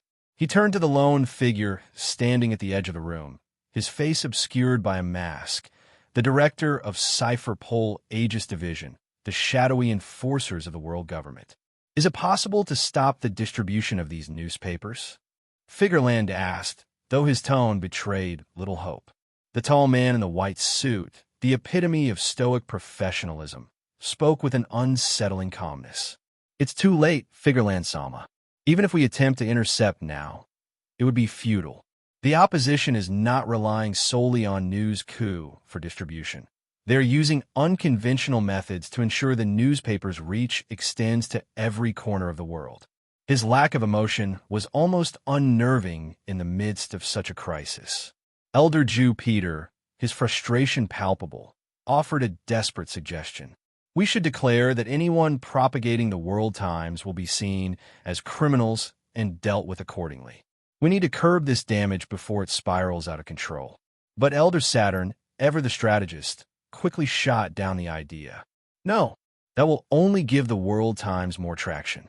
Even those who doubt the claims will start believing them if we suddenly launch a crusade against the masses. We cannot afford to add legitimacy to this attack by reacting rashly. Figureland, unable to resist a small jab, despite the gravity of the situation, smirked. So, you want to leave the situation as it is? Is that your brilliant suggestion? His tone was laced with sarcasm, but the usual amusement was absent. This was not the time for their petty squabbles, and they both knew it. The room fell into a heavy silence as the weight of their predicament settled over them. Despite their immense power, they were keenly aware of the precariousness of their situation. The world government had maintained its grip on power for over 8 centuries, largely due to its control over information. Now, that control was slipping through their fingers, and the consequences could be catastrophic. The memory of Joy Boy lingered in their minds, a figure of immense strength, who had nonetheless fallen under the combined assault of a united front. Joy Boy's downfall was a stark reminder that even the most powerful could be brought low if enough forces united against them. The 5 elders understood that if the world were to turn against them, even they might not survive. Elder Warcury, unable to contain his anger any longer, turned on the CP0 director with a scowl. See what your incompetence has cost us. Were you not ordered to find the source of the newspaper and neutralize it? Months have passed, and you've made no headway. Whoever is behind this seems to be playing a game they know all too well, always 3 steps ahead of us. The director did not flinch under the harsh scrutiny. We are dealing with an adversary who is exceptionally skilled in the arts of subterfuge and misdirection. Every lead we've pursued has turned out to be a dead end or a deliberate trap. But rest assured, we will find them. St. Figureland, who had been silent during the exchange, finally spoke up, his tone somber. You're all forgetting one crucial thing. With Zephyr's death, tensions within the Marines are boiling over. This newspaper will only exacerbate those tensions. The Marines will start blaming the world government. And, as much as you might underestimate them, have you considered the potential backlash if the Marines were to turn against us? His words struck a chord of unease among the elders. The Marines were the sword and shield of the world government, the enforcers of their will across the seas. If that sword were to turn on its master, the consequences would be dire. Zephyr had been an emblem of integrity and justice within the Marines, and his death, especially under such suspicious circumstances, had already sown seeds of doubt among the ranks. Now, with this newspaper circulating, those seeds could sprout into full-blown rebellion.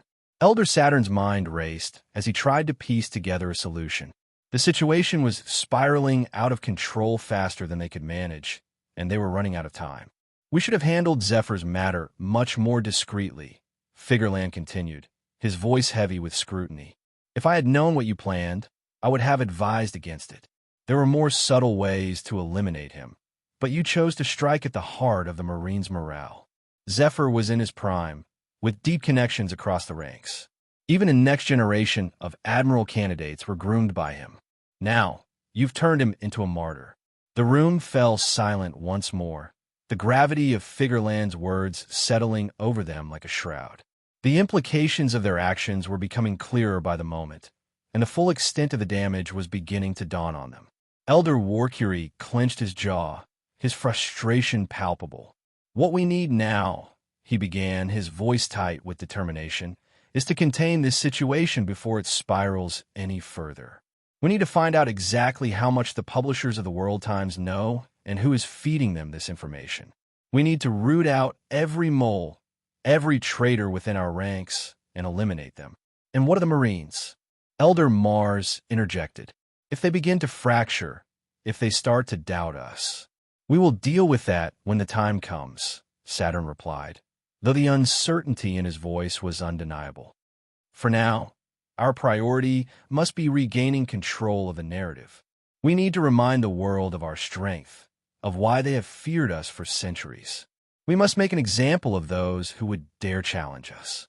The room, already thick with tension, seemed to grow even heavier as St. Figureland stood up, his gaze sweeping over the elders with a mix of disdain and impatience.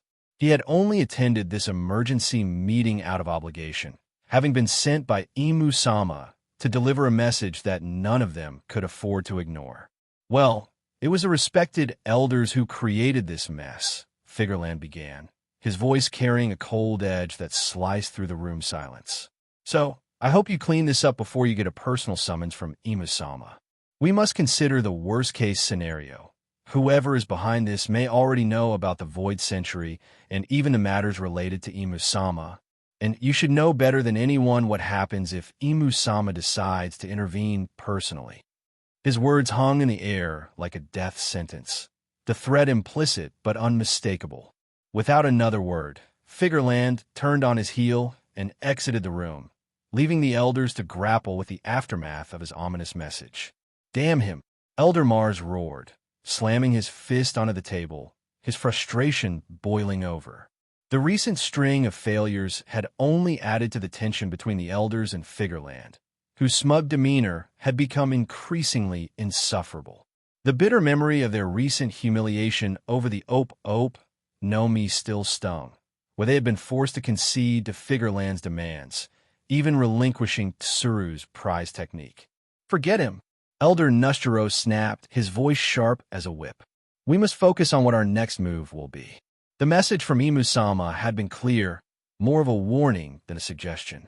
In recent times, their failures had been piling up, and like Figureland had pointed out, if Imu-sama decided to take matters into their own hands, even the elders' lives could be forfeited. Elder Saturn, who had remained silent until now, finally spoke, his voice calm, but with an underlying urgency. First and foremost, we need to keep the Marines in check. We cannot afford to have them fracture away from us. He tapped his fingers rhythmically on the glass table, his mind racing with potential solutions. It's time one of us made a visit to Marine Ford personally. He turned his gaze to Elder Jew Peter. You will make the trip to Marine Ford and remind them who is truly in control. With Zephyr now out of the picture, the Marines will need a new admiral. Let's promote Sakazuki. Elder Warcury frowned, questioning the sudden shift in their strategy. Sakazuki? Why Sakazuki? Borsellino has seniority over him if we go by rank and age. Elder Nustero sneered at Warcury's naivety. Borsellino? Do you really want to promote him after the blunder at Punk Hazard? Nustero's eyes narrowed as he continued, understanding Elder Saturn's intent. Elder Saturn nodded, appreciating Nustero's insight. The situation was more precarious than it seemed on the surface. Indeed, promoting Sakazuki will send the right message. His ruthless sense of justice will help keep the Marines in line, and he's less likely to have sympathies that could cause fractures. We cannot risk instability within the Marines, not now. Elder Warcury, though still unconvinced, saw the logic in Saturn's reasoning. The elders had always relied on subtlety and control, but the events of the past few months had pushed them into a corner. Now, they needed to act decisively. Speaking of Borsellino's failure, even with Vegapunk's relocation, Punk Hazard remains a ticking time bomb, holding many of our most sensitive experiments. If any of those details were to leak, it would open a Pandora's box of problems we're not prepared to handle. Elder Nustero's voice was grave, his eyes narrowing as he leaned forward. And it's not just about the experiments. The Don Quixote family now controls the island, and from what we've gathered, they seem intent on claiming it as part of their territory. If they've uncovered even a fraction of what we were doing there, especially the experiments involving the giants, they'll seize the opportunity to retaliate for our attempt to eliminate Doflamingo in North Blue. He paused, allowing the weight of his words to sink in. And that's not the worst of it. The Don Quixote family could easily use this information to rally Elbaf against us. The giants have long memories and even longer grudges. If Elbaf were to turn on the world government, the consequences would be catastrophic. We're talking about a force that not even the full might of the Marines could easily suppress. If they join forces with other discontented nations or pirates, we'll be facing a war on multiple fronts. Elder Warcury, who had been thinking until now, frowned deeply. Are we certain the Don Quixote family has this information? Doflamingo has always been a wild card, but this could destabilize everything. Nustero sighed, rubbing his temples as if trying to ward off a migraine. We don't have concrete proof yet, but we know Doflamingo's connections run deep, and he's always had a way of sniffing out secrets. He has an eye for opportunity and a grudge against us. It's only a matter of time before he makes his move. Elder Saturn's expression remained unreadable, but his mind was clearly working at full speed. If Doflamingo has indeed learned of the giant experimentation, which he surely will, he won't just sit on that information. He'll leverage it to the fullest, turning it into a weapon against us. And if he manages to incite Elbaf to rise against the world government, we'll be forced into a corner. A direct confrontation with the giants would be disastrous. Their strength, coupled with their numbers, would exact a heavy toll on our forces. Warcury's eyes darted between the other elders, his anxiety palpable. So what do we do? If we confront Doflamingo directly, we risk escalating the situation further, especially with how fast they're growing. But if we let him continue unchecked, the repercussions could be even more severe. Elder Saturn's thoughts drifted to the Don Quixote brothers. If those two could be brought back into the fold, many of their current problems could be mitigated, especially Imu-sama's wrath. If they could present an alternative power source for the ancient weapon, they could quell the storm brewing within the world government. The reserves they had were insufficient. At best, they could fire the ancient weapon a dozen times, maybe even less. But that wouldn't be enough if the entire world turned against them. They needed something more, something to tip the scales back in their favor. We must secure a reliable power source for the ancient weapon, Saturn said, breaking the silence. If we can do that, we won't need to worry about any backlash. We'll sink a few islands, silence the loudest dissenters, and the rest of the world will fall back in line. It's how we've maintained control for centuries, through fear and overwhelming power. Elder Mars, still fuming, added, but we can't afford to act recklessly. If we misuse the ancient weapon, we might provoke a full-scale rebellion. The world is already on edge after the revelations in the World Times. Elder Saturn nodded. Exactly. We need to be strategic. That is why I will be personally making a trip to Dressrosa. It is time I had a talk with Doflamingo myself. We can no longer ignore the threat that the Don Quixote brothers pose, and I want to gauge what exactly a man like Doflamingo truly wants. The rest of the elders were taken aback by Elder Saturn's decision. Even the usually stoic CP0 director showed a flicker of surprise. Sending Elder Jupiter to Marineford was a strategic move, but Elder Saturn personally making a trip to meet two exiles was unexpected. Yet, everyone in the room understood that Elder Saturn's decision carried a deeper, more significant meaning. Sengoku's face remained tight, his eyes heavy with guilt. He met Kazan's eyes, but couldn't muster the strength to argue. The warning came too late, Kazan, Sengoku said, his fists clenched beneath the table, knuckles white. We managed to evacuate most of our forces. Most? Kazan's fist slammed into the table, cracking it under the weight of his strength. We lost nearly 40,000 men, Sengoku, and they didn't even know why they died. His voice rose with each word, fury bubbling over, his haki flaring for a brief moment. And what about the people of the Sorbet Kingdom? Since when do the Marines slaughter innocent people like livestock? Sengoku flinched at the accusation, his heart sinking. But before he could respond, another voice cut through the tension. Those people were no longer innocent, Kazan. Sakazuki's voice was cool, almost indifferent. He sat at the far end of the table, his arms crossed as if this was just another briefing. They were criminals colluding with revolutionaries. They were declared enemies of the world government. Our job is to execute justice, Kazan. Absolute justice. Our protection doesn't extend to those who conspire against us. The room tensed as Sakazuki's words hit the air like a hammer. Kazan's eyes flared in a cold, burning rage. You bastard, he growled, voice barely human, before raising his arm, which began to crystallize with ice. Shut your mouth, Sakazuki. The entire room felt the temperature drop as Kazan unleashed his power, frost spreading from his fingertips towards Sakazuki's side of the room. The air crackled, freezing in an instant, as the ice shot out like a jagged spear of wrath. Sakazuki was prepared. His magma-infused body flared to life, the molten heat meeting Kazan's ice head-on. Steam hissed and swirled as the two opposing forces collided, the sheer pressure of their power forcing the other officers to brace themselves. Kazan, Sengoku's voice boomed across the room. Enough. His haki rippled outward, silencing the clash of ice and magma with the weight of his authority. This isn't the time for us to fight among ourselves.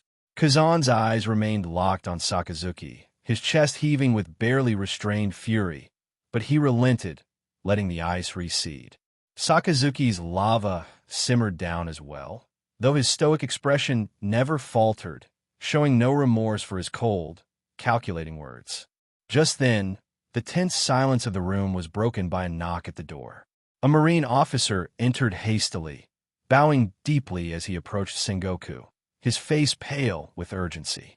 He leaned in to whisper to the fleet admiral, but the senses of the high-ranking officers, each one adept at using haki, picked up the words with ease.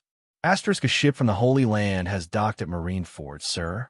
One of the 5 elders is here. Asterisk. The room went utterly still. Even Sengoku's eyes widened in surprise. The elders, the highest authority in the world government, rarely ventured out of Mariehua. Their presence here could only mean one thing. Judgment was coming. Kazan, standing at the edge of the room, clenched his fists tighter. The truth was unraveling, and the web of deceit that the Marines had become ensnared in was suffocating. He didn't just feel betrayed by the world government. He felt betrayed by his own ideals. The death of Zephyr, the Sorbet Kingdom's slaughter, and the truth behind it all were pushing him toward a precipice he feared he might soon fall from. One of the elders, Kazan muttered under his breath, his voice trembling with raw emotion. His eyes flickered toward Sengoku one last time, silently begging for answers. But none came. As the massive world government ship docked at Marine Ford, the imposing figure of Elder Ju Peter stepped onto the port, flanked by 4 CP0 agents who maintained a respectful distance behind him. Elder Ju Peter, one of the highest authorities in the world and a celestial dragon, scanned the once proud Marine headquarters with a critical eye. The grim atmosphere of Marine Ford was palpable, a somber shadow cast over the entire island in the wake of the recent tragedies. Ju Peter took a deep breath, his sharp gaze sweeping across the sprawling complex before him. "How long has it been since I last stepped into Marine Ford?" he whispered to himself, his voice tinged with a rare hint of nostalgia. But the memory of such trivialities had long since faded. For a man who stood at the very pinnacle of the world, such details were insignificant. As he continued to observe his surroundings, his advanced observation hockey detected several presences quickly moving toward the port. A frown creased his otherwise calm demeanor. Is this how they welcome a superior? He thought, his irritation barely concealed. Despite the ominous mood in Marine Ford, Ju Peter expected proper respect, especially as a celestial. Elbaf, New World. Boom! A colossal tree splintered into countless pieces, the force of the impact echoing through the ancient forests of Elbaf. Prince Loki stood amidst the devastation, his chest heaving with fury, his enormous fists clenched, trembling with barely contained rage. The news he had received from Don Quixote family had ignited a fire within him that even the mightiest of storms could not quench. Rosinante, using the transponder snail that Jaguar D. Sol had provided, had contacted Elbaf to deliver a message, one that shattered any remaining patience the Giants had maintained for centuries. The atrocities committed by the world government were no longer just whispered rumors. They were now undeniable truths. Loki had already known about the Giants imprisoned at Eni's lobby and the sinister history of Mother Carmel, who had betrayed their race by selling them out to the world government. But this latest revelation, it was the final breaking straw. The Giants of Elbaf had waited, bided their time, for over 8 centuries since the fall of Joy Boy, always holding out hope for a day of retribution. But this was a humiliation that cut deep into the very soul of their people. Giants, proud warriors by birth, were being butchered and experimented on like animals. Their warrior's death, once considered an honor, had been twisted into a grotesque mockery by the world government's inhumane actions. It seems those bastards have forgotten what Elbaf truly stands for, Loki growled, his voice reverberating like thunder. The ground beneath him quaked as his conqueror's hockey surged, forcing the elite giants around him to take a step back, even though they were the most formidable warriors of their kind. The air crackled with energy, and the very sky seemed to darken in response to Loki's fury. For too long, Elbaf had remained neutral, content to watch the world from its shores. But this affront could not be ignored. The ancient power of Elbaf, once feared and respected across the seas, would be felt once more. It's time the world rediscovers the true might of Elbaf, Loki whispered, though his voice carried the weight of a promise of vengeance. Loki, let's not be hasty.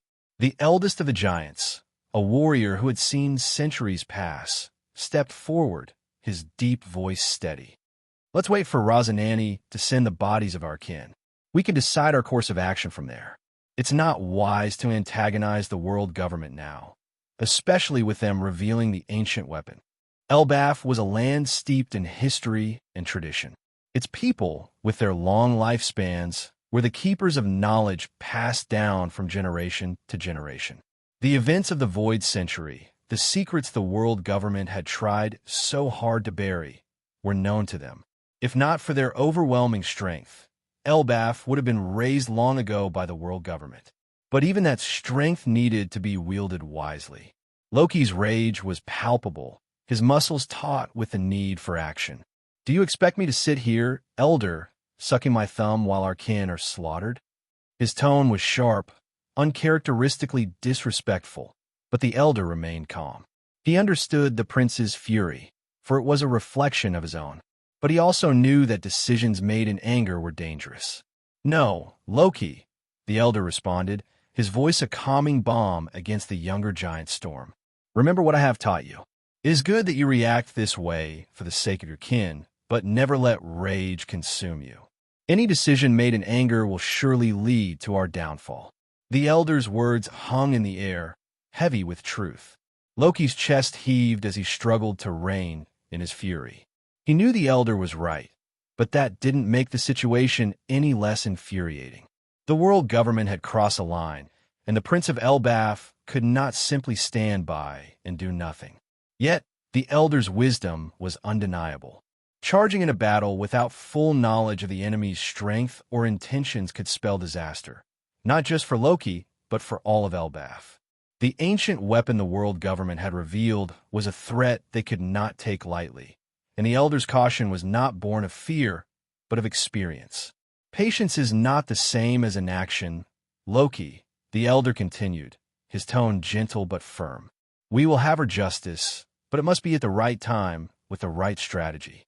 The world government has shown its hand, but we have yet to show ours. Let them think we are passive, that we will not react. It will make our strike all the more devastating when it comes." Loki's fists slowly unclenched, though the fire in his eyes remained. He nodded, albeit reluctantly. "You're right, elder. I don't like it, but you're right. We'll wait for Rosinante's report. But when the time comes, we will make them pay." The elder nodded in approval, his gaze steady. "When the time comes, Loki, the world will tremble at the might of Elbaf. But until then, we must be patient. Our time will come, and when it does, we will not hold back."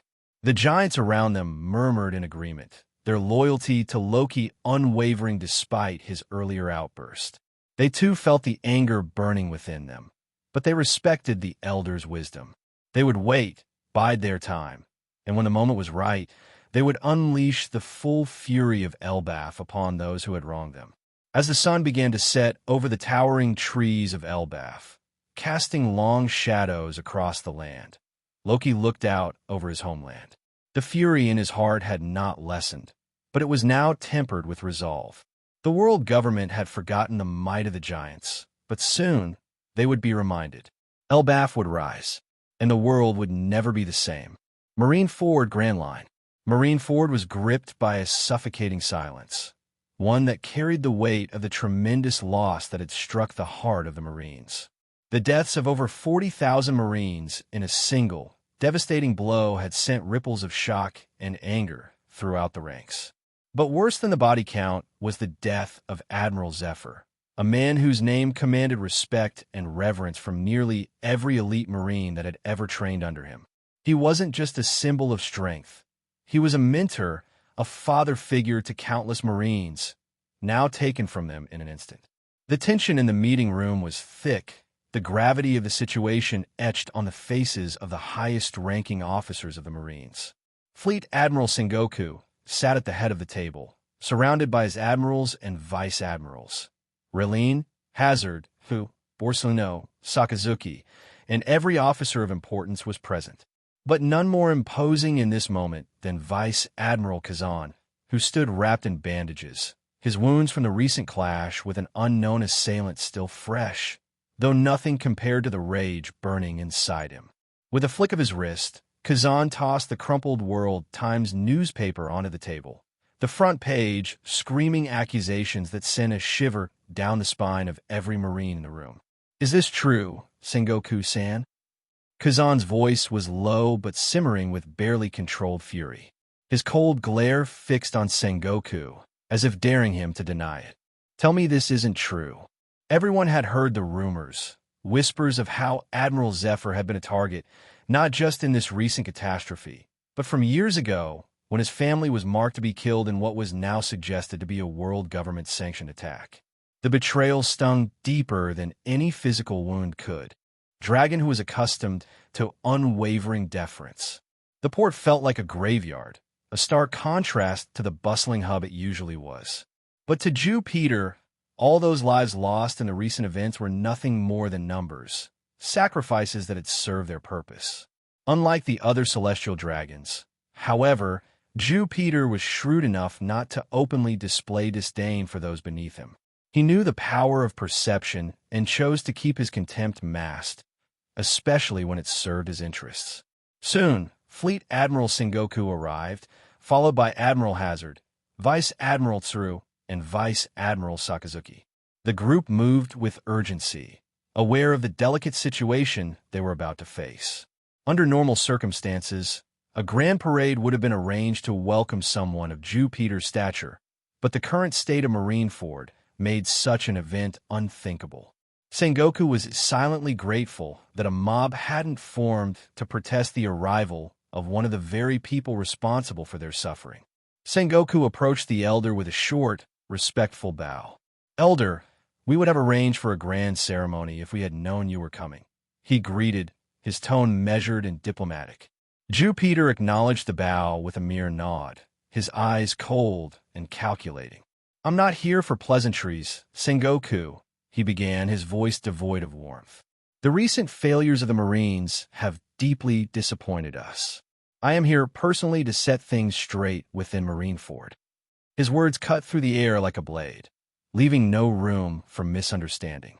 To him, everything that had transpired, the chaos, the deaths, even the loss of Admiral Zephyr, was the fault of the Marines. The blame was theirs to bear, and Jew Peter had come to ensure they understood that. Sengoku's fist clenched at his side, anger boiling beneath his composed exterior. Every fiber of his being wanted to challenge the elder's accusations, to defend the actions of the Marines who had fought and died, but he knew better. A single word from Jew Peter could spell the end of the Marines as they knew it. He swallowed his pride and forced himself to remain calm. Despite receiving an early warning, Jew Peter continued, his tone dripping with condescension. "You allowed this disaster to unfold. You lost tens of thousands of Marines, and even more disgraceful, you let one of your admirals die. This is nothing short of pathetic." Jew Peter's gaze wandered as he spoke, his eyes taking in the changes that had occurred in Marineford over the years. His casual reprimand stung like a lash, each word a reminder of the failures that haunted the Marines.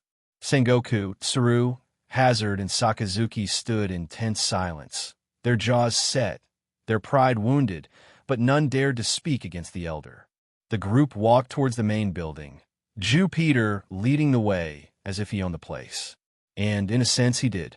The celestial dragons were the true rulers of the world, and Jew Peter was one of their most powerful. His presence was a reminder that, no matter how strong the Marines were, they were still pawns in a much larger game. As they reached the entrance to the main building, Jew Peter paused, turning to face Sengoku directly. "You, Sengoku, were chosen to lead because of your supposed wisdom and strength. Yet here we are, facing one of the greatest losses in Marine history under your watch. I suggest you take a long, hard look at your leadership before more mistakes are made." Sengoku's expression remained neutral, but inside, he felt a mix of shame and anger. He knew the elder's words were meant to strip him of any remaining dignity, to ensure that he understood his place.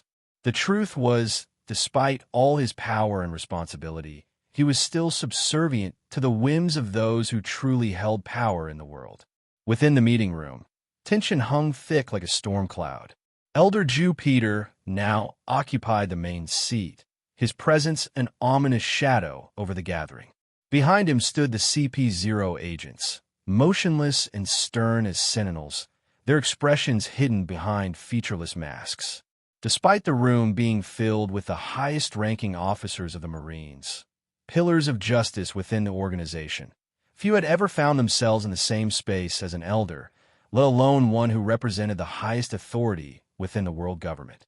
The tension was palpable, and open hostility simmered just below the surface, Yet Jew Peter seemed unconcerned. His gaze swept across the room, cold and calculating, fully aware of the animosity directed towards him. But if any dared to step out of line, he would not hesitate to make an example of them. Vice Admiral Kazan was at the breaking point, his fists clenched tightly at his sides. The urge to lash out surged through him, but Admiral Hazard, standing nearby, subtly shook his head. "Don't," the gesture warned. "Not now. Not here." Normally, an elder had no need to meet with the Marines directly. Orders passed through the fleet admiral were obeyed without question, just like the directive that led to the slaughter of an entire island. But today was different. Today, the elder was here in person, and his mere presence turned the atmosphere suffocating. Elder Jew Peter's gaze finally settled on Fleet Admiral Sengoku, who sat at the opposite end of the table, his usual composed demeanor strained under the weight of the elder's scrutiny. "Tell me, Sengoku," Jew Peter began, his voice cold and cutting, "what have you done regarding that slanderous newspaper you were ordered to deal with? The World Times is spreading lies that are causing global unrest, yet here you all are, gathered in one place, twiddling your thumbs like children. Do you want the Marines to be disbanded? It wouldn't take long for us to dissolve this pathetic excuse of a force and create one that would truly uphold the order of this world." Sengoku took a deep breath, forcing himself to remain calm.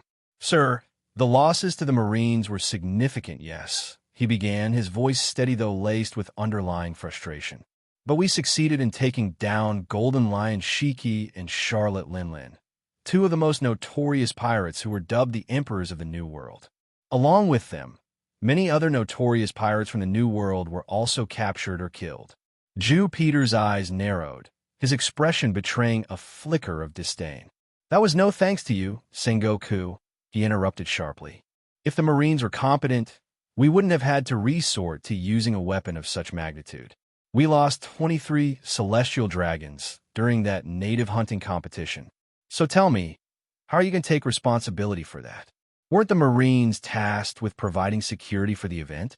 How, then, were pirates able to infiltrate the island so easily?"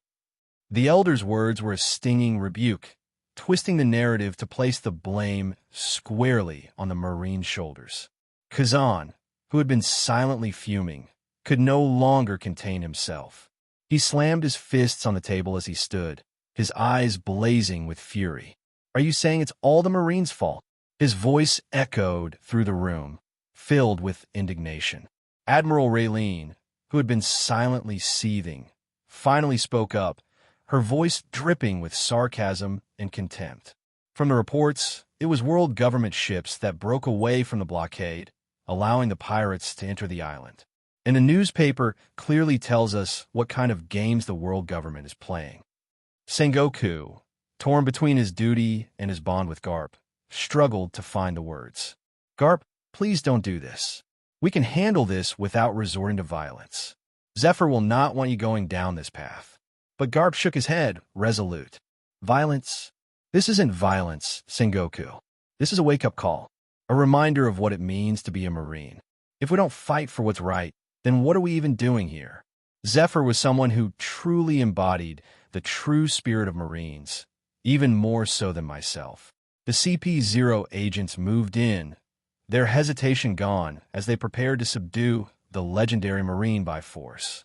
But before they could make a move, Garp's Conqueror's hockey surged through the room, a tidal wave of raw power that stopped them in their tracks. The pressure was immense, suffocating, as if the very air had turned to lead. The agents, elite though they were, faltered under the sheer weight of Garp's will. "Get lost," Garp commanded, his voice brooking no argument. "I've no quarrel with you, but if you try to stop me, I won't hold back. I will tear apart anyone who tries to stop me today." The agents exchanged uneasy glances, their resolve wavering. They had never faced an opponent like Garp before, and the reality of the situation was sinking in. This was a man who had dedicated his life to the Marines, a hero revered by all, and now he stood before them as a defiant symbol of what it truly meant to uphold justice. True, feeling the tension in the room reach its peak, stepped forward, Even she was completely caught off guard by Garp's action. "Garp, this isn't the way." But even as she spoke, she knew that Garp had already made up his mind. Garp turned to face his old friend, his expression softening. "Suru, you know me. You know what I stand for. This is what I have to do." And with that, Garp turned away from the shattered remnants of the room, walking toward the hole in the wall where Elder Jew Peter had been blasted through. His footsteps were heavy, deliberate, as if each step carried the weight of his conviction. The tension in the room reached a fever pitch as the CP0 agents, their bodies humming with suppressed fear, moved to subdue Garp. Despite the overwhelming dread that made every instinct scream at them to flee, they steeled themselves and charged forward. These were the elite, the world government's secret weapon, but even they knew that facing Garp was no ordinary mission. Before the first agent could even bring his weapon to bear, Garp's hand shot out like a cannonball, clamping around the agent's neck with a grip that felt more like a vice of iron than flesh and bone. The agent gasped, his windpipe instantly crushed under the pressure, his eyes bulging in shock and terror. Garp's eyes blazed with an intensity that made it clear there was no room for negotiation. "What the hell are you guys looking at? Subdue Garp with any means necessary." Sengoku's voice rang out, commanding the room with an authority that barely masked the fear beneath. Sengoku knew, more than anyone else in that room, what Garp was capable of. He had fought beside Garp, witnessed his unbridled strength firsthand. And now, as the reality of what was happening set in, Sengoku realized that even with all the elite forces present, they might not be able to stop him. But Garp was beyond reason. His grip on the CP0 agent tightened further. The sound of bones snapping like twigs echoed through the room. With a flick of his wrist, Garp hurled the agent's lifeless body at the other CP0 members, who were charging him in unison. The corpse struck them with the force of a meteor, knocking them off their feet and sending them crashing into the walls. Their combined assault shattered before it could even begin. "Sengoku!" Garp's voice was a thunderclap that shook the room. The sheer power behind it sent a shiver down the spine of every Marine present. His eyes locked on his Sengoku's with a fury that was both personal and primal. "I'll say this only once. For old time's sake, do not get in my way today." Before Sengoku could respond, Garp's attention snapped back to the remaining CP0 agents who were already regaining their footing and preparing to attack again. But Garp was relentless. He swatted away their attacks, as if they were nothing more than flies, his movements a blur of devastating power. Their weapons, coated in hockey, clanged uselessly against Garp's body, his armament hockey far superior, a fortress that could not be breached. With a single, brutal punch, Garp crushed the ribcage of the agent who had launched forward, the sound of breaking bones reverberating like a drumbeat of finality. Garp pulled out his blood-stained hand from the hole he had punched in the agent's chest, the body hitting the ground with a sickening thud, as if it were nothing more than a discarded rag doll. The Marines in the room, those who still stood under the oppressive weight of Garp's overwhelming hockey, were frozen in terror. The fleet admiral's order was clear: subdue Garp with any means necessary. But could they truly stop this monster? Garp's very presence radiated power, a crushing force that made it difficult to breathe, let alone fight. "Inagami Gyurin!" The shout cut through the tension as Vice Admiral Akainu, heedless of the fear that gripped the others, surged forward. Unlike the rest, Sakazuki did not fear Garp. To him, Garp's past glory was irrelevant, and what he had just done was a direct affront to justice. The future of the Marines was at risk because of Garp's actions, and Akainu would not stand for it. A massive lava hound tore through the air, its molten jaws snapping with the fury of a volcanic eruption, aimed directly at Garp. Sengoku's eyes widened in horror. He knew this was a mistake, but it was too late to stop it. The molten beast roared as it closed in on Garp, the heat from the attack searing the air. But Garp, without a moment's hesitation, infused his arm with armament hockey. His hand shot out, tearing through the magma hound as if it were nothing more than a cloud of smoke. The molten lava dissipated around his fist, the attack rendered useless by the sheer force of Garp's will. Sakazuki's eyes widened in shock. He hadn't even seen Garp move. Before he could comprehend what was happening, Garp's hand clamped down on his face, the grip like a steel trap. The sheer power behind that hand made it impossible for Akainu to break free. He struggled, his body writhing in a futile attempt to escape, but it was no use. Garp's strength was absolute. The remaining CP0 agents, desperate, immediately retreated, knowing it was futile to clash with Garp. Their more immediate concern was the Elder, who was sent out flying earlier, so they quickly moved in the direction to check the Elder's condition. With a growl of primal fury, Garp lifted Sakazuki into the air. The Vice Admiral's struggles intensified, but it was clear he was outmatched. Garp's grip tightened, and with a devastating roar, he slammed Sakazuki's face into the floor. Blue hole! The impact was catastrophic, a deafening explosion of force that sent shockwaves rippling through the entire building and the entirety of Marineford. The ground buckled and cracked under the sheer weight of the blow, the floor cratering beneath Sakazuki's body as the remaining structure of the building crumbled under the force. Her eyes narrowed as she looked directly at Jupiter, barely restraining her disdain. She wanted nothing more than to throw her marine jacket to the ground and walk away from this farce. But she had made a promise to Garp, a promise she intended to keep, no matter how much it cost her. The room fell deathly silent as a sudden explosion of power erupted from Jupiter. His haki surged through the room like a tidal wave, catching everyone off guard. Even Sengoku, who had faced the Elders before, was overwhelmed by the sheer force of it. The air grew heavy, and the walls seemed to close in as the oppressive weight of the Elder's presence bore down on them all. Kuzan staggered, his breath hitching as he struggled to withstand the pressure. Raylene's nails dug into the table. Her jaw clenched in defiance, even as sweat trickled down her brow. Every Marine in the room felt it, a crushing, suffocating force that made their knees buckle and their wills falter. The Elder's power was far beyond anything they had ever encountered, a stark reminder of the vast gap that separated them from the true rulers of this world. Jupiter's gaze bored into Admiral Raylene, a silent warning burning in his eyes. Remember your place, that gaze seemed to say, and remember who holds the real power here. Sir, Sengoku finally managed to say, his voice strained but resolute. The Marines will continue to uphold justice and maintain order. We serve the world government, but we also serve the people of this world. That is a duty we will not abandon. Jupiter's expression remained inscrutable, but the oppressive force of his haki gradually receded, leaving the room in a heavy silence.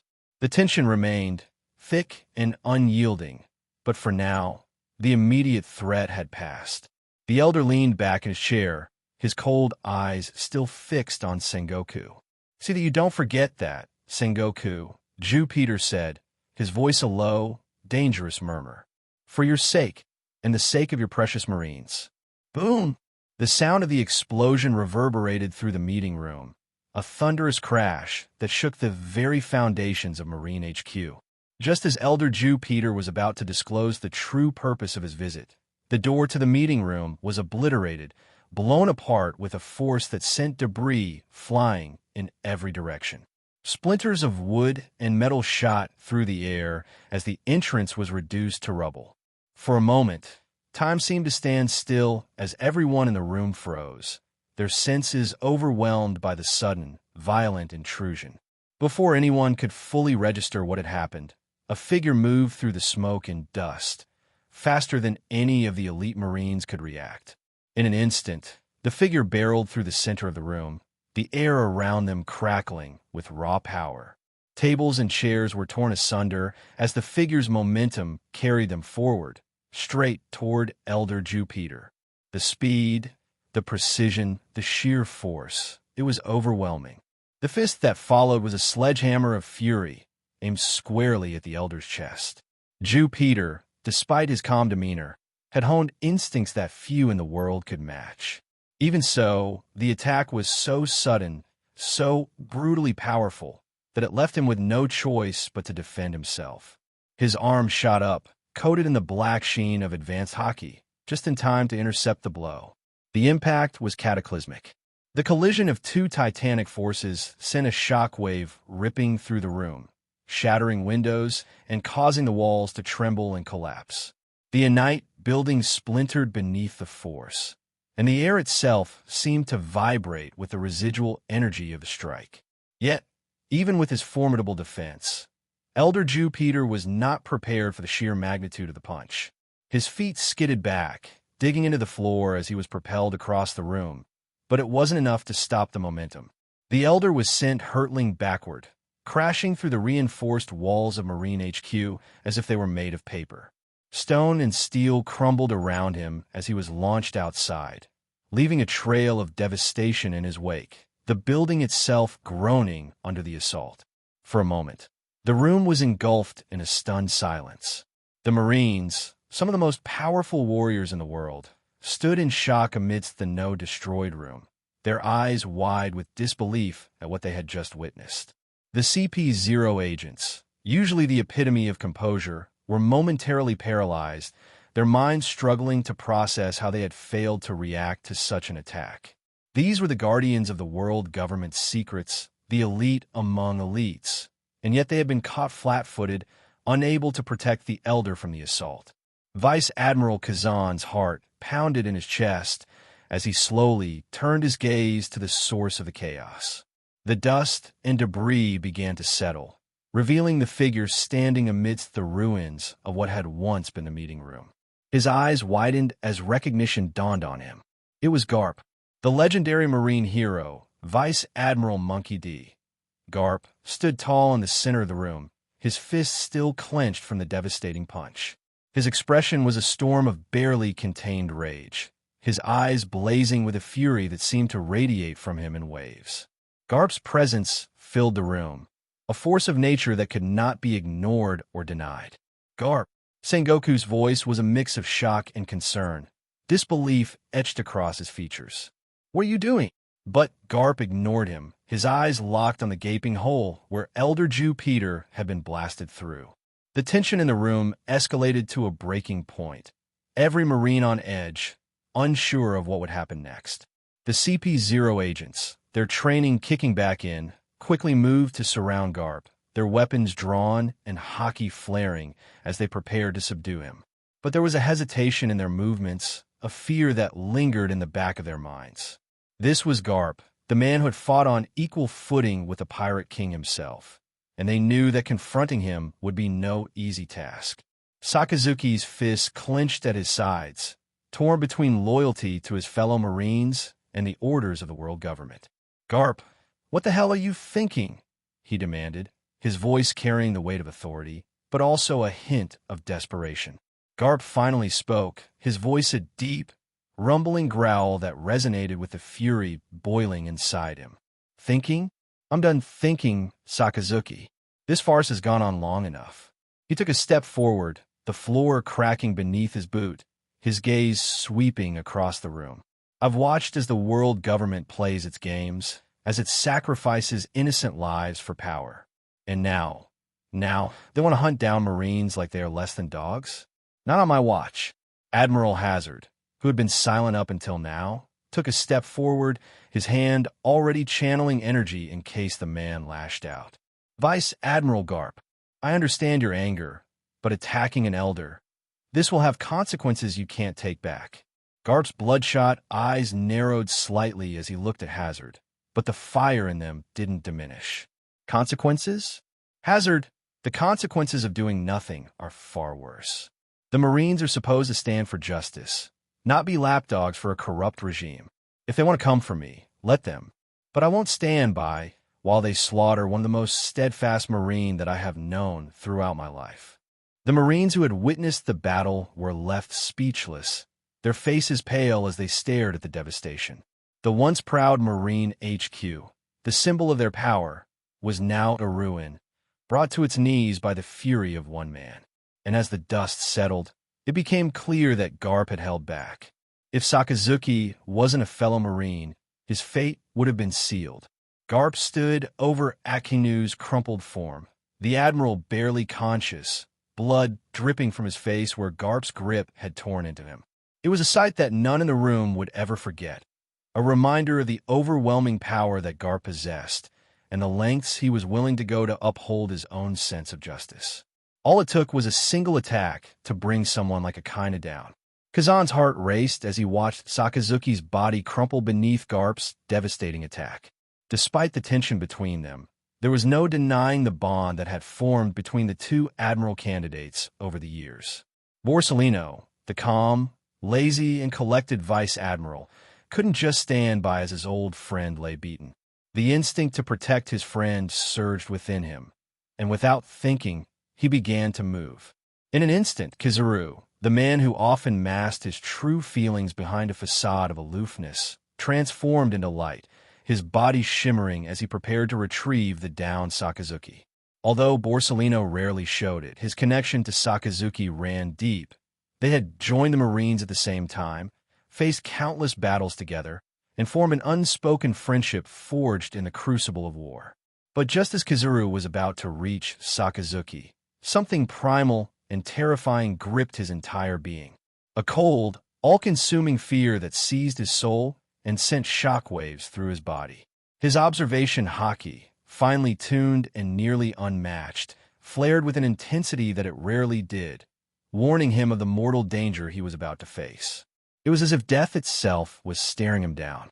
Without a second thought, Kizaru abandoned his attempt to save Sakazuki and retreated, his light form flickering and then reappearing several meters away. His usual casual demeanor was gone, replaced by a rare expression of genuine fear as he realized just how close he had come to disaster. Garp's bloodshot gaze followed Kizaru as he reappeared, locking onto the admiral candidate with a predatory intensity that froze everyone in the room. The pressure from Garp's haki was suffocating, a tidal wave of raw power and fury that left no room for doubt. Had Kizaru not retreated, he would have been next in line for Garp's wrath. For a moment, the room was deathly silent. The Marines, already shaken to their cores, held their breath, waiting to see if Garp would make his move.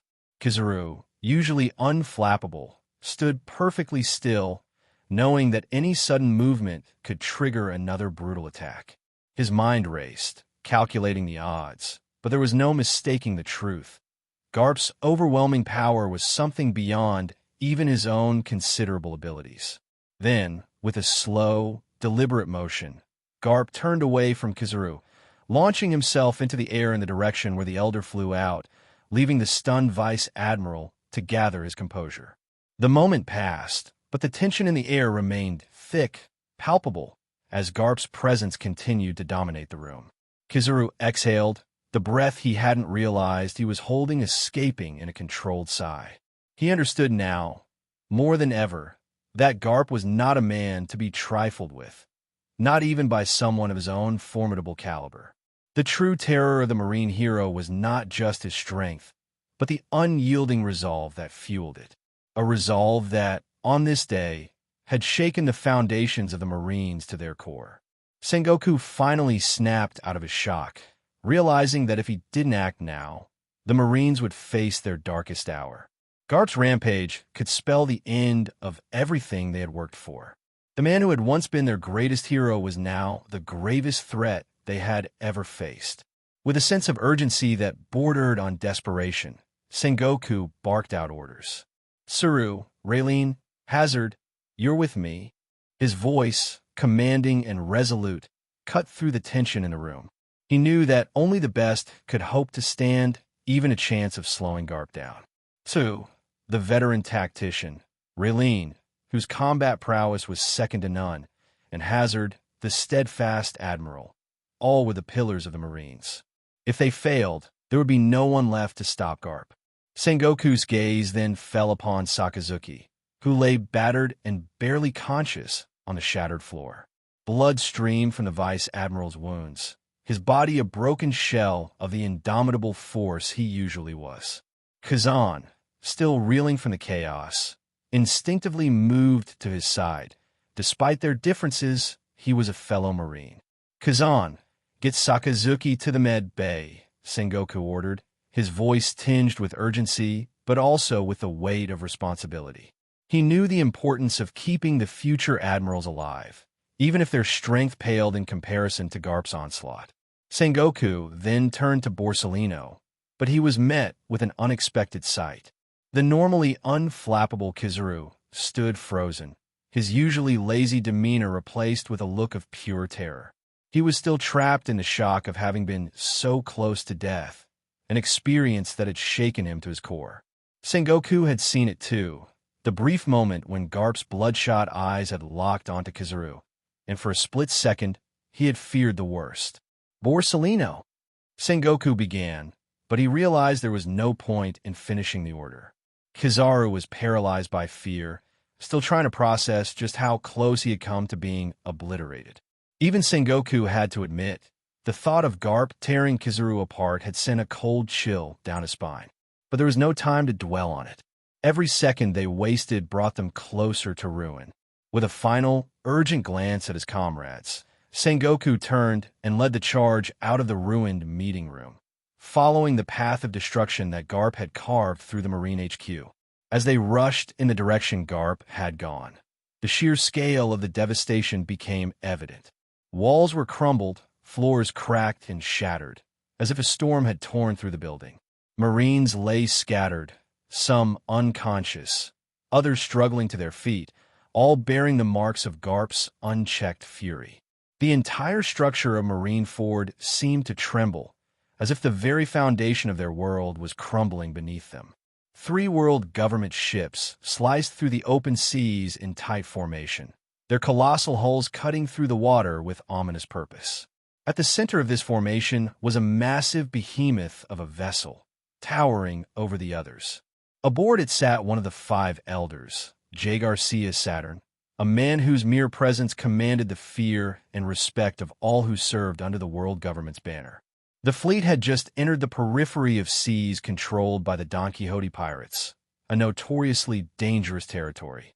The atmosphere aboard the ships was tense, but resolute. No one expected any resistance that could match the power they wielded.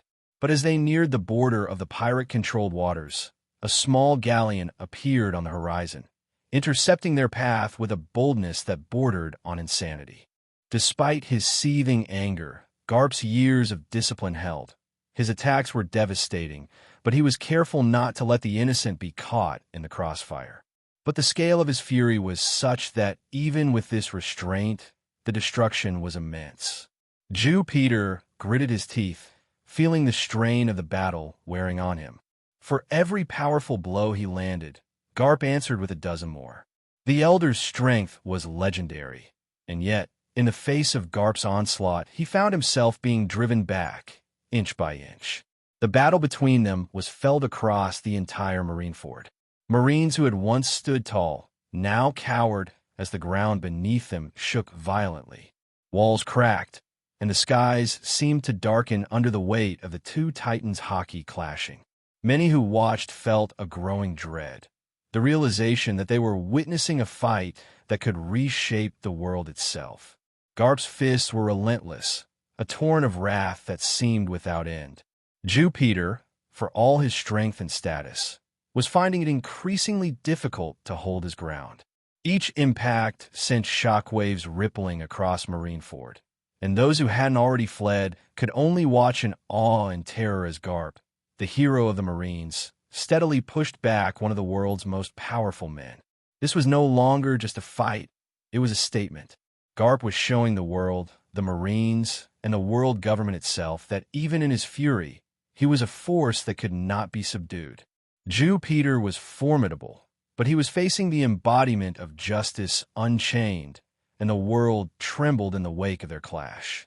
The chaos around Marineford had reached a fever pitch as Garp, fueled by an overwhelming fury, tore through everything in his path. Elder Jew Peter had already felt the full brunt of Garp's rage, and now the Marine hero was poised to do even more damage. But just as Garp was about to deliver another devastating blow, a booming voice echoed through the battlefield.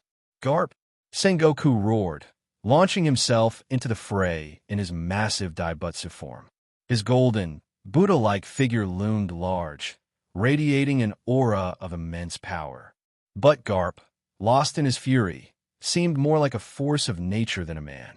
His eyes were locked on Jupiter, his target, and nothing was going to stand in his way. "Stop this madness, Garp," Sengoku bellowed, his voice carrying a mixture of desperation and command. He infused his arm with advanced armament haki, the blackened fist glowing with the strength of his will. With a mighty leap, he aimed a powerful strike at Garp's chest, hoping to knock some sense into his old friend. Vajra Buddha strike. The attack was swift and precise, but Garp was faster. Before Sengoku could even make contact, Garp moved in a blur, his movements almost impossible to track. With a thunderous slap, Garp sent Sengoku flying. The Daibutsu form was supposed to be an embodiment of unshakable strength, but it was nothing against Garp's raw power. Sengoku's massive form was hurled through the air, crashing through buildings and leaving a trail of destruction in its wake. "Damn it!" Sengoku grunted as he struggled to rise from the rubble, shaking off the debris that clung to his golden form. He knew Garp was strong. Everyone did. But the sheer ferocity of his attacks was beyond anything Sengoku had anticipated. The marine fort itself seemed to tremble under the weight of Garp's wrath. Meanwhile, Admiral Hazard, the Plasma Logia user, had already taken action. With a gesture, he summoned the full power of his devil fruit. "Heaven's Pillar!" he shouted, and a dozen massive plasma pillars erupted from the ground, encircling Garp. Each pillar crackled with energy, radiating heat intense enough to melt solid steel. These were not mere attacks. They were capable of tearing apart entire islands. The plasma prison blazed with light, the pillars forming an impenetrable cage around Garp. Hazard watched, his brow furrowed in concentration, knowing that this would be enough to contain anyone except Garp. His suspicions were confirmed when Garp, undeterred by the searing plasma, simply clenched his fists and charged forward. With a roar that shook the heavens, Garp tore through the plasma pillars as if they were nothing. The sheer force of his will and the power behind his fists shattered the pillars, sending sparks and molten plasma flying in every direction. Hazard gritted his teeth, channeling more power into the remaining pillars, but it was futile. Garp was unstoppable, his fury burning brighter than the plasma that surrounded him. "Damn it, Vice Admiral Garp. We're supposed to be on the same side." Hazard growled, summoning another wave of plasma, but the realization was sinking in. Against Garp, his attacks were mere annoyances. Raylene was standing at a distance, her face etched with conflict. She was not just a Marine. She had her own grudges against the Elders, her own reasons to resent the world government. And seeing Garp, a man she respected, a man who had always embodied the spirit of the Marines, go on this rampage, stirred something deep within her.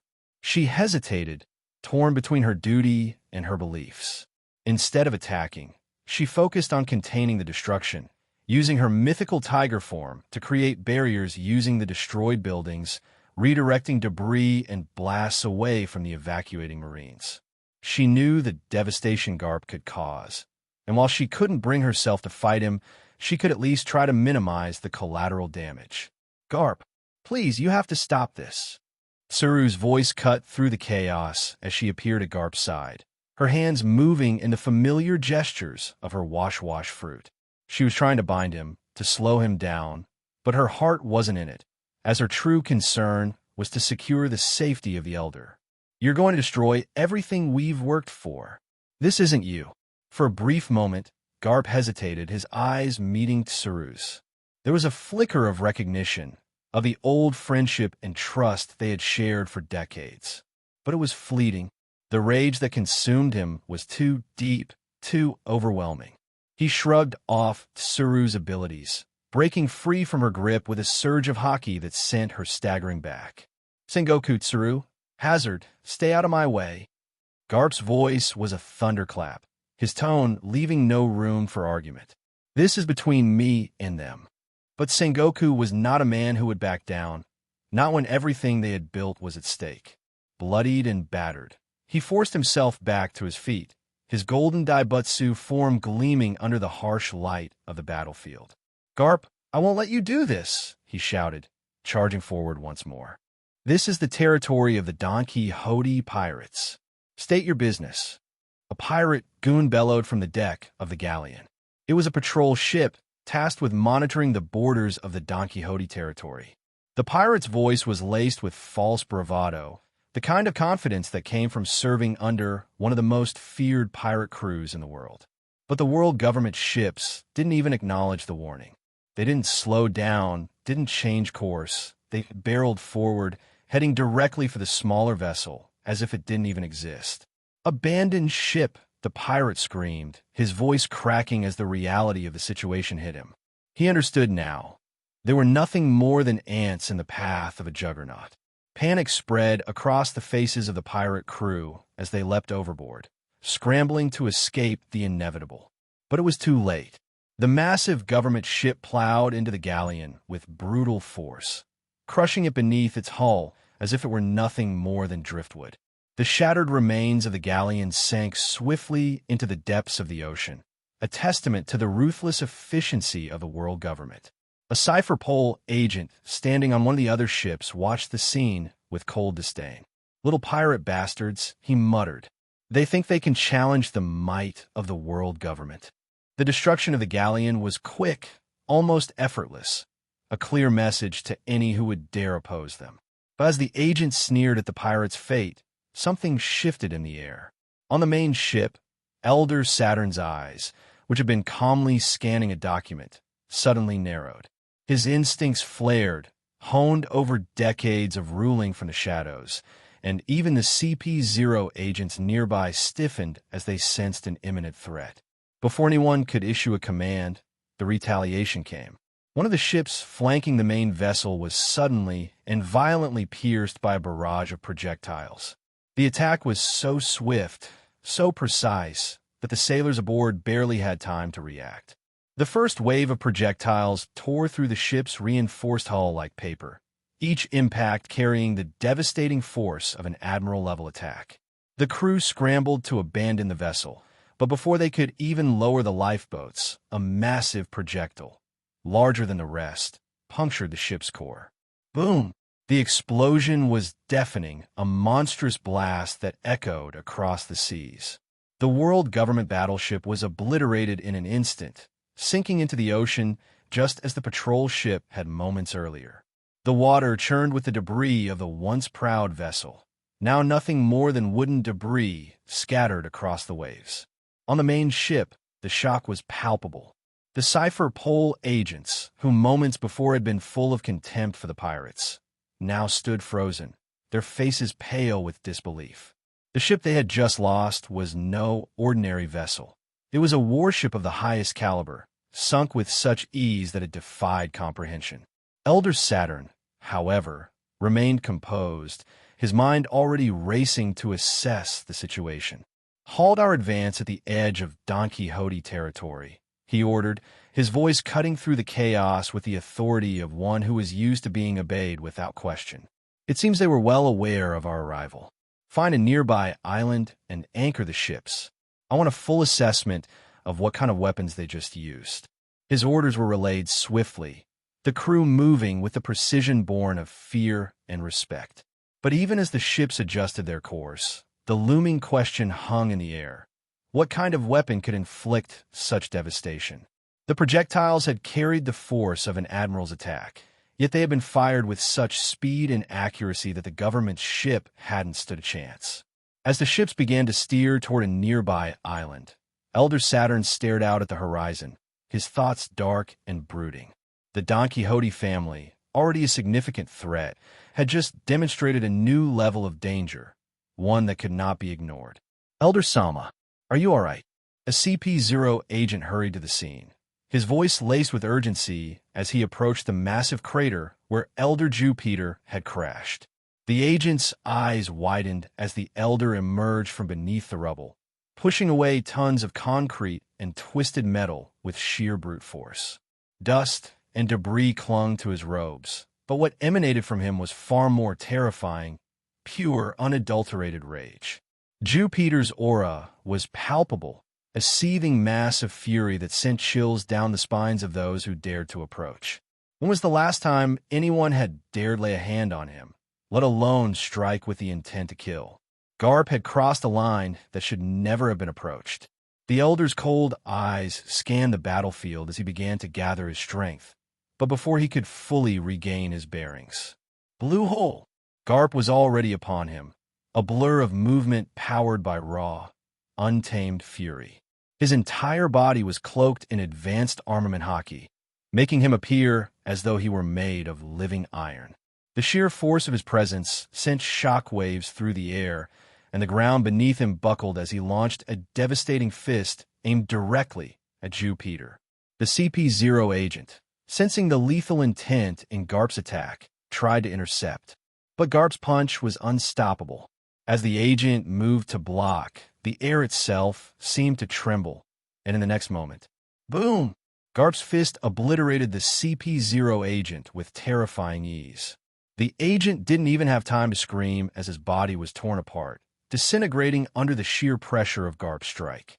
The impact didn't stop there. The force of the punch continued, piercing through the very foundation of Marineford.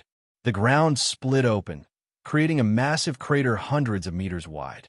The walls of the surrounding structures cracked and groaned, and the sea itself seemed to recoil from the power of the attack.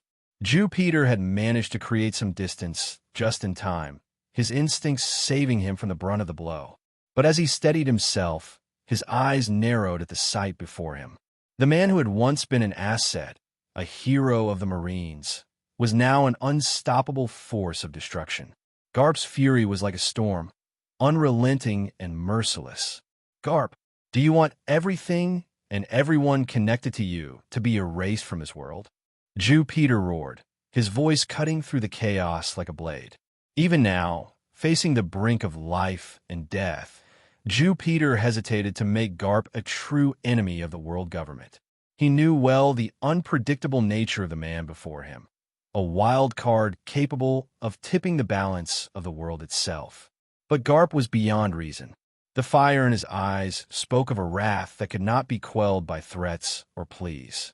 He launched a barrage of blitzkrieg punches, each one faster and more devastating than the last. His fists rained down like meteors, the air crackling with the force of each strike. Jupiter countered with his own formidable attacks, his body moving with the precision and speed that only one of the five elders could muster. But even as he blocked and parried, he was being steadily pushed back. Each time their fists collided, the very earth seemed to groan under the strain. Garp's relentless assault tore away chunks of the Marineford coastline, the ground crumbling and falling into the sea. Buildings near the shoreline trembled, their foundations shaking as if an earthquake had struck. Buddha's wrath. Sengoku launched another powerful strike, the ground quaking beneath his feet as he propelled himself at Garp. The force of the attack was immense, the air rippling with energy as his hockey-infused fist hurtled toward Garp. But Garp was ready. He met Sengoku's attack head-on, their fists colliding in an explosion of power that sent shockwaves through the entire island. The ground beneath them cracked and buckled, and the sky above seemed to split as their hockey clashed. Despite his power, Sengoku was no match for Garp's fury. The marine hero's strength was overwhelming, and even in his Daibutsu form, Sengoku found himself being pushed back. Garp's fists were like hammers, each blow driving Sengoku further into the ground, crushing the earth beneath him. "Is this all you've got, Sengoku?" Garp roared, his voice filled with both anger and a deep sense of betrayal. With a ruthless, devastating punch, he sent Sengoku crashing into the earth, the impact creating a crater that swallowed the Fleet Admiral whole. Hazard, seeing Sengoku fall, knew he had to act fast. He unleashed a torrent of plasma, the searing energy forming into a massive wave that he directed at Garp. "Plasma surge," he shouted, hoping to at least slow Garp down. But Garp, with a single sweep of his arm, dispersed the plasma wave, the energy dissipating harmlessly into the air. Raylene, who had been holding back, clenched her fists. She could no longer stand by and do nothing. With a deep breath, she prepared to join the fray, but as she moved forward, she found herself hesitating once more. Garp's rage was justified. She knew that. The The corruption, the lies, the atrocities committed by the world government, all of it had driven him to this point. And in her heart, she couldn't bring herself to fight him, not when she understood his pain. "Admiral Raylene, we need you," Hazard shouted, desperation creeping into his voice as he watched Garp close in on the downed Sengoku. But Raylene remained where she was, her inner conflict tearing her apart. Garp, sensing the hesitation in his former comrades, pressed his advantage. He towered over Sengoku, his fist raised for another blow. "Don't you dare get in between," he bellowed, his voice filled with finality. But before he could strike, Tsuru's voice cut through the chaos once more, softer this time, pleading. "Garp, please, don't do this. We need you. The Marines need you. Are you going to kill Sengoku too? Are you planning to bury all the Marines here on Marineford?" Garp's fist wavered, the words cutting through his rage like a knife. He glanced around, seeing the destruction he had wrought, the friends he had nearly killed. The fury that had driven him began to falter, replaced by a crushing weight of guilt and sorrow. For a moment, the battlefield fell silent, the only sound being the distant roar of the ocean and the crackling of flames from the destroyed buildings.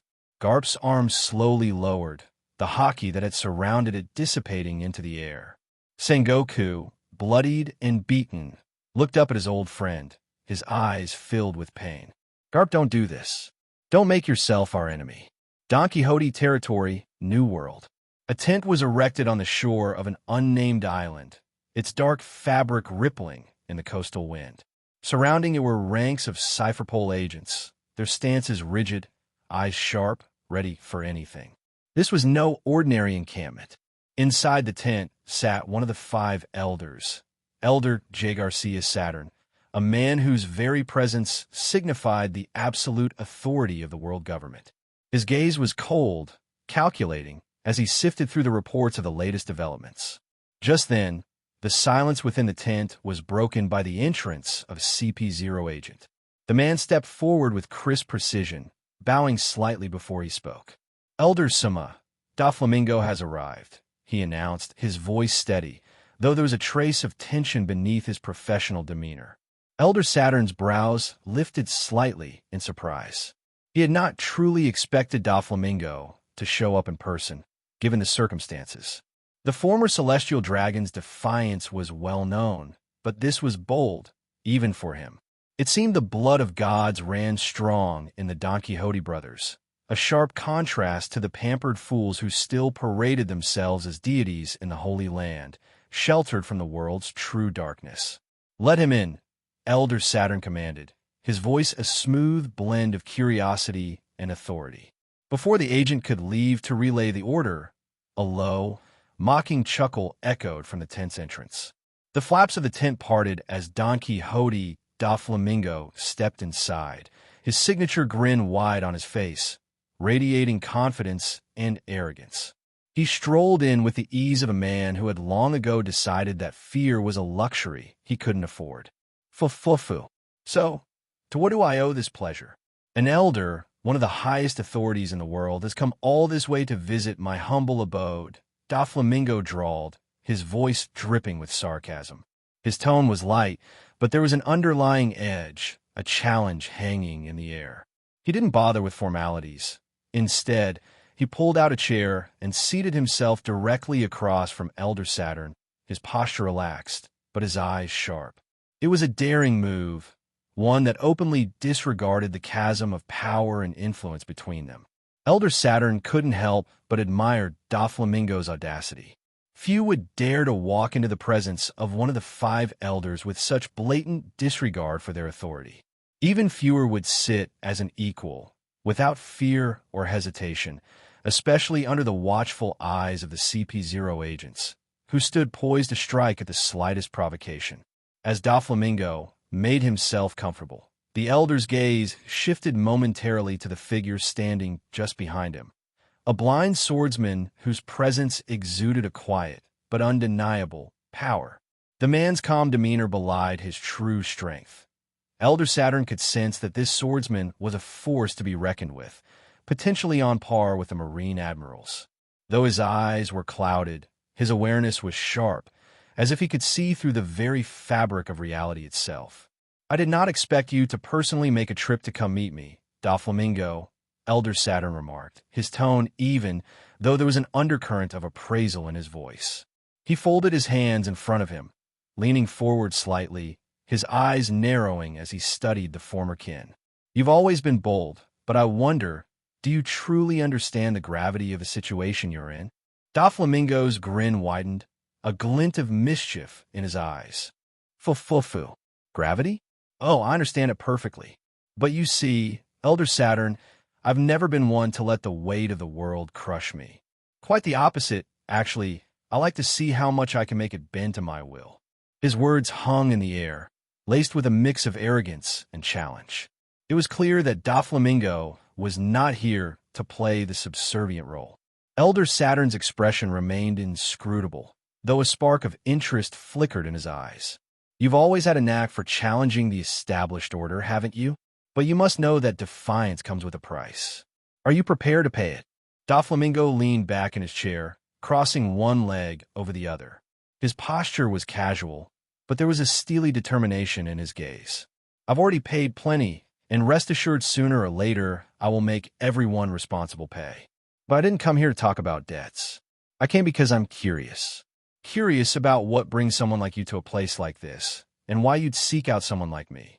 The tension in the tent was palpable, a silent battle of wills unfolding between the two. The CP0 agents remained at the ready, their eyes darting between Doflamingo and Elder Saturn, unsure of what might happen next. But Doflamingo showed no fear, no sign of intimidation. He had walked through the flames of hell before, had seen the ugliest sides of both the world and himself, and he had come out the other side, scarred but unbroken.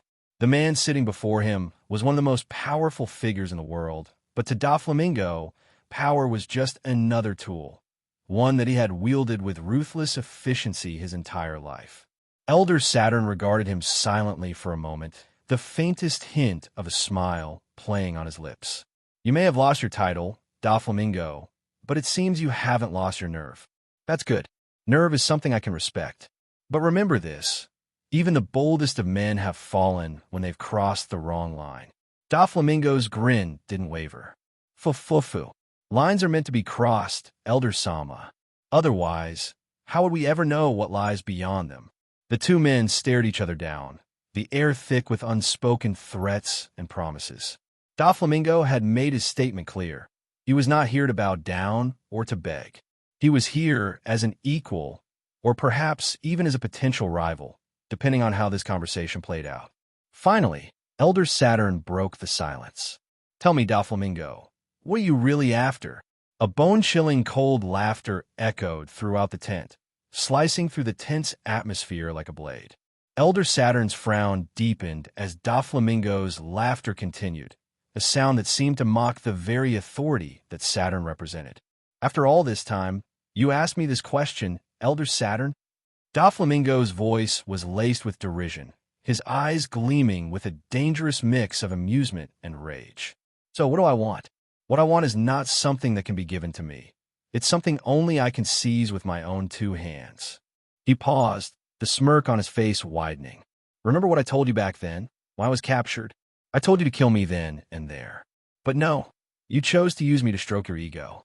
That was your only chance to ever lay a hand on me, Elder Saturn. But now that ship has long sailed." The taunting in Doflamingo's voice was palpable, a sharp blade of contempt directed at one of the most powerful figures in the world. Yet, beneath the mocking tone, there was a seething fury, a deep-seated hatred born from the months of torment he had endured as a captive in the Holy Land. Those dark days had taught him everything he needed to know, and more. But instead of rising to the bait, Elder Saturn's frown morphed into a smirk, cold and calculating. "Then you shouldn't have come here to meet me without your brother. So tell me, Doflamingo, what's stopping me from killing you here and now?" In an instant, the atmosphere shifted as Elder Saturn's conqueror's hockey erupted, tearing apart the massive tent. The sheer force of his will rippled outward, stirring the seas into a frenzy as the very air seemed to vibrate with power. This was no idle threat. Saturn was genuinely contemplating whether he should end Doflamingo's life right then and there. Despite the overwhelming force bearing down on him, Doflamingo held his ground. His own conqueror's haki flared in response, clashing against the Elder's will. The air crackled with energy as the two immense wills collided, creating a cataclysmic reaction that resonated across the entire island. Fu-fu-fu-fu. Doflamingo's laughter rang out once more, defiant and unyielding. Did you truly think I would be foolish enough to walk into the lion's den without proper preparation? His smirk deepened, and though Saturn's haki was pressing down on him with the weight of a mountain, there was no fear in Doflamingo's eyes, only a calculated defiance that sent a chill down the spines of the observing CP0 agents. Elder Saturn's eyes narrowed, the smirk fading slightly as a flicker of uncertainty crossed his mind. Despite pushing back Doflamingo's haki, the young man stood firm, unyielding, and the blind swordsman at Doflamingo's side remained unmoved, seemingly unconcerned about the intense clash of wills occurring mere inches away from him.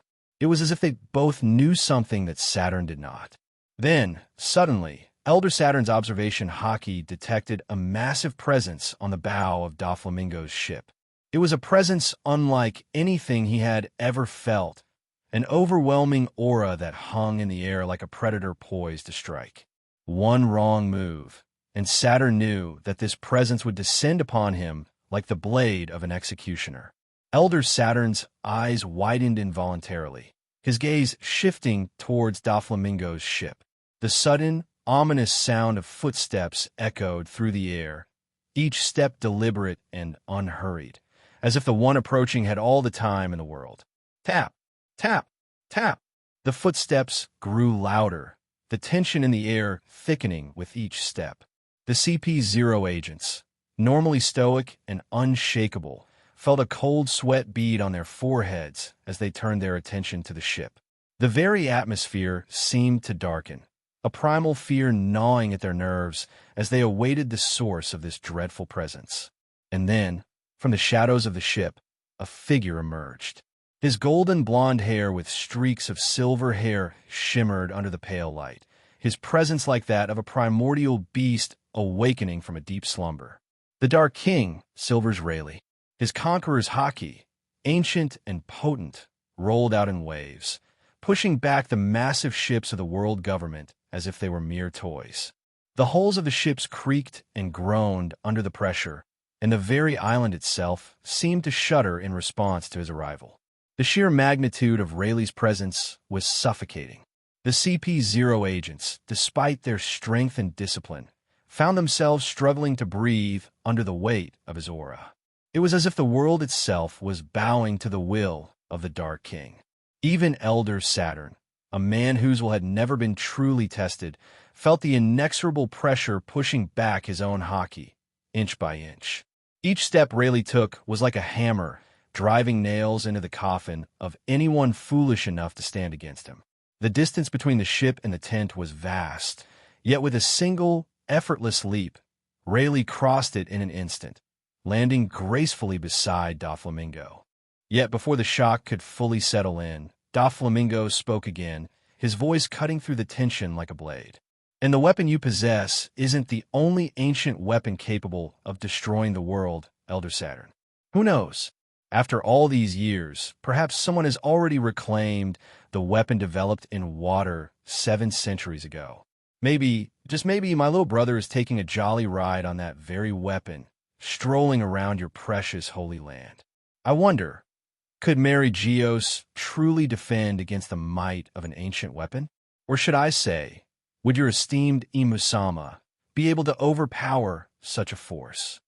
As Doflamingo finished speaking, Elder Saturn's rage boiled over.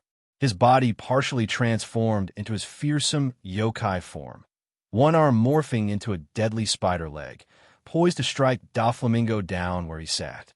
But before the blow could land, Rayleigh moved with blinding speed, his blade flashing out and stopping the attack mid-air. The force of the clash was immense, but Rayleigh didn't let the Elder's attack move even an inch forward. Elder Saturn's eyes were bloodshot, filled with fury and something else, regret. He regretted every second he hadn't taken to eliminate this menace when he had the chance. Seems like the Elder truly wants to test whether your esteemed Imusama is invincible after all, Doflamingo said, his tone casual, as if he weren't inches away from death. He reached into his coat pocket, pulling out a transponder snail. Elder Saturn's mind raced with a million possibilities. Was Doflamingo truly telling the truth? Had the Don Quixote brothers really found the second ancient weapon? He knew about Poseidon, but could it be possible that they had found a mermaid with Poseidon's abilities? No, that couldn't be. Despite not having direct control over Fishman Island, the government had operatives in place, monitoring the situation. But Doflamingo had mentioned Water 7, the place where Pluton had been created. If Doflamingo knew this, could he have knowledge of Pluton as well? Elder Saturn felt as though he were standing on the edge of a precipice, unsure whether Doflamingo was bluffing or if he truly held such devastating power. Could he afford to test a madman like Doflamingo? If the brothers had indeed found the ancient weapon lost since the Void Century, the consequences would be catastrophic. He knew the madman sitting in front of him would not hesitate to use it against the world government. Sweat beaded on Saturn's brow as he reverted back to his regular form, trying to compose himself. The power dynamics had shifted, and for the first time in a long while, Elder Saturn felt genuinely threatened. Rayleigh let out a hearty laugh, his voice booming through the tent. Ha ha! Who would have thought that even the elders could be backed into a corner like this? You're something else, young man. No wonder Roscoe asked me to be here. I would have missed such a wonderful spectacle. He sheathed his blade with a casual flick, the tension easing ever so slightly. But the message was clear. The world government was no longer the only force capable of shaking the world. And, as Doflamingo sat back with a satisfied grin, Elder Saturn couldn't shake the feeling that the age of their uncontested rule was drawing to a close. Elder Saturn's voice trembled with a mix of anger and disbelief as he hissed, "You're bluffing. There's no way what you said is true." His grip tightened around the staff he was holding, knuckles white with tension. The power dynamic had shifted. Where once the world government had stood as an untouchable monolith, now it felt as though they were in the light, exposed, while Doflamingo lurked in the shadows, pulling strings only he could see. Elder Saturn had long known that the Don Quixote brothers were aware of Imusama's existence. But what Doflamingo was revealing now went far beyond anything he could have anticipated. These were secrets known only to a select few within the Holy Land. Knowledge that, if exposed, could unravel the very foundations of the world government. The idea of Imusama being revealed to the world was unthinkable. The moment the world realized the empty throne wasn't empty, chaos would ensue. And in a world on fire, with madmen like Doflamingo and his brother stirring the flames, there was no telling how the conflict would end. Even during the war against the ancient kingdom, victory had been won through a confluence of favorable factors. But now, the enemy was hidden in shadows, their reach unknown, their motives inscrutable. Fu-fu-fu. Doflamingo's laugh was a low, mocking chuckle.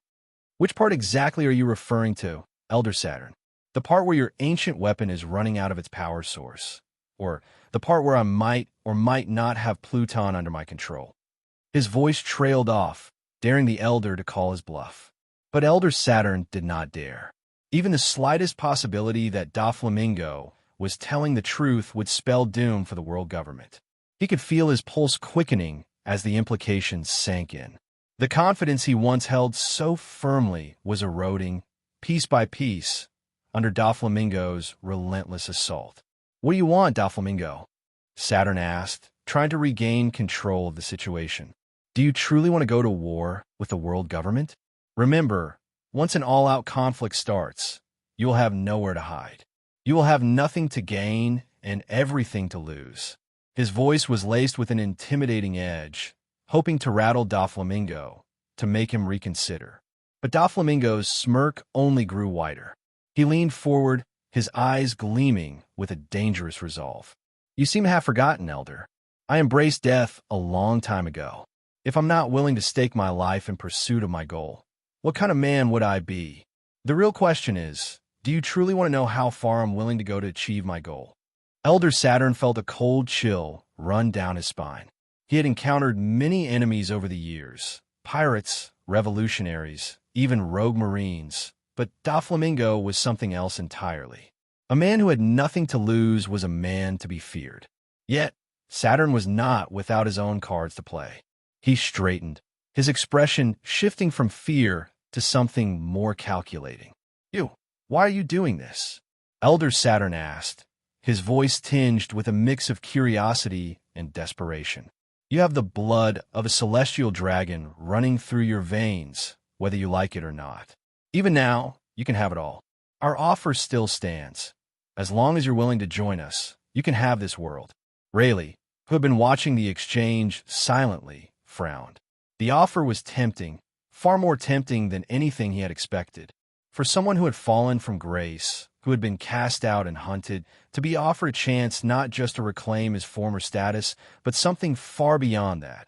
It was an offer that could sway even the most steadfast of men. The ground beneath him barely registered the impact, yet the sheer force of his presence sent shockwaves through the gathered forces. Rayleigh, calm and composed, walked forward with the confidence of a man who knew that he was a living legend, a force of nature that could not be tamed. Doflamingo's smirk widened as Rayleigh took the last empty chair beside him, settling into it with a casual ease that belied the immense power he wielded. The close proximity of the Dark King sent a clear message to Elder Saturn, a warning that even he could not ignore. Elder Saturn, for the first time in a long while, felt a tremor of uncertainty. The Dark King, Silver's Rayleigh, was not just a legend. He was a reality, one that could threaten even the likes of an elder.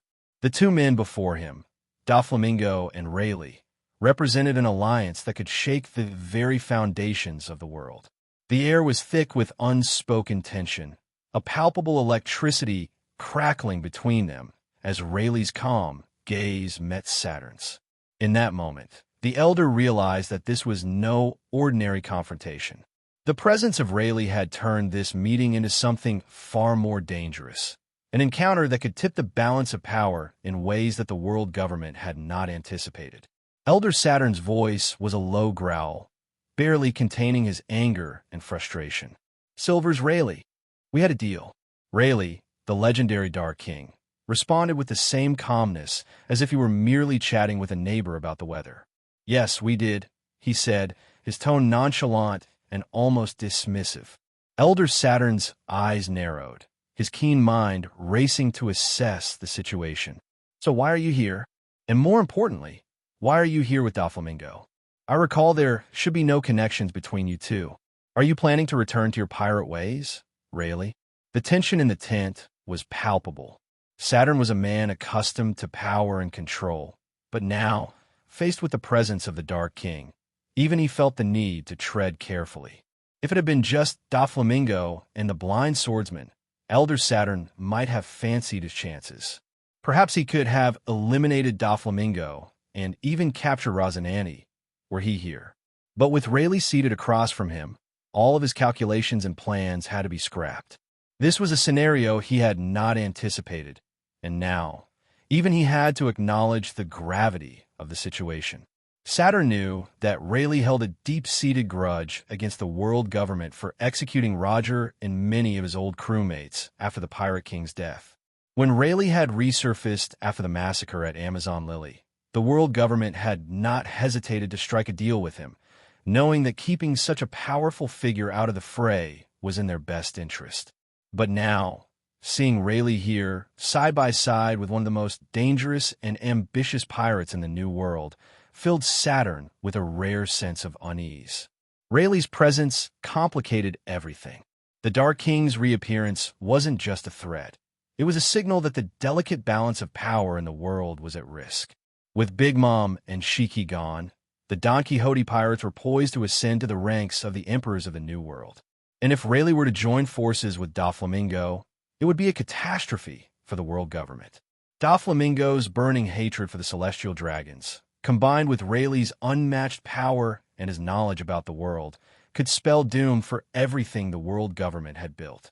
Rayleigh's eyes glinted with a knowing light as he observed Saturn's unease.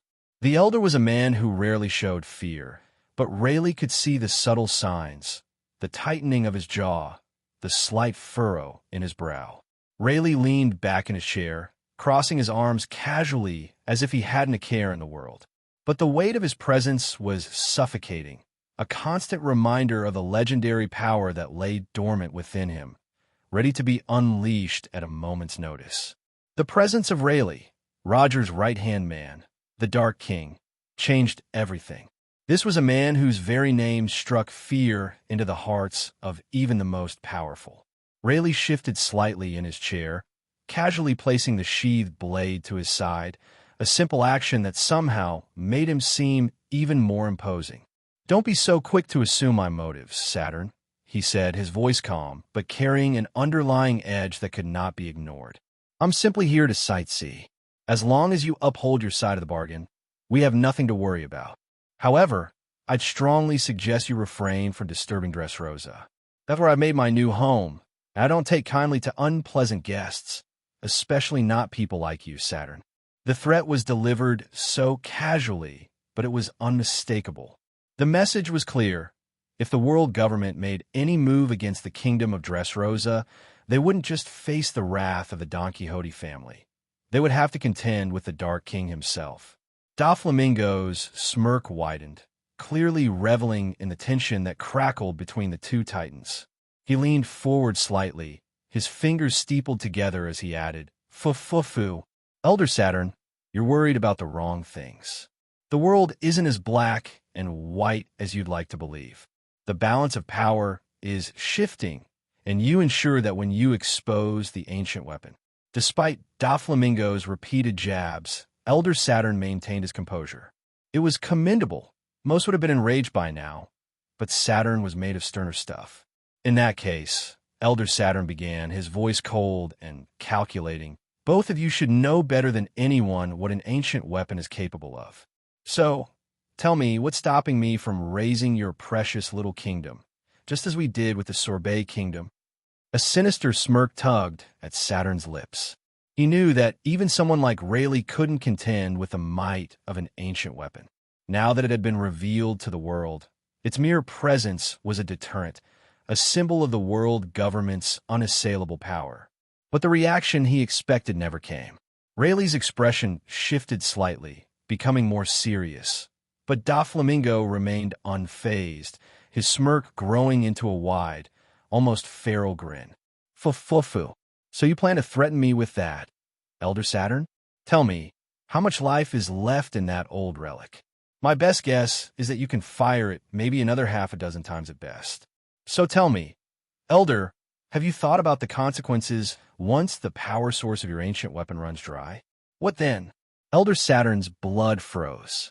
The smug confidence drained from his face, replaced by a mask of sheer terror. How could Doflamingo possibly know this? The true condition of the ancient weapon was a closely guarded secret, known only to a handful of the most elite members of the world government, himself included. Even Rayleigh, who had seen and experienced more than most men could imagine, widened his eyes in surprise. He knew of the ancient weapon the world government had wielded, and he knew of another, hidden away, its location a mystery even to the government. But this information, this startling revelation, shook even the Dark King. How far did the reach of the young man beside him extend? Rayleigh had always respected the Don Quixote brothers for their refusal to ask him about the information he held, information that could have made them kings of the world.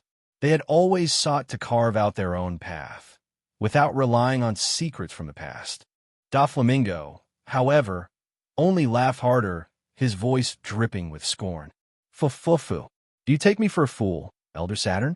You think I'd be enticed by such an offer? To trade my freedom, my ambitions, for the empty promise of power? You must be desperate if you believe I'd fall for such a pathetic bribe." His eyes narrowed, and his voice dropped to a dangerous whisper. "You've never understood me, Saturn. Power means nothing to me if it's handed to me on a silver platter. I take what I want with my own two hands. I carve out my own path, and I'll burn this world to the ground before I let anyone, especially you, dictate my fate." The words hung in the air like a death sentence. Elder Saturn, usually composed, felt a flicker of doubt, of fear. Doflamingo was more than just a pirate. He was a force of nature, a man driven by a singular purpose that nothing and no one could stand against. And now, standing in the midst of this storm, Saturn realized that he had severely underestimated the young man he once thought he could control. Rayleigh, for his part, watched with a mixture of admiration and amusement. He had seen many men make their play for power, but few with the audacity and sheer will that Doflamingo displayed. "Seems like you've got your answer, Saturn," Rayleigh said, his voice light but with a hint of steel underneath. "The world's changing, and it looks like you're not holding the reins anymore." Elder Saturn's eyes flickered with barely contained fury. He had played his best hand, and Doflamingo had not only rejected it, but thrown it back in his face with contempt. The war he had been trying to avoid was now more likely than ever, and he knew that the consequences would be catastrophic. But as he looked at Doflamingo, still smirking, still unyielding, he couldn't help but wonder, what else did this man know? What other secrets had he uncovered? And most importantly, how far was he truly willing to go to see his ambitions realized? "Very well," Saturn finally said, his voice cold, masking the storm of thoughts swirling within. "But remember this, Doflamingo. You may think you have the upper hand now, but the world government is not so easily defeated. You've made powerful enemies today, and they won't rest until you're brought to heel." Doflamingo's laughter echoed through the tent, a chilling sound that sent shivers down the spines of all who heard it. "Fu-fu-fu. Let them come, Saturn. Let them all come. I'll be waiting." It had been over a week since Vice Admiral Garp's assault on one of the elders, and yet, save for those directly involved, the details of the incident remained cloaked in mystery. Marineford had suffered massive destruction, with more than half of the island reduced to rubble. The cause of such devastation was still unknown to most, with the public kept in the dark about what had transpired. If not for Admiral Rayleigh's swift evacuation order, the casualties among the Marines would have been catastrophic. Rumors spread like wildfire throughout Marineford. Whispers of Garp quitting the Marines, but no official statement had yet been made. Meanwhile, Fleet Admiral Sengoku, Vice Admiral Tsuru, and Admiral Hazard were all recuperating from injuries sustained during the chaos. The story going around was that Garp had halted his attack only to prevent Marineford from being completely sunk, sparing the lives of the Marines on the island. One fact was undeniable. Every CP0 agent that had accompanied the Elder had perished, while the Elder himself had only managed to retreat with life-threatening injuries due to the intervention of Sengoku and the others. The world government's unsettling calm response to such an event left even Sengoku on edge. "Damn that bastard. He's doomed us, doomed everything we've worked for." Sengoku's fury exploded, his fist shattering a vase against the wall of the medbay. Bandages wrapped his body, a testament to the brutal battle that had taken place. His eyes darted to the latest report, anger bubbling beneath the surface. Garp had once again handed over his duties to his loyal subordinate, Bogard, and disappeared into thin air. Tension between the Marines and the world government was already teetering on the edge, and Garp's violent outburst only poured fuel on the fire. Rumors had begun to circulate that the world government had orchestrated the events in the Sorbet Kingdom to eliminate Admiral Zephyr. Such accusations fanned the flames of discontent within the ranks of the Marines. "Sengoku-san, calm down," came the steady voice of Admiral Kazan, standing by the entrance to the medbay. "I'm sure Garp-san had his reasons. If this was a deliberate move against Admiral Zephyr, then Garp's actions were justified." Sengoku shot Kazan a frustrated look. He had sent the Admiral to convince Garp to return, but even Kazan had failed to sway the Marine hero. Kazan knew that Garp's restraint at Marineford had been purely for the sake of the Marines stationed there. If Garp had unleashed his full fury, the island would have been obliterated. "Kazan, I have enough trouble without you adding to it." Sengoku snapped, his frustration boiling over. Help me find Garp. Try to persuade him to come back before things get worse. Kazan gave a cynical smirk, his usual laid-back demeanor untouched by Sengoku's outburst. Come back. Sengoku-san, you can't seriously believe the elders would welcome Garp back with open arms after what he did. Kazan crossed his arms, his eyes gleaming with dark amusement. He attacked one of them with the intent to kill. I'm surprised they haven't declared him a fugitive already. Can you imagine what Garp-san's bounty would be? He mused with a chuckle. Enough, Akiji, came the stern voice of Vice Admiral Tsuru from her bed, her voice carrying authority despite her weakened state. That's not something to joke about. The world government won't act rashly, not in a situation like this. Sengoku and I will speak with the elders, and we'll settle this matter before it spirals out of control. Yet even as Tsuru spoke, doubt gnawed at her mind. She knew the elders well enough to know they wouldn't take such an insult lying down. Garp hadn't just attacked Elder Jupiter. He had left a lasting mark on one of the highest authorities in the world. To attack an elder was to spit in the face of the world government itself. Tsuru couldn't shake the feeling that the elders were already preparing their retaliation. But something was off. The silence from the world government unnerved her. There had been no public denouncement of Garp, no immediate retaliation or condemnation. It wasn't like the elders to remain so quiet after such a public affront. Despite Elder Jupiter's retreat, Garp had left him injured, and the incident had been impossible to fully suppress. Whispers had leaked out, spreading like wildfire across Marineford and beyond. So why hadn't the elders responded? Sengoku, too, was puzzled by the eerie calm from the world government. His fist clenched around the edges of the report in his hands, his brow furrowed in deep thought. What are they waiting for? This isn't like them. They should have acted by now. Kazan, however, seemed less concerned. Maybe they're not sure how to deal with Garp, he said casually. The man's a living legend, after all. They can't just sweep this under the rug, but they also can't afford to make him a martyr. If they put a bounty on his head, it'll cause a ripple they can't control. Tsuru, however, was thinking on a different line. What if the world government wasn't reacting because they were preoccupied with something far bigger? She couldn't shake the feeling that they were handling a much larger crisis, one that made even Garp's rebellion seem secondary. And if that were the case, what could be so dire that even an attack on an elder was temporarily set aside? Meanwhile, inside Admiral Zephyr's residence, a heavy air of sorrow lingered. The walls were lined with memories, family portraits, accolades from decades of service, and moments of joy, now tinged with loss. In the corner of the room, a woman sat holding a worn portrait of Admiral Zephyr, her husband, as silent tears traced paths down her cheeks. The weight of her grief seemed almost too much to bear, and she clutched the frame tightly, as if holding on to his image would somehow bring him back. Across the room, Virgo, donning his rear Admiral Justice coat, stood with a solemn expression, holding Zephyr's young son in his arms. The boy, no older than 7 or 8, had been crying for hours.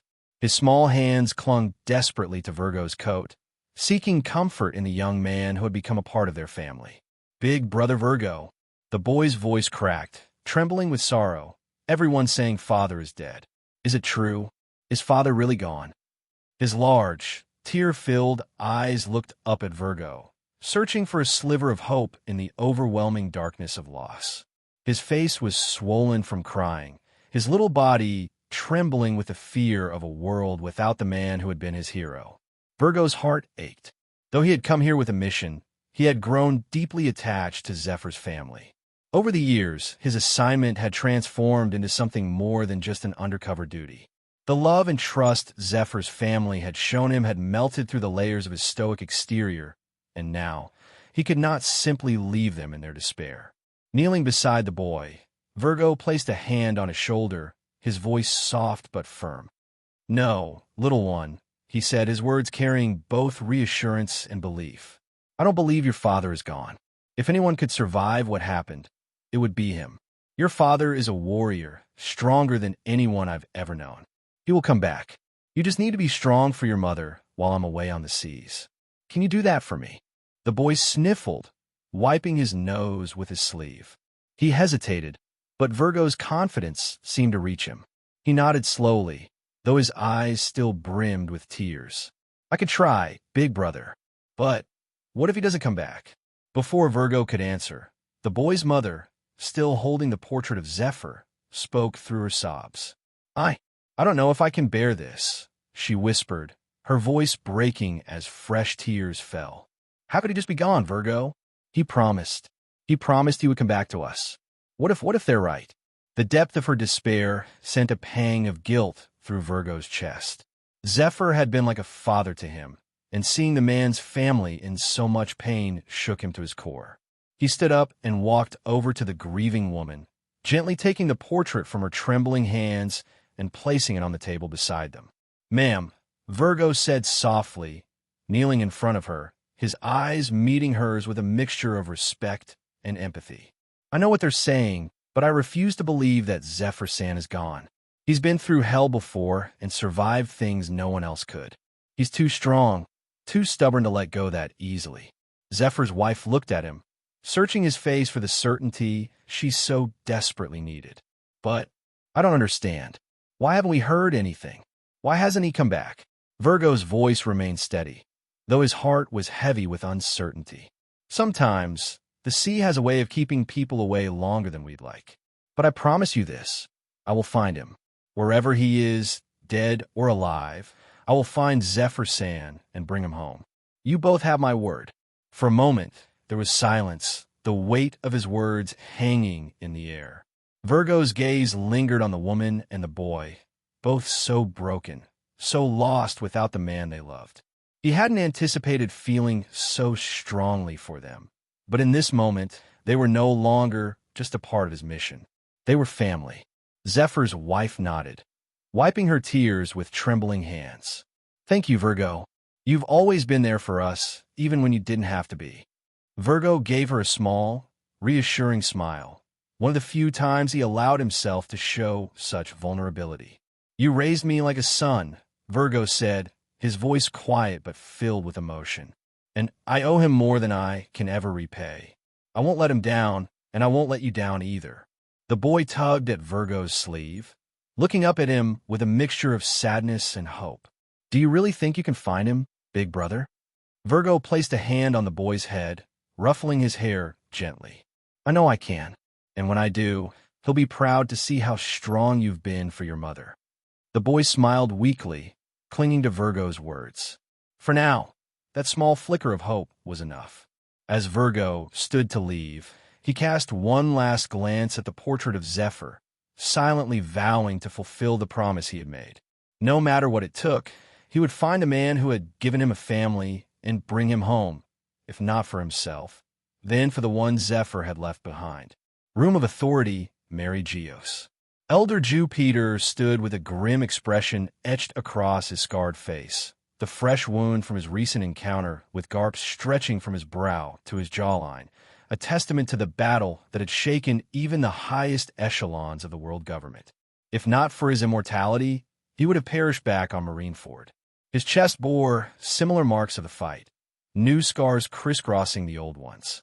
But despite the physical reminders of the Marine hero's wrath, Elder Jew Peter's real concerns were far graver than the scars. His gaze was fixed on Elder Saturn, who sat across from him in the grand chamber, the air between them thick with tension. Are you certain about this? Elder Jew Peter's voice was low, almost a growl, his tone grave as if weighed down by the implications of their recent discovery. His eyes, though steady, betrayed a flicker of doubt. It wasn't often that the elders were rattled, but this, what Doflamingo had revealed, had struck deeper than any wound Garp could inflict. Elder Saturn, looking older than ever, leaned back on the velvet cushions of the ornate couch. He too bore the weight of their collective anxiety. His once immaculate suit hung loosely over his frame, and the deep frown lines on his face carved shadows under his eyes. There was a weariness in his demeanor that hadn't been there before, the kind that comes not from physical battles, but from the realization that they were facing an opponent whose cunning could be more dangerous than brute strength. I'm not sure anymore, Elder Saturn admitted, exhaling slowly as though the admission itself drained him further. Doflamingo has become a threat we can no longer afford to ignore. The words hung heavy in the air, and for a moment, the room seemed to close in on them. When had they, the rulers from the shadows, ever been placed in such a precarious position? The world government, which had reigned supreme for centuries, unchallenged in its control, was now dealing with an entirely new kind of danger, one that knew their darkest secrets. And this ancient weapon, you believe he's telling the truth? Elder Nustero's eyes narrowed, his voice edged with skepticism. The mere thought of Doflamingo possessing such a weapon, the very thing that had cemented their rule over the world since the Void Century, was almost unfathomable. The ancient weapons were not just tools of destruction. They were symbols of the government's ultimate power, capable of obliterating entire nations.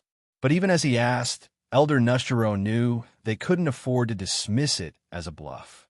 Not after what Doflamingo had already proven he knew. "I don't know what to believe anymore," Saturn said, rubbing his temple. "But we can't dismiss it.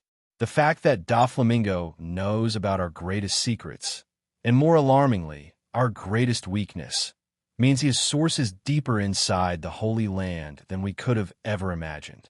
And now, he claims to possess another ancient weapon." The mere mention of another ancient weapon sent a chill through all the other elders present in the room. Doflamingo hadn't just hinted at possessing Pluton. He'd dangled the possibility like bait, daring them to make a move. The elders had long known the terrifying power of the ancient weapons. Poseidon, Uranus, Pluton. Their destructive potential was more than enough to crush entire empires. And if Doflamingo, the madman who reveled in chaos, had indeed laid his hands on one of these relics, then the world, as they knew it, could very well burn. It wasn't just a bluff then. Jew Peter's voice softened, more to himself than Saturn. "He knows far too much." "I fear he knows everything," Saturn muttered. His hand tightened into a fist, frustration bubbling beneath his composed exterior. "And that's the problem. How? How does he know? The existence of the ancient weapon and its depleted power source is known only to us, to a select few within the world government's inner circle. And yet, Doflamingo throws it in our faces like a game piece he's been saving for this very moment." The silence between them grew darker, each elder contemplating the full scale of what was happening. Doflamingo, a former celestial dragon, a man who had danced with power but had never before seemed like a true threat to their rule, had suddenly become the single most dangerous man in the world. Not because of his strength, but because of his knowledge. Elder Jew Peter's fists clenched tightly at his sides. He had always prided himself on staying several steps ahead of his enemies, but now it felt as though they were stumbling in the dark, while Doflamingo watched from the shadows, a puppet master controlling strings they hadn't even realized existed. "And then there's the possibility of him already learning everything from Rayleigh," Saturn continued, his voice a low rumble, laced with fear. "We've always known about Pluton, but for him to even suggest that his brother could be joyriding on an ancient weapon, that poses a threat to Mariewa itself." Elder Warcury's heart quickened at the thought. The Holy Land, the center of their power, reduced to ash, the very symbol of their dominance under siege. "We can't let this go unchallenged, Saturn. If he truly possesses even one of the ancient weapons, we'd be facing an all-out war." Elder Saturn finished, his eyes darkening. "And this time, it won't be a war we can afford to lose." Elder Mars inhaled sharply, his mind racing. A war against Doflamingo, the revelation of the true power behind the world government, and the potential for other powers to rise amidst the chaos. This was a far more precarious situation than any of them had anticipated. And what truly terrified him was the realization that, for the first time, they didn't hold all the cards. "Then what do we do?" Jew Peter asked, his voice barely more than a whisper. Saturn closed his eyes for a moment, the weight of the centuries pressing down on his shoulders. "We need to play our hand carefully. If we move too soon, we risk exposing everything. But if we wait too long, Doflamingo will have the advantage. We have no choice but to find out the extent of his knowledge, and, if necessary, crush him before he can make his move. But for now, our priority should be to find out about the ancient weapon, and if Doflamingo trially has control of it, we need to get that weapon under our control. Jupiter finished, his voice hardening with resolve. Elder Saturn opened his eyes, meeting Jupiter's gaze. Exactly. But make no mistake, if Doflamingo truly possesses an ancient weapon, we might be facing our greatest threat since the Void Century. Elder Nustero's voice trembled with barely suppressed rage as he addressed the room. So what do we do about the Marines? Are we really going to let Garp get away with what he did to Jupiter? His eyes flickered to Elder Jupiter, his scars still fresh, a painful reminder of Garp's ferocity. There was fear buried beneath the rage, a recognition that Garp, who had left one of them permanently scarred, might even possess the power to kill them. Despite the near immortality granted by their regenerative abilities, the reality of Jupiter's injuries had rattled them all. Each of the elders knew they were far from invincible, but the idea that a man, a mere Marine, could do this much damage was unthinkable. Garp had shattered their illusion of absolute superiority. Elder Saturn, however, didn't immediately dismiss the threat Garp posed. The Marine hero's strength was undeniable, but the bigger picture was far more complex. With the escalating crisis involving Doflamingo, could they really afford to alienate the Marines? Even if Garp was a rogue element, losing the Marine support would be a devastating blow.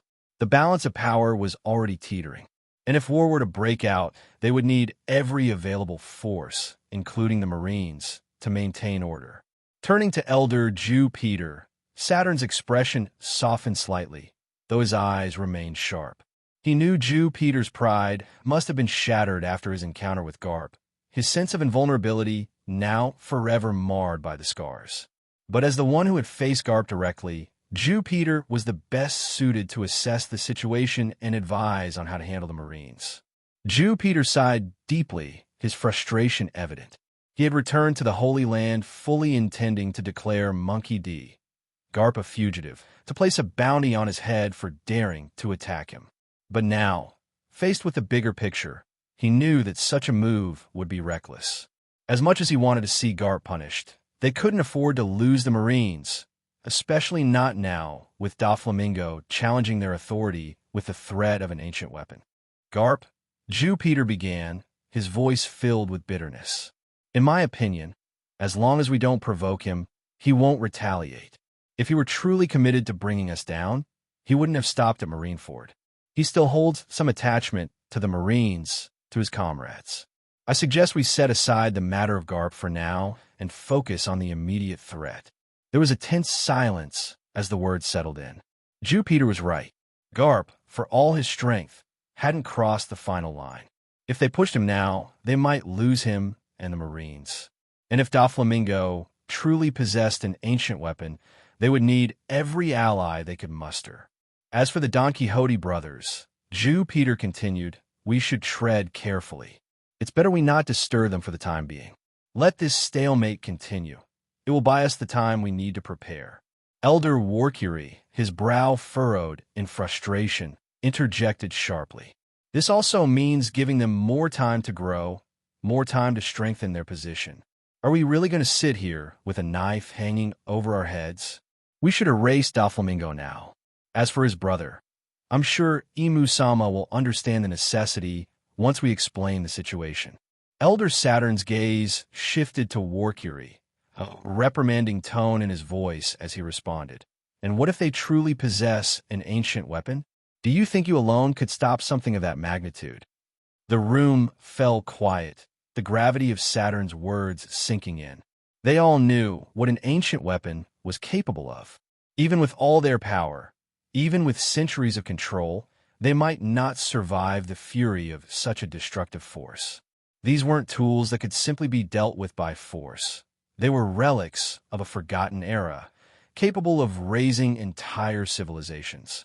So what do you suggest we do now? Elder Mars asked, his voice low but edged with frustration. Do you really think remaining passive is our best option? Yes, Elder Saturn replied firmly, his tone brooking no argument. Until we know the full extent of Doflamingo's hand, we cannot afford to act rashly. He thrives on chaos, but he's not foolish. If he wanted an all-out war, he would have already made his move. For now, he's relishing in his moment of glory. Let him enjoy it, for a few years even. Meanwhile, we must prepare. Mars scowled, clearly dissatisfied with the answer, but said nothing. Saturn continued, his voice steady but carrying the weight of authority. This is not just about Doflamingo. We need to plan for what comes after. A war is brewing, one that could reshape the very foundation of the world. If we are to maintain control, we must be ready for it, ready to lay the groundwork for the next millennia. His words sent a shiver through the room. This wasn't just about dealing with a rogue warlord or a defiant marine. This was about the future of the world government itself. The balance of power that had kept them in control for centuries was shifting, and they were running out of time to shore up their defenses. Doflamingo may believe he has the upper hand now, Saturn said, his voice cold and resolute. But sooner or later, he will learn the cost of challenging us. And when the time comes, he will rue the day he dared to play this game. The other elders nodded in agreement, though unease still hung in the air. The path ahead was fraught with uncertainty, but one thing was clear. The world was on the cusp of change, and they would do whatever it took to ensure that they remained at the top when the dust settled. I glanced down at the bounty posters, a smirk tugging at the corner of my mouth. The world government had finally decided to raise our bounties again, though I couldn't help but find it amusing. Dafis and Isho's bounty saw the highest increase. Maybe now the elders started to realize the true extent of Dafi's danger, but they were also being cautious about not raising our bounty too much, as it would make other parties curious as to why our bounty skyrocketed. This amount seemed within range. They still hadn't resorted to more drastic measures. No assassins, no full-scale attacks. Clearly, the elders had chosen to play the long game. Their pride might be wounded, but they were cautious. And it seemed like Garp's action in Marineford had turned things in our favor, at least for now. I knew they were preparing, slowly building their strength in secret. But what they didn't know was that I was already aware of their most vital projects, the Pacifista, the Seraphim, and even the Mother Flame. I figured we had about a decade, maybe two, before they were ready to strike. Until then, our focus had to be on preparation, and the highest priority was waiting for Dr. Vegapunk and Tom Sand to join us, so we could begin work on Pluton. As I skimmed the posters, Smoker leaned over from the bow of our small caravel, his new trademark candy cane bouncing slightly between his lips. With these new bounties, our family will definitely be seen as one of the emperors of the new world, right, Ross? Smoker's tone was half serious, half bored, and I couldn't help but smile at his bluntness. In addition to Lucci, he had insisted on tagging along on our little journey back to Shimatsuki Island. It seemed life in Dressrosa wasn't exciting enough for him. It's just an empty title, Smoker. A nice ego boost for some, sure, but we're still a long way from dominating the entire world. The only thing that matters is that everyone here gets strong enough to hold up our family when the time comes. I ruffled his hair playfully, and he swatted my hand away with an exaggerated scowl, making me laugh. Smoker was the liveliest of our bunch, always quick with a remark, always itching for a fight. He was a stark contrast to Lucci, who stood a few feet away, quietly staring out at the sea with his usual unreadable expression. Sometimes I wondered if Lucci mirrored my demeanor a bit too much. Was I always that serious? No, surely not. At least I smiled from time to time. Lucci, I said with a chuckle, you should try smiling once in a while. People might think I'm mistreating you, the way you're always brooding like that. Lucci remained silent, stroking his pet pigeon, Hattori, while keeping a sharp eye on the massive Sea King trailing our caravel from a distance. The creature seemed cautious, like it was waiting for the right moment to strike. But I had no doubt that if it made the wrong move, we'd be having Sea King stew for dinner. Smoker, never one to let silence linger for too long, sidled up next to Lucci and elbowed him in the ribs. Hey, Lucci, is your devil fruit strong? I bet it's nothing compared to my smoke fruit. Lucci didn't respond at first. He just turned slowly towards Smoker, his eyes narrowing ever so slightly. Then, in the creepiest smile I've ever seen, He bared his teeth like a predator toying with its prey. "You have no idea," came a sudden, raspy voice. It wasn't Lucci who had spoken. It was the pigeon, Hattori. Smoker jumped back so fast, he almost fell overboard. His candy cane dropped from his mouth as he flailed his arms in disbelief. What the hell? Did that bird just talk? Ross, did you see that? The bird. It spoke. Lucci's pigeon can talk. I couldn't help but burst into laughter at the sight. Smoker, usually so composed, was now pointing at the pigeon like it was some sort of mythical beast. His eyes were wide, as if he'd just witnessed the greatest revelation of his life. "You're telling me you've been with us this whole time, and you didn't know the bird talks?" I managed to get out between fits of laughter. "I know. I mean, how was I supposed to know? It's a pigeon." Smoker was now glaring at the pigeon, hands on his hips like he was about to give it a stern talking to. "Okay, bird, do it again. Talk. I dare you." Hattori just blinked at him, completely unimpressed, while Lucci petted him like nothing had happened. The bird remained silent, of course, which only frustrated Smoker more. "Come on, don't be shy now." Smoker was practically begging at this point, leaning in closer to Hattori, who simply tilted his head and gave him a disinterested coo. Lucci finally broke his silence, his voice low and deadpan. "Hattori only speaks to people he respects." Smoker reeled back like he'd been punched in the gut, glaring at the pigeon as if it had just insulted his honor. "Oh, that's how it is, huh? I'm not good enough for talking pigeon now." "Seems like it," I said, still laughing. "Maybe try earning his respect by not treating him like a circus act." Smoker groaned and stomped back to his spot at the bow, muttering to himself. "First the bird, now this. I swear, this crew gets weirder by the day." I watched him sulk for a moment, then turned back to the sea, the smile lingering on my face. Moments like these, as ridiculous as they were, reminded me of the bonds that had formed between us all. In the depths of the South Blue, on an uncharted island where the waves crashed violently against jagged rocks, Jack, the vice captain of the Golden Lion Pirates, sat in silence, watching the flickering flames before him. His hulking figure barely fit in the cave, his body still covered in burns, scars, and soot from the aftermath of ancient weapon devastation. His once fearsome face was almost unrecognizable, with deep burn marks exposing his skull underneath. But none of that mattered right now. His eyes were fixed on the figure lying beside him, Golden Lion Shiki. The once mighty pirate, feared across the seas, now lay motionless, his bandaged body a testament to the devastation they had barely survived. Shiki's skin, scorched by the attack, was a haunting reminder of the power they had faced. His trademark golden mane was now singed, reduced to brittle strands. "Wake up, Captain," Jack muttered under his breath, his voice a mixture of pain and desperation. "You can't die now, not after everything." Shiki had saved him, taking the brunt of the attack that should have killed them both. The ancient weapon's power had almost wiped them out entirely, leaving the mighty Golden Lion's armada in ruins. And yet, despite his condition, Jack couldn't let go of hope. He reached over and gently placed a hand on the two swords that lay beside Shiki, hoping they would soon be wielded again. "I know you can hear me," Jack whispered, his voice cracking with emotion. "You promised you'd show me how it feels to look down on the world. You said we'd rule the skies, command the seas. Captain, you can't leave me now. Not like this." His mind raced with memories of battles fought, victories won, and Shiki's laugh echoing in the wind as he dominated the oceans. Jack refused to believe it was over. He couldn't. "Rest now, Captain," Jack said, his voice softer. "But don't take too long. This world still belongs to us."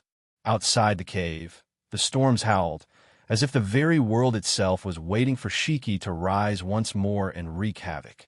In the eerie, reflective corridors of the mirror world, Perispero paced back and forth, his long candy cane staff clutched tightly in his hand. His usually smug face was twisted in frustration and worry, his tongue occasionally flicking out as he muttered under his breath. The silence in the mirror dimension was unnerving, only broken by the faint groans of Brûlé, who lay unconscious nearby, and the soft crackling of mirrors around them. "How did it come to this?" he whispered, pausing to glance at Katakuri, who was sitting silently in a corner. Perospero's eyes darted to the 3 bodies beside his brother, 3 of their siblings, now cold and lifeless. The weight of their losses bore heavily on him, and for the first time in a long time, he felt genuine fear. Katakuri remained still, staring at the bodies, his face shadowed by grief. His usually stoic demeanor was cracked, and the once unwavering pillar of strength for the family seemed utterly defeated. We should have known better than to challenge that kind of power head-on, Perospero continued, voice trembling. I thought we were invincible. Mama, she couldn't stop it. What makes us think we can?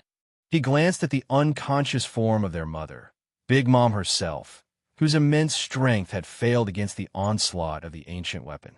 For now, she lay in a coma, her massive body sprawled in the corner of the mirror world.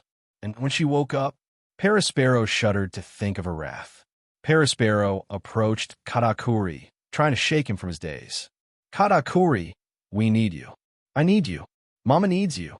When she wakes up, if we don't have a plan, if we don't have a way out of this.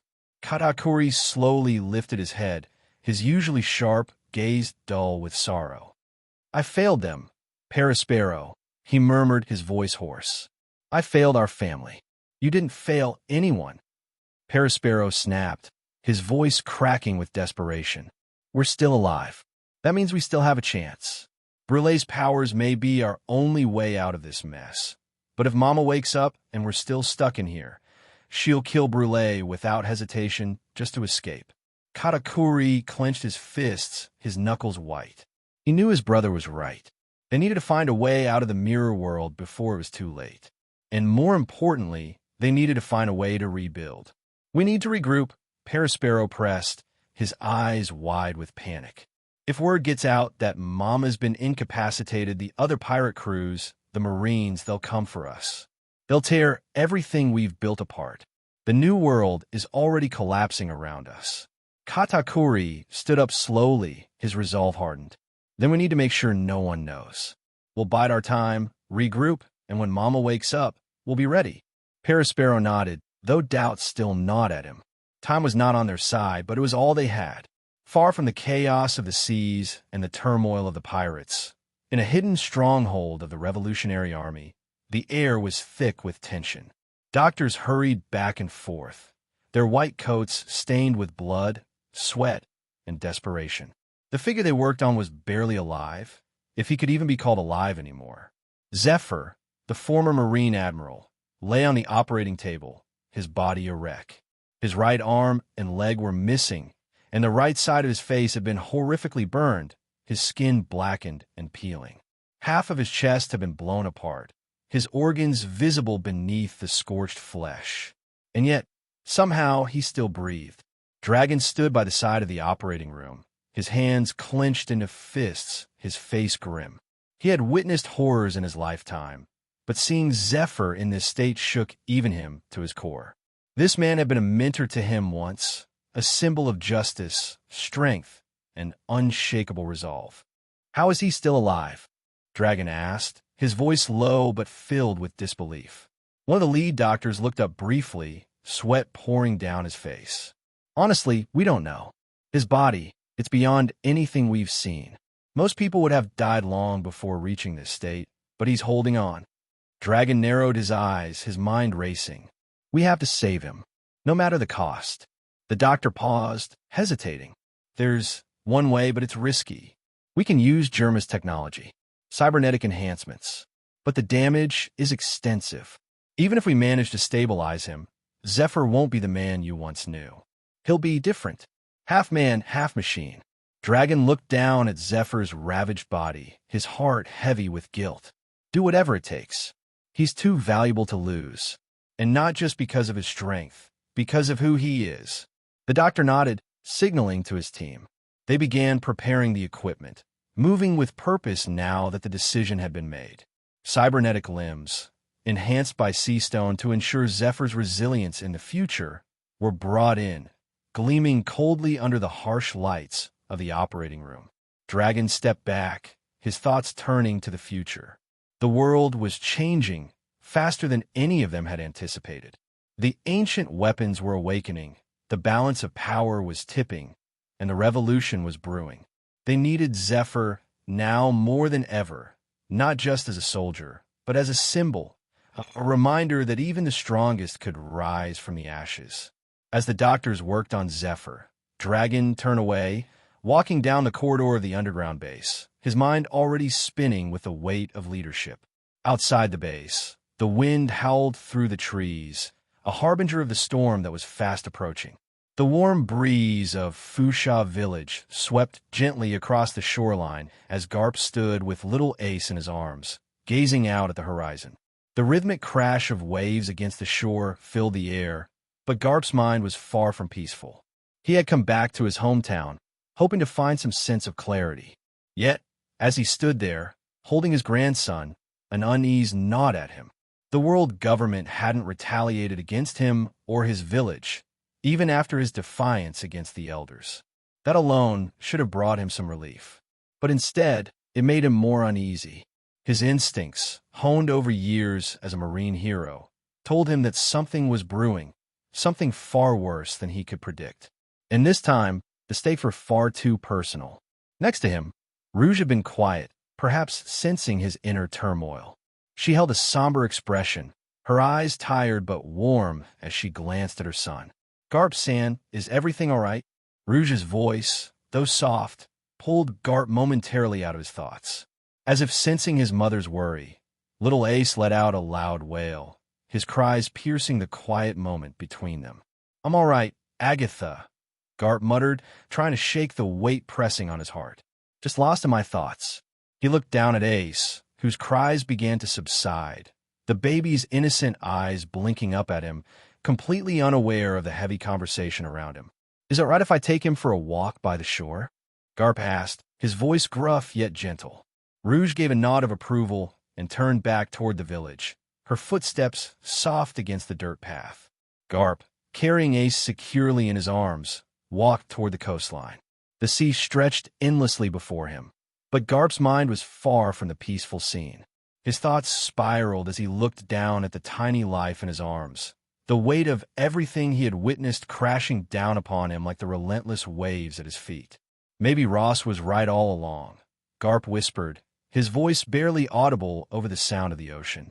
His words were bitter as they left his lips, memories of his former protege resurfacing. He told me, one day, I'd stand by the side and watch, powerless, as the people dear to me were killed in the name of justice. He said I'd be unable to do anything. The word stung, especially now. Garp clenched his jaw, his grip on Ace tightening ever so slightly. Not enough to alarm the infant, but enough for Garp to feel the small heartbeat against his chest. His heart, heavy with guilt and uncertainty, thudded in response. He looked down at Ace, the child still giggling as he played with Garp's beard, tugging at the coarse strand with tiny fists. A small, innocent laugh escaped Ace's lips, his wide eyes filled with wonder and curiosity. He had no idea of the storm brewing around him, of the chaos his very existence could one day ignite. To him, Garp was just someone to play with, someone who made funny faces and had a beard that was fun to pull. Garp couldn't help but smile, though it was tinged with sadness. "Tell me, Ace, what should I do when that day comes? If they come for you, what will I do then? Will I stand by again like I did before?" The infant let out another small giggle, oblivious to the torment in Garp's heart. Ace cooed and made a garbled sound that Garp could only interpret as joy. In that moment, Garp's chest ached even more. How could such an innocent child, a child of promise and life, be destined to face the weight of the world? Garp's mind raced, haunted by memories of the past, of standing on the battlefield as men died for causes he no longer fully believed in. He had gone there ready to defy the world government, and finally break away from the chains of duty and loyalty that had bound him for so many years. But when a moment came, when he had the chance to strike back, he hadn't done it. He couldn't. The weight of his title, the future of the Marines, and the ideals he had spent his entire life upholding were too much. His heart had faltered. But this was different. This wasn't just a battle between pirates and Marines. This wasn't about justice. This was his family. Will I let you die, Ace? Garp's voice cracked as he spoke to the infant. His mind flashed to Zephyr, a man he had once called a comrade, a friend. He had witnessed Zephyr's downfall, crushed under the weight of a system that failed to protect even its own. Garp had done nothing then, just as he had done nothing so many times before. Will I be able to save you when the time comes? He murmured. Or will I stand by and watch again? Deep down, Garp knew that Ace's identity would be revealed to the world one day. It was only a matter of time before the truth of his lineage surfaced, before the son of Joel D. Roger became a target for the entire world, the world government, and the very institution Garp had served his entire life. But this time, Garp could not, remain silent. As Ace tugged at his beard again, letting out another bubbly laugh, Garp chuckled, though his heart still felt heavy. This child, so unaware of the turmoil around him, had no idea that he was already at the center of a storm. Garp's thoughts darkened as he imagined the world closing in on Ace, the Marines branding him an enemy, a threat, all because of his bloodline. But no matter what, Garp made a silent vow in that moment, his resolve hardening as he watched the sunset reflect in Ace's bright eyes. I'll protect you, Garp whispered, more to himself than to the child. No matter what you become in the future, as long as you don't turn into an evil man, I'll protect you. His grip on Ace tightened, not in fear, but in fierce determination. Even if I have to stand against the world government, even if I have to fight the very people I've called comrades, no one will lay a hand on you. The infant cooed once more, squirming in Garp's arms, his tiny fists reaching out toward the setting sun as if trying to grasp it. Garp smiled, a deep, sad smile. Ace had no idea what awaited him, no idea of the legacy that had already marked him for a life of struggle. But for now, in this moment, he was just a child, and Garp would make sure, no matter what, that Ace would have a chance to live, a chance to choose his own path, free from the sins of the past. The sun dipped below the horizon, casting long shadows across the shore, but Garp's resolve burned brighter than ever. He would not fail again, not this time. As Ace let out a playful giggle, Garp chuckled softly, turning back toward the village, the weight on his shoulders still heavy, but his heart filled with fierce, unwavering determination. Hello, everyone! As we wrap up this video, I want to share a quick note. I have a Patreon account. If you'd like to support me and enjoy on-demand audiobooks, you can become a Patreon member. Alternatively, you can check out my Google Drive link, which has 500-plus novel audiobooks available through my Ko-fi or Patreon shop. I appreciate your support.